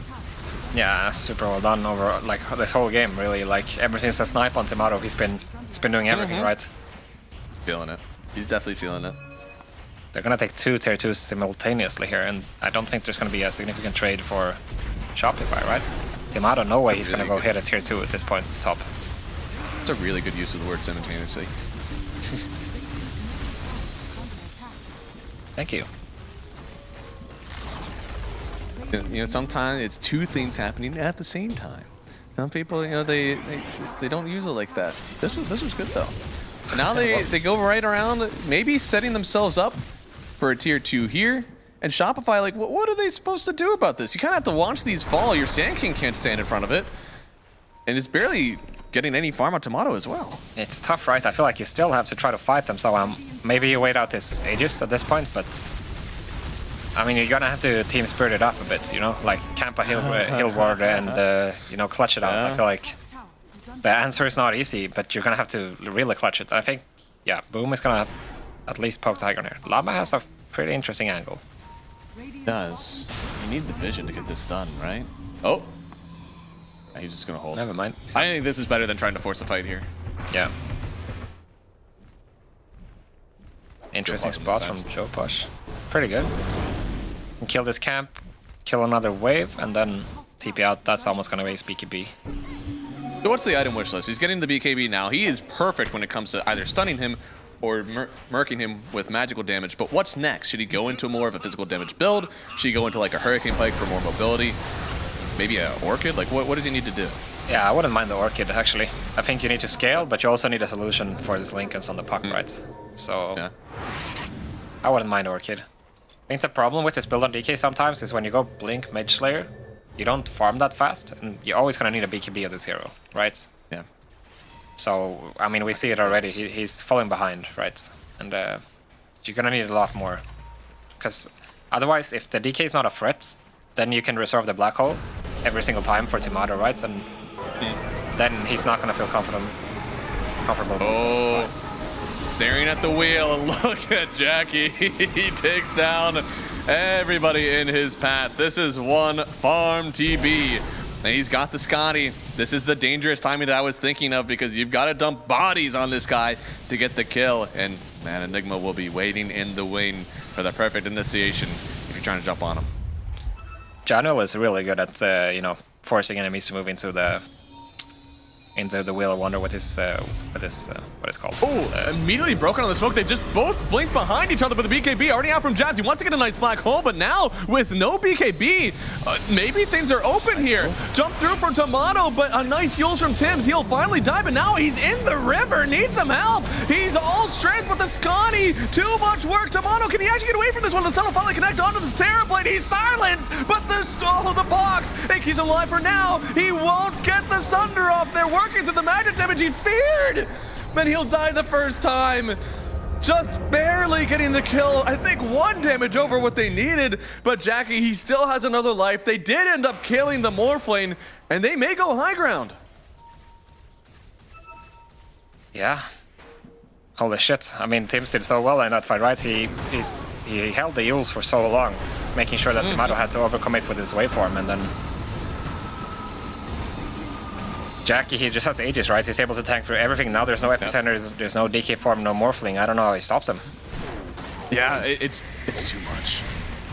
He's so strong right now. He does not need Metamorphosis to push this tower. Even though there's no black hole, no coil, there's just no way you can all in this guy. Not with the damage you have now. Yeah.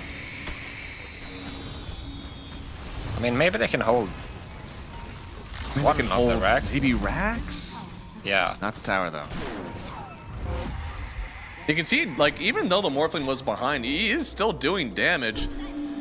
Just need more. They need more lockdown. Yeah, for sure. The problem is, like, calling. He can survive a black hole, but the problem is, like, who is gonna pick it up for his team when he's in the black hole, right? It's not like the DK's, you know, going ham on the side because of it. Yeah. They're gonna need more. That was the difference. Last game, you know, you give Yopaj, or I guess the DK, 4 or 5 hits and, like, somebody's dead. This DK isn't necessarily made for that. He's made to more tank up and allow your team to survive more. Yeah. And obviously the game looks way different, so if you're behind, like the DK counter pick hasn't really worked out the way they wanted it to. They weren't able to control the map, so I think if in a different game he could have scaled way harder, right? So, I mean, there's still a chance he can get there, but definitely on the back foot now for a while. Man, almost to the butterfly. Jackie, this is one big TB, man. This guy. Oh, they see Llama. They do.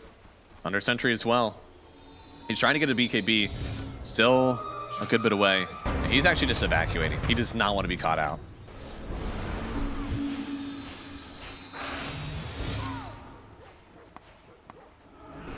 I mean, I have to imagine, the later this game goes, even though I like the Muerta, I feel like this should be good. Your support to Ocean's insane. All 3 cores scale well on Shopify, but as it keeps going longer and longer, this feels like it's getting better for Boom still. Yeah, right? I feel like their Tricore has to be better. Even though Morphling is technically good against the TB, I think the Puck and the Enigma as well, it's just so much scale. Pretty sure we need like 4 Wind Wakers on the Shopify team to eventually get out of what you're bringing on Boom. Kind of, right? I mean, you need really explosive fights, and then you probably need an Aegis as well at some point to be really confident. I don't think Timato is ever going to hit a tower unless he has Aegis or the enemies are dead, right? I think you might be right on that one. It's too hard right now, man. I mean, at least in this game, getting Timato and Aegis is so much better than last when he was on the DK. Yes, it's night and day. How do you get there? That's the problem. See, if they were at like even state of the game, that's a Blink Orchid stun. Maybe even a kill. But look at how thick he is. Lincoln's full Parasma. Ugh. Wonder what's next for him, actually. Normal. I don't know. I feel like his own Yules would be okay, but he could also go for more of just like a damagey build. Yeah, more baller, I think.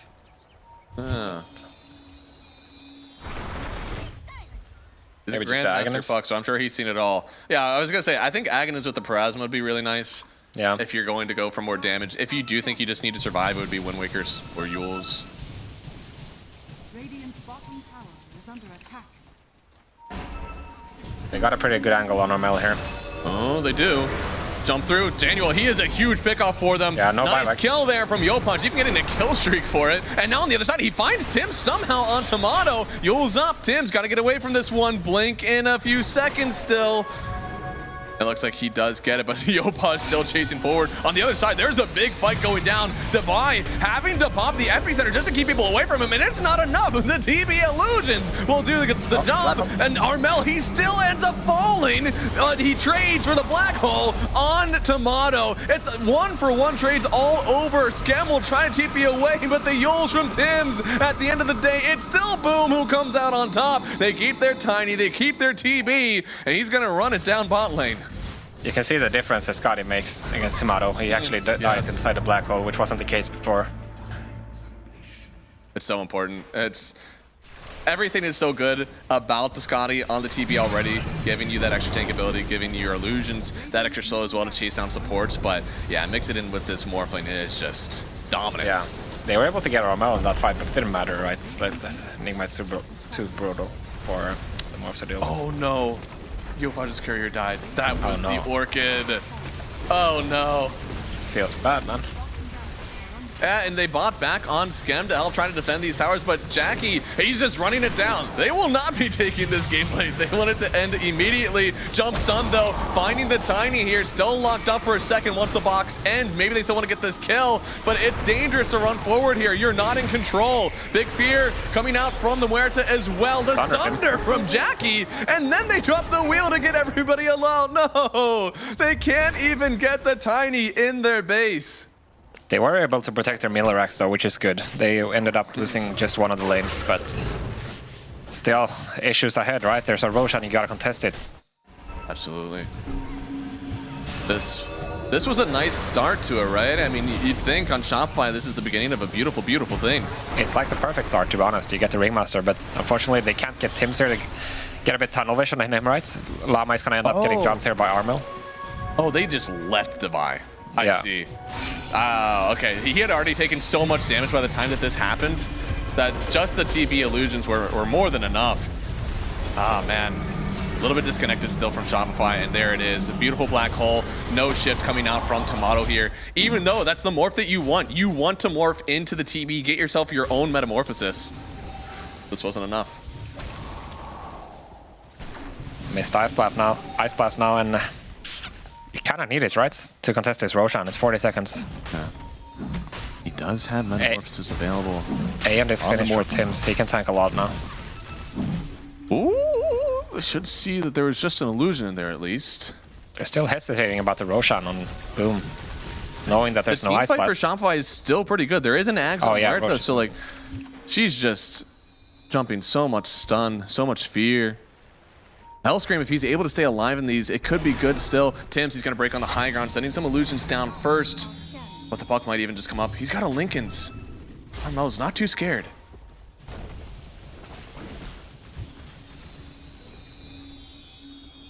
$30 seconds for the Orchid on Jopash.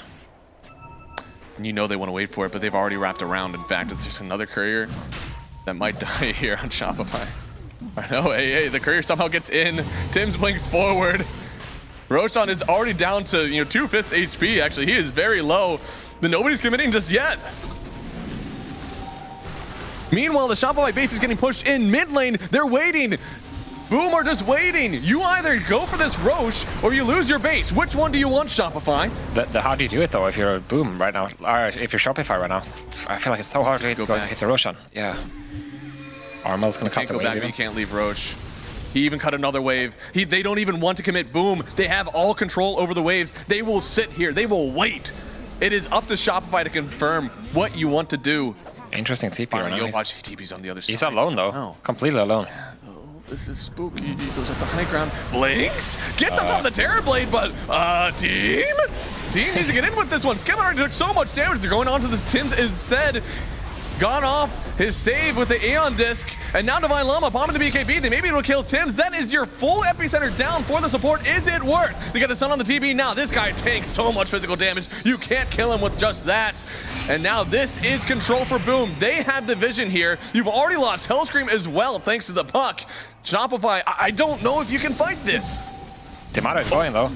He still has a black hole to worry about. Oh, he just got bashed. Getting sent down now. Black hole? Oh no, the big KB, the black hole. Nobody can save this Morphling. He just gets taken down. Jabs does the job exactly as needed. Ice Blast going to miss as well. This Morphling just can't survive. And now the Terrorblade is owning. Gets the kill on Devi, gets the kill on Yopaj, and takes it right into Roche. I mean, I like the idea from Jopash there, trying to get on a different angle, right, compared to the right side, but they need to go together, man. Like, it's so important that the Morph and the DK work together, or at least the Sanking, right? When they go scattered like this, I mean, they get Tim's as a trade, but it takes a long time. They have to use the Epicenter. Then Timato is like, he's trying to go for the hero play on the Roche pit, but he's just gonna get black holed every single time, because really, there's no other threat for him, right? Oof, they're gonna force it. There's no buyback on Timato. My lord. There's no fort, and they had the banner down. No epi, Jackie no Dragon sees he sees the buybacks, and he just doesn't care. They just took all the tier 4s. He might still go for it. He's going back for it all. Somebody stop him. You're ancient? That's what Dota stands for. Defend it. I mean, can they really? Get the coil now. I don't think they can. Blink in with the Epicenter as well. The box will save him, but your base is already so low. If they want to, they can just all in on it. Armel will start taking down the Ancient himself. They fear away the TP. It's GG. Game 2. Going to Boom as well. Never a doubt for them. Just dominance in this series. Yeah, well done by Jackie. I mean, he got what he was aiming for in the game before when he went for the Rapier PA, right? He just goes for the hero end, and it works out. Beautiful game by Boom. I think strategy worked out. They played well, and I don't know. It didn't feel like Shopify really had a chance in this game after, the first 1 or 2 missed attempts with their Blink Tigers. I feel like their strategy just fell short compared to the Boom side, and the scaling just wasn't there. I mean, game 1 went about 54 minutes. And from 53 minutes on, this has just been perfect from Boom Esports. They end out last game with about as well as it could go. And they just take that momentum clear into this one, making it so Shopify, I think you're right, it really did not feel like they had a chance. It was good enough after the laning stage, but the pressure just wasn't there. They didn't really group the way that they wanted to, and this Jackie Terrorblade just worked the complete entirety of this game. Always getting the network they need, always pushing the lanes that they need. And this Scotty, just elite versus the Timato Morphling. I feel like as soon as we got the Scotty out, there was a shift in the game stage, right? Now suddenly the Black Hole was a kill on the Morphling every single time. And, before this, Timato had some moments where he could, feel like he could carry the game, but after the Scotty, I just feel like he had no chance in this game anymore, right? It's just way too simple to deal with. Like, we're gonna see it here, he gets Black Hole.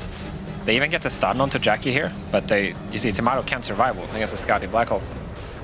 No, yeah, I think this is, I like what you said about this move with the Yopaj DK on the other side. That's a great move if the rest of the team comes with you, right? They did have Terrorblade illusions. They had illusions they were sending down for the low ground to kind of like fight it out.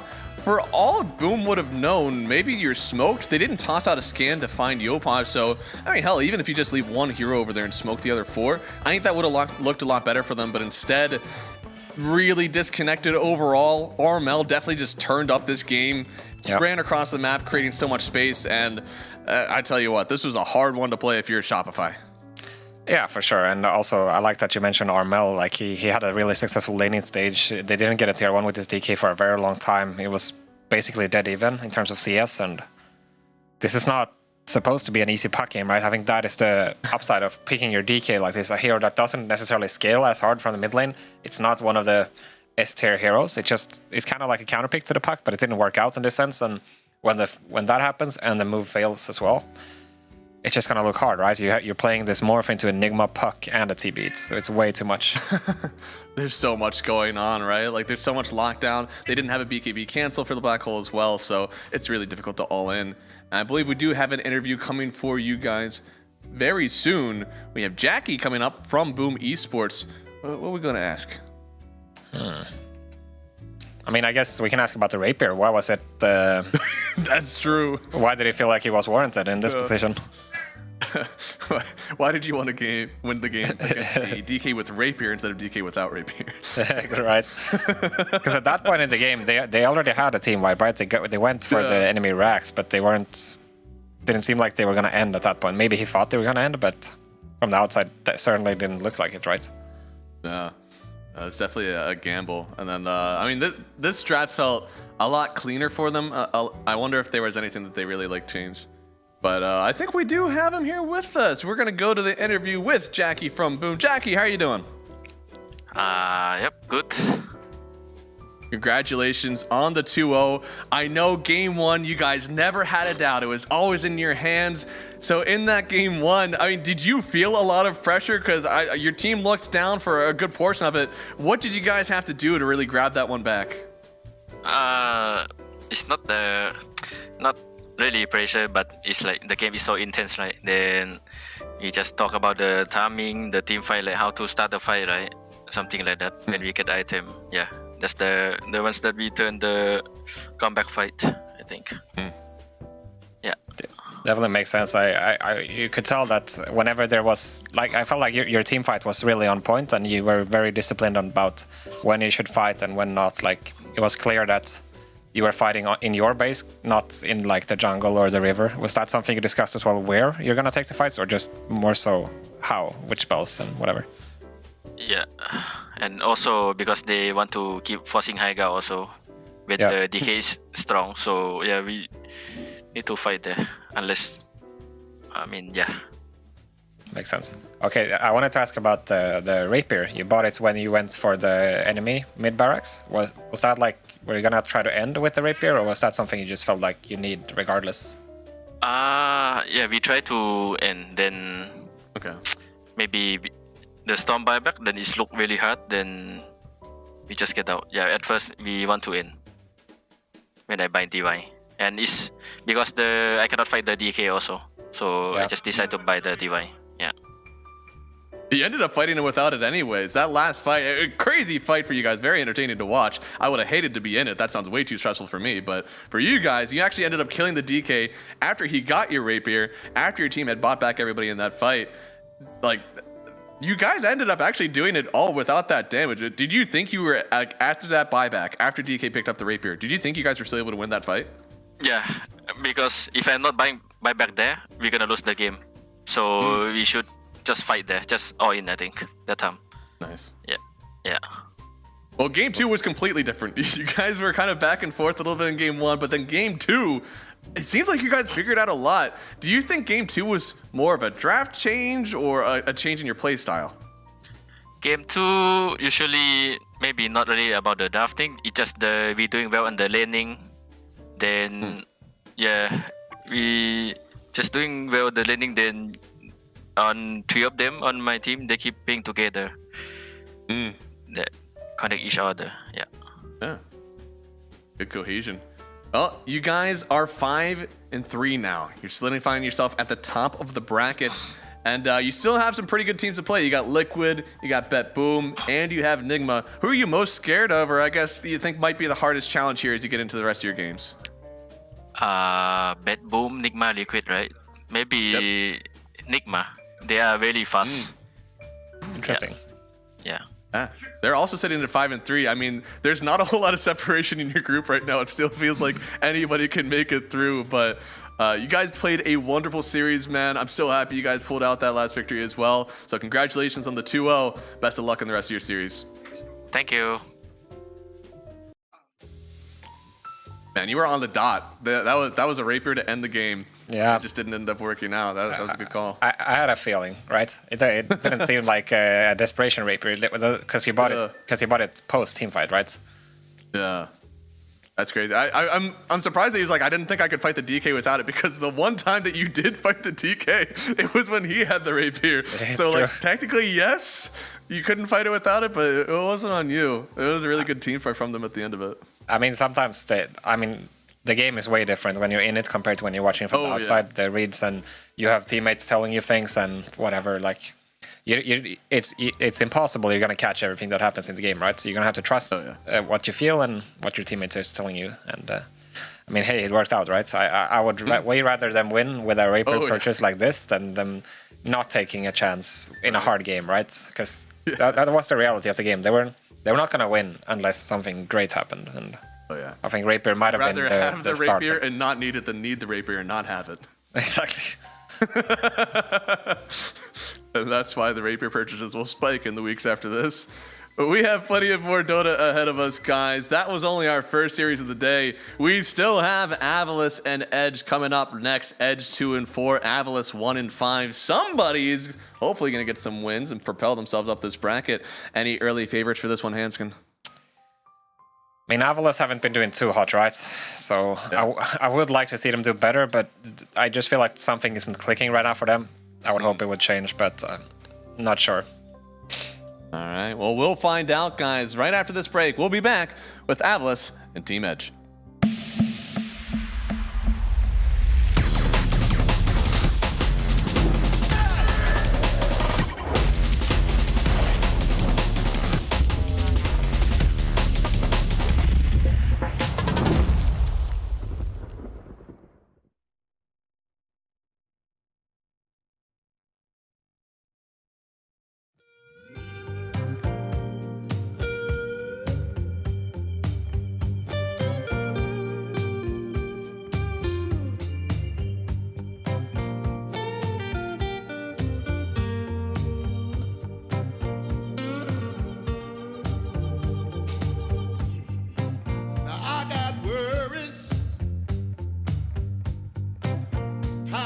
In my chest,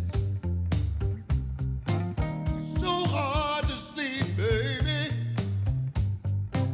I can't get no rest. All sorrow and sadness. Tell me what I'm gonna do.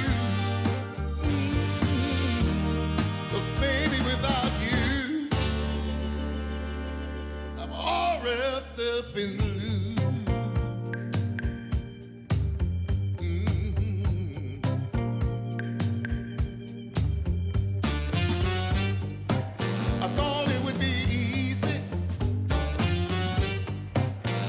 It on my own, but baby, now I know what it means to be alone. Lost in the shadows.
dry. And you never see when the truth turns into a lie. Hey. Wrapped up in blue, all wrapped up in blue, wrapped up in blue. Can't find my way out, no. Wrapped up in blue. Tell me what can I do? Wrapped up in blue, all wrapped up in blue, wrapped up in blue. Somebody got me now. Wrapped up in blue, all wrapped up in blue, wrapped up in blue. Somebody tell me what to do.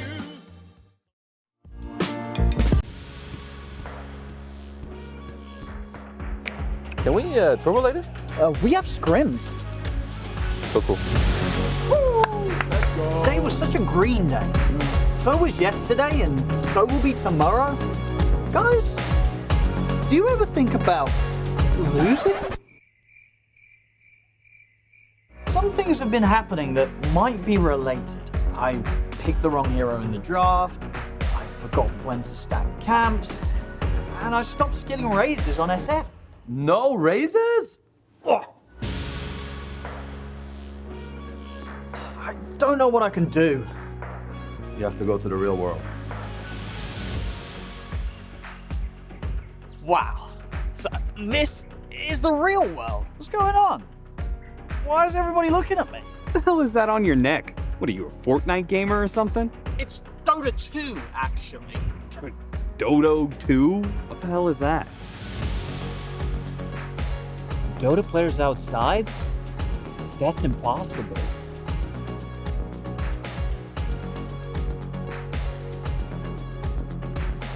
We haven't played Dota in like 5 years. Oh. No one rests until that Dota player is back in the team house. Dota players only have one ending. Get that Dota player! Come on!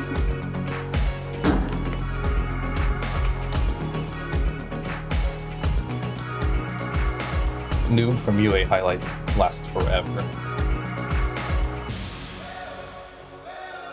No, you can't just host DreamLeague. Why not? I have 15k MMR.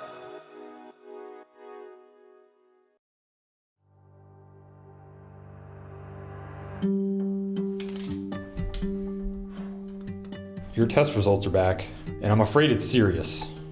Seb, I'm sorry to tell you this, but you're at a critical juncture. If you retire one more time, you're gonna be staying here forever. No problem. C'est la vie, doctor. I'm a Dota player. Retirement follow cat rules.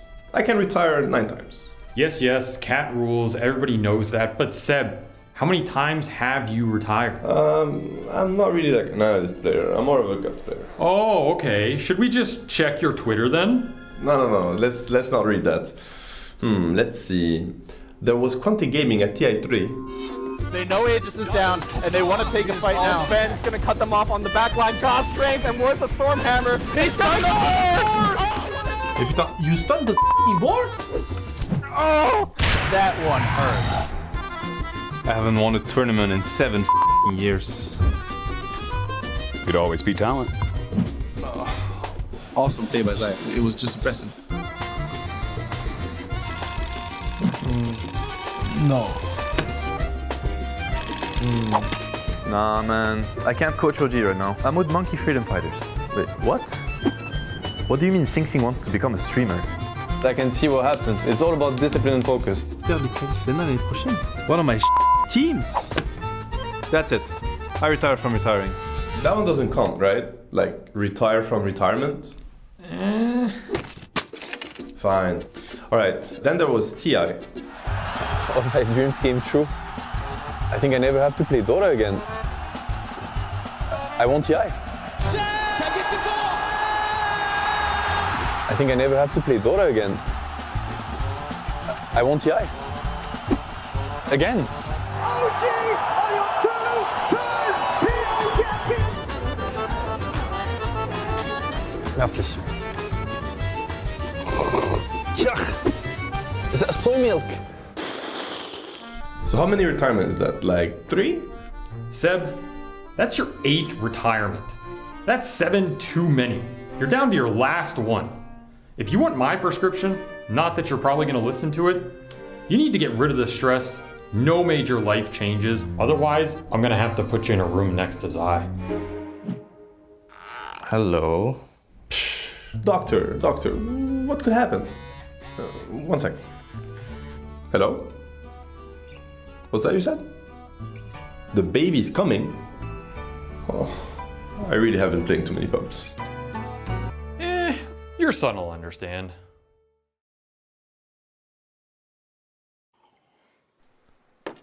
Right. Everyone ready to go? I'm ready. Sure. Yeah, let's go. Okay, I'm queuing. I'm so pumped up to play this new patch. What the hell? Good afternoon, valued customer. I am your match advisor here to find you the highest quality Match game. advisor? So, let's take a look at what we got going on here. Oh, yeah, this is a rough. Good afternoon, valued customer. I am your match advisor. Oh, it's you again. Hey, please don't interrupt me, first. Secondly, we're going to keep finding questionable matches because of this guy. You got a Herald in your party. That guy, he just plays for fun. Oh, he plays for fun. Yeah, kick him. Kick that guy. No. I'm not kicking him. Good afternoon, valued customer. Blah, blah, blah, blah. Again? You're not going to find a good match unless you kick this dude. Behavior score is fine. Location's fine. There's a Herald in your team. Okay, fine. Ready up, and when he says yes, kick him anyway. Sorry, Timmy. You're out. Wait, what? Behavior score, not looking good. These guys are toxic. 12K behavior score. Surprisingly also questionable. Okay, these guys are way too nice. Oh yeah, nobody speaks English on that team, so really good English. Probably better than you, honestly. It's been questionable. It will continue to be questionable. Okay, I'm tempted to let you take this one because this guy's gonna disconnect after about 10 seconds.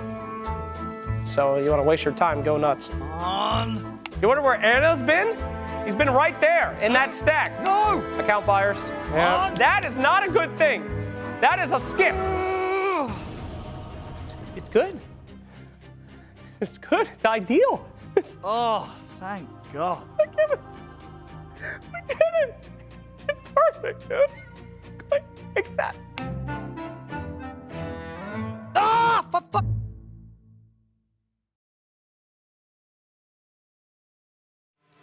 DreamLeague Season 26 is brought to you in part by DHL, 1xBet, and Anthros.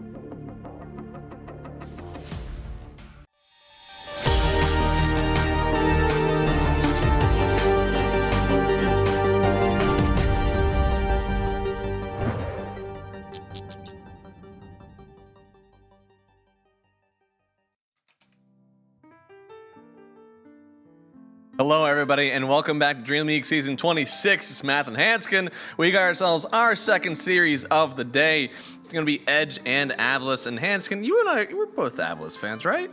Yeah, I mean, that would be fair to say, sure. We try but not be biased, of course, but you know, got some ex-teammates on there and stuff.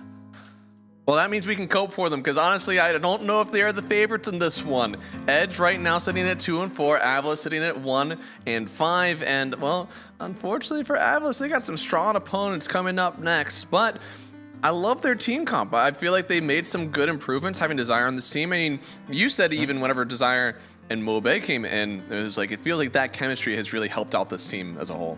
Yeah, I think it looks good as well, but I feel like they're at the point now where there's been one too many changes, you know? Not saying that it can't work, but it's just too soon to expect it to work, right? They added a new mid, new 4, and new captain, and 5, right? So it's just a lot going on, and I think they haven't really found their stride yet. Yeah. Well, we have a little bit more information about this Avalos team in the form of a video.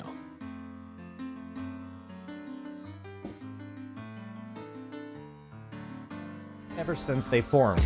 Sometimes they manage to look really good. Oh, this is the sometimes they Raleigh get video. 2-0'd without I putting have up seen much this of a one. I fight. think someone Times of posted this one, struggle actually. often bring necessary changes to a team. And Avalos is no different. Right before ESL 1 Raleigh, they replaced Stormstormer and Eki with Mobe and Desire. And right after their 8th place finish, they also replaced Seneko with Fly. The only players remaining from the original Avulus to round out the roster is Smiling Knight and Zibe, both being there right from the start. As is expected, after making so many roster changes, the team is currently in the process of just getting back to their past form. The only event with the new roster being PGL Wallachia 4, where they ended up getting last place. I know what you're thinking. It's easy to see this result and count Avulus out, but they will be hungry to prove themselves. Let's see if Avulus can exceed expectations in Dream League Season 26.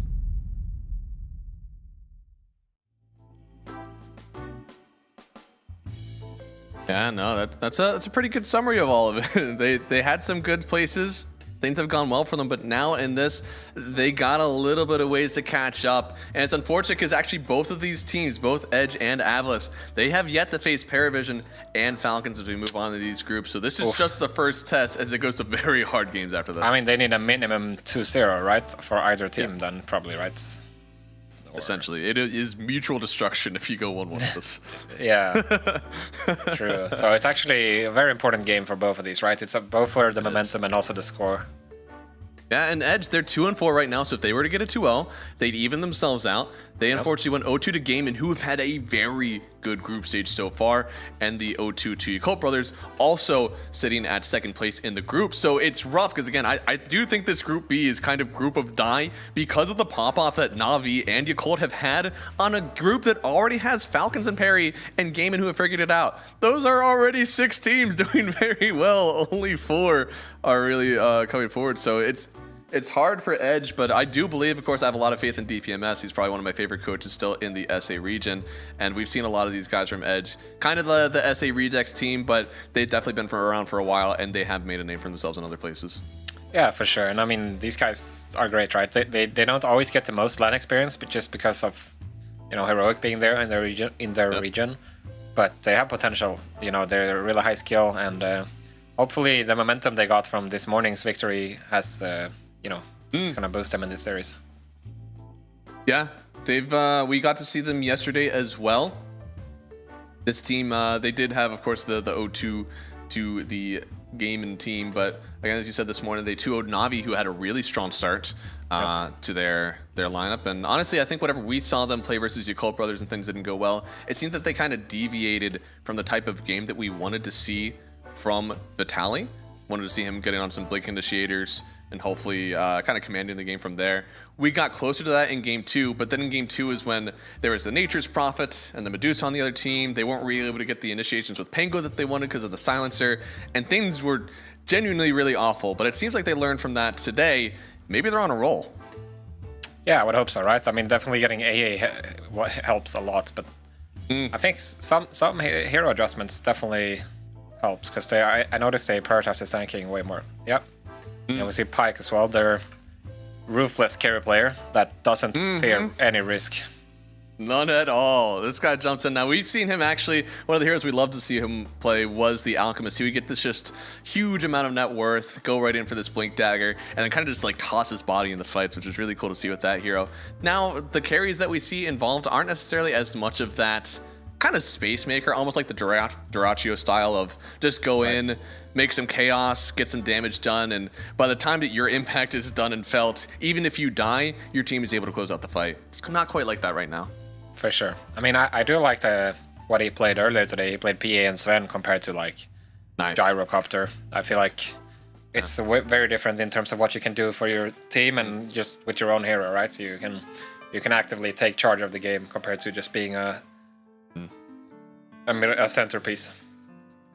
That was a cool pick in that game, actually. There's the ET that was already in the lineup, so something that gives yourself that passive and extra armor so that the ET isn't just kind of like stripping it all away from you. Pretty cool. Not a hero that we see. I mean, in terms of like Sven players, I think we've seen Yuma play a lot of it with some pretty good success. Yeah. Outside of that, like, there's not a ton that play it. Hector, maybe? Yeah, a little bit. Skinner used to, but that was a long time ago. Yeah, it really was. And now the classic, you play against Avulus, you ban Enigma. This has to be done. Yep.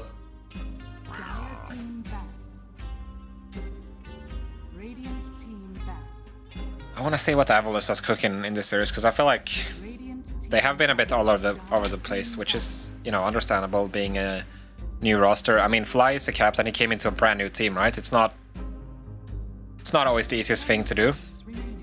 You know, especially like it's one thing to go to a new team as the captain and then everybody else has been well established, right? There's a foundation. Yeah. But now you're coming into a team where you added 2 new players. You didn't have the results you wanted before that, so there's not that much to build on. You kind of have to do it from the ground up. And you don't know the guys, so it's a tough position for him as the drafter as well, I think. You have a good 3-step program for someone coming into a new team trying to captain? I think manage expectations, probably the most important thing. It's not always easy.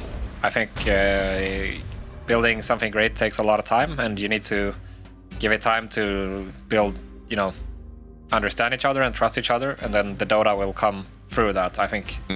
Making sure that people actually want to work together, that's always gonna take you far. Like making sure you're just consuming talking Dota, I think that's just all you can do, and everything else will sort itself out. Starting off with some rocks, paper, scissors here from Avalis and Edge. Both Sand King and the Darkseer left in the pool. Sand King kind of counters the Darkseer, so you're able to lead that one in. But they do still pick up the Morphling here for Avalis. That is very nice. Smile Knight, of course, he always has a good hero pool. He knows how to play all the best heroes constantly in every single patch, I feel like. I feel like that's it. Like his hero pool is genuinely an ocean. I think that's why we like his hero pool so much. He plays a ton of the Medusa, a ton of the Terrorblade, a ton of the Morphling. I think the only one that genuinely isn't really in style right now is the Troll Warlord. And even that, I mean, this guy is just a very, very good carry player with tons in his back pocket. He's also the guy that, you know, made everybody fearful of his broodmother, so definitely amazing hero pool. Yeah. So I want to see if Avalis goes ahead and removes either the Warlock, because so when I see tanking, I always think about 2 heroes first. It's Warlock and AA, you want together with it, and then the third one is maybe ET, because we've seen ET a lot from China now. But I feel like when you get that damage amp combined with the tanking, he is nasty, this hero. But without it, he's manageable. You can get a pipe or something, it's gonna neglect a lot of it, right? But if you combine it with the Warlock or AA, it's just oof. ET sounds so cool, actually. Just because, like, you're double dipping, right? Your ulti is now magical, and once you get the axe, it's physical. Yeah. Both resistances from the ET strip that away. 10 seconds remaining. And there it is. Still the Rainmaster and the Terrorblade left in pool. We saw a Rainmaster solo kill a Morphling last series, so maybe that's the counter. Albeit a probably slightly tilted Morphling, maybe. just slightly. So you got to send some mean messages to Smiley Knight before the game. Try to get it tilted, then run at him.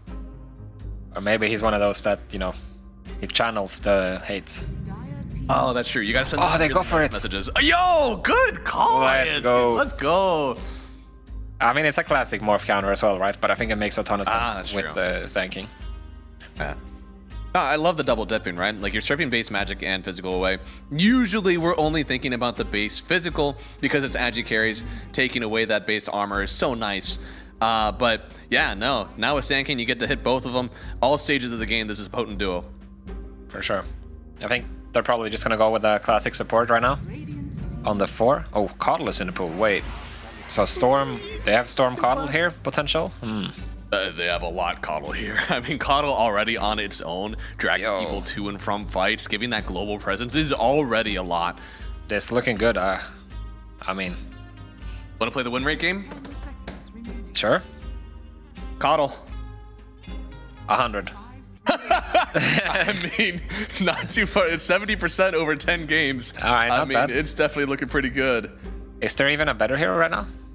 With games played and win rates? With like 10 games. There is TA. One. There is. Yeah. 2, 3. Yeah, okay. So there is first off, Ember's really close. You know, he's gotten banned a lot. 7 games, 85% win rate. He's very close to that. But Bristle, 13 games, so over the 10 and 77% win rate. Well, still a very good hero. Though. Tons of people are still trying with that Bristle back, and he seems really dominant.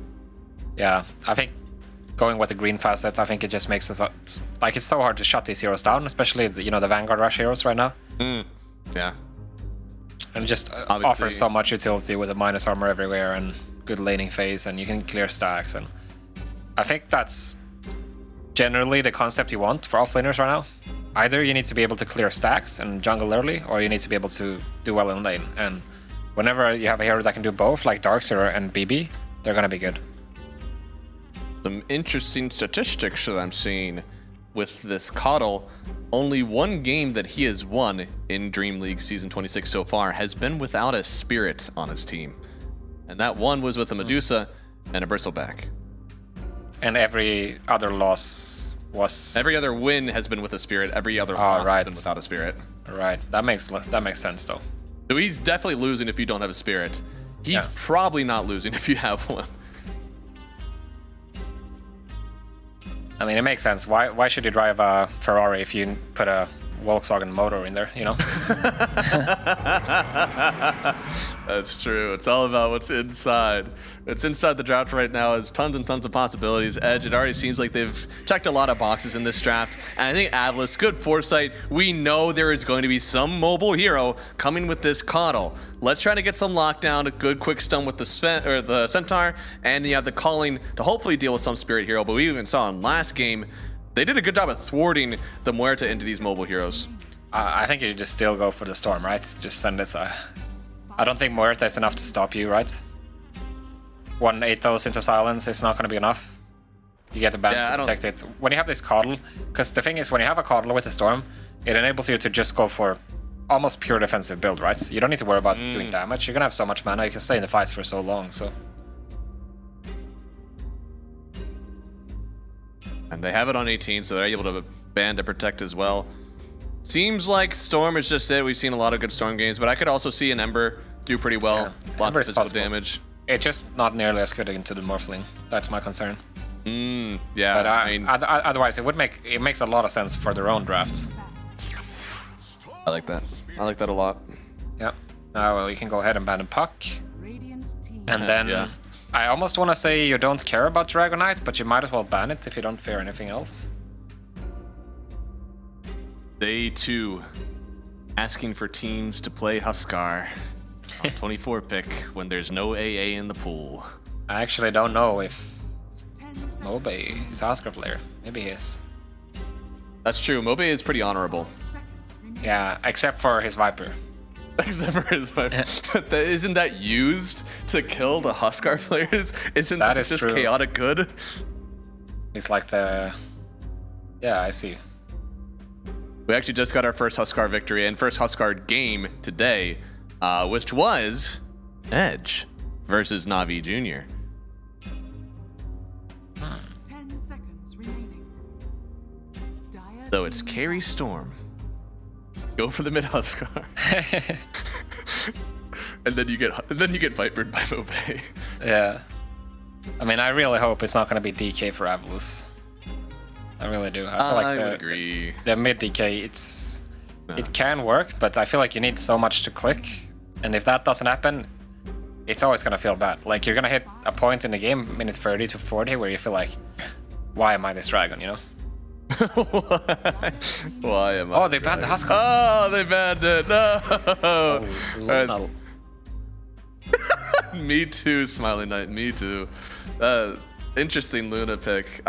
I don't really believe in the hero, and I certainly don't believe in it versus the Centaur. I don't think that's one of the classical counters we're expecting. Yeah, the Luna ET though is a kind of a classic. It's strong. That's true. Mixed damage core with those. I guess what they were looking for really is mainly building damage, and Luna will certainly bring it. So he also farms fast, right? Yeah. I'm looking for a mid laner though to go against these heroes. Not a whole lot of natural tank, right? A lot of these guys are relying on auras. I would go Ember, I think, for Avlis. Yeah, right? Like something that does... There we go. Perfect call. Lots of damage. Still able to poke around with these heroes. And should have some nice setup for a Calling plus dead shot if you get the Searing Chain. So, I don't know. I like what Edge has conjured up here. I really love their first 4 picks. The Luna, I get it. It works with the ET. I'm not sold. I think they may have advantage in this one for me.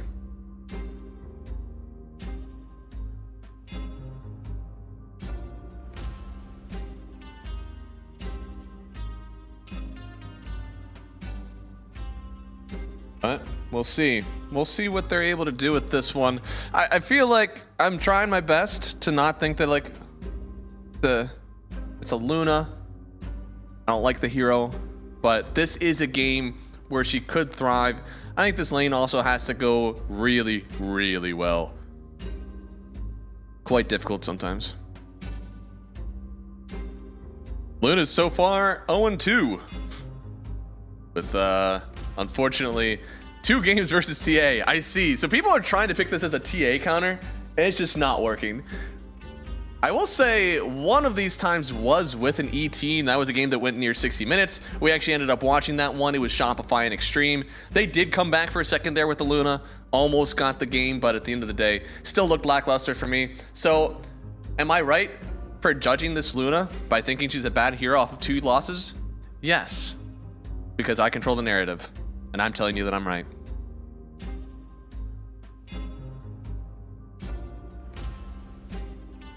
Should be a little bit interesting though in this early game at least, knowing that Pyke, he's still a pretty aggressive carry, but he's gonna have to try to farm this one out. Because Luna is definitely not gonna get involved too much unless it's with her ulti.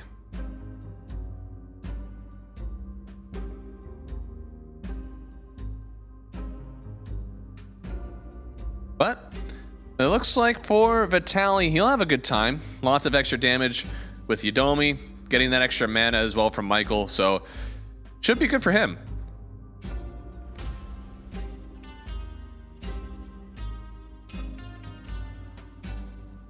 And don't worry guys, we are getting Hanskin right on back. I know guys, I'm not the ex-pro player, but I can tell you guys how it's gonna go, you know? I got a good idea how these guys play. Of course, PTP on the obs again, doing a wonderful job for us so far. I don't think we have any new facets for any of these guys. And oh, that's so nice of them. They're going to wait for Hanskin to reconnect. They'll pause the game. I guess it's actually just mass disconnects from everybody right now. I could try to mimic Hanskin. I feel like if Hanskin listens to me try to mimic his voice, he might not ever cast with me again. That'll be over. Pyke. For sure.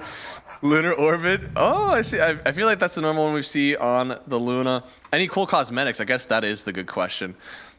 That is a spooky looking Morphling. Oh, a little bit of Destiny going on there.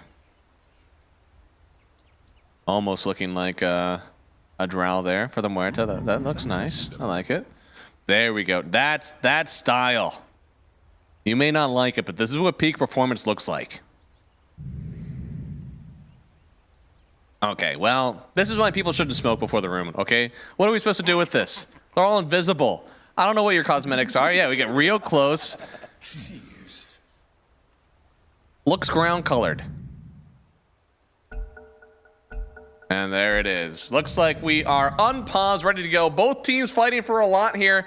Avalis fighting to show that they still belong. And Edge, well, they're hoping that they can crack it even here and then maybe take it to Falcons and Paravision later, getting themselves into the upper 4 of this Group B.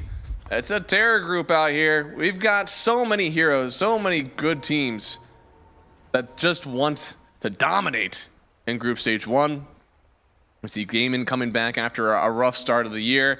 Paravision still up there. Yakult and Navi with these intense swings. I mean, man, you're in a group where Falcons has been forced to even. This is a hard group. A really hard group to exist in. So Edge, Talon, and Avalis just trying to get out of this day to... Oh, I'm back. Even and open. And there it is. Hanskin, you have no idea how much I have feared this draft without you. Tell me who's going to win. Oh shit! I think Edge is looking good. I have no doubt in the Cuddle Storm. There we go. All right, Smiling Knight taking a lot of damage early, but he has a single stick charge, which means he'll get to go up to full HP basically. That is power of Morphling. Mm-hmm. He's so thick, and Pyke actually, dude, he also took a lot of damage, but he's going back to base. He should miss 1 creep, 2 creeps. Certainly not a full wave. Oh, almost right. It'll take him a while. I guess he is very slow. I hope he doesn't miss a whole wave. I mean, Yudomi, that's it. Cue up the Mask of Madness. This guy's my carry now. And the triple crit. Yep.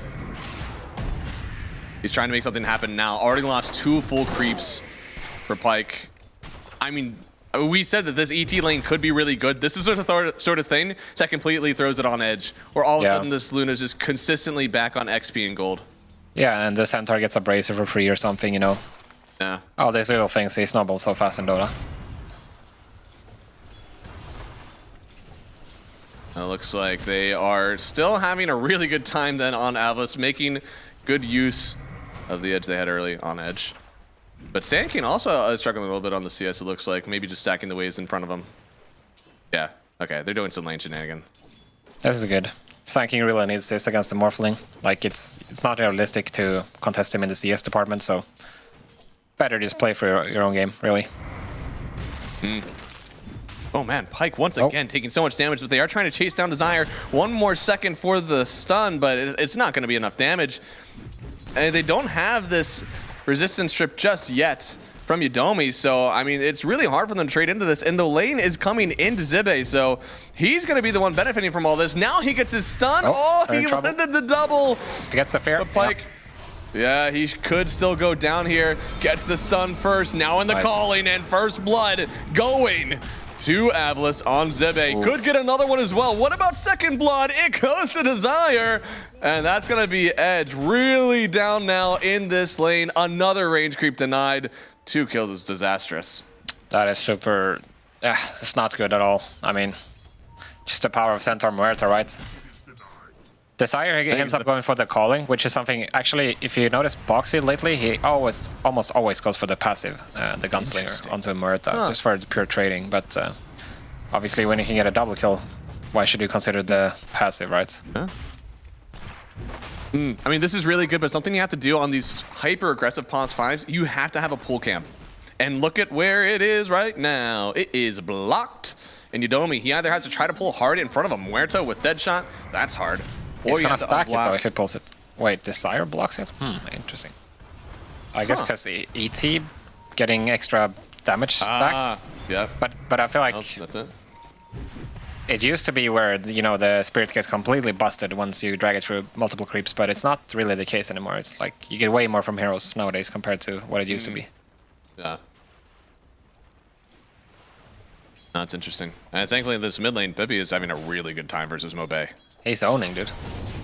Like full resources, water rune bottled. Yep. This is one of those where, like, usually Ember is actually pretty favored in this matchup since he does have the shield that absorbs a lot of this magic damage, but yeah, nobody told Storm Spirit Pippi is just out damaging the shield. Oh, yeah, don't mean trouble. Now maybe? Yudomi, gotta be really careful. Yes, you are aggressive, but the blood grenade isn't enough. Desire. Yo. Calm down, sir. I don't think he gets this one. Uses the Fairy Fire already. Pyke chasing down. The extra resistance isn't enough. They have the vision. Pyke has the stun, and he gets the kill on Desire. Nice job keeping the vision there with the spirits from Yudomi. Bit of overheating there for Desire. That natural order, man. Even just level 1, that's 40% base magic resist, base armor reduction. It's a lot. Interesting from CB. Already picked up the raindrop, actually. I guess it makes sense into the Luna, right? But not something... Yeah. Not like an obvious hero you would do it into. Not like a Bane or something. Yeah. No, I mean, actually, I think this is a huge raindrops lane in general for everybody. Anytime that you're playing against a Centaur, you get a stick and raindrops, all of a sudden, you're not really taking damage to his E, and he's taking more damage than you are. True. Then you get the stick to regen off of it. It's just very nice. Luna, of course, doesn't mind that extra mana regen from the raindrop.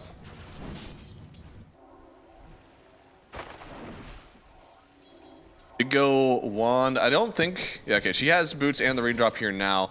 She's just going to go Tread's Madness, so not going to get an extra side item anyways. Middle doing what Sand King does best. Oh, he didn't reach, actually. That is he didn't get the other one. Well, it's over. Call it. Call it, yeah. Wait, maybe he can actually reach through aggro it from the end of the sandstorm. All right, almost had him. There you go. There we go. Unbothered. In his element. And now on the other side, perfect timing here. Zibbe getting jumped on. Fly is going to help out with this extra damage. Zibbe, the raindrops, keeping him alive for one more double edge. Gets the kill on Michael in return now. And, well, Pyke could go down here. Another stun available. Wanted to just turn on Desire, but Desire, he'll go down afterwards. He's got so no man on still rough ring for Pyke. for And now, PP. oh. He should be able to jump across here. He has plenty of health to use. Even blocking him. No, they just sandwiched him here. But he does get away. One more right-click. Pippi with the double kill. Way to go for the Storm Spirit. He's 2-0. My God, what an entry to the game. Yeah. Right? Going on? Oh no, he's still going for more. No way, right? Is this too much? This feels like too much. He's chilling. Oh yeah, Desire, no dead shot available, so he will back. Well, a little bit crazy, but I guess not too crazy. I like the fact that that he's going straight for the treads as well for PP right now. I mean, the Kiyotaka trend with the travels, I feel like it doesn't make any sense, right? Go have I mean, when especially now with a Coddle on your team, right? Like you have bots right there. Yeah, that's true. But yeah, PP is owning. He's gonna, I mean, even killing Mobe there in that exchange, right? It just goes to show, like, this counter pick hasn't worked out at all so far, and I think, considering the Coddle factor, I think it's not gonna get easier at all for Avalus to do with this Storm. No, it's gonna be very difficult for them, just in general. I think that Pippi is a hero, as you said, with the Coddle. You can run the map, so the worse your lane goes versus its lineup, the less and less you're gonna be able to farm it out, so... We might be in trouble right now. Things only get worse. Good stun into the calling already here. There's a lot of damage though, and Pippi, he gets the jump away. He's perfectly okay, and now the briefcase of Yodomi is coming back. Fiddle is here. Won't be able to get a kill just yet, but yeah, with Vitali here, looks like they'll turn on Desire, getting the kill. He could jump up to the high ground, but it's a little bit dangerous. He's galvanizing, man. 8 charges. Click on the Jakiro, click on the Jakiro. Oh no. It's a forbidden build.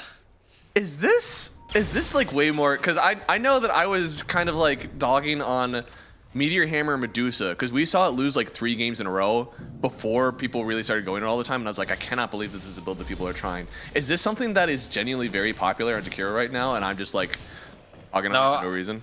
No, it's like people used to do it, but now nobody from the tier 1 teams are doing it anymore. Everyone pretty much is going max E on this hero. That's what I thought, yeah. It's just so important right now in Dota to be able to farm on your hero. Yeah. Like, because there's always going to be downtime, and there's always going to be, like, it's just important that your hero can farm to some extent. Not that he has to, but you need to have the possibility.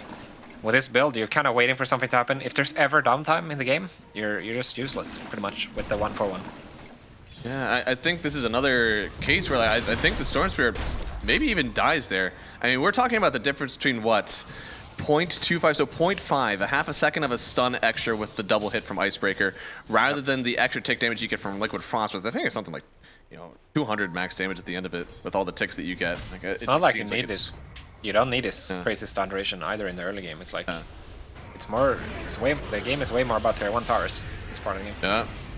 Now topside Yodomi not really taking a lot of damage. They have plenty of control for him, but he is creating so much space for his team to continue to fight this on the other side. Look at how far he's dragging Zibbe away. They finally get the kill, but they've already killed Pyke as well. They have everybody up here for Avalus, and now this, it might not be a tower. No, it should be. I think it's really important that Smile Knight shows up here, because if it doesn't, it might not be a tower. And this Vlad's it's going to push it pretty fast. They are going to lose mid if they continue, right? Guess. Yeah, and then the ETTP's up here. Yeah, I don't... Yeah, you're right. It's not going to be a tower, but... There's only 1 point in Liquid Fire. This is still carry. Oh, he's going to go for the kill on Zibbe. He does, and they have the extra magic resistance strip. Zibbe, he's going to go down. Pyke gets almost a free kill for himself. What a turnaround for Edge. Interesting. Well, heads up from Edge, because not every team would have gone for that tower defense.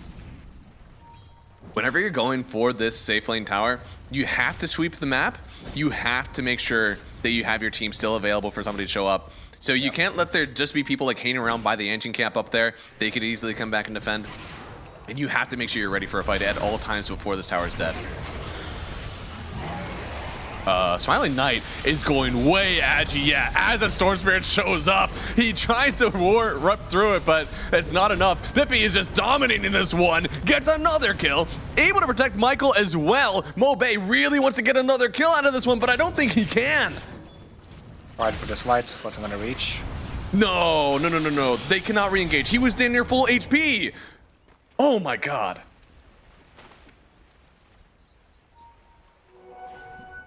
Mobay kind of stuck reacting in this game, right? It's PP dominating everything, or like dictating every move. And is that an Orchid build? It should be the Witchblade, right? Yeah. Should be. Hope it is. If it is, it's actually a little bit better for the Ember in the future then, because he is going for the Mage Slayer. Yeah. Get to the Orb of Corrosion.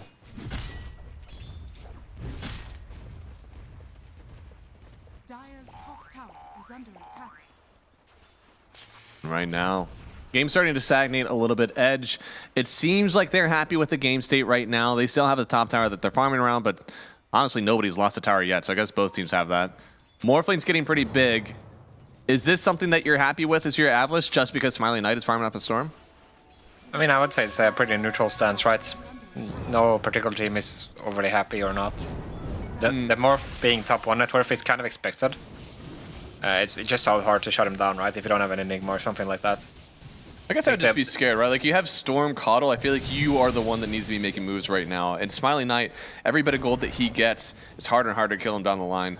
It's true, but this Storm is not going to stop scaling. Like, he's going to farm so fast in this game. But this is nice, though. I think this is a very... This is huge. Underutilized thing. Especially with his, like... These teams closer to the bottom, they're not always as good as this. Like, compared to the other ones. We saw Baboka the other day, like... Oh my god, he had so many stacks. Yeah, and it's just... The thing is, it makes everybody happy. Like, it makes your game better, it makes the core game better, more XP for everybody. It's just like...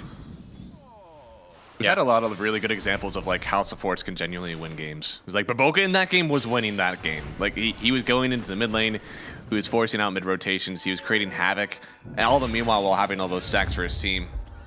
Oh, that is actually an Orchid for PP here, so... Interesting. That tells me they kind of need to have a good reveal on this, because it doesn't scale nearly as well as the Witchblade. Like, you need like a Morph kill or an Ember kill based on this. But I mean, you're looking for that timing, right? Until Manta is out. He might die right now. You are a Morphling killer. And yeah, there you go. They have the root. They have the silence as well. Kind of just running forward on call. Kill me first. Don't kill my Storm Spirit.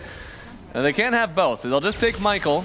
Good job from the Coddle, honestly, to kind of face tank that. Make sure that he tanked a Fear from Desire. Otherwise, PP was toast. Yeah, until Smiling Knight gets the Manta, this theoretically is like a build to get the Morphling. But they have to go trying to trek across the map to try and find him. It should be easy with Coddle, but Smiling Knight is playing pretty safe right now. Yeah, with the tier 1 up as well. It's like, you have no way of knowing where Smiling Knight's going to farm around. So any smoke you're attempting, it's just going to be like, you're guessing, basically. You're gambling. And if it's not there, you're just wasting so much time. So with the tier 1s being up, it's tough to find this Morphling. Pyke is trying for another Eclipse play here. Yeah, and looks like they'll get it right on top of the Muerta.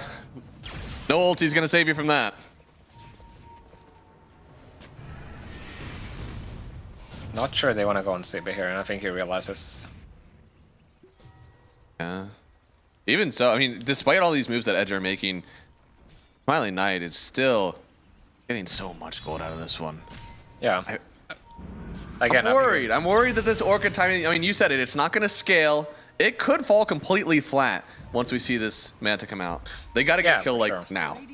Yes, definitely. But the problem is, I don't know. I guess I would have liked this way more if they had like 2 towers down already. Then it would make so much more sense. But with all not that Witchblade is like fantastic for hitting tower either, but at least it wouldn't be, you have to get this tower, you have to get a kill. You can just play the game naturally as you want. Yeah, it's just a better transition, right? So you build into the Parasma later. It makes your 4 or 5 slot item timing way better. Yeah. And whereas now I feel like you feel pressured. Whereas I think with Witchblade you could play the game naturally, like you said, and you would feel like you eventually are gonna carry this game because Storm is completely cracked with a Coddle in late game. Mm-hmm. And he's going for a Yules here on Mobe, so quite nice. I mean, you imagine everything that the Luna is going to do. Best way you can dodge out most of her spell. Same with the Sand King. It's very burst heavy damage. I would almost prefer him to go for the Staunch over the Yules, actually. I feel like you don't need the Yules. It's just gonna... Like, the Yules is gonna make him more of a... Like, it's not gonna make him stronger, basically. Pyke coming forward. There's a Blade Mail, but everybody's sharing the damage together on Zibe, so they don't get the kill here thanks to the Coddle bringing in the Cavalry. Do they go for the Tormentor? Looks like it. Or the tower first. Both very important, but I think it is going to be Tormentor first. They don't have any heals right now from Michael. No ulti on him. But I guess it's enough. They had to bring 5 though. Yeah.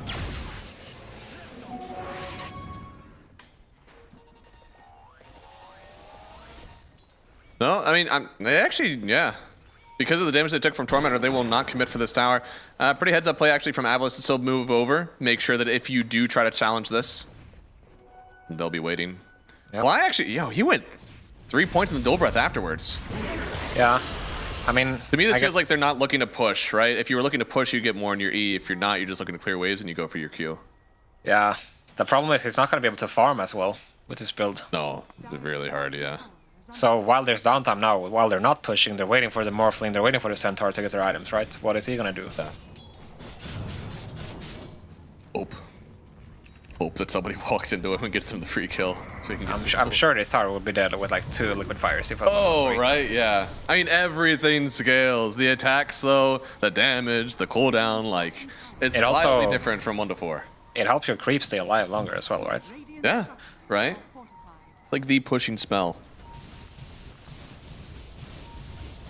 Meanwhile, Smiling Knight already has the Manta, so check off that Orchid timing. Didn't really hit the way we wanted it to, but they're still farming really well on Edge.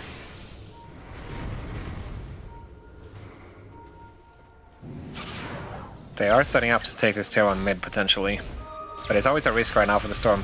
Ooh, Silence, this time finding it onto the Ember. Orchid still putting in some work. Now Zebe running in with the Blade Mail, actually taking down Vitaly in the midst of his own ulti. For the Silence, it lands onto Bippy here, trying to get on top of the high ground, using that Arcane Rune to perfection, getting away. And he's fine for now, but Yadomi, maybe you can't say the same for him. Pyke is going to run forward and protect the honor of his Pause 5, and it looks like they're actually safe for now.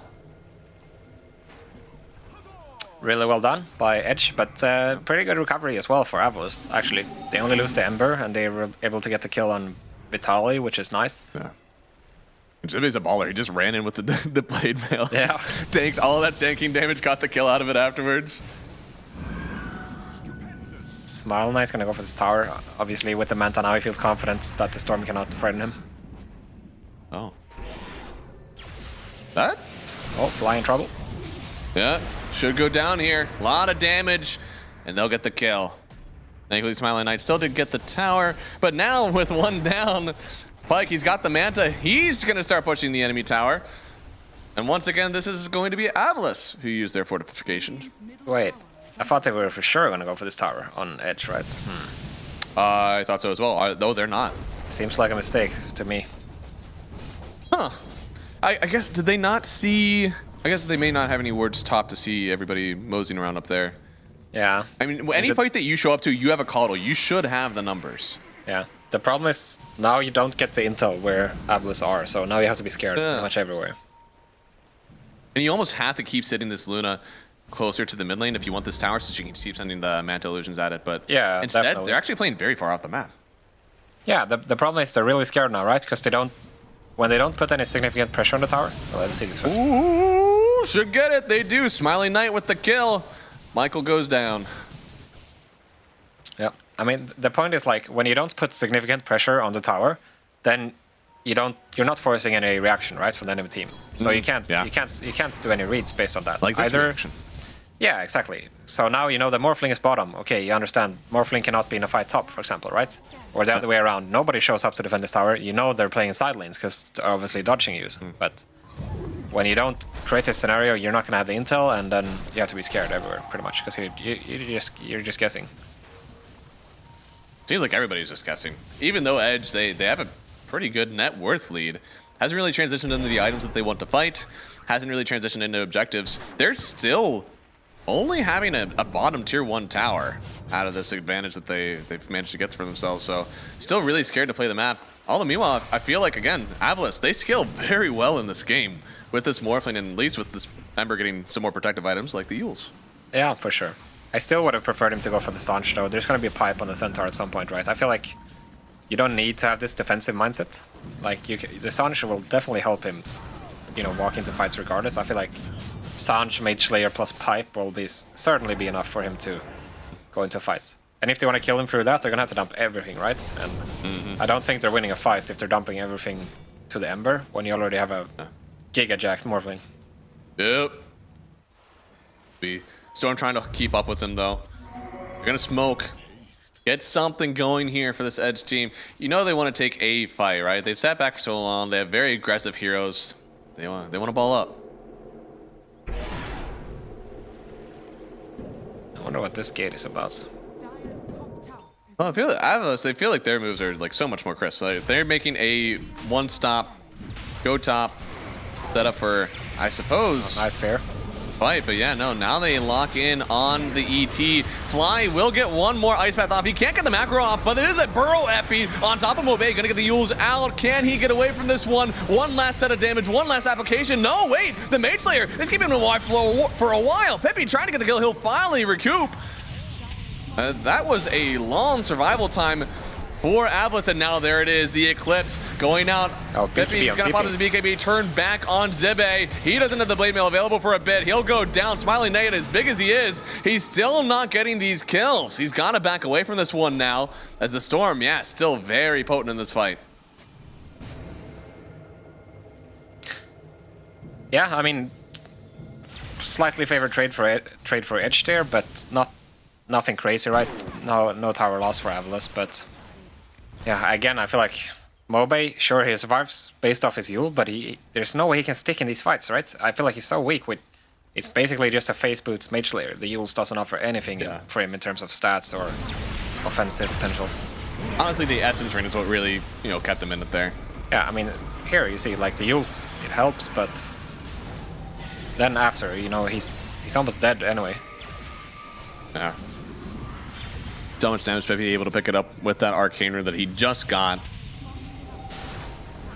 Weren't able to really turn it through after this one. It was the Eclipse that kind of like, it kind of got kited out, but Zibe was the only thing that they needed to get from it. Pipe after almost that, finished 12-16, 4K net worth lead, and yeah, almost finished on the pipe there for Zibe, which makes these fights even harder for Edge. Avalice wants to go. Looks like they're posturing as 5 here. I see Vitali getting the root. No silence. Now the fear. Should be able to chain stun him. No, they don't. They are forced to use the macro a little bit more than what you wanted to do. Maybe that affects their next fight. Well, now they're gonna feel confident pressuring this tier 2 tower for sure. Smile Knight picked up a very early BKB, which is Edge really has nothing to deal with it, to be honest. So he's the king of the game now for a bit. BKB almost necessary whenever you're playing versus an ET, man. If you get caught out by a sleep, especially as a Morphling, it could just be death afterwards. For sure. Yeah, very fast. The natural order does not pierce debuff immunity.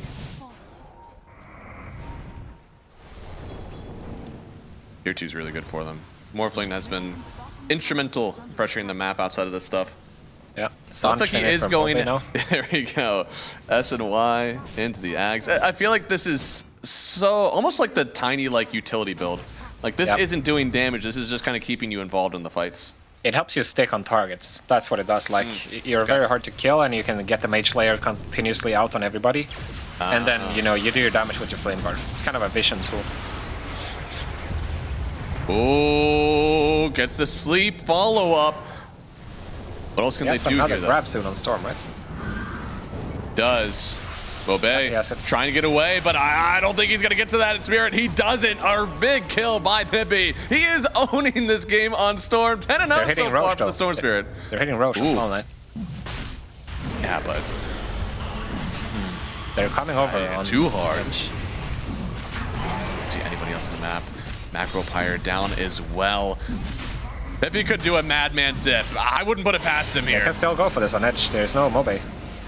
Yep, jump forward, finding Zibe first. He's got the ulti, got the pipe, trying to get away with the Stampede. They give him the Glimmer as well, but he's stuck right on top of him here. Pippi won't let anybody out alive.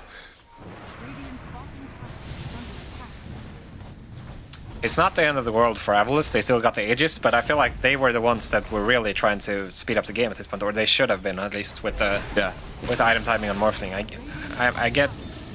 get the fact that getting Roche is super nice here, but I feel like right now they have a lot of pressure on them to really speed this game up, because Coddle Storm is not going to stop happening. Looks like they're trying to find the Coddle though. Mobe is on top of him. He said sticking on targets. He may not get the kill, but he'll enable Smiling Knight. Having the Yules, you can't stop TPs with the Sange, can you, Hanskin? That is true. I take it back. I'm just a hater, you know? Yo, you dummy? Let's go, Step back. I'm carrying this game. I mean, that's one way to get your natural order next to the Morphling, right? Mm-hmm. Holy moly, dude, that would be elite. I haven't seen a carry-esque ET in a long, long time. Looks like silent stunned, and that'll be a kill on Vitaly. Muerta already with the Aghanim Scepter. We saw this really fast last series as well. Last series, it didn't really have the oomph that I really expected from it, and in this game, well, I guess it's kind of the same way. This time looks like it really, really did well. Yep. Just so damn long with this axe. Mm-hmm. The step one and coming back for them, you know, that sort of AoE control will be really nice. Hopefully setting up for some long, drawn-out engagements, and you can see this actually turning towards Avalus, despite being down 5,000 net worth. I think it's just Morphling factor, right? He's getting really strong right now. And this Luna is not going to ever be the solution for him. Like, he'll be helpful, but I think it's going to come down to the Storm, like, going crazy in this one. Which, there definitely is potential for PP. Like, he's neck and neck with Morphling right now, but he... Yeah. He's slowly getting there. Did the Morphling turn into ET or Sand King? Probably Sand King, right? Yeah, I think. It's pretty good, but... You just want to stun, that Astral Spirit, though? I guess, but it's very clunky to use, right? That's true. Takes a while to build up and then recover it. And so you're saying he should get an Aghanim Scepter? Then he can. Then he can, yes. So far, very close. I think that's actually a Daedalus coming on the Courier of Smiling Knight. I mean, he's got plenty of damage right around for his team here. And they're going to take another tier 2 tower. That will be the second one on the menu. Only one left in the mid lane. Into an 8,000 net worth deficit, which, again, doesn't feel that way. It feels like Avalus have, at least for the last few minutes since the Aegis got grabbed, they have been in control of this map. They got the kill on the Sand King top. And Smiling Knight is playing on their high ground as if they've been up this whole time. Yeah, I mean, he feels so confident, right, with the BKB and Aegis. And I think he's doing the right thing. They should probably have time to get this tier 2 mid. But Edge has other ideas. They wanna take this fight to them, even into the Aegis. Oh, Aghanim's Luna finished. Oh, interesting. Damn. Well, they can certainly blow up the supports instantly with this. Yes, but what about a Morphling? I don't know if Morphling cares that much about this. I will deal with him later, you know? Find the supports. Just ignore the Morphling smile. Oh, big zip. Finds Impost the Blade Mail already, but Pippi, gotta be careful, man. You are a big kill streak for somebody to find. You cannot give your body away. 10, 0, and 6 for PP right now. You do not want to give that streak away to Smiling. Is he gonna go high ground here? 40 seconds. Ooh, high ground is so hard into the ET. I guess you could Manta dodge the Stomp, and there's not a whole lot else that threatens you. They probably could. It's risky though. I feel like they should be fairly content with the map that they have. So. But I don't want them to back off fully right now, which they're doing. I would rather them stay in the triangle, control the waves. Revenant's Brooch for Luna as well. Oh wow. So really all in on this magic build. Yeah. Which I guess makes sense. You have ET, right? Yeah. Interesting. I wonder if that's something to do with ET in general. Like I guess it is, Revenant's but he Brooch also plus takes ET. down base resistance, right? Like, it's still versus the Ember versus the Morphling. Like, that's still a lot of armor gone. Your physical damage is just as good. But he does, but only if you're next to the hero, right? With your own hero. Oh! Yo! The Aghanim Scepter! It's so good! It's so good from Pike! You question the magic, Connor. I didn't can't believe I won't question again. I believe. I believe. I believe I can fly. Oop, wrong team. Ooh. Oh, okay. Pippi trying to move around. Look at that. 2,200 damage. They see Mobe, they're pinging him. Oh, they are. Jump away. Oh! Those creeps stunned me there, okay? I don't know who got paid off. All right, those things stunned me 10 out of 10 times I TP in front of them. Wait, the lamp doesn't stop TPs, right? The Will-O-Wisp. No, because you're somehow sleeping, but you can still talk. I don't know. You sleep talking to TP, I guess. All right. Makes sense. Looks like Muerta should die here. Actually does end up dying. And now the rest of this fight for Edge, it seems pretty straightforward. You still don't have the Morphling here. Fly will fall. And now the Burrow Epi in case anybody else was around. Yeah, good job there from Edge. Really pushing the map still, even furthering their advance. Yeah. I mean, River is a very scary place against a Coddle. Never fight in the river. It's always way too dangerous. The enemy team always has more vision than you if you're in the river. Yeah, I mean, if you don't have your Morphling, you just have to play completely dodge mode. But yeah, the lead is growing right now, and I think what they did to Morphling just down at the gate earlier that's always going to be a thing. Because there's no proper saves for Avalos. Sure, they have a glimmer in the pipe, but like even post BKB in a team fight, right? If Morphling can't do it all during his BKB, then it's always going to come down to this. And I think just the reality of playing this matchup into the Elder Titan. But what about the scalability? All right, it was an Orchid on the Storm. We got an Ags on my Luna. Nice stun. Oh, yeah, stuns really well done. Keeping the ET alive for now, at least. Yodomi, he actually gets to run away from this. But there we go. Mobe won't let him go just yet. Gets the kill. Now finding Bippy. There's going to be a really big kill streak. Feared up. Can he get the zip away? No! A 10 kill streak going to Mobe. This guy is rich. That's like 2.5k gold for those 2 kills. And there's also a gem. And now this is Barracks? Because his Morphling is... No, this is like 2 lanes if you don't defend this, you know? He pushes so fast. But buyback on the ET. The stomp is nice. They're going to counter for it. That is a sure signal that they want to stay. Yeah. Well, they don't have creeps, right? Oh, there's one creep. Creep. That one soldier. Somebody stop him. Luna ult that creep.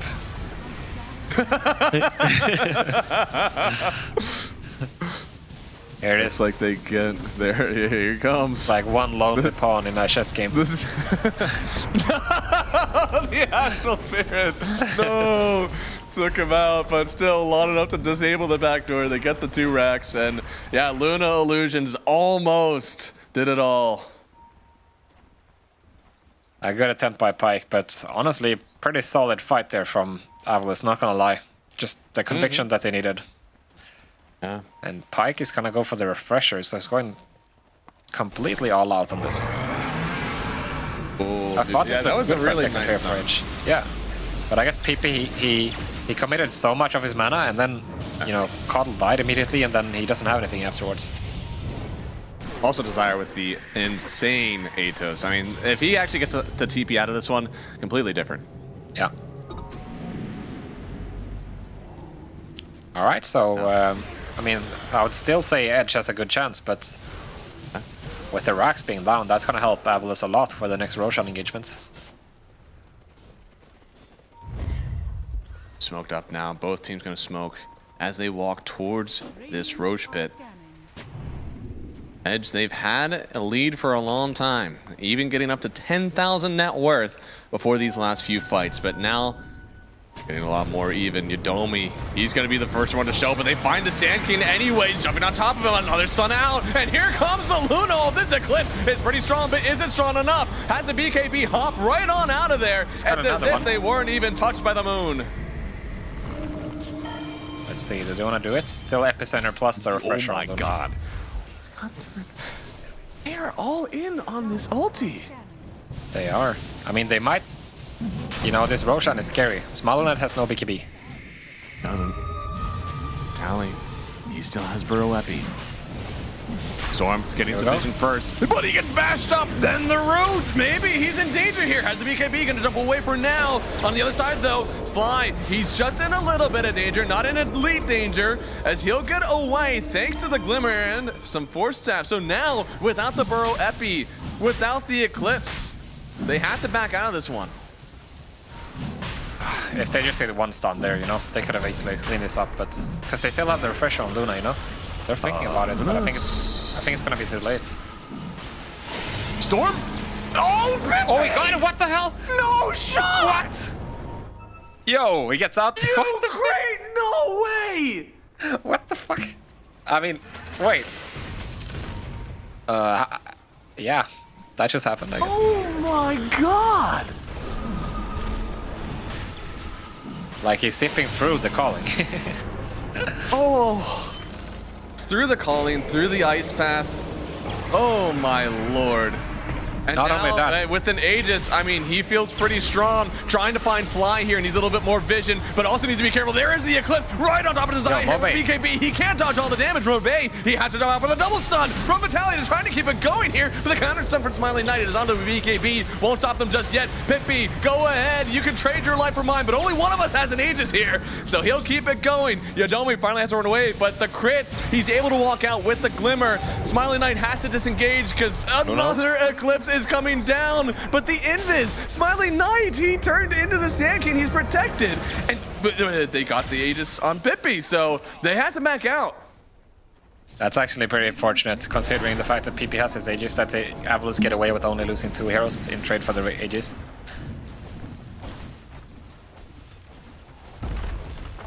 What a turn. What a drastic turn of events.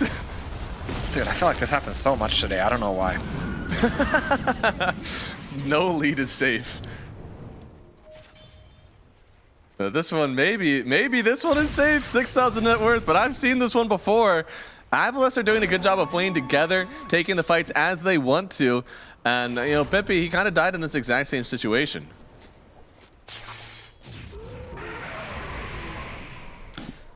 Yeah, I mean, if he gets to 25 and his axe, their wombo combo is insane. The question is, like, can you land multiple heroes? Because if nobody, like, if everybody's playing backline, right? Think about, like, Luna's build, he doesn't want to go in. Then Storm has to be first, but then you can't do the combo, so it's like, the logistics of hitting the combination is troublesome. But if it lands, everyone will die. No, that's true. There's a lot of good circles for this team, but it all does center around this Elder Titan, kind of getting the stomp of a lifetime. He does not have the Aghanim Scepter. What a shame. Oh my god. That's some big damn. They even said it. They're like, we already know he's dead. We can go ahead and focus on this. What a shame. I hate it when your team pressures you away from the Chad build. All right, somebody looked at their Elder Titan and was like, my pause 5 is going in Aghanim Scepter. Please help. They forced him to get a Force Staff and said it is the worst. It is the worst. Smiling Knight still trying to cut these waves. They still feel strong. He's got a Swift Blink as well. Oh my god. That is good. Then that means he can just go and Luna ult. Solo D-ward, anybody? Yeah. Vision secured. I mean, they do get the fly kill out of it, so that's quite nice. But I wonder, isn't there a talent? Yeah, minus 40 seconds Eclipse cooldown. Okay, so it's 70 seconds. Not the worst, I guess, especially this stage in the game. Actually, not so bad. Yeah. He's getting an Octarine core as well. I'm not... At some point, it feels like it's too much, right? This is like a really farmed pause for Luna. True. Those were the days, man. Those were the days. You get the Luna Spectre combo, press Eclipse, Haunt. Luna Venge Trialing. Oh, yeah. Everybody's hitting for 70 damage level 1. Yeah. That's when you got attack range as well. Yeah. There was a patch where you used to get stats from like base stats from Venge. Oh. It wasn't just damage, it was just raw stats. That's pretty good.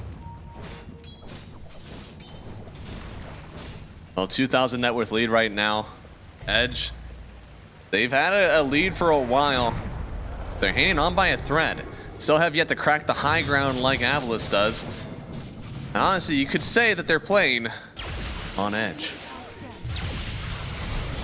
Zipippy zips in, but he's in the calling. The Ice Path hits him. He just goes! Smiling Knight! He has way too much damage. You swing at the king, you best not miss.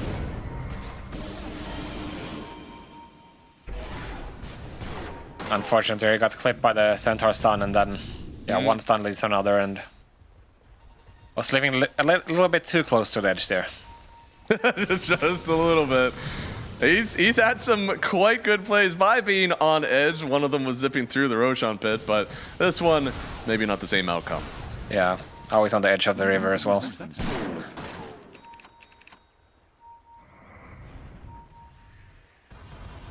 The Sire has a BKB, that's gonna be useful against the Eclipse, for sure. Oh, the stun. Oh. No Is there PP anybody though. around here, though? Yeah. Oh, wait. Oh! Bit of overlap. Yo. I mean, he dies fast. He dies really fast. That was a Hex on Vitali. Yeah, it was. Yeah. It's great for killing one person, but do you have it in the tank to kill 4 more? I don't know. That's the BKB gone. Still has a refresher. I'm sure he's going to end up using it. There it is. Another Eclipse coming out with the BKB pod. Look at the Zibe fall. He gets the BKB. He gets the pipe. He's just trying to escape. He might actually get out of this one. And that is a huge timing. That was BKB refresher on Pike. And he didn't get anything to show for it. What a madman. Sibe almost couldn't get the BKB off there. Just goes to show how potent his combo is from the Eclipse. The only, as the game goes on, there are plenty of neutral items and neutral facets that will assist with your your magic resist. I don't see this build pulling the whole way through. I don't know if this blink can stay. He's going for a Swift Blink, but is Swift Blink Daedalus replace your treads? Is some way to finally do some damage? I guess, I'm with you. My concern is because you saw there, Sibe almost died, right, before pressing BKB, but as soon as he gets it off, he's sitting at 20% HP and Luna can't touch him. Yeah. The worst Pyrrhic Cloak game of all time. Does not reflect Eclipse damage. Storm locked in, locked up, gets the BKB out. Mobe trying to chase him, but they won't get it. Michael just don't say anything, get away.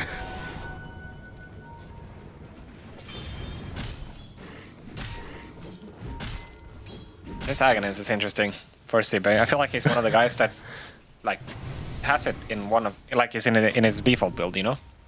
Most people, they just never most people have TPs, that he has an Aghanim Scepter. Right, yeah. Alright. There we go. Ulti out. Did he get his BKB or pipe off, or was he just chain stunned?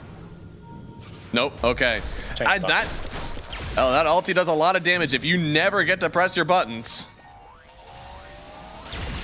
Well, it is unfortunate when you're playing a video game if you can't press your buttons.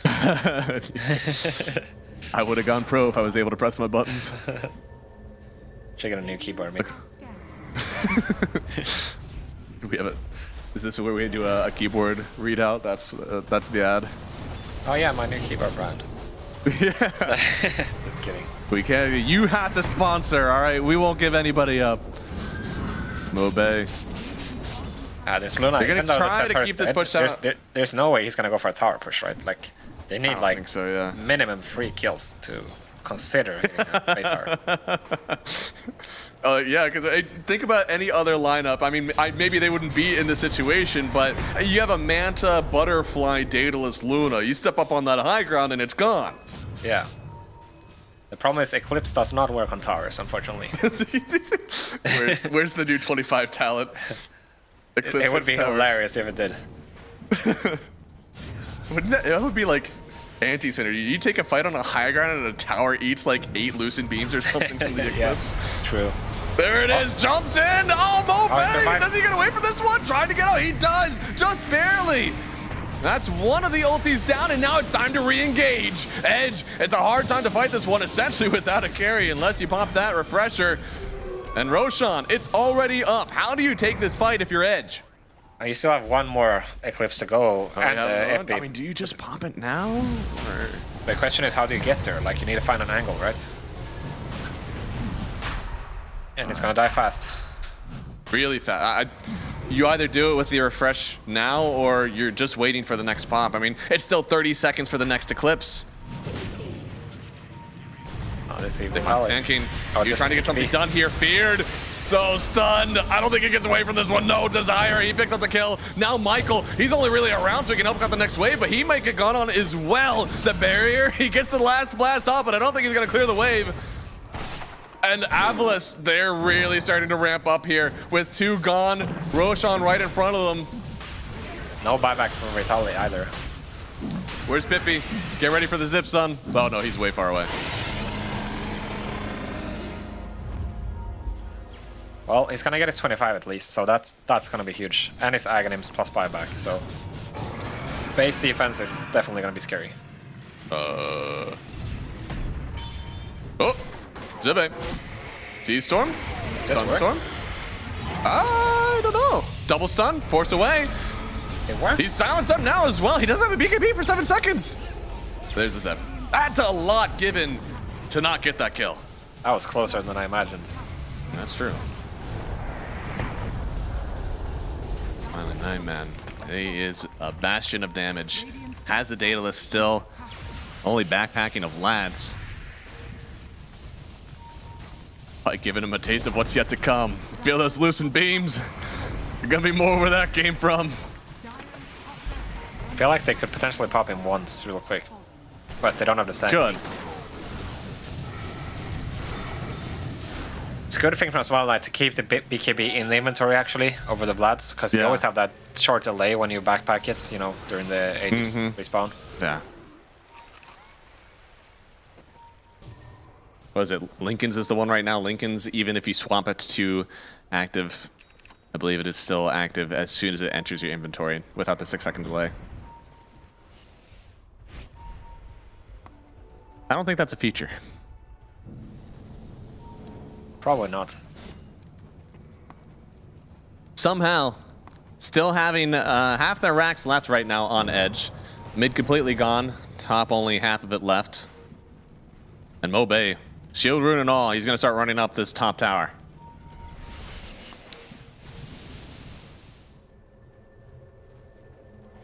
What is Edge going to do about this? Knight is going to start poking here. Jump through. They get the sleep right after the stun, but oh, the follow-up just isn't there yet. Jump through with the stun now from Vitaly. Another jump from Storm. Maybe they get the first kill on Smiling Knight here. They really want to get this without using the Eclipse. They have to use it. Refresh. Can they get it done again? The banner. It's allowing the creeps to tank so much of the Lucent Eclipse. So now they have to try to go again, but these creeps, they're still around. You don't want to use the extra Luna ulti. You want to wait. You need more time. Unfortunate for Edge. I feel like they used a bit too much there on the BKBs, right? Mobay and Sibay tanked pretty much everything through their entire BKB durations, and then, you know, obviously Smile Knight is happy to give up Daedis for that. Oh, they're gonna go again. Here we go. Good stun, Eclipse again. No BKB on fly, but he does have a Glimmer Cape. They're gonna take down Vitaly in return. Pippi, he's in too much danger. He'll also go down. Smiling Knight is the absolute king of this game. He's hard to take down, and you got so much damage flicking right on top of the lid through the BKB. No, just barely getting away. Does that still do damage? Nope. No. I mean, the problem is now you don't have any spells for Edge, but I'm not even sure if Smiling has a refresher, so I feel like he wants to do this, right? At least minimum force a Storm buyback right now. Because they have creeps in the top lane span already. of 20 seconds where he doesn't have BKB and you have Eclipse. But there's so much save. I mean, the Glimmers are putting in so much work. To make this build work on Luna, you have to have Vision immediately available. He's hitting a very high strength as well. Mobe, creating some space. This Mage Slayer is really important to get on Luna. Just another 6 seconds that you're not allowed to cast your ulti as soon as you're hit by this Mage Slayer. Vitaly jumps in, getting the first stun. Now with the Ags, the Eclipse isn't enough. Smiling Knight, he's still alive for now, and the ulti from Yudomi getting the double kill even to hold this high ground. Can they get Mobe as well? I mean, Yudomi goes down. Pepe trying to make more happen. The BKB already out from Mobe, trying to TP away. He gets killed. The BKB can't protect him from that one. Desire will get away this time. It's 3 gone, but it was a buyback on the Storm Spirit. What a sick ET ulti, man. I feel like Sibe picked up Smile Knight in the cart there, and then the ET ulti finished them both off. Is that what happened? Oh no. And yeah, Yudomi got so much gold off the double kill. Okay. You didn't see. What happens to Morphling here? So he definitely refreshes here and gets the BKB off, right? Yes, but he'd already taken so much damage. I think. And then he's in the cart. And look at this ET ulti. Boom, both of them. Oh, what an absolute! That just. Oh, assassination. That's a feel good, man.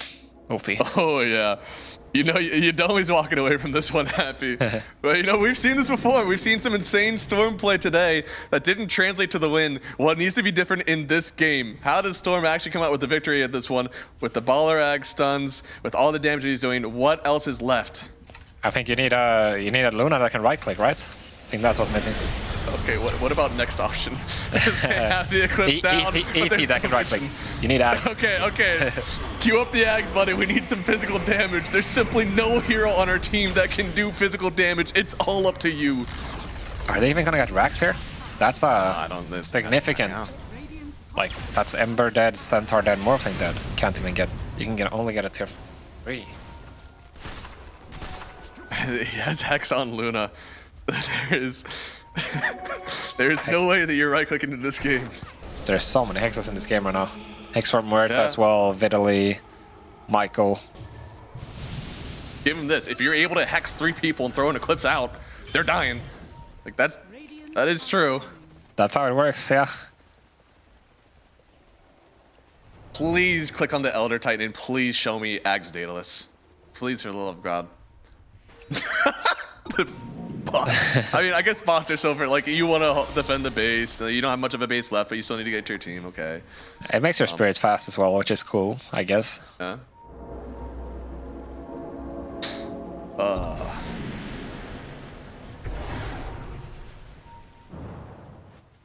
They are hanging on by a thread.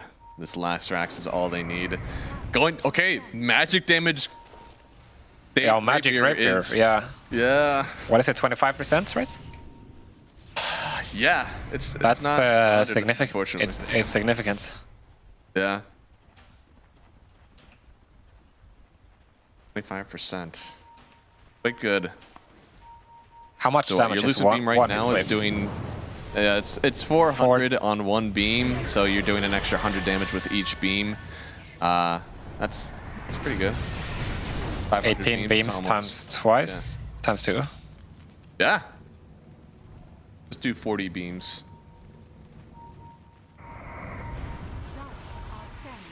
20,000 damage. That's a lot of damage. Yeah. Oh, jump in!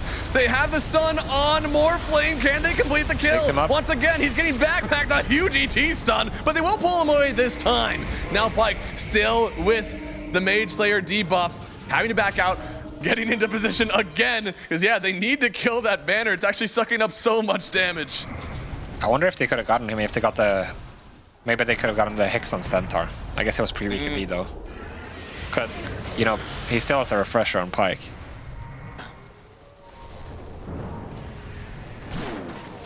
There it is, jumping through again.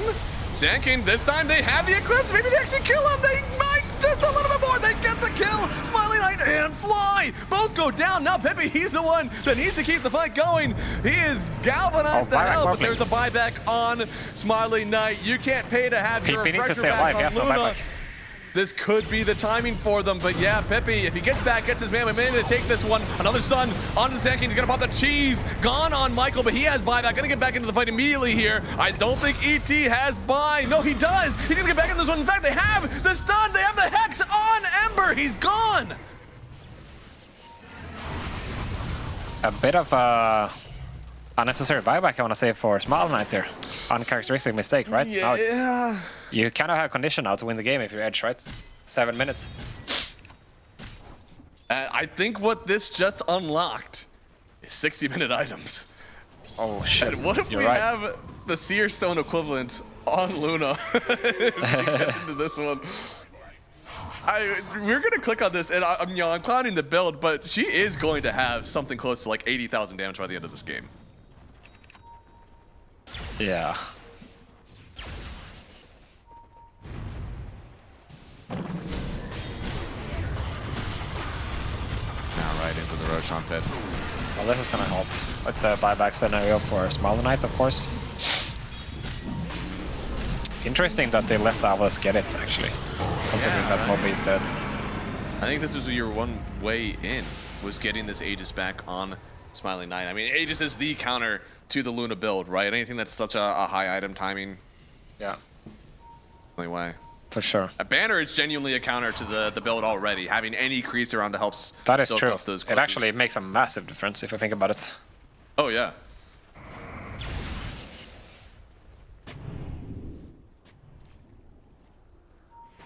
Muerta. Another hero I'm actually surprised didn't curl more into the damage, but the team needs to survive. I think that's a lot of why Desire is making this build happen. Yodomi, he does not have buyback, but he's beaten with the briefcase. They get on top of Desire, and he's gone. 100 seconds and giving away a gem now. That was a bit too far away. Yeah, it was. I just had the wildest idea ever. Okay, okay. I want to hear what you think. Okay. No.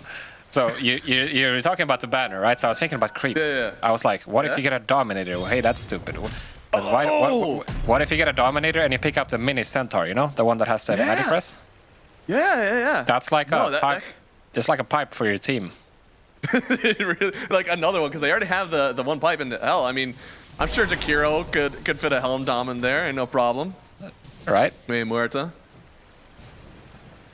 I'm down for that. Like anything to soak up more beams. Hell, even if you want to get a Manta Style on someone, I mean that would even. You just need anything that pushes you over the edge, pretty much, right? And then if that happens, if you survive this Epicenter and the Eclipses, then you're gonna be good. Yeah. Smiley Knight's gonna clean up everything. Oh yeah. No, Smiley Knight, he does so much damage. Yeah. This guy, he hits so hard. Do we have Magic Crit on Luna yet? Or Magic Rapier on Luna yet? No. Okay. He's still holding on to the buyback. Moon Shard. Interesting time for you to think about your right clicks, Luna. Huh. Did somebody else give that? I'm actually astonished that she bought that. I almost have to believe that somebody else bought that for her. But who would that be? PP, I guess? His net worth kind of dipped. Yeah, but honestly, he could use the Moon Shard at this point. He's right. A lot of their right clicks. I feel like it's way stronger on him. Yeah, it's way stronger on this ET. Yeah, give me another 20 minutes when he has Ag's Daedalus. Come on. I mean, they need a Roshan so they can hook a brother up. Oh yeah, dude. I mean, they need a lot. Unfortunately, this is still Aegis on the Morphling, and because of the timing of his buyback and the timing of the death on Desire, this Aegis may not even be used. This is a farm 60-minute neutrals Aegis. True. The problem for them is that they're not controlling the map in a ways that they're stopping Edge from getting neutral items. Yeah. So we're There's so much vision in this triangle, and this is really all they need for at least one of their heroes to get their charge. And look at full top side still has a lot of space. What do you want for the Luna then, for tier 5 items? Isn't it like the Seer Stone equivalent? Yeah, you definitely want that one. Or the Timeless is pretty good, Spell Amp. Yeah, like the debuff duration is Spell Amp. Yeah. For the cast range. I'm sure it is the debuff duration spell amp. Yeah, cast range doesn't really matter. And then what? Like a Book of the Dead, probably just. Probably, yeah. You need a pushing power. I guess for Avalus you could get Book of the Dead as well, right? To soak up some eclipses.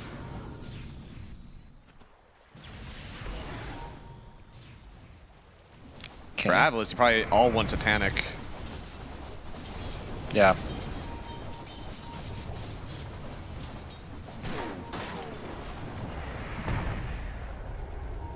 Book of the Dead on Smiling Eye. That is a very popular one. And they have only the slow resistance, not necessarily a ton of tank.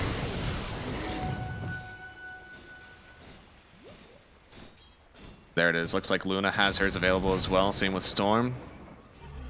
Storm, Minotaur Arm could be okay. Unrelenting Eye, also fine. Maybe a Ceremonial Roan, to be honest, wouldn't be the worst, but... Yeah, I wouldn't mind. Mana costs, maybe? Yeah.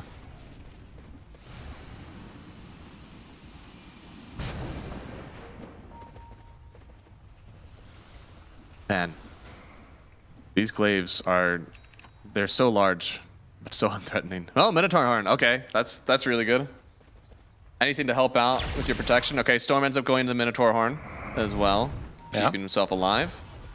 Stygian? For the Luna. What factor does she have? Yeah. She didn't get it. She didn't get it. No. I mean, it's not what you wanted, but could be worse, I guess. It could be, yeah. I mean, at this point, you're also like, does the game go another 8 minutes? You're always able to get another one. So is Avalus just not gonna push anymore? Style what's happening? I give up. There's a Luna over there throwing the moon at me every 40 seconds. I don't want to go up there anymore. At least this time, they are playing pretty aggressively now, kind of taking away the camps, but at this point, you've already gotten what you want. They actually smoke up on Avalus.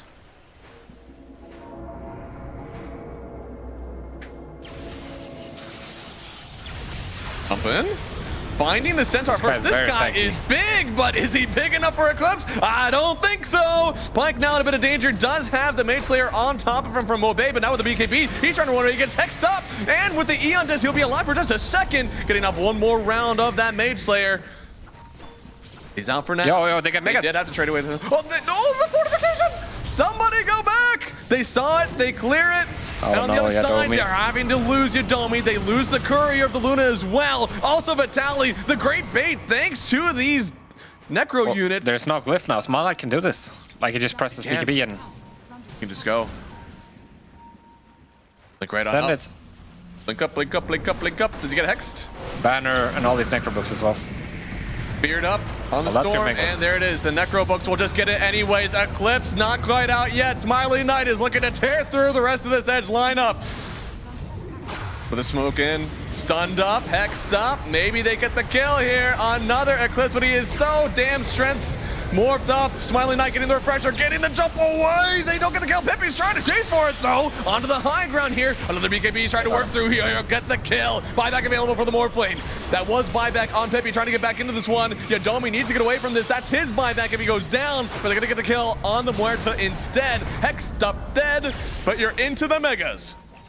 Well, you really have to force buybacks now for Edge if you want to have a chance. Yes. Like, you need minimum Morphling buyback. Probably Muerta and Rakira as well. They're hiding. Insane. Good luck, BTP. Good luck. Oh wait, they're gonna drag the whale with this, right? Yeah. Obey looks like he's getting top Yeah, he's doing it. This is gonna drag away mid. But your Luna has a Stygian. Wait, no remnant? Obey. He's gonna have one in a second here, but yeah, he does. That was the last one. But Pippi, he's just going, and they have him here. He refreshed. They get the stun. But he's dead. 100 seconds, still has buy. This creep is doing the Lord's work on the other side of the map, though. He's creating time, 40 seconds. Yo, they need to kill this. Come on, guys. That's their... I guess they have another mid-wave coming now, but... Okay, 1 minute. Avalos can afford to give up like one lane of racks. It's fine to save your buyback. They can afford to, I think they can afford to give up everything but one, honestly, if you have megas. Yeah, it's true. Can they even the Moonshard? Wait a second. Oh, there's no way they get megas in time. 40 seconds. Oh. Okay, that's one buyback. Not the worst. Stygian definitely helps here. It does. Oh, yeah, he wants to force. Oh. He wants to force. He really wants to buy back, yeah. Your one Morphling uses the Eclipse, but there's no vision there. He's hoping Morphling doesn't have a buyback at this point. He doesn't have a refresher. They see that he backpacked a refresher. Now he's forced to just go for this instead, trying to get their own megas, but the Morphling, he's going to be up in 10 seconds. I think it's time to back soon if you're Edge. Oh, I think it's time to back. Jump through on Pippi, trying to bail out his Luna. The damage isn't too much, it is. She does fall, but she has buyback. The rest of the team just needs to get on out of here. TP, oh my God.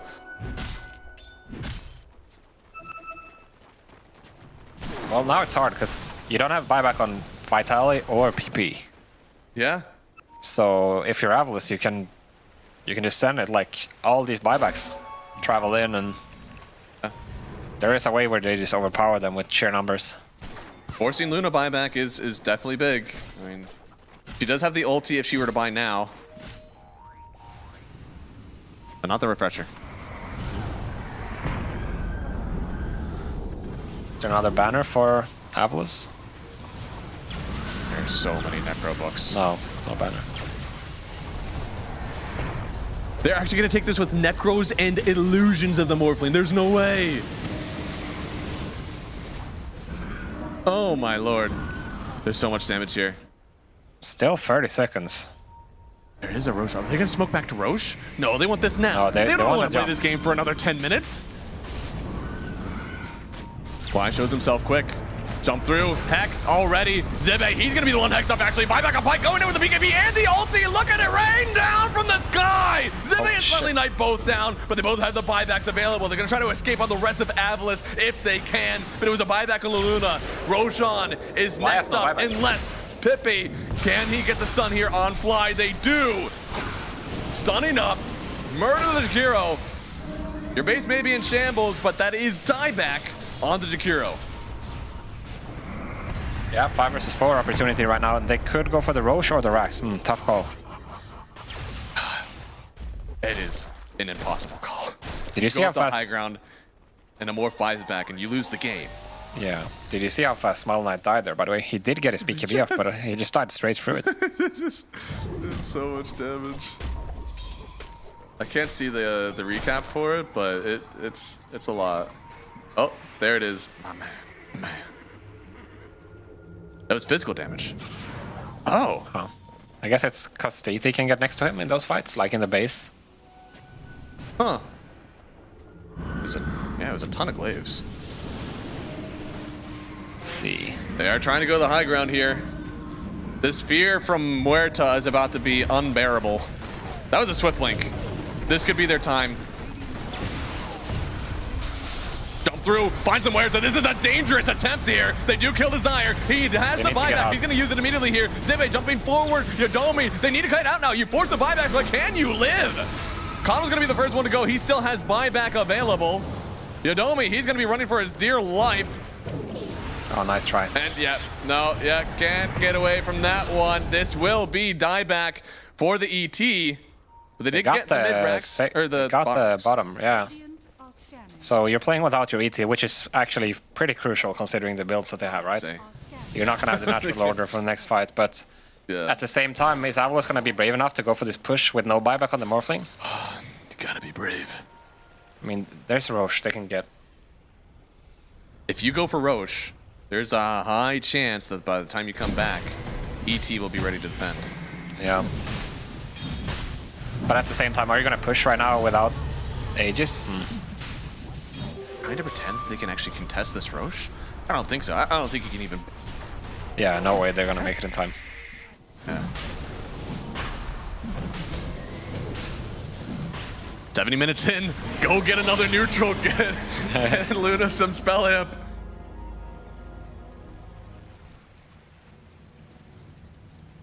I don't know how the Ops PC is doing it. My game, when I tab in, is at a historically low FPS every time the spells get cast. Refresher for Fly as well. Double Ags Macropyre. 16,000 net worth lead, still for Edge, by the way. But jumping through, Mobe, he's looking to cause chaos. Want to do whatever he can to open up for his team to hit this Ancient. Hexed up immediately on Smiley Knight. Now turning to the Ancient. Already get the Ags macro as well. They got a Hex on the Storm Spirit. He's pretty important for their team fight here. But there it is. A jump through again, finding Smiley on the backside. They're gonna kill Michael. They're trying to trade off here, but the refresh Ags on the Takiro. It's siphoning everybody. You have to run away. Now Pike jumping forward with the Moonglaze. The physical damage, he actually gets the first kill. Now with the Eclipse, he takes down the Emperor. Are the creeps around? Once Smiley Knight comes up, he's trying to go for the Ancient here. A little bit more damage, they get it! Game 1! Easy for Avalanche, just how they drew it up after 71 minutes. I mean, what a game, man. It's gotta feel good though to get a win like this. Like probably one of the only late game scenarios they've been in since this roster was formed, right? So gotta feel good. Even though it wasn't clean, I mean they deserved the victory, and I'm sure there's a lot to look at from this game, but in the end they pushed it over the finish line. It took a lot, and it's so weird because we look at theirs and like their lineup was the low variance one. They went for the builds that we're most used to seeing. They did the atypical map moves. They had every Roche, but still, this game went on for 70 minutes. It was tooth and nail from Edge. They fought as hard as they possibly could. Yeah, I feel to some extent. I feel this Eclipse looked cool and all, but I feel like the game might have been. It might have been a different story, you know. If they could have leveraged these kills that they got, just for some buybacks here and there, with just way more pressure. The small amount of physical damage we saw at the end with a Moon Shard, Swift Blink, and the Stygian, right? All of a sudden it's like, oh my god, the physical damage looks really good here. Yeah. It's like, yeah, I'm sure, Edge, they probably had fun in this game, but I feel like maybe a little bit of overthinking. I feel like they should believe in their strat, once they have this Coddle Storm. Even though there's a Luna there, I don't think you should be overly concerned that, you're not gonna have the strength in your lineup. This is the first loss for Coddle plus Spirit Hero in DreamLeague 26 right now.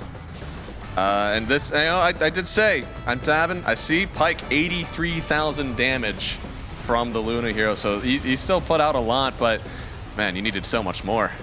What's his building damage? Building damage is 17,000 actually, still a lot. Oh, not bad actually. Yeah. He did 45,000 damage with Lucent Beam, which is counted in the Eclipse. Yeah. That's a lot out there. I mean, he definitely output a lot. I was a little surprised actually with the Lunar Orbit. I think Lunar Orbit was also doing a lot more damage late game than I was expecting.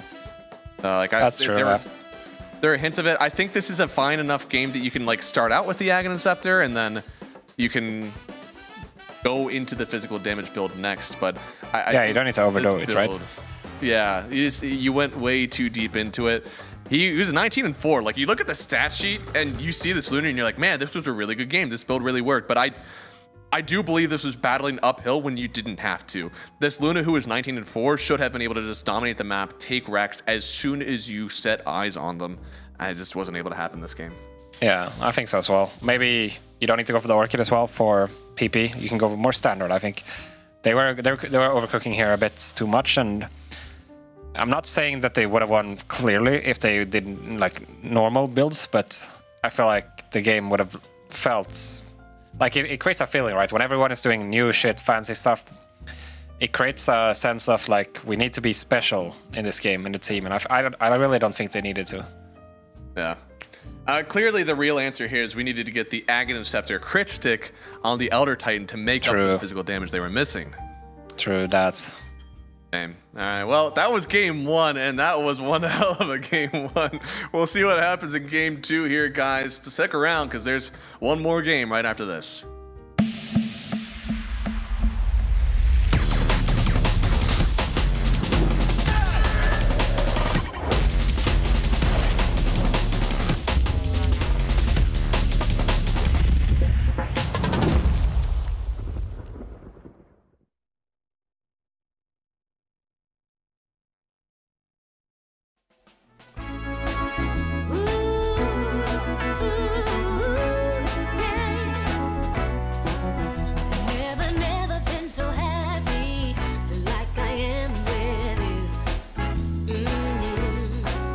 You make me feel so good that I can't believe it's true. Yeah, yeah. I have to pinch myself once every day. Since I heard you say,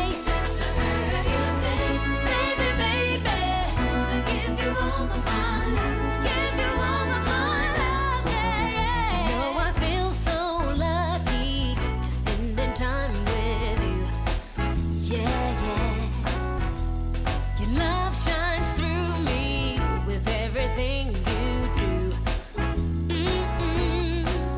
I have to tell myself once every day. I really did hear you say, since I heard you say, baby, baby, I wanna give you all of my love, give you all of my love, yeah.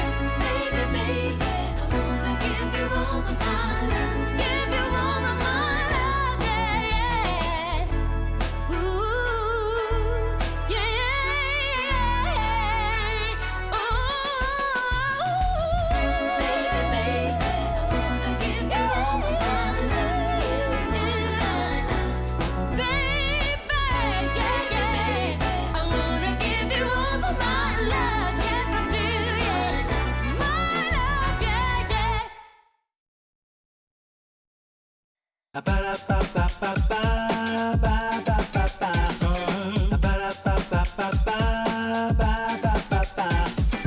If you wanna get with me, all you gotta do, call me when you need me. I'll be waiting for you. I know exactly what you want. I'll satisfy your need. We can have a good time. Don't you worry about a thing. If you want it here, or if you want it there, you got it. Have yourself a good time. Act like you don't care. You got it. Get that motivation. You got it. I got just what you need. You got it. I got just what you need. You got it. I got just what you need.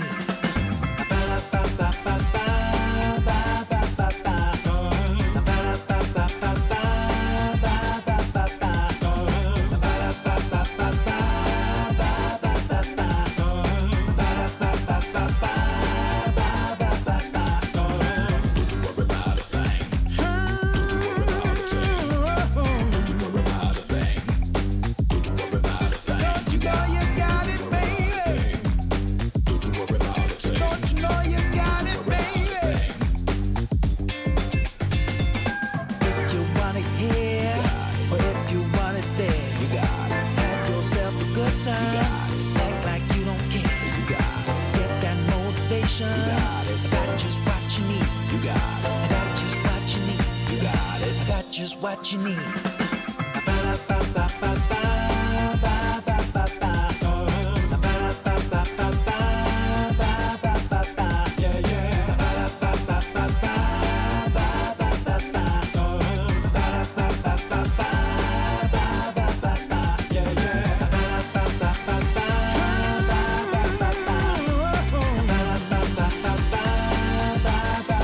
Don't you know you got it, baby? Don't you know you got it, baby?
Are you losing all your MMR? Do you need some artificial professional help? Well, then look no further than ChatEPT, ESL's new partnered AI chatbot. Hey, ChatEPT, I have no idea what to buy. Can you help me? Absolutely, I know exactly what you should buy. Great. Your next item should be Mantle of Intelligence. What? Your next item should be Mantle of Intelligence. Need help outside of the game? ChatEPT can help with that too. Hey, ChatEPT. I need some assistance with my English homework. Can you help me? Gee willikers, that sounds fun. Okay, so I'm writing a story and I need your help finishing it. Here's what I have so far. Once upon a time. That's all you have? Yeah. Gosh, that is atrocious. What an egregious insult to my ears. Of all the nonsense gobbledygook that has come through my ever-living receptors, You don't even have that ears. is one of the most insane things I've ever heard. In addition to ChatEPT, we're also proud to introduce the beta version of our other AI tool, ChatGPK, designed for fitness. Working out and struggling to find motivation? Look no further. Hey, ChatGPK. I'm really struggling to find motivation to work out. Can you help me? Конечно. Ты можешь это сделать, давай. Can you dial up the motivation just a little bit more than that? Не проблема. Ты ебаная собака, как ты играешь? Ты худший тиммейт, ты позор для мужчин. Amazing. Go online to the World Wide Web and download it today. ChatEPT and ChatEPK are not real products. Any losses in your public matchmaking games are entirely your fault, not your teammates. ESL do not accept responsibility for any MMR you may or may not lose.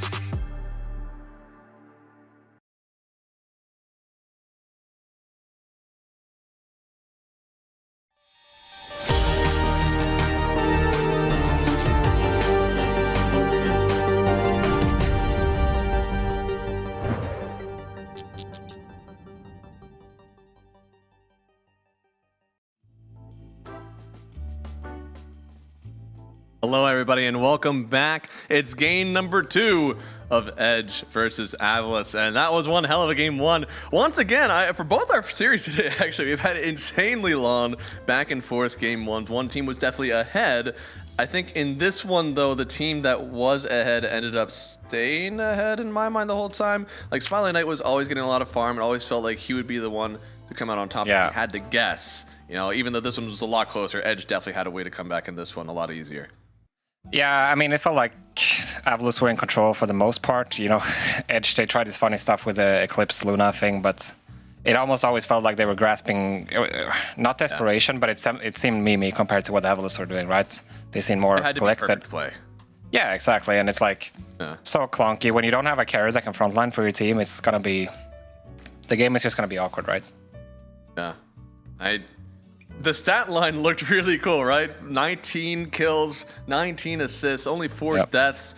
Like, he wasn't feeding, he was getting kills. Just nothing that would actually win the game, I guess, at the end of it. Like, like you said, it looked cool, it felt cool, but it wasn't good enough to close it out. You needed that physical damage to end up actually going high ground, taking those towers, actually being a threat to this Morphling when he isn't just super morph strength, so... There was just multiple times where they had a morph kill for like 90 to 100 seconds, and we were like, can they even force the buyback, you know? Right, and that really shouldn't be a question you want to ask yourself in like a minute 60, 70 minute game. Yeah. So yeah, I mean, I like their strategy though on Edge. Like the Cold Storm is amazing. The ET as well. I really like it in combination with the tanking, but I feel like they just overthought the items a little bit. If they didn't do that, I feel like the game could have looked different because, I mean, I get it. It's Morph. It's one of the strongest carries, if not the TA, but you don't need to overcomplicate Dota sometimes. If you have a good strat, you just have to play better than the opponents. And I feel like maybe too much focus on the comboing, not so much focus on the play, you know. Yeah. This is the third loss for Luna in this tournament. Over 3 games. Second time that she's lost with an ET as well. That is... I feel like that was us. We casted out the game with the ET Luna, right? We did, yeah. It was versus Shopify with the TA. And it was another one we were coping up like, okay, it matches up well versus heroes on the enemy team. It has the Elder Titan. This one I did believe in it less. I know that you disconnected out of frustration because you saw no game, but once you came back in the downtime, I said, you know, I don't believe in Luna. Just there's nothing you're even trying to counter in this game. It just feels bad all around. Yeah. Just kind of happens sometimes, you know, when there's a lot of carry bans, which is naturally going to happen in this patch. Like, there's going to be Dusa TV bans a lot of the time. TA and Morphling are super contested. And then, I mean, he could have played PA again if he wanted to, but I guess that's the strength of the Centaur, right? You don't want to pick any carry into it because it's such an obnoxious laner, which is like... That's true. Centaur doesn't offer a whole lot in terms of mid to late game compared to like a Sand King, but he does make the lane way harder for the enemies. Wrapped up here, gonna be second pick this time for Edge, first pick for Avalos. I believe it was it also second pick for Edge in last game? No, they had first. They went for the Sand King. First, okay. You're right. Oh, get to get through all the broken heroes again. 10 seconds remaining. And once again, you're playing versus Avalos. You ban the Enigma. You do. So you're probably gonna ban the TA then, for sure. And then the other one is not as easy to predict. 10 seconds remaining. Because Avalos, if they feel really brave, they could just go for the AA ban into more first pick, right? There it is. There's the bristle out. And yeah, Beastmaster still left in pool, actually. True. So they ban out the TA Avalos. Zibe is a very good Beastmaster player. He is. I wonder if they have the flex on Mobe. I don't recall a Mobe Beastmaster game that I've seen. I mean, at this point, surely you're Ben a pick Beast. Unless you think you haven't played enough games as Beast together, the heroes would ban out so much. Yeah. Maybe you ban Beast, pick AA. That's definitely a thing, you know? You don't see a hero for, you know, 50 to 100 competitive games, and then you're like, oh, shit, they left it.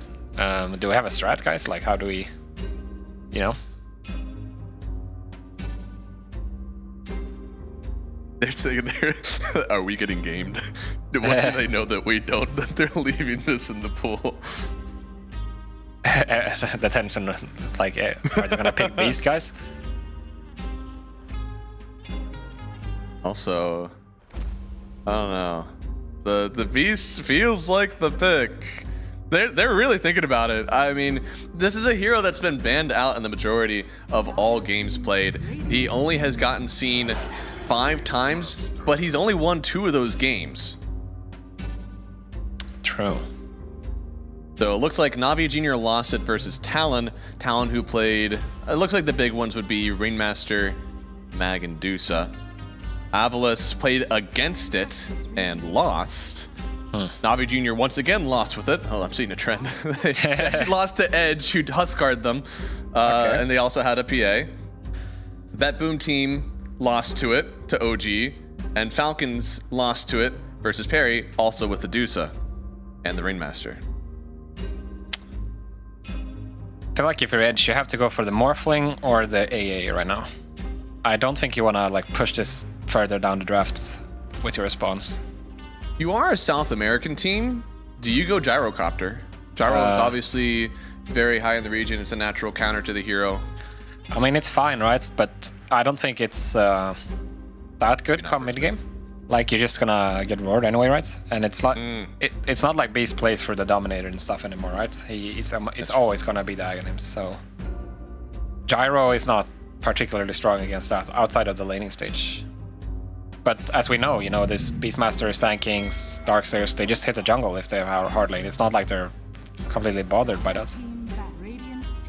With this Kunkka pick and you having second pick, have you doomed this Beastmaster to offlane only? I mean, since it's Avalos, I would guess so, yeah. Maybe they could play carry. I'm actually not sure on that. But I know that Kunkka offlane, right? You could also go Kunkka carry technically, right? You could. That doesn't seem as much. As long as you don't buy Atos, Connor. So that's the different builds, right? When you go mid Kunkka, you're allowed to go Radiance. Off lane, you have to go Atos. Carry is triple critter bust. So.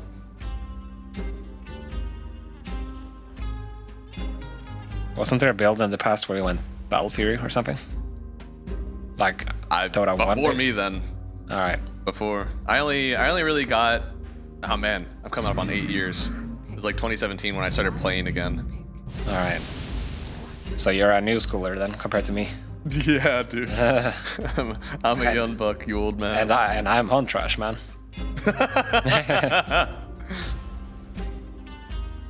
Alright, so they get the Morphling. As you called it. I like it. I just don't think it can go wrong, really. Hey, it won last game, so yep. This is where you go Luna, and Avalis try to go Luna Acceptor with the Beastmaster. The problem with this Morphling is like, how do you actually counter him in terms of like in carry matchup? It's not easy, right? There's no. I don't think you can go Chaos Knight or something like that, which used to be a counter. Are we allowed to highlight something in the background? Okay, look at this screen. Do they have it timed out what they want to hit? Should they have that there? I feel like they should erase that. What was that? What did they say? It was timings for what objectives they wanted to hit for each time. I feel like a lot. They want to script that? Yeah, I feel like somebody get the eraser. Yeah, only this cam. Don't go to the one to the left, all right? This is the only way we want to see DPMS. Don't expose the rest of the timings. Ooh, okay. All right, so it's definitely Beast mid or a 1 then. Less. I've seen some carry Tide. Yeah, I know that people have tried it. I guess so, but I feel like the Tide is so good against the Morphling. It's like one of the offlaners that don't really get bothered by him, right? You just get a pads and sit there and chill. Yeah, I don't think you would want to test this anywhere else. It is interesting because I think the Kunkka matchup in the mid lane is not so bad for the Kunkka.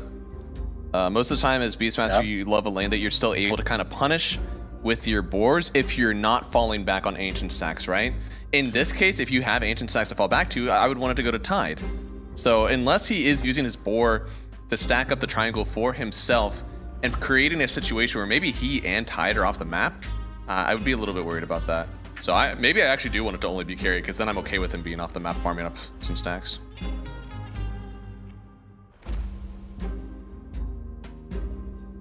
I do. Actually, never mind.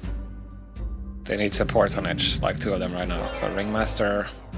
One of the heroes that has countered this Beastmaster consistently throughout the games I've seen. Yeah, you just kind of neglect the roar completely, right? Yeah. But they take it away because that guy can solo kill a Morphling. True. But only if his name is Janual.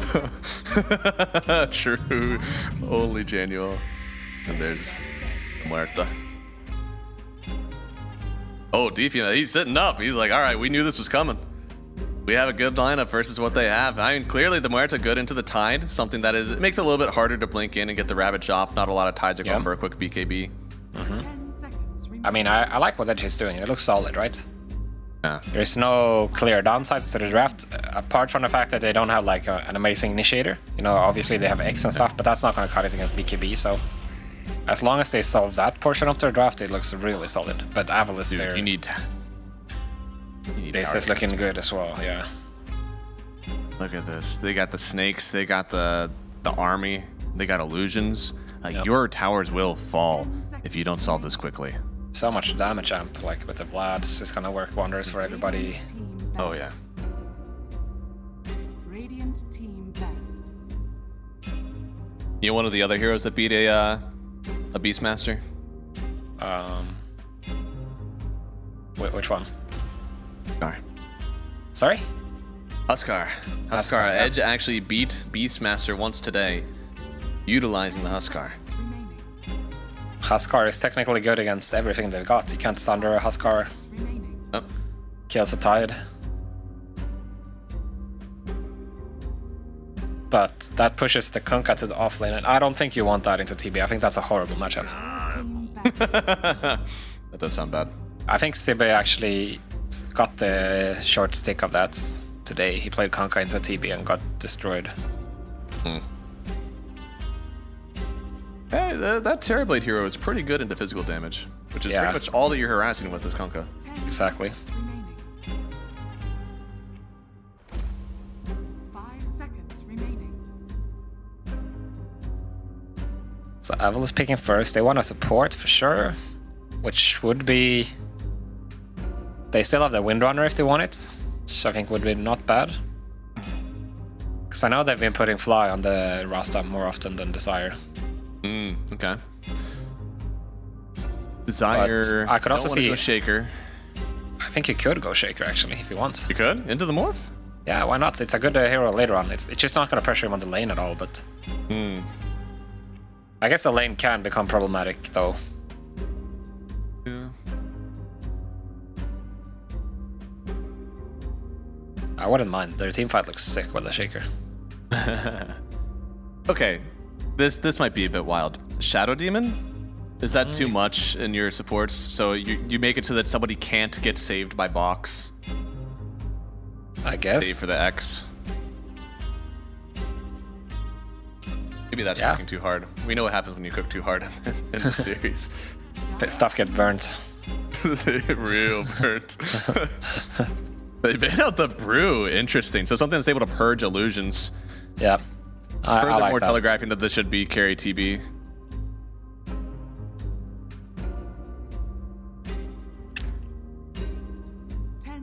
He's so cozy.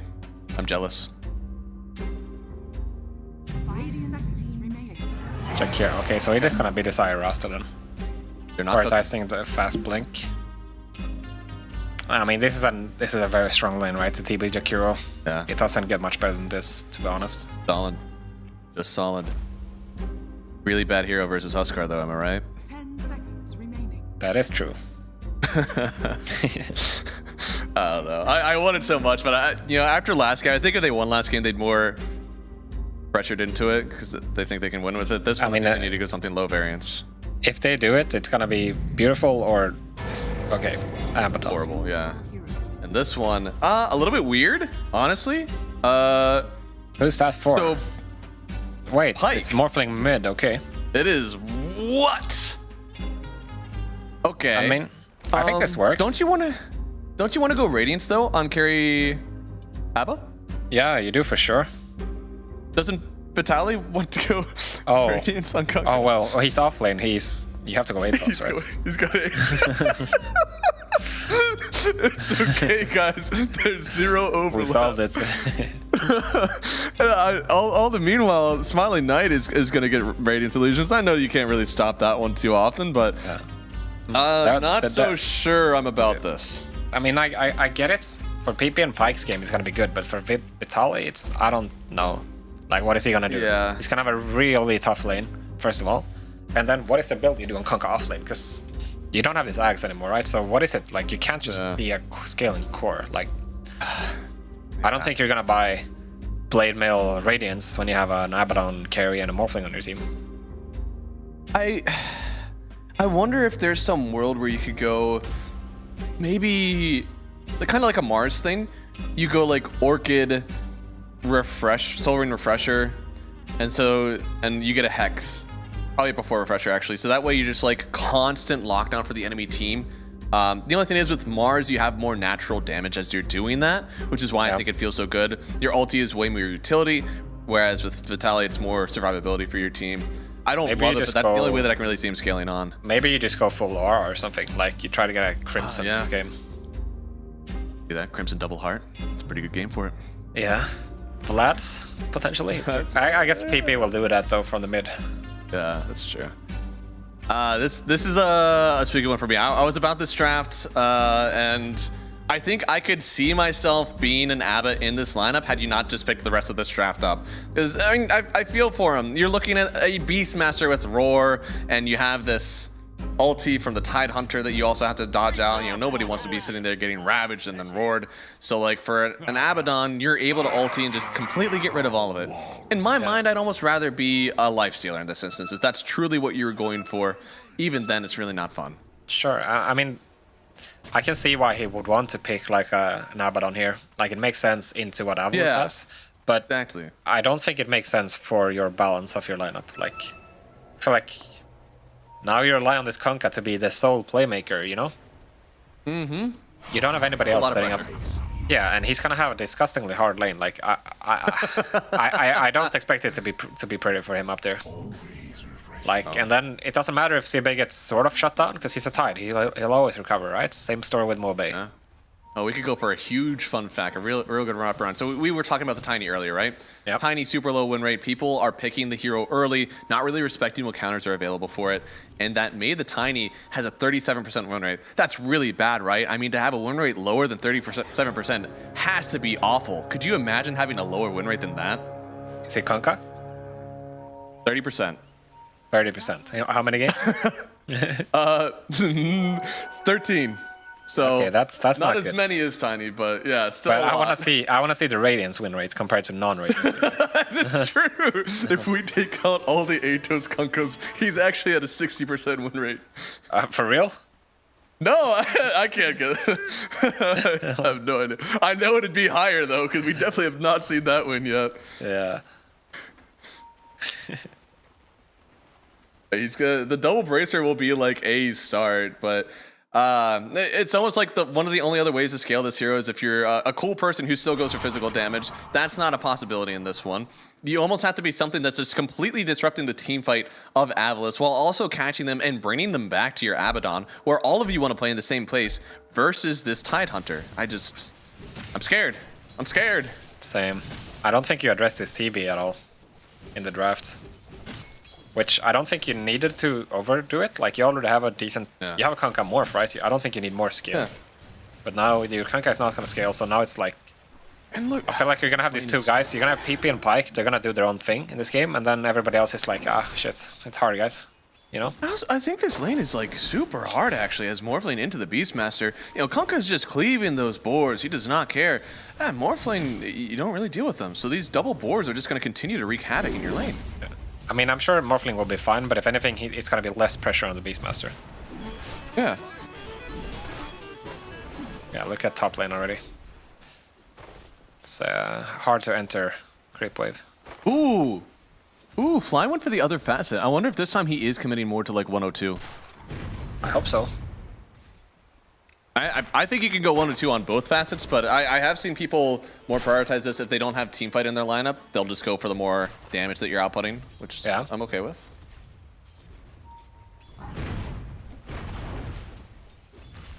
They need to get a wave pull or something here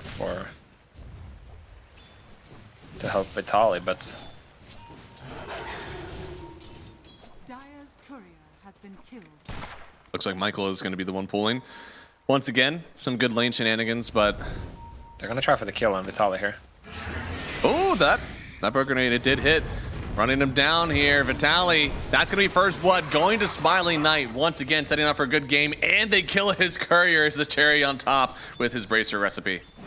Yeah, pretty heads up. Instead of going for the disrupt the wave pull that Muerta was doing, they just go for the kill on Kunkka, and Vitali, of course, there's no way to outrun a double slow with blood grenade, so. Good job by Fly.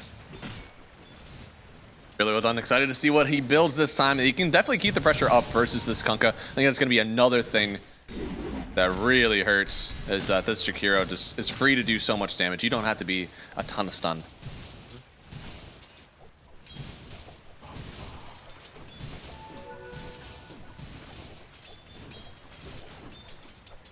Charge's coming soon. I mean, it looks like he's catching up right now on Pippi. Unfortunately, some of the CS is going to be boards only, but that's still fine.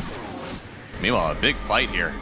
Still fighting, actually. Smiling Knight, he's stepping so much. He actually is going to do this? What? Yeah, they There's so much physical damage. Yeah. Good lord. I also bold of him, knowing exactly what the limits of his hero is, just stepping up into two people. This lane has to go immaculately, right? Like, Pyke has to really set this up and work Zibe, because otherwise... He kind of has to pop off, yeah. Like, he needs to start pressuring this tower at some point, potentially tower diving and stuff, I think, for this pick to be warranted.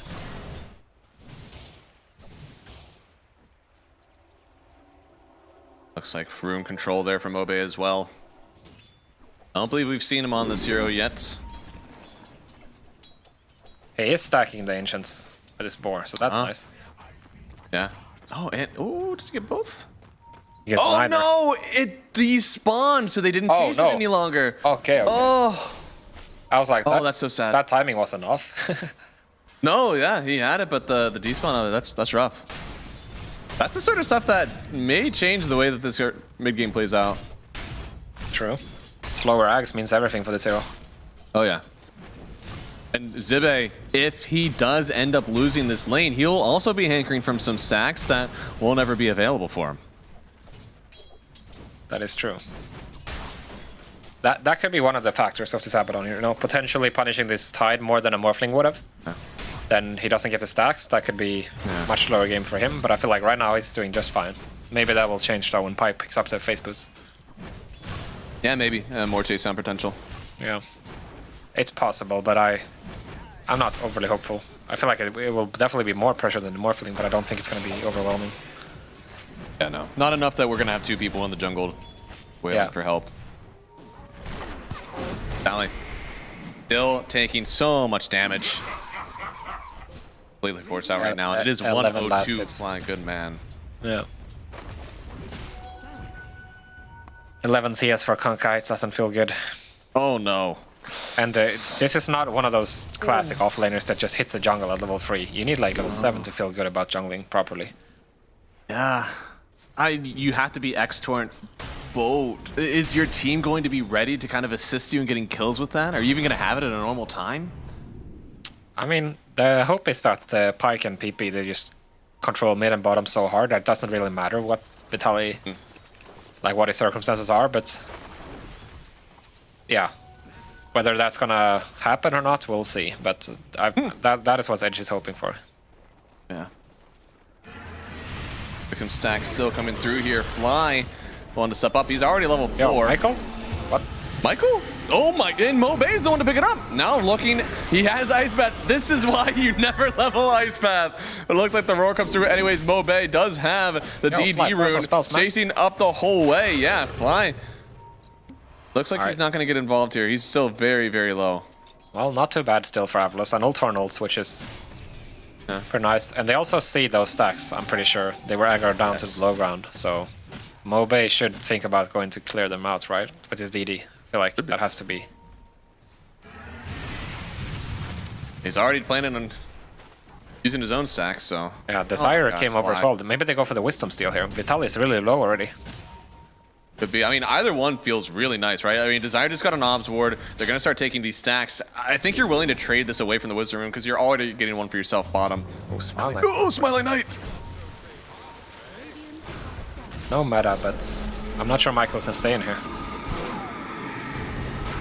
Oh, now he's not going to get it here. Michael, he goes down. Vitaly walks up. He also wants to die. A huge whip on 3. Maybe. Pippi, he's going to get at least 1 kill here. They're chasing after Udomi next. He's going to throw out 1 more blood grenade in his death, and they'll get the kill. No deny. Now Mobay falls. Pyke getting the kill. They brought everybody, and he gets himself the Wisdom. Yeah, you know, Pyke actually took the enemy Wisdom and then ended up keeping over. So, huge movements from him already. Very nice. That is insane. I mean, that is genuinely get the game back kind of level. Oh, they want to punish him being a part of that. I'm not sure they can. Yeah. He's got ult. They need to cancel the TP or the gate. Oh no! All right, they got him. He popped that manually, right? He just died here. Oh my god. And now Stebe's game is amazing, right? He's got an all this space down at the bottom lane. Oh yeah, he's just able to chain right through. Does he have the Metamorphosis up? Did they just come down and press E? I think they're just chilling. Small Knight is chilling up top, and they're gonna pressure it like manually with these heroes. Oh, okay.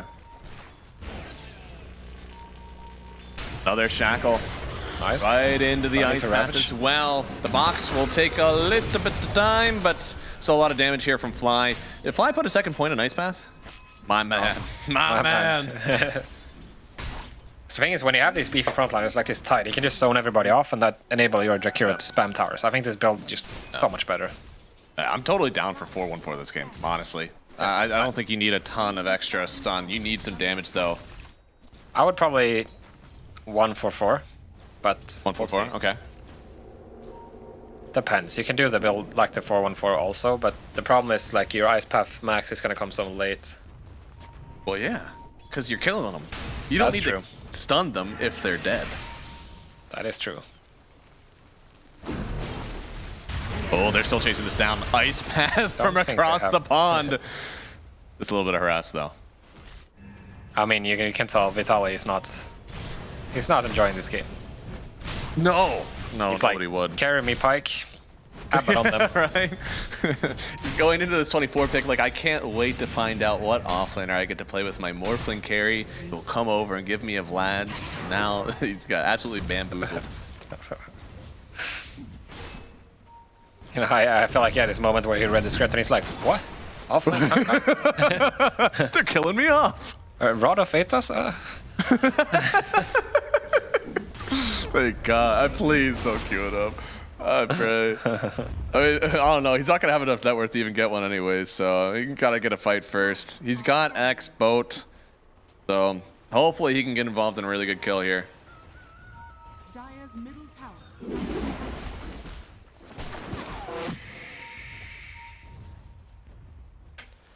Mobe actually made a bunch of stacks, and that's what they want to contest. Okay. Ooh, smoke broke. Desire. Nice spot. That is a crazy smoke break. Now they know everybody is up here in Avalanche. They still are holding the advantage right now in the net worth. So all they can do is get some of this hard camp, but not even all of it. Radiant's top tower has fallen. Feels bad. And of course they lose the top tower immediately, right? Oh, because they have max liquid fire. Yep. Feels freaking good, man. Now TB. Already in the neutral available. Fly is kind of just encroaching, seeing what stacks are available on the other side as well. Vitaly would love to try to get this kill, but I actually don't think he has the juice. In fact, Smiling Knight, he's got the juice. They're going to drop the boat, but he's already taken too much damage. He's just around for a good time. The fear, they get the kill on Smiling Knight. Pippi to pick up the last hit. Big for the Morphling game. Huge for the XP of the Kunkka. They really needed that. You can tell Vitaly is like, I can't farm this game, guys. I need to use this boat. Finally, he gets hit, and they take control of the top area. You know, they lost their tier 1 top and bottom, so they really needed something to happen to stabilize here. A bit of a misplay, honestly, from Avalos to step up that far without a contingency plan. Because now, Pike, is he gonna? Interesting. He actually focused Abaddon there with most of those serpent wards. Yeah, I feel like Pike is probably okay with that, honestly. I don't think he's trying to be really aggressive. He wants the gold first and foremost. Yeah, it's not like he was playing overly aggressive anyway, right? Yeah. That's bad.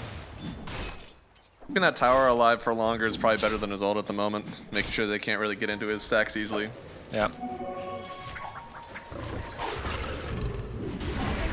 Like Fly does get the ice path. Did get himself into the box here, but look at the damage coming through from the Shakiro. Mobe picks up that last hit. Now they're going to step right on into this mid tier 1. Look at how fast that tower dies. Lads, Beast, Jakiro. Still have yet to recover on the Kunkka game. He's still feeling really rough, but another thing, like Pike also isn't having the fastest Radiance. Now they're going to lose some of their stacks here. Michael sees them. He's at least going to soak some XP. This is a really good macro by Avalos right now. Not only are they contesting these stacks, but they're also leaving Desire to the bot lane to get a really fast dagger while they're doing it. So I really like that they're involved in the tide right now. He hasn't spent his Ravage in this game, and that's always a threat until you see it cast for Edge, right? Fiddly. He can't even solo kill Desire, I'm pretty sure. I know, right? Yeah, there's not enough. Yeah. He doesn't have items that do any damage, and honestly, at this point, the Shadow Shaman is actually pretty farmed, even though it's just Windlace Wand. Yeah, no, he's really close to his blink. Doing good for himself. So we're gonna see Edge farm for, you know, they're not gonna try to take a team fight before the Radiance for sure, and that means free Tormi for Avalos most likely. Because Mobe is gonna finish his Ags, and then you're definitely not matching that without your Radiance. I'm gonna give this a solid okay shard game for Avalos. You know, like the Jakiro one, even with his build, I'd say it's just like, it's pretty aight, you know? Shaman, it's cool. I don't think either of them are necessarily game changing. I mean, I like the Jakiro one, it's pretty cool. Yeah, I mean, I like the Jakiro one too. You get to just toggle both of them. You never have to think about which one you need in that situation. Yeah. I mean, compared to the Tiny we saw earlier, it's... Yeah. You're lucky you didn't get the shard last game then. What do you think would be a good shard for a Tiny to actually be valuable both as a core and a support? Oh god, I mean, it would have That's hard, right? with Avalanche, right? Yeah. But then if you remove the tree grab shard, then you can't play Tiny carry anymore. It'd probably be something like you, but whenever you avalanche someone, if there's a tree on the avalanche, it like falls on them or something. Like that would be something fun, really.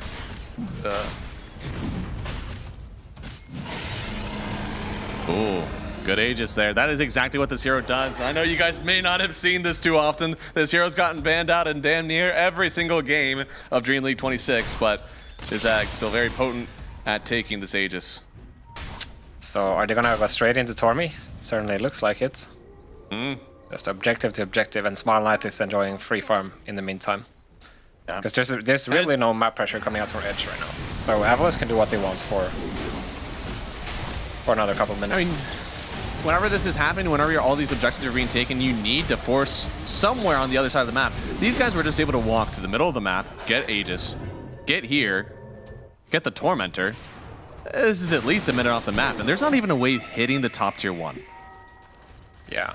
I mean, it's hard, right? You have so much to worry about. You're playing against this Rasta that is constantly missing, so you don't feel safe just hitting a tower. You don't want to group up too much, because that could potentially force a team or start a team fight, right? You don't want that. You can't realistically touch this Tide. They might try it, but I don't think it's gonna work. It's way too tanky. Oh, could be a good kill here. Zebe, no, gets the ulti off. Now turning even the minus armor on the Kunkka. Thankfully, Pippi able to get 1 kill in return. Actually worked. Interesting. Yeah. I guess it's level 3 in the passive on Tide. Not strong enough.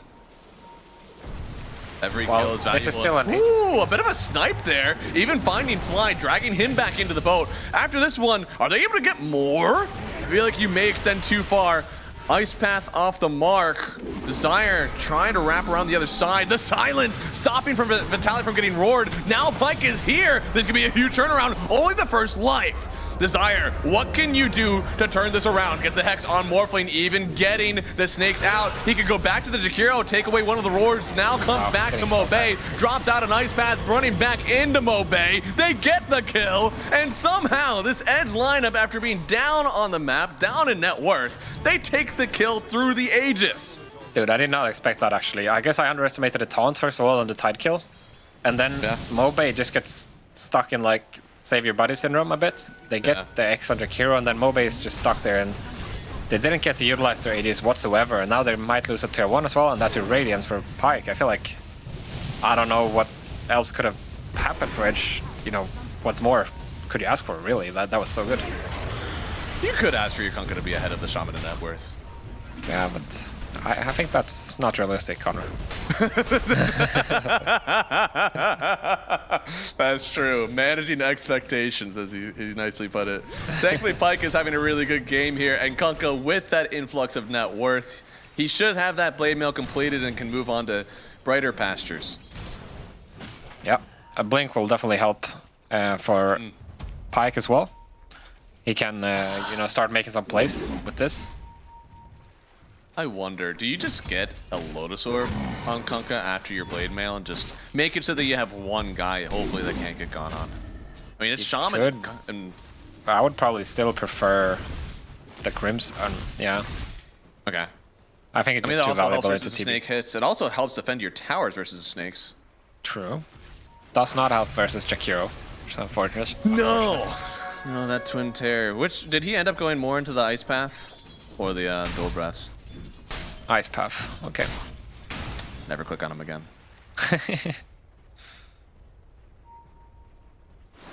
Almost fight completed on the Tide Hunter. And even though they did end up losing Aegis, Smiling Knight is still farming up pretty well. I mean, the one thing, though, is that Pippi just got an influx of gold based on everything that happened. He didn't really have that in his back pocket before. So he and Pyke are starting to get to a point where they can really participate on the map. It's just, how do they strain Vitaly along?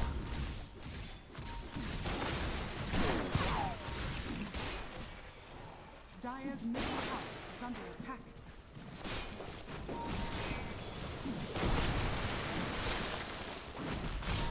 They're trying to chase. Smiling Knight This is too hard of a go, too close to his tier 2s. Look at Vitaly sweeping they want to the fight map. this. This They is got how the you do Ravage. it. They should. Ravage and Pipe. Yeah, they know nobody else is around here because they swept. This could actually be a kill on Zibby if they close in on him, but they don't care. They're taking the tower and they'll walk away. The problem is they don't know where the Beastmaster is, so they're hesitant to go for this fight. Now Mobe's finally gonna reveal the mid, so I don't think they can catch up, right? Can they? This is a very fast TB.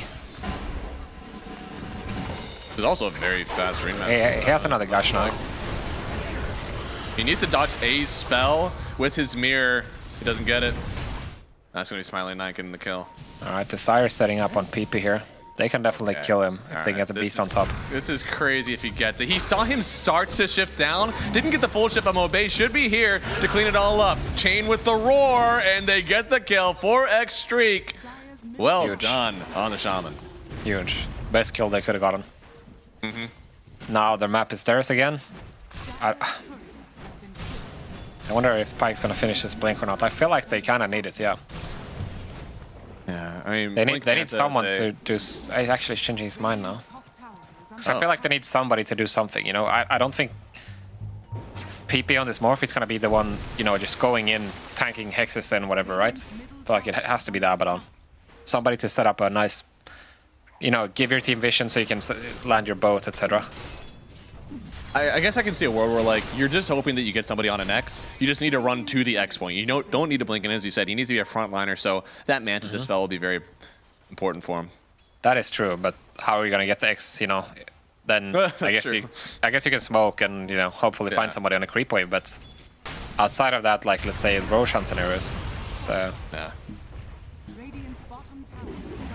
Might not be so easy. Pushing this tower? Okay, no, he is.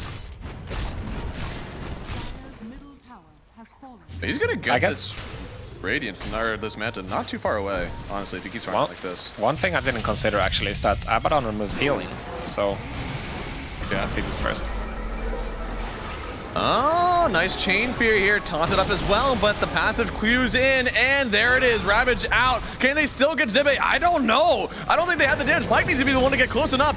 Bitbait trying to get close, and Zibbe, finally they'll get the kill. Yadomi to pick it up, but Desire gets the Hex. He is morphing strength on Pippi, then gets shielded thanks to his Abaddon. They'll run forward to Vitaly first to try to tank the game for the rest of the team, but Mobe is still on the chase. Blink forward. Shot away from Yadomi, but Yadomi still will fall. It's a triple for Mobe on the Beastmaster. I actually thought that was gonna not go so well for Avalos, considering the Ravage, you know. There was no follow-up there, but I guess they're just way too strong right now. So much damage from Mobe, literally just running forward. Just continuing with the drums. Let's see, so the taunts works super well into the Tide, actually. You know, he can't... Kind of similar to Axe, right? There's but yeah, the way Ravage too hits much damage to roar, but the TB is not there, like, on the Ravage, so that's why nobody's really dying. But I guess when Smile Knight is here, there's just no way you're fighting him without the boat buff on the Morphling. I think they're also a little bit disconnected. There wasn't really an Ava directly there. Maybe they kill with the Radiant Sperm just a little bit closer, so... Yeah. A lot of baits. I was gonna say, Abaddon removes healing, right? That could be useful into the Beastmaster. Yeah. Didn't think about that, but minor thing, but... Yeah, exactly. It's not gonna be amazing into like the TB or the Tide, but good into the Beast for sure.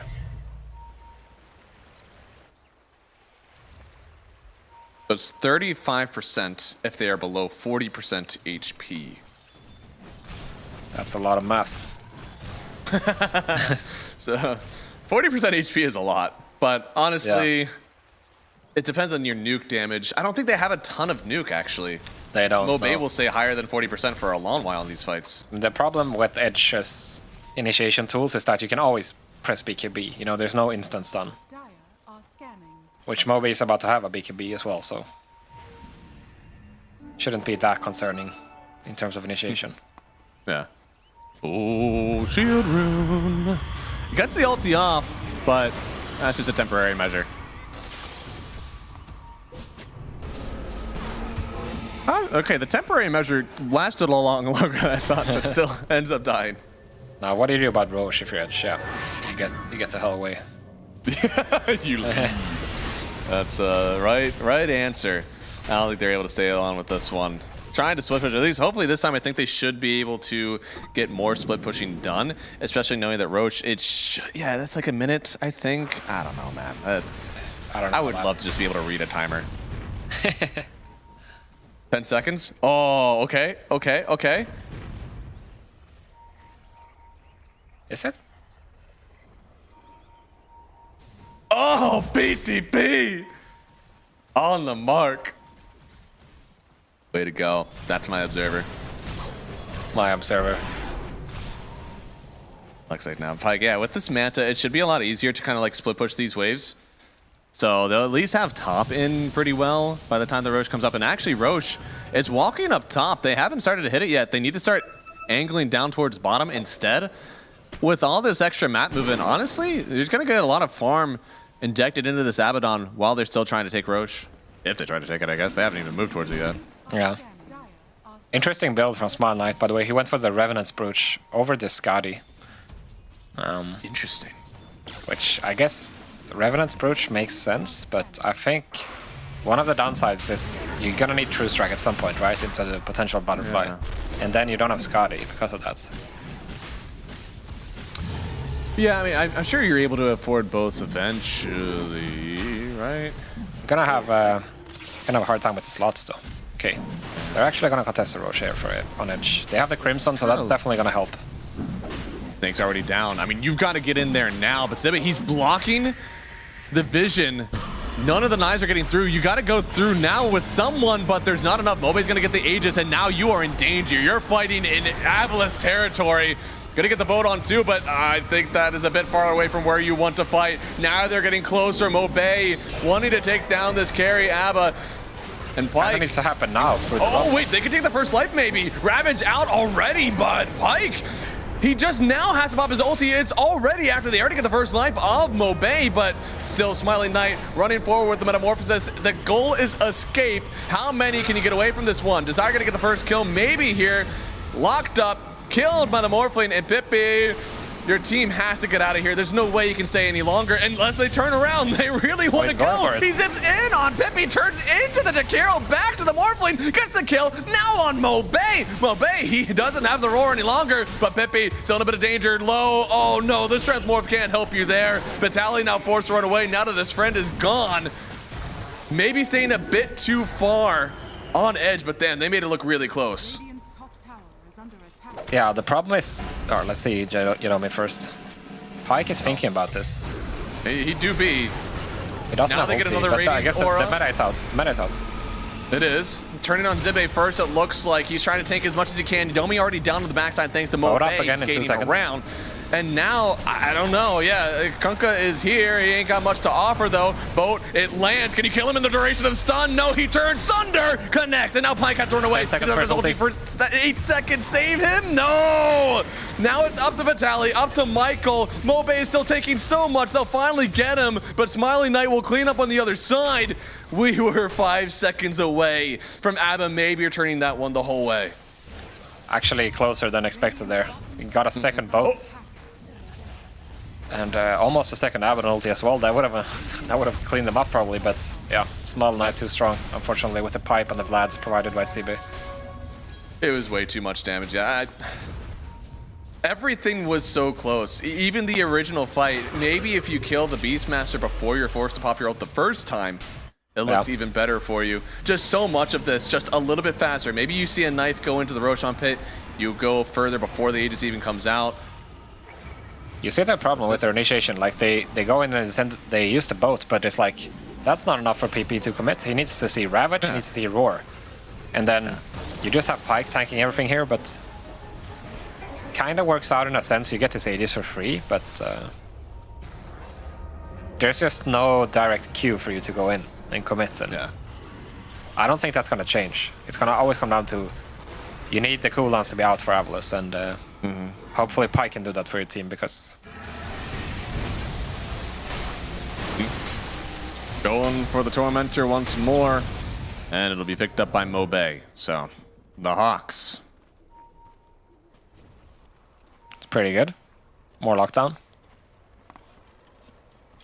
Always can use it, especially in this last one where it feels like the shields get saved just for Roar or Ravage, and it's been, or sorry, Roar or Shackles. It's been really easy for them to still skate around the stuns. I mean, imagine if there wasn't an Aegis, that would have been a huge fight. Yeah, it's true. I mean, Pepe, he's not that weak, but he felt that he had to go for his Lincolns. I feel like if he had a Butterfly, maybe things would look slightly different. Yeah, no, if he had 6,000 more gold, I would say things look a lot different in this game.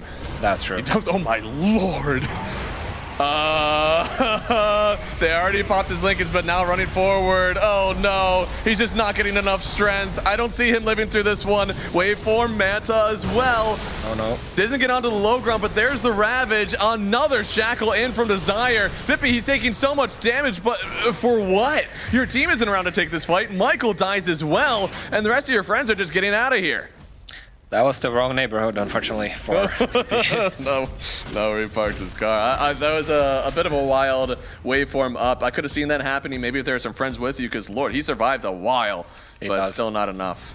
The problem is when you're strength morphing, though, is that you're never going to have a turnaround based on, you need to be on low. You need to be on high AG, rather. Yeah.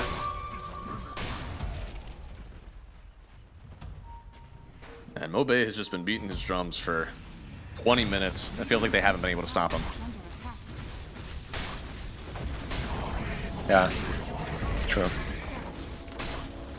Also picking up a Nullifier right now from Mobe, which is interesting. It's definitely super good against the Abaddon, of course. Your last tier 2 should go down here as well, and oh, that's your gem. Live these. That is huge. Kunkka, I mean, I know his net worth has been pretty low, but still, he's a big participant in these fights. Now trying to turn on Zibe. This is one of the worst heroes you can try to kill, because look at how thick he still is. 50% of his HP still left. We're almost to the point where the passive of Abaddon works. Still not enough.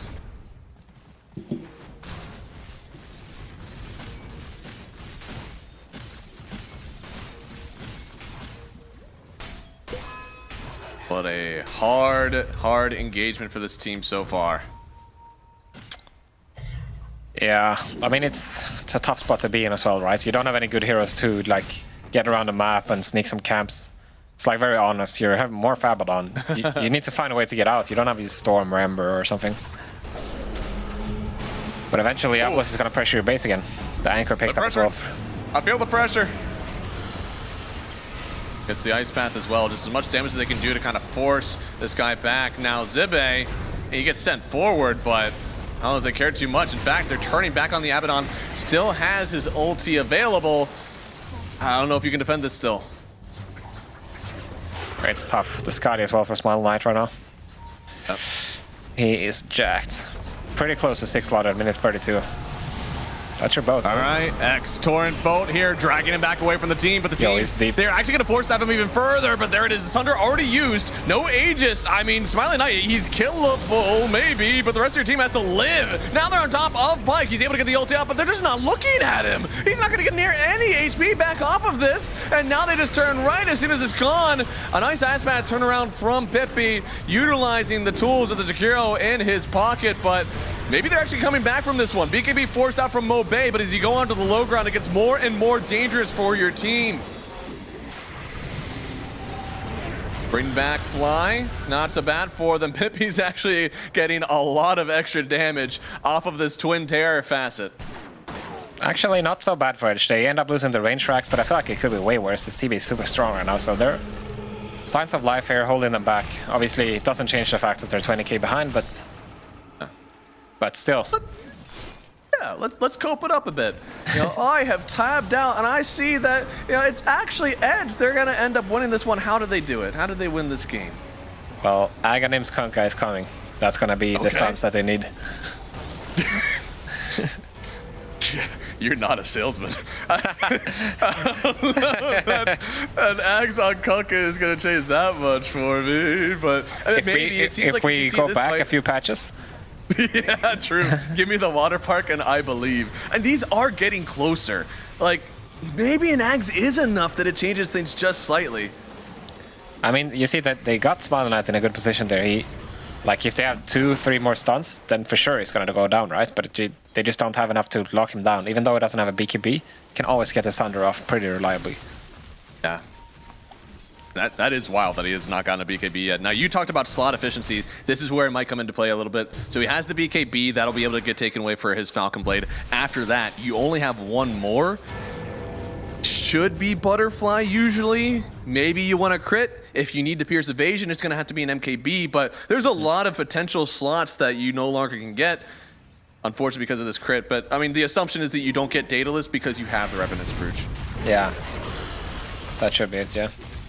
I mean, I guess he's gonna feel like he doesn't need a BKB for this whole game, probably, right? So...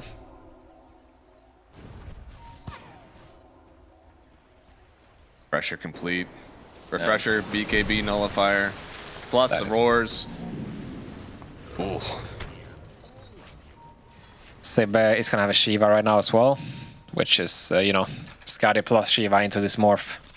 Oh my god, he's just not healing at all. Yeah. I mean, Morphin's going for his own BKB, so he's not quite close to getting his own evasion at all. Now, this is a mid Morphling, so the idea is that you're creating space more than you're accepting the space from the rest of your team. I mean, Pyke isn't... He's got Blink, Radiance, Basher. Going for the AC next, which is very good for that extra armor, of course, versus all these extra summons and snakes. I mean, the problem is I just don't see the explosiveness of this hero, right? I understand the Blink, what it can do for you. It creates a lot of chaos, but I feel like even though there's chaos, they don't have any, like, punish. Like, if they see a Jakiro on the side, they're not just going to pop in with... They don't have a Rasta, they don't have a Storm, you know? Yeah, it would almost have to be with a Harpoon. Like, I know Blink Harpoon Manta has been quite potent for, like, kind of jumping in and getting that explosiveness, but... Wouldn't mind a Harpoon, actually. That would be nice, but... Not sure if it will be enough still. Well, you essentially have 2 extra slots left, so you could go AC Harpoon. Is that too soft? No, I think that works. Just, it's a lot of gold. It do be a lot of gold. Once again, looks like they are going to get Roshan. I don't know if we've seen a single Roshan kill from Edge. They have gotten an Aegis, but they did not kill Roshan that time. Yeah. I mean, the previous game there must have been, right? No, I don't think so. Didn't PP have one on Storm? He had an Aegis, but he didn't get the kill on Roshan. Oh, right. Yeah, that was 6 steal. Yeah. Okay, Mobe's hunting. Pressure on Tide. He's got himself double Ravage, if he so pleases. But that is 200 gold. He actually I don't think he has the mana for it on Tide. Like, he has. Yeah, no, he's just missing some. But it looks like they may not need it. They're just running right up the ground. Oh no, he has a Soul Ring. Yeah, no, he hasn't. Yeah, he's gonna have to do some backpacking and stuff, but he'll have it at some point in the fight. And now after that top racks, only one remains. Smiling Knight walking up the high ground They here. want to find the supports here. They do. They've wrapped. Desire could be a fine find, but I don't think they see him just yet. They only see Fly. He could be the one to go on, but honestly, that's not the big fish they want. They're going to try it anyways here, jumping in with the fear. They get the silence as well, but the Ravage is going to go off on the backside. They see this Muerta. They see Pippi. He does get the shield, turning around. He turns into the Jakiro. He's doing so much damage with this Twin Terror, and now it's the real Jakiro, turning in with the Ice Bath. Pippi trying to get out of this one now. Zibe, he uses the refresher, but he's made a grave mistake. Ain't no mana left, so he's left here just right-clicking. It's not enough. Now they're going to turn this one around. Vitaly, he's the one that gets sundered up. Smiling Knight still in on the fight, but Fly, he could go down here, but the jumping from Mobe, he gets the kill, securing the kill on Pippi. Pyke is still alive, yes, but he doesn't have an ulti left, so they've got to get this kill now. Smiling Knight won't let that happen. They're surrounding the Abaddon. They know he's in danger, but the blink away! No mana for Sibit to slow him down, so can't really get him. They will get the kill on Muerta here, but it did keep her Abba alive. I'm not sure if they're able to defend without her. It's a good attempt. I mean, they timed the meta pretty well there, right? That was pretty much the whole fight without meta, and still wasn't enough. Yeah. Ringmaster tried to get some bounty runes to get the Kunkka buyback, and it wasn't enough. Jump through. Manta already out. Means he doesn't have a dispel for the Anchor Smash damage, and now, yeah, they're gonna roar him even. Zoning, oh my god! Oh, they got the break, of course. Yep. He was not able to press that button. Now he's got to buy back here. Already using the fortification. This is their last stand on Edge. They entered this series at 2-4. They may leave at 2-6 if something doesn't change here. Getting sent back into the base again. The Ancient is falling. And Avalis, they only had one win getting into the series. They could net themselves 2 here. Popping the Metamorphosis as well. Vitaly is finally back in this one. And he'll toss out the boats. I don't know if they can defend this one still. Smiling Knight needs to turn his efforts towards the Ancient. One more Ravage to go, by the way. They do, but he's feared up. Smiling Knight actually getting gone on here. Gets a huge thunder, just murders Pike! He selected him for death! And now you can just turn on everybody else out without the Abbot. Maybe they can take this one. No, the Metamorphosis one's Morphling. Turning around to look at the first life of the Ancient is already falling. There's no fortification. That's game 2. Going to Avalis as well. They bumped themselves up to 3-5 in this one. Perhaps saving their chances still in Dream League 26. All right, yeah, that should do it right for them. Like, they're definitely a chance after this 2-0. But yeah, super well-deserved win again from Avalis. They did, I feel like this in a lot of ways was probably their best game in this tournament so far. It was very clean, but I hate to say it, but I feel like Edge, they overcooked slightly again, right? Didn't they? That's 2 times in a row. I think this ABBA, we saw what they were trying to do, and it certainly looked like a good ABBA game, but the rest of your lineup was not prepared for this.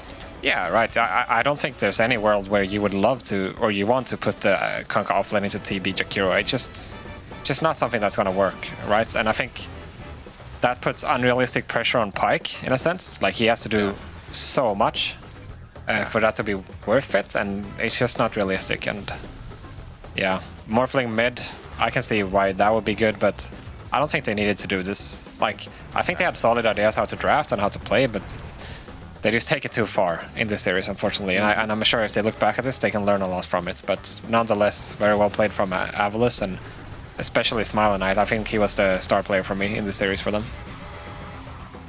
He was definitely really good on both heroes in this one. I mean, his Morphling had to be just completely clean, clinical even, making sure that there were no mistakes. On the Terrorblade, he was allowed a little bit more variance in this one, but he took a really good laning stage, just completely took over the map, and you can see here 12-1-5 from him, just dominant. Yep, that's exactly what you want out of a carry, right? Whenever he gets served the game that he needs, he can just deliver and steal it. And I think he did it in the game 1 as well, where circumstances were way tougher. He took risks that he had to, and in this game he just showed up and did his job. And that should bring a lot of confidence to your team going later on in the tournaments. Looks like we will have Zibe joining us for an interview here. What are we going to talk about? Good question. Maybe the roster changes and what are they working on right now? Because there's been quite a few roster changes. Yeah, I mean, I think that the fly change has been most recent. Yes, Soneko for fly. I mean, Avalis were always known for their 5-man style. Like, they were kind of the gatekeepers of European qualifiers. And I wonder what his take is going to be on, like, what is the dynamic in the team now, and what is their focus now in terms of their how do you say, like, their identity. All right, looks like we have the interview ready. Let's turn it over. Zibe, how are you doing? What's up? All right. What's up, Hans Game? Simon. Hello. All right, well, thank you very much for joining us, man. You guys got the 2-0, first one of the tournament so far. What do you think was different for you guys in this series? What was different? They just didn't cause us many problems. I don't know, they seemed a little bit on edge.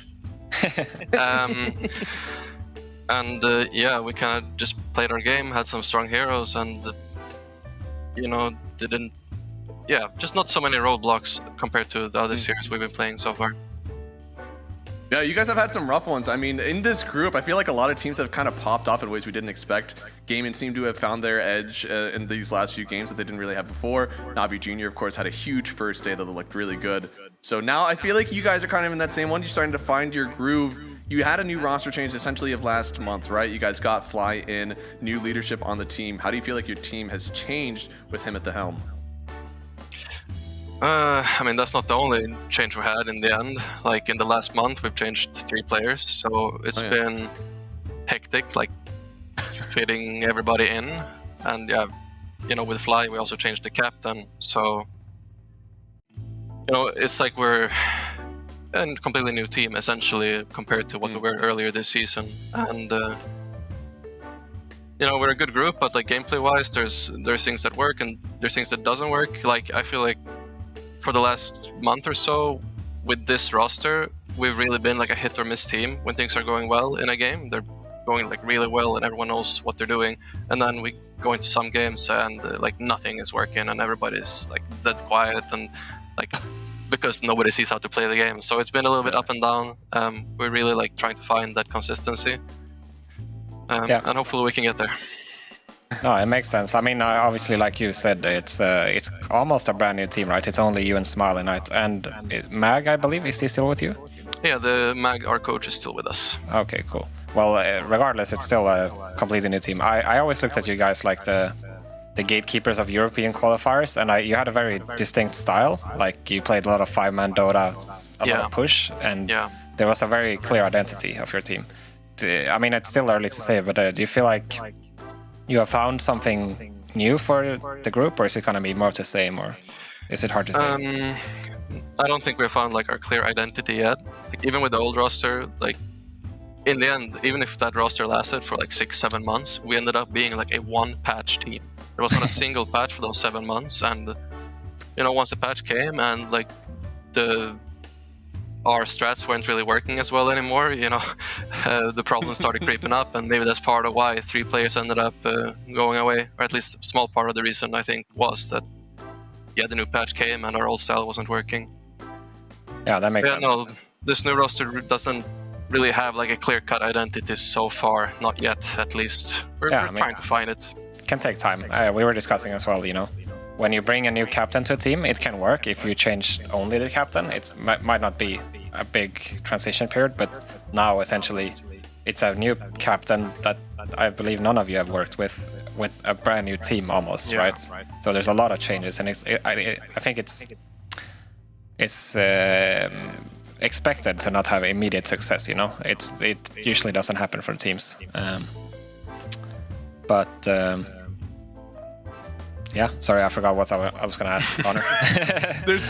there's no question. We just think you guys are really cool. Yeah, we like you guys. We are very biased. Sometimes we're cool, sometimes we're not. No, I have a lot of love for you too. I was able to, you know, catch Mobe as well with the rest of you guys at ESL Raleigh. It was nice to see you all there, of course. But I think something how do you want to attack team identity? I feel like so many teams in Dota, they just kind of pick what's good in meta, and then as soon as just one thing switches, if your team identity isn't solid, then a whole patch can just ruin you, not knowing how to adjust to your new playstyle now. So what is your team doing to try to find team identity? Is it just like running tons of scrims and seeing what playstyles you guys work with, or are you guys hitting the books and seeing what historically you guys have been good on in your Dota buffs or something? I mean, we're trying to like find strong heroes for, you know, the individual players, like find good heroes to draft around, and you know, take it from there. Of course, we're also like copying certain things, like say Beastmaster mid. You know, we didn't play this until a couple of weeks ago when, all right, every single team in the world is first picking this at Blast. Then it's time to, you know, figure out this hero and be ready to play it. And you know what? With this game, we first picked Beastmaster and it was mid, and it went well. So yeah, it's a mix of just experimenting on your own and then copying others, and then seeing what sticks when you go into scrims, and then at the tournaments as well. Yep. I see some of you guys are in bootcamp right now, but Smiley Knight is not there. Is that the only guy missing? Yeah, he's the only guy missing. It's he's waiting for visa, so he can't travel, unfortunately. But everyone else is here, including the coach. That would be your first bootcamp then with this group, right? With Fly. Actually, no. Fly was with us as a stand-in at PGL. So right, unofficial. The did play a tournament. We got last place at PGL. Well, you got that out of the way early then. It can only get better, right? Right. Well, at least they're banning your Enigma every game. That's good. Now you get to play your Tide. Amazing. Yeah. This Enigma is a bane of my career. You know, I get to play it like here, like every other tournament, because you know teams go in and they look at like the last month of your games, and every other tournament I get to play Enigma, and then our team has like 80% winner with Enigma or something, and then comes the next tournament, and then it's first stage banned, and then you know it's not in my statistics anymore for the last month, so people forget about it because. You know, they don't keep track of me. I'm not like a high-profile player, so they don't like keep track of Sebas Enigma is amazing. So they look at the statistics first and foremost. I guess that's why they forget. But maybe next tournament, maybe. I mean, we always keep track. We get so surprised when they leave it. Right. Oh yeah. That's thank you so much for joining us, man. I appreciate it. You're wonderful to talk to. I hope you keep the streak up, man. I'm expecting a 2-0 for your next series. Yeah, thank you guys for the interview. I'm hoping so too, but tomorrow's difficult opponents. We will do our best. Yeah, hopefully it works out. Good luck, Sibbe. Thank you. Bye-bye. Absolutely beautiful. Team identity is hard, man. I mean, I know even just in like a small scale, like amateur teams, it's so hard to figure out sometimes. And usually it does center around like, hey, we have a guy who's really good at this hero, we'll get it, and then like it's not really meta, so people really won't want to ban it. All of a sudden the bans start coming through and it's like, okay, we need like option 2 and 3, and sometimes it like isn't there. It's really hard because like a lot of times team identity does fall on like this hero rather than this play style, and that's where things get kind of muddy. Yeah, it can definitely be hard, and it's not something that you can just conjure. It's gonna happen over time, right? And we want it to be natural, right? You don't know what you and your friends like when you meet new people, right? It's always you don't know what the relationship is gonna be, right? Be like you don't know what your strengths and weaknesses are gonna be. So, but I think they have good components in this team, and I think it's only a matter of time, really. There's a reason that they didn't, give up on it all after PGL. They do believe in this lineup. I believe in this lineup. We can see the standings as well, where they landed after today.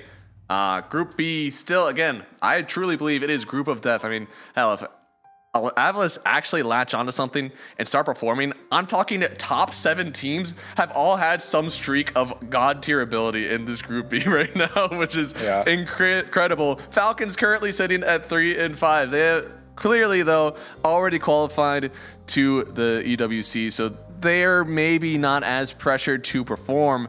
But we were told that Perry is kind of taking this as practice, and damn, they're practicing really well. 6-2 up there. They are, but they're a really solid team, right? They consistently get top results in every tournament they're in, pretty much. But so yeah, I'm completely with you. If you get out of Group B, then chances are good for you in the playoffs later, or the group stage 2 rather. Yeah. So then after that, looks like for Group A, still looking good overall. OG Lanham just one win behind everybody else. But hey, whenever the difference between going up past Group A and being eliminated, only 2 games between 7th place. Really, again, Shopify can definitely make it in. Of course, in Group B as well, Avalos can make it in. We have some very tight competition in this DreamLeague 26. Yeah, for sure. I mean, a lot of roster changes, standing situations as well. So yeah, it's real hard to prep. So I think we're going to see a lot of interesting games. We're going to see teams. I don't think either of these groups are over by any means, right? It's still very tight. For if anything, the bottom teams are. They're the ones that have to pick it up. But apart from that, everybody else can really go up or like make it through or not, pretty much. See here, EPT leaderboards. Tundra looking to make themselves known, not in this tournament, unfortunately, but still very close. Liquid up and already qualified. Everybody else fighting for it. Avalos actually sitting at 8th place. They are not too far from getting themselves in here, even Shopify as well. It's a tight race here for these last few slots, and depending on what happens after this group stage, you and I both agree, Group B is crazy. If Avalos make it through here, we could absolutely see them at EWC. Yeah, no, for sure. I think they have pretty good chances. Anything can happen still with them, but if they don't qualify directly for points, they still have a good chance in the qualifiers, right? So I have high hopes for them making it to the EWC, even though they have this new roster. I feel like they look promising compared to a lot of the other new stacks in Europe. It's all about those reps. I've kind of been there, again, at a very low scale, trying to figure out what that team identity is. oftentimes I want to say you have to have, there's 4 bands on second pick. So if you have first pick, you have to have at least 5 options for something your team feels comfortable playing around. And unfortunately for Zibe, like, you heard like, I don't get to play the Enigma too often. I'm sure even in their minds, it's just like, we play a normal game or we get a free win with Enigma, right? I don't think he's even factored into the team identity part of it because it happens so rarely. Yeah, it's true. And we got the schedule for tomorrow as well, guys. We ain't done. We got plenty of games still on the board. Tomorrow we'll be starting off with OG and Extreme Gaming, Flipster Talon and Yakult Brothers, and then we'll be on the board for Aurora and Extreme, and ending out with Edge again versus Flipster Talon. And at that point, Edge, it's going to be a little bit weird for them. They're sitting at 2-6 right now after this 2-0. So it's hard. It's going to be hard for them to come back. And then they need other teams to lose, pretty much, right? Yep. Now it's told that Paravision are taking this as practice, so who knows? Maybe whenever they're playing tomorrow, maybe they get a free one out of Falcons if they can. They also play Talon, which I think for them should be like a manageable game, something that they can hopefully get a 2 out of. But I love the South American cooking, but I think I got to tone it down just a little bit. Yeah. I mean, we'll see. I'm still hopeful for Edge, but yeah, it's going to be hard to leave or like exit the group stage. Mm-hmm. For them as well with this start. But that's for us, guys. I'm Math Magician, that's Hanskin. I hope you guys liked the cast. There's some very fun games today. We had 2 incredible game 1s and then some iffy game 2s, but we remember the good ones, okay? And those were some fun games, so thank you all for joining. We'll see you back here tomorrow.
Come out in the street.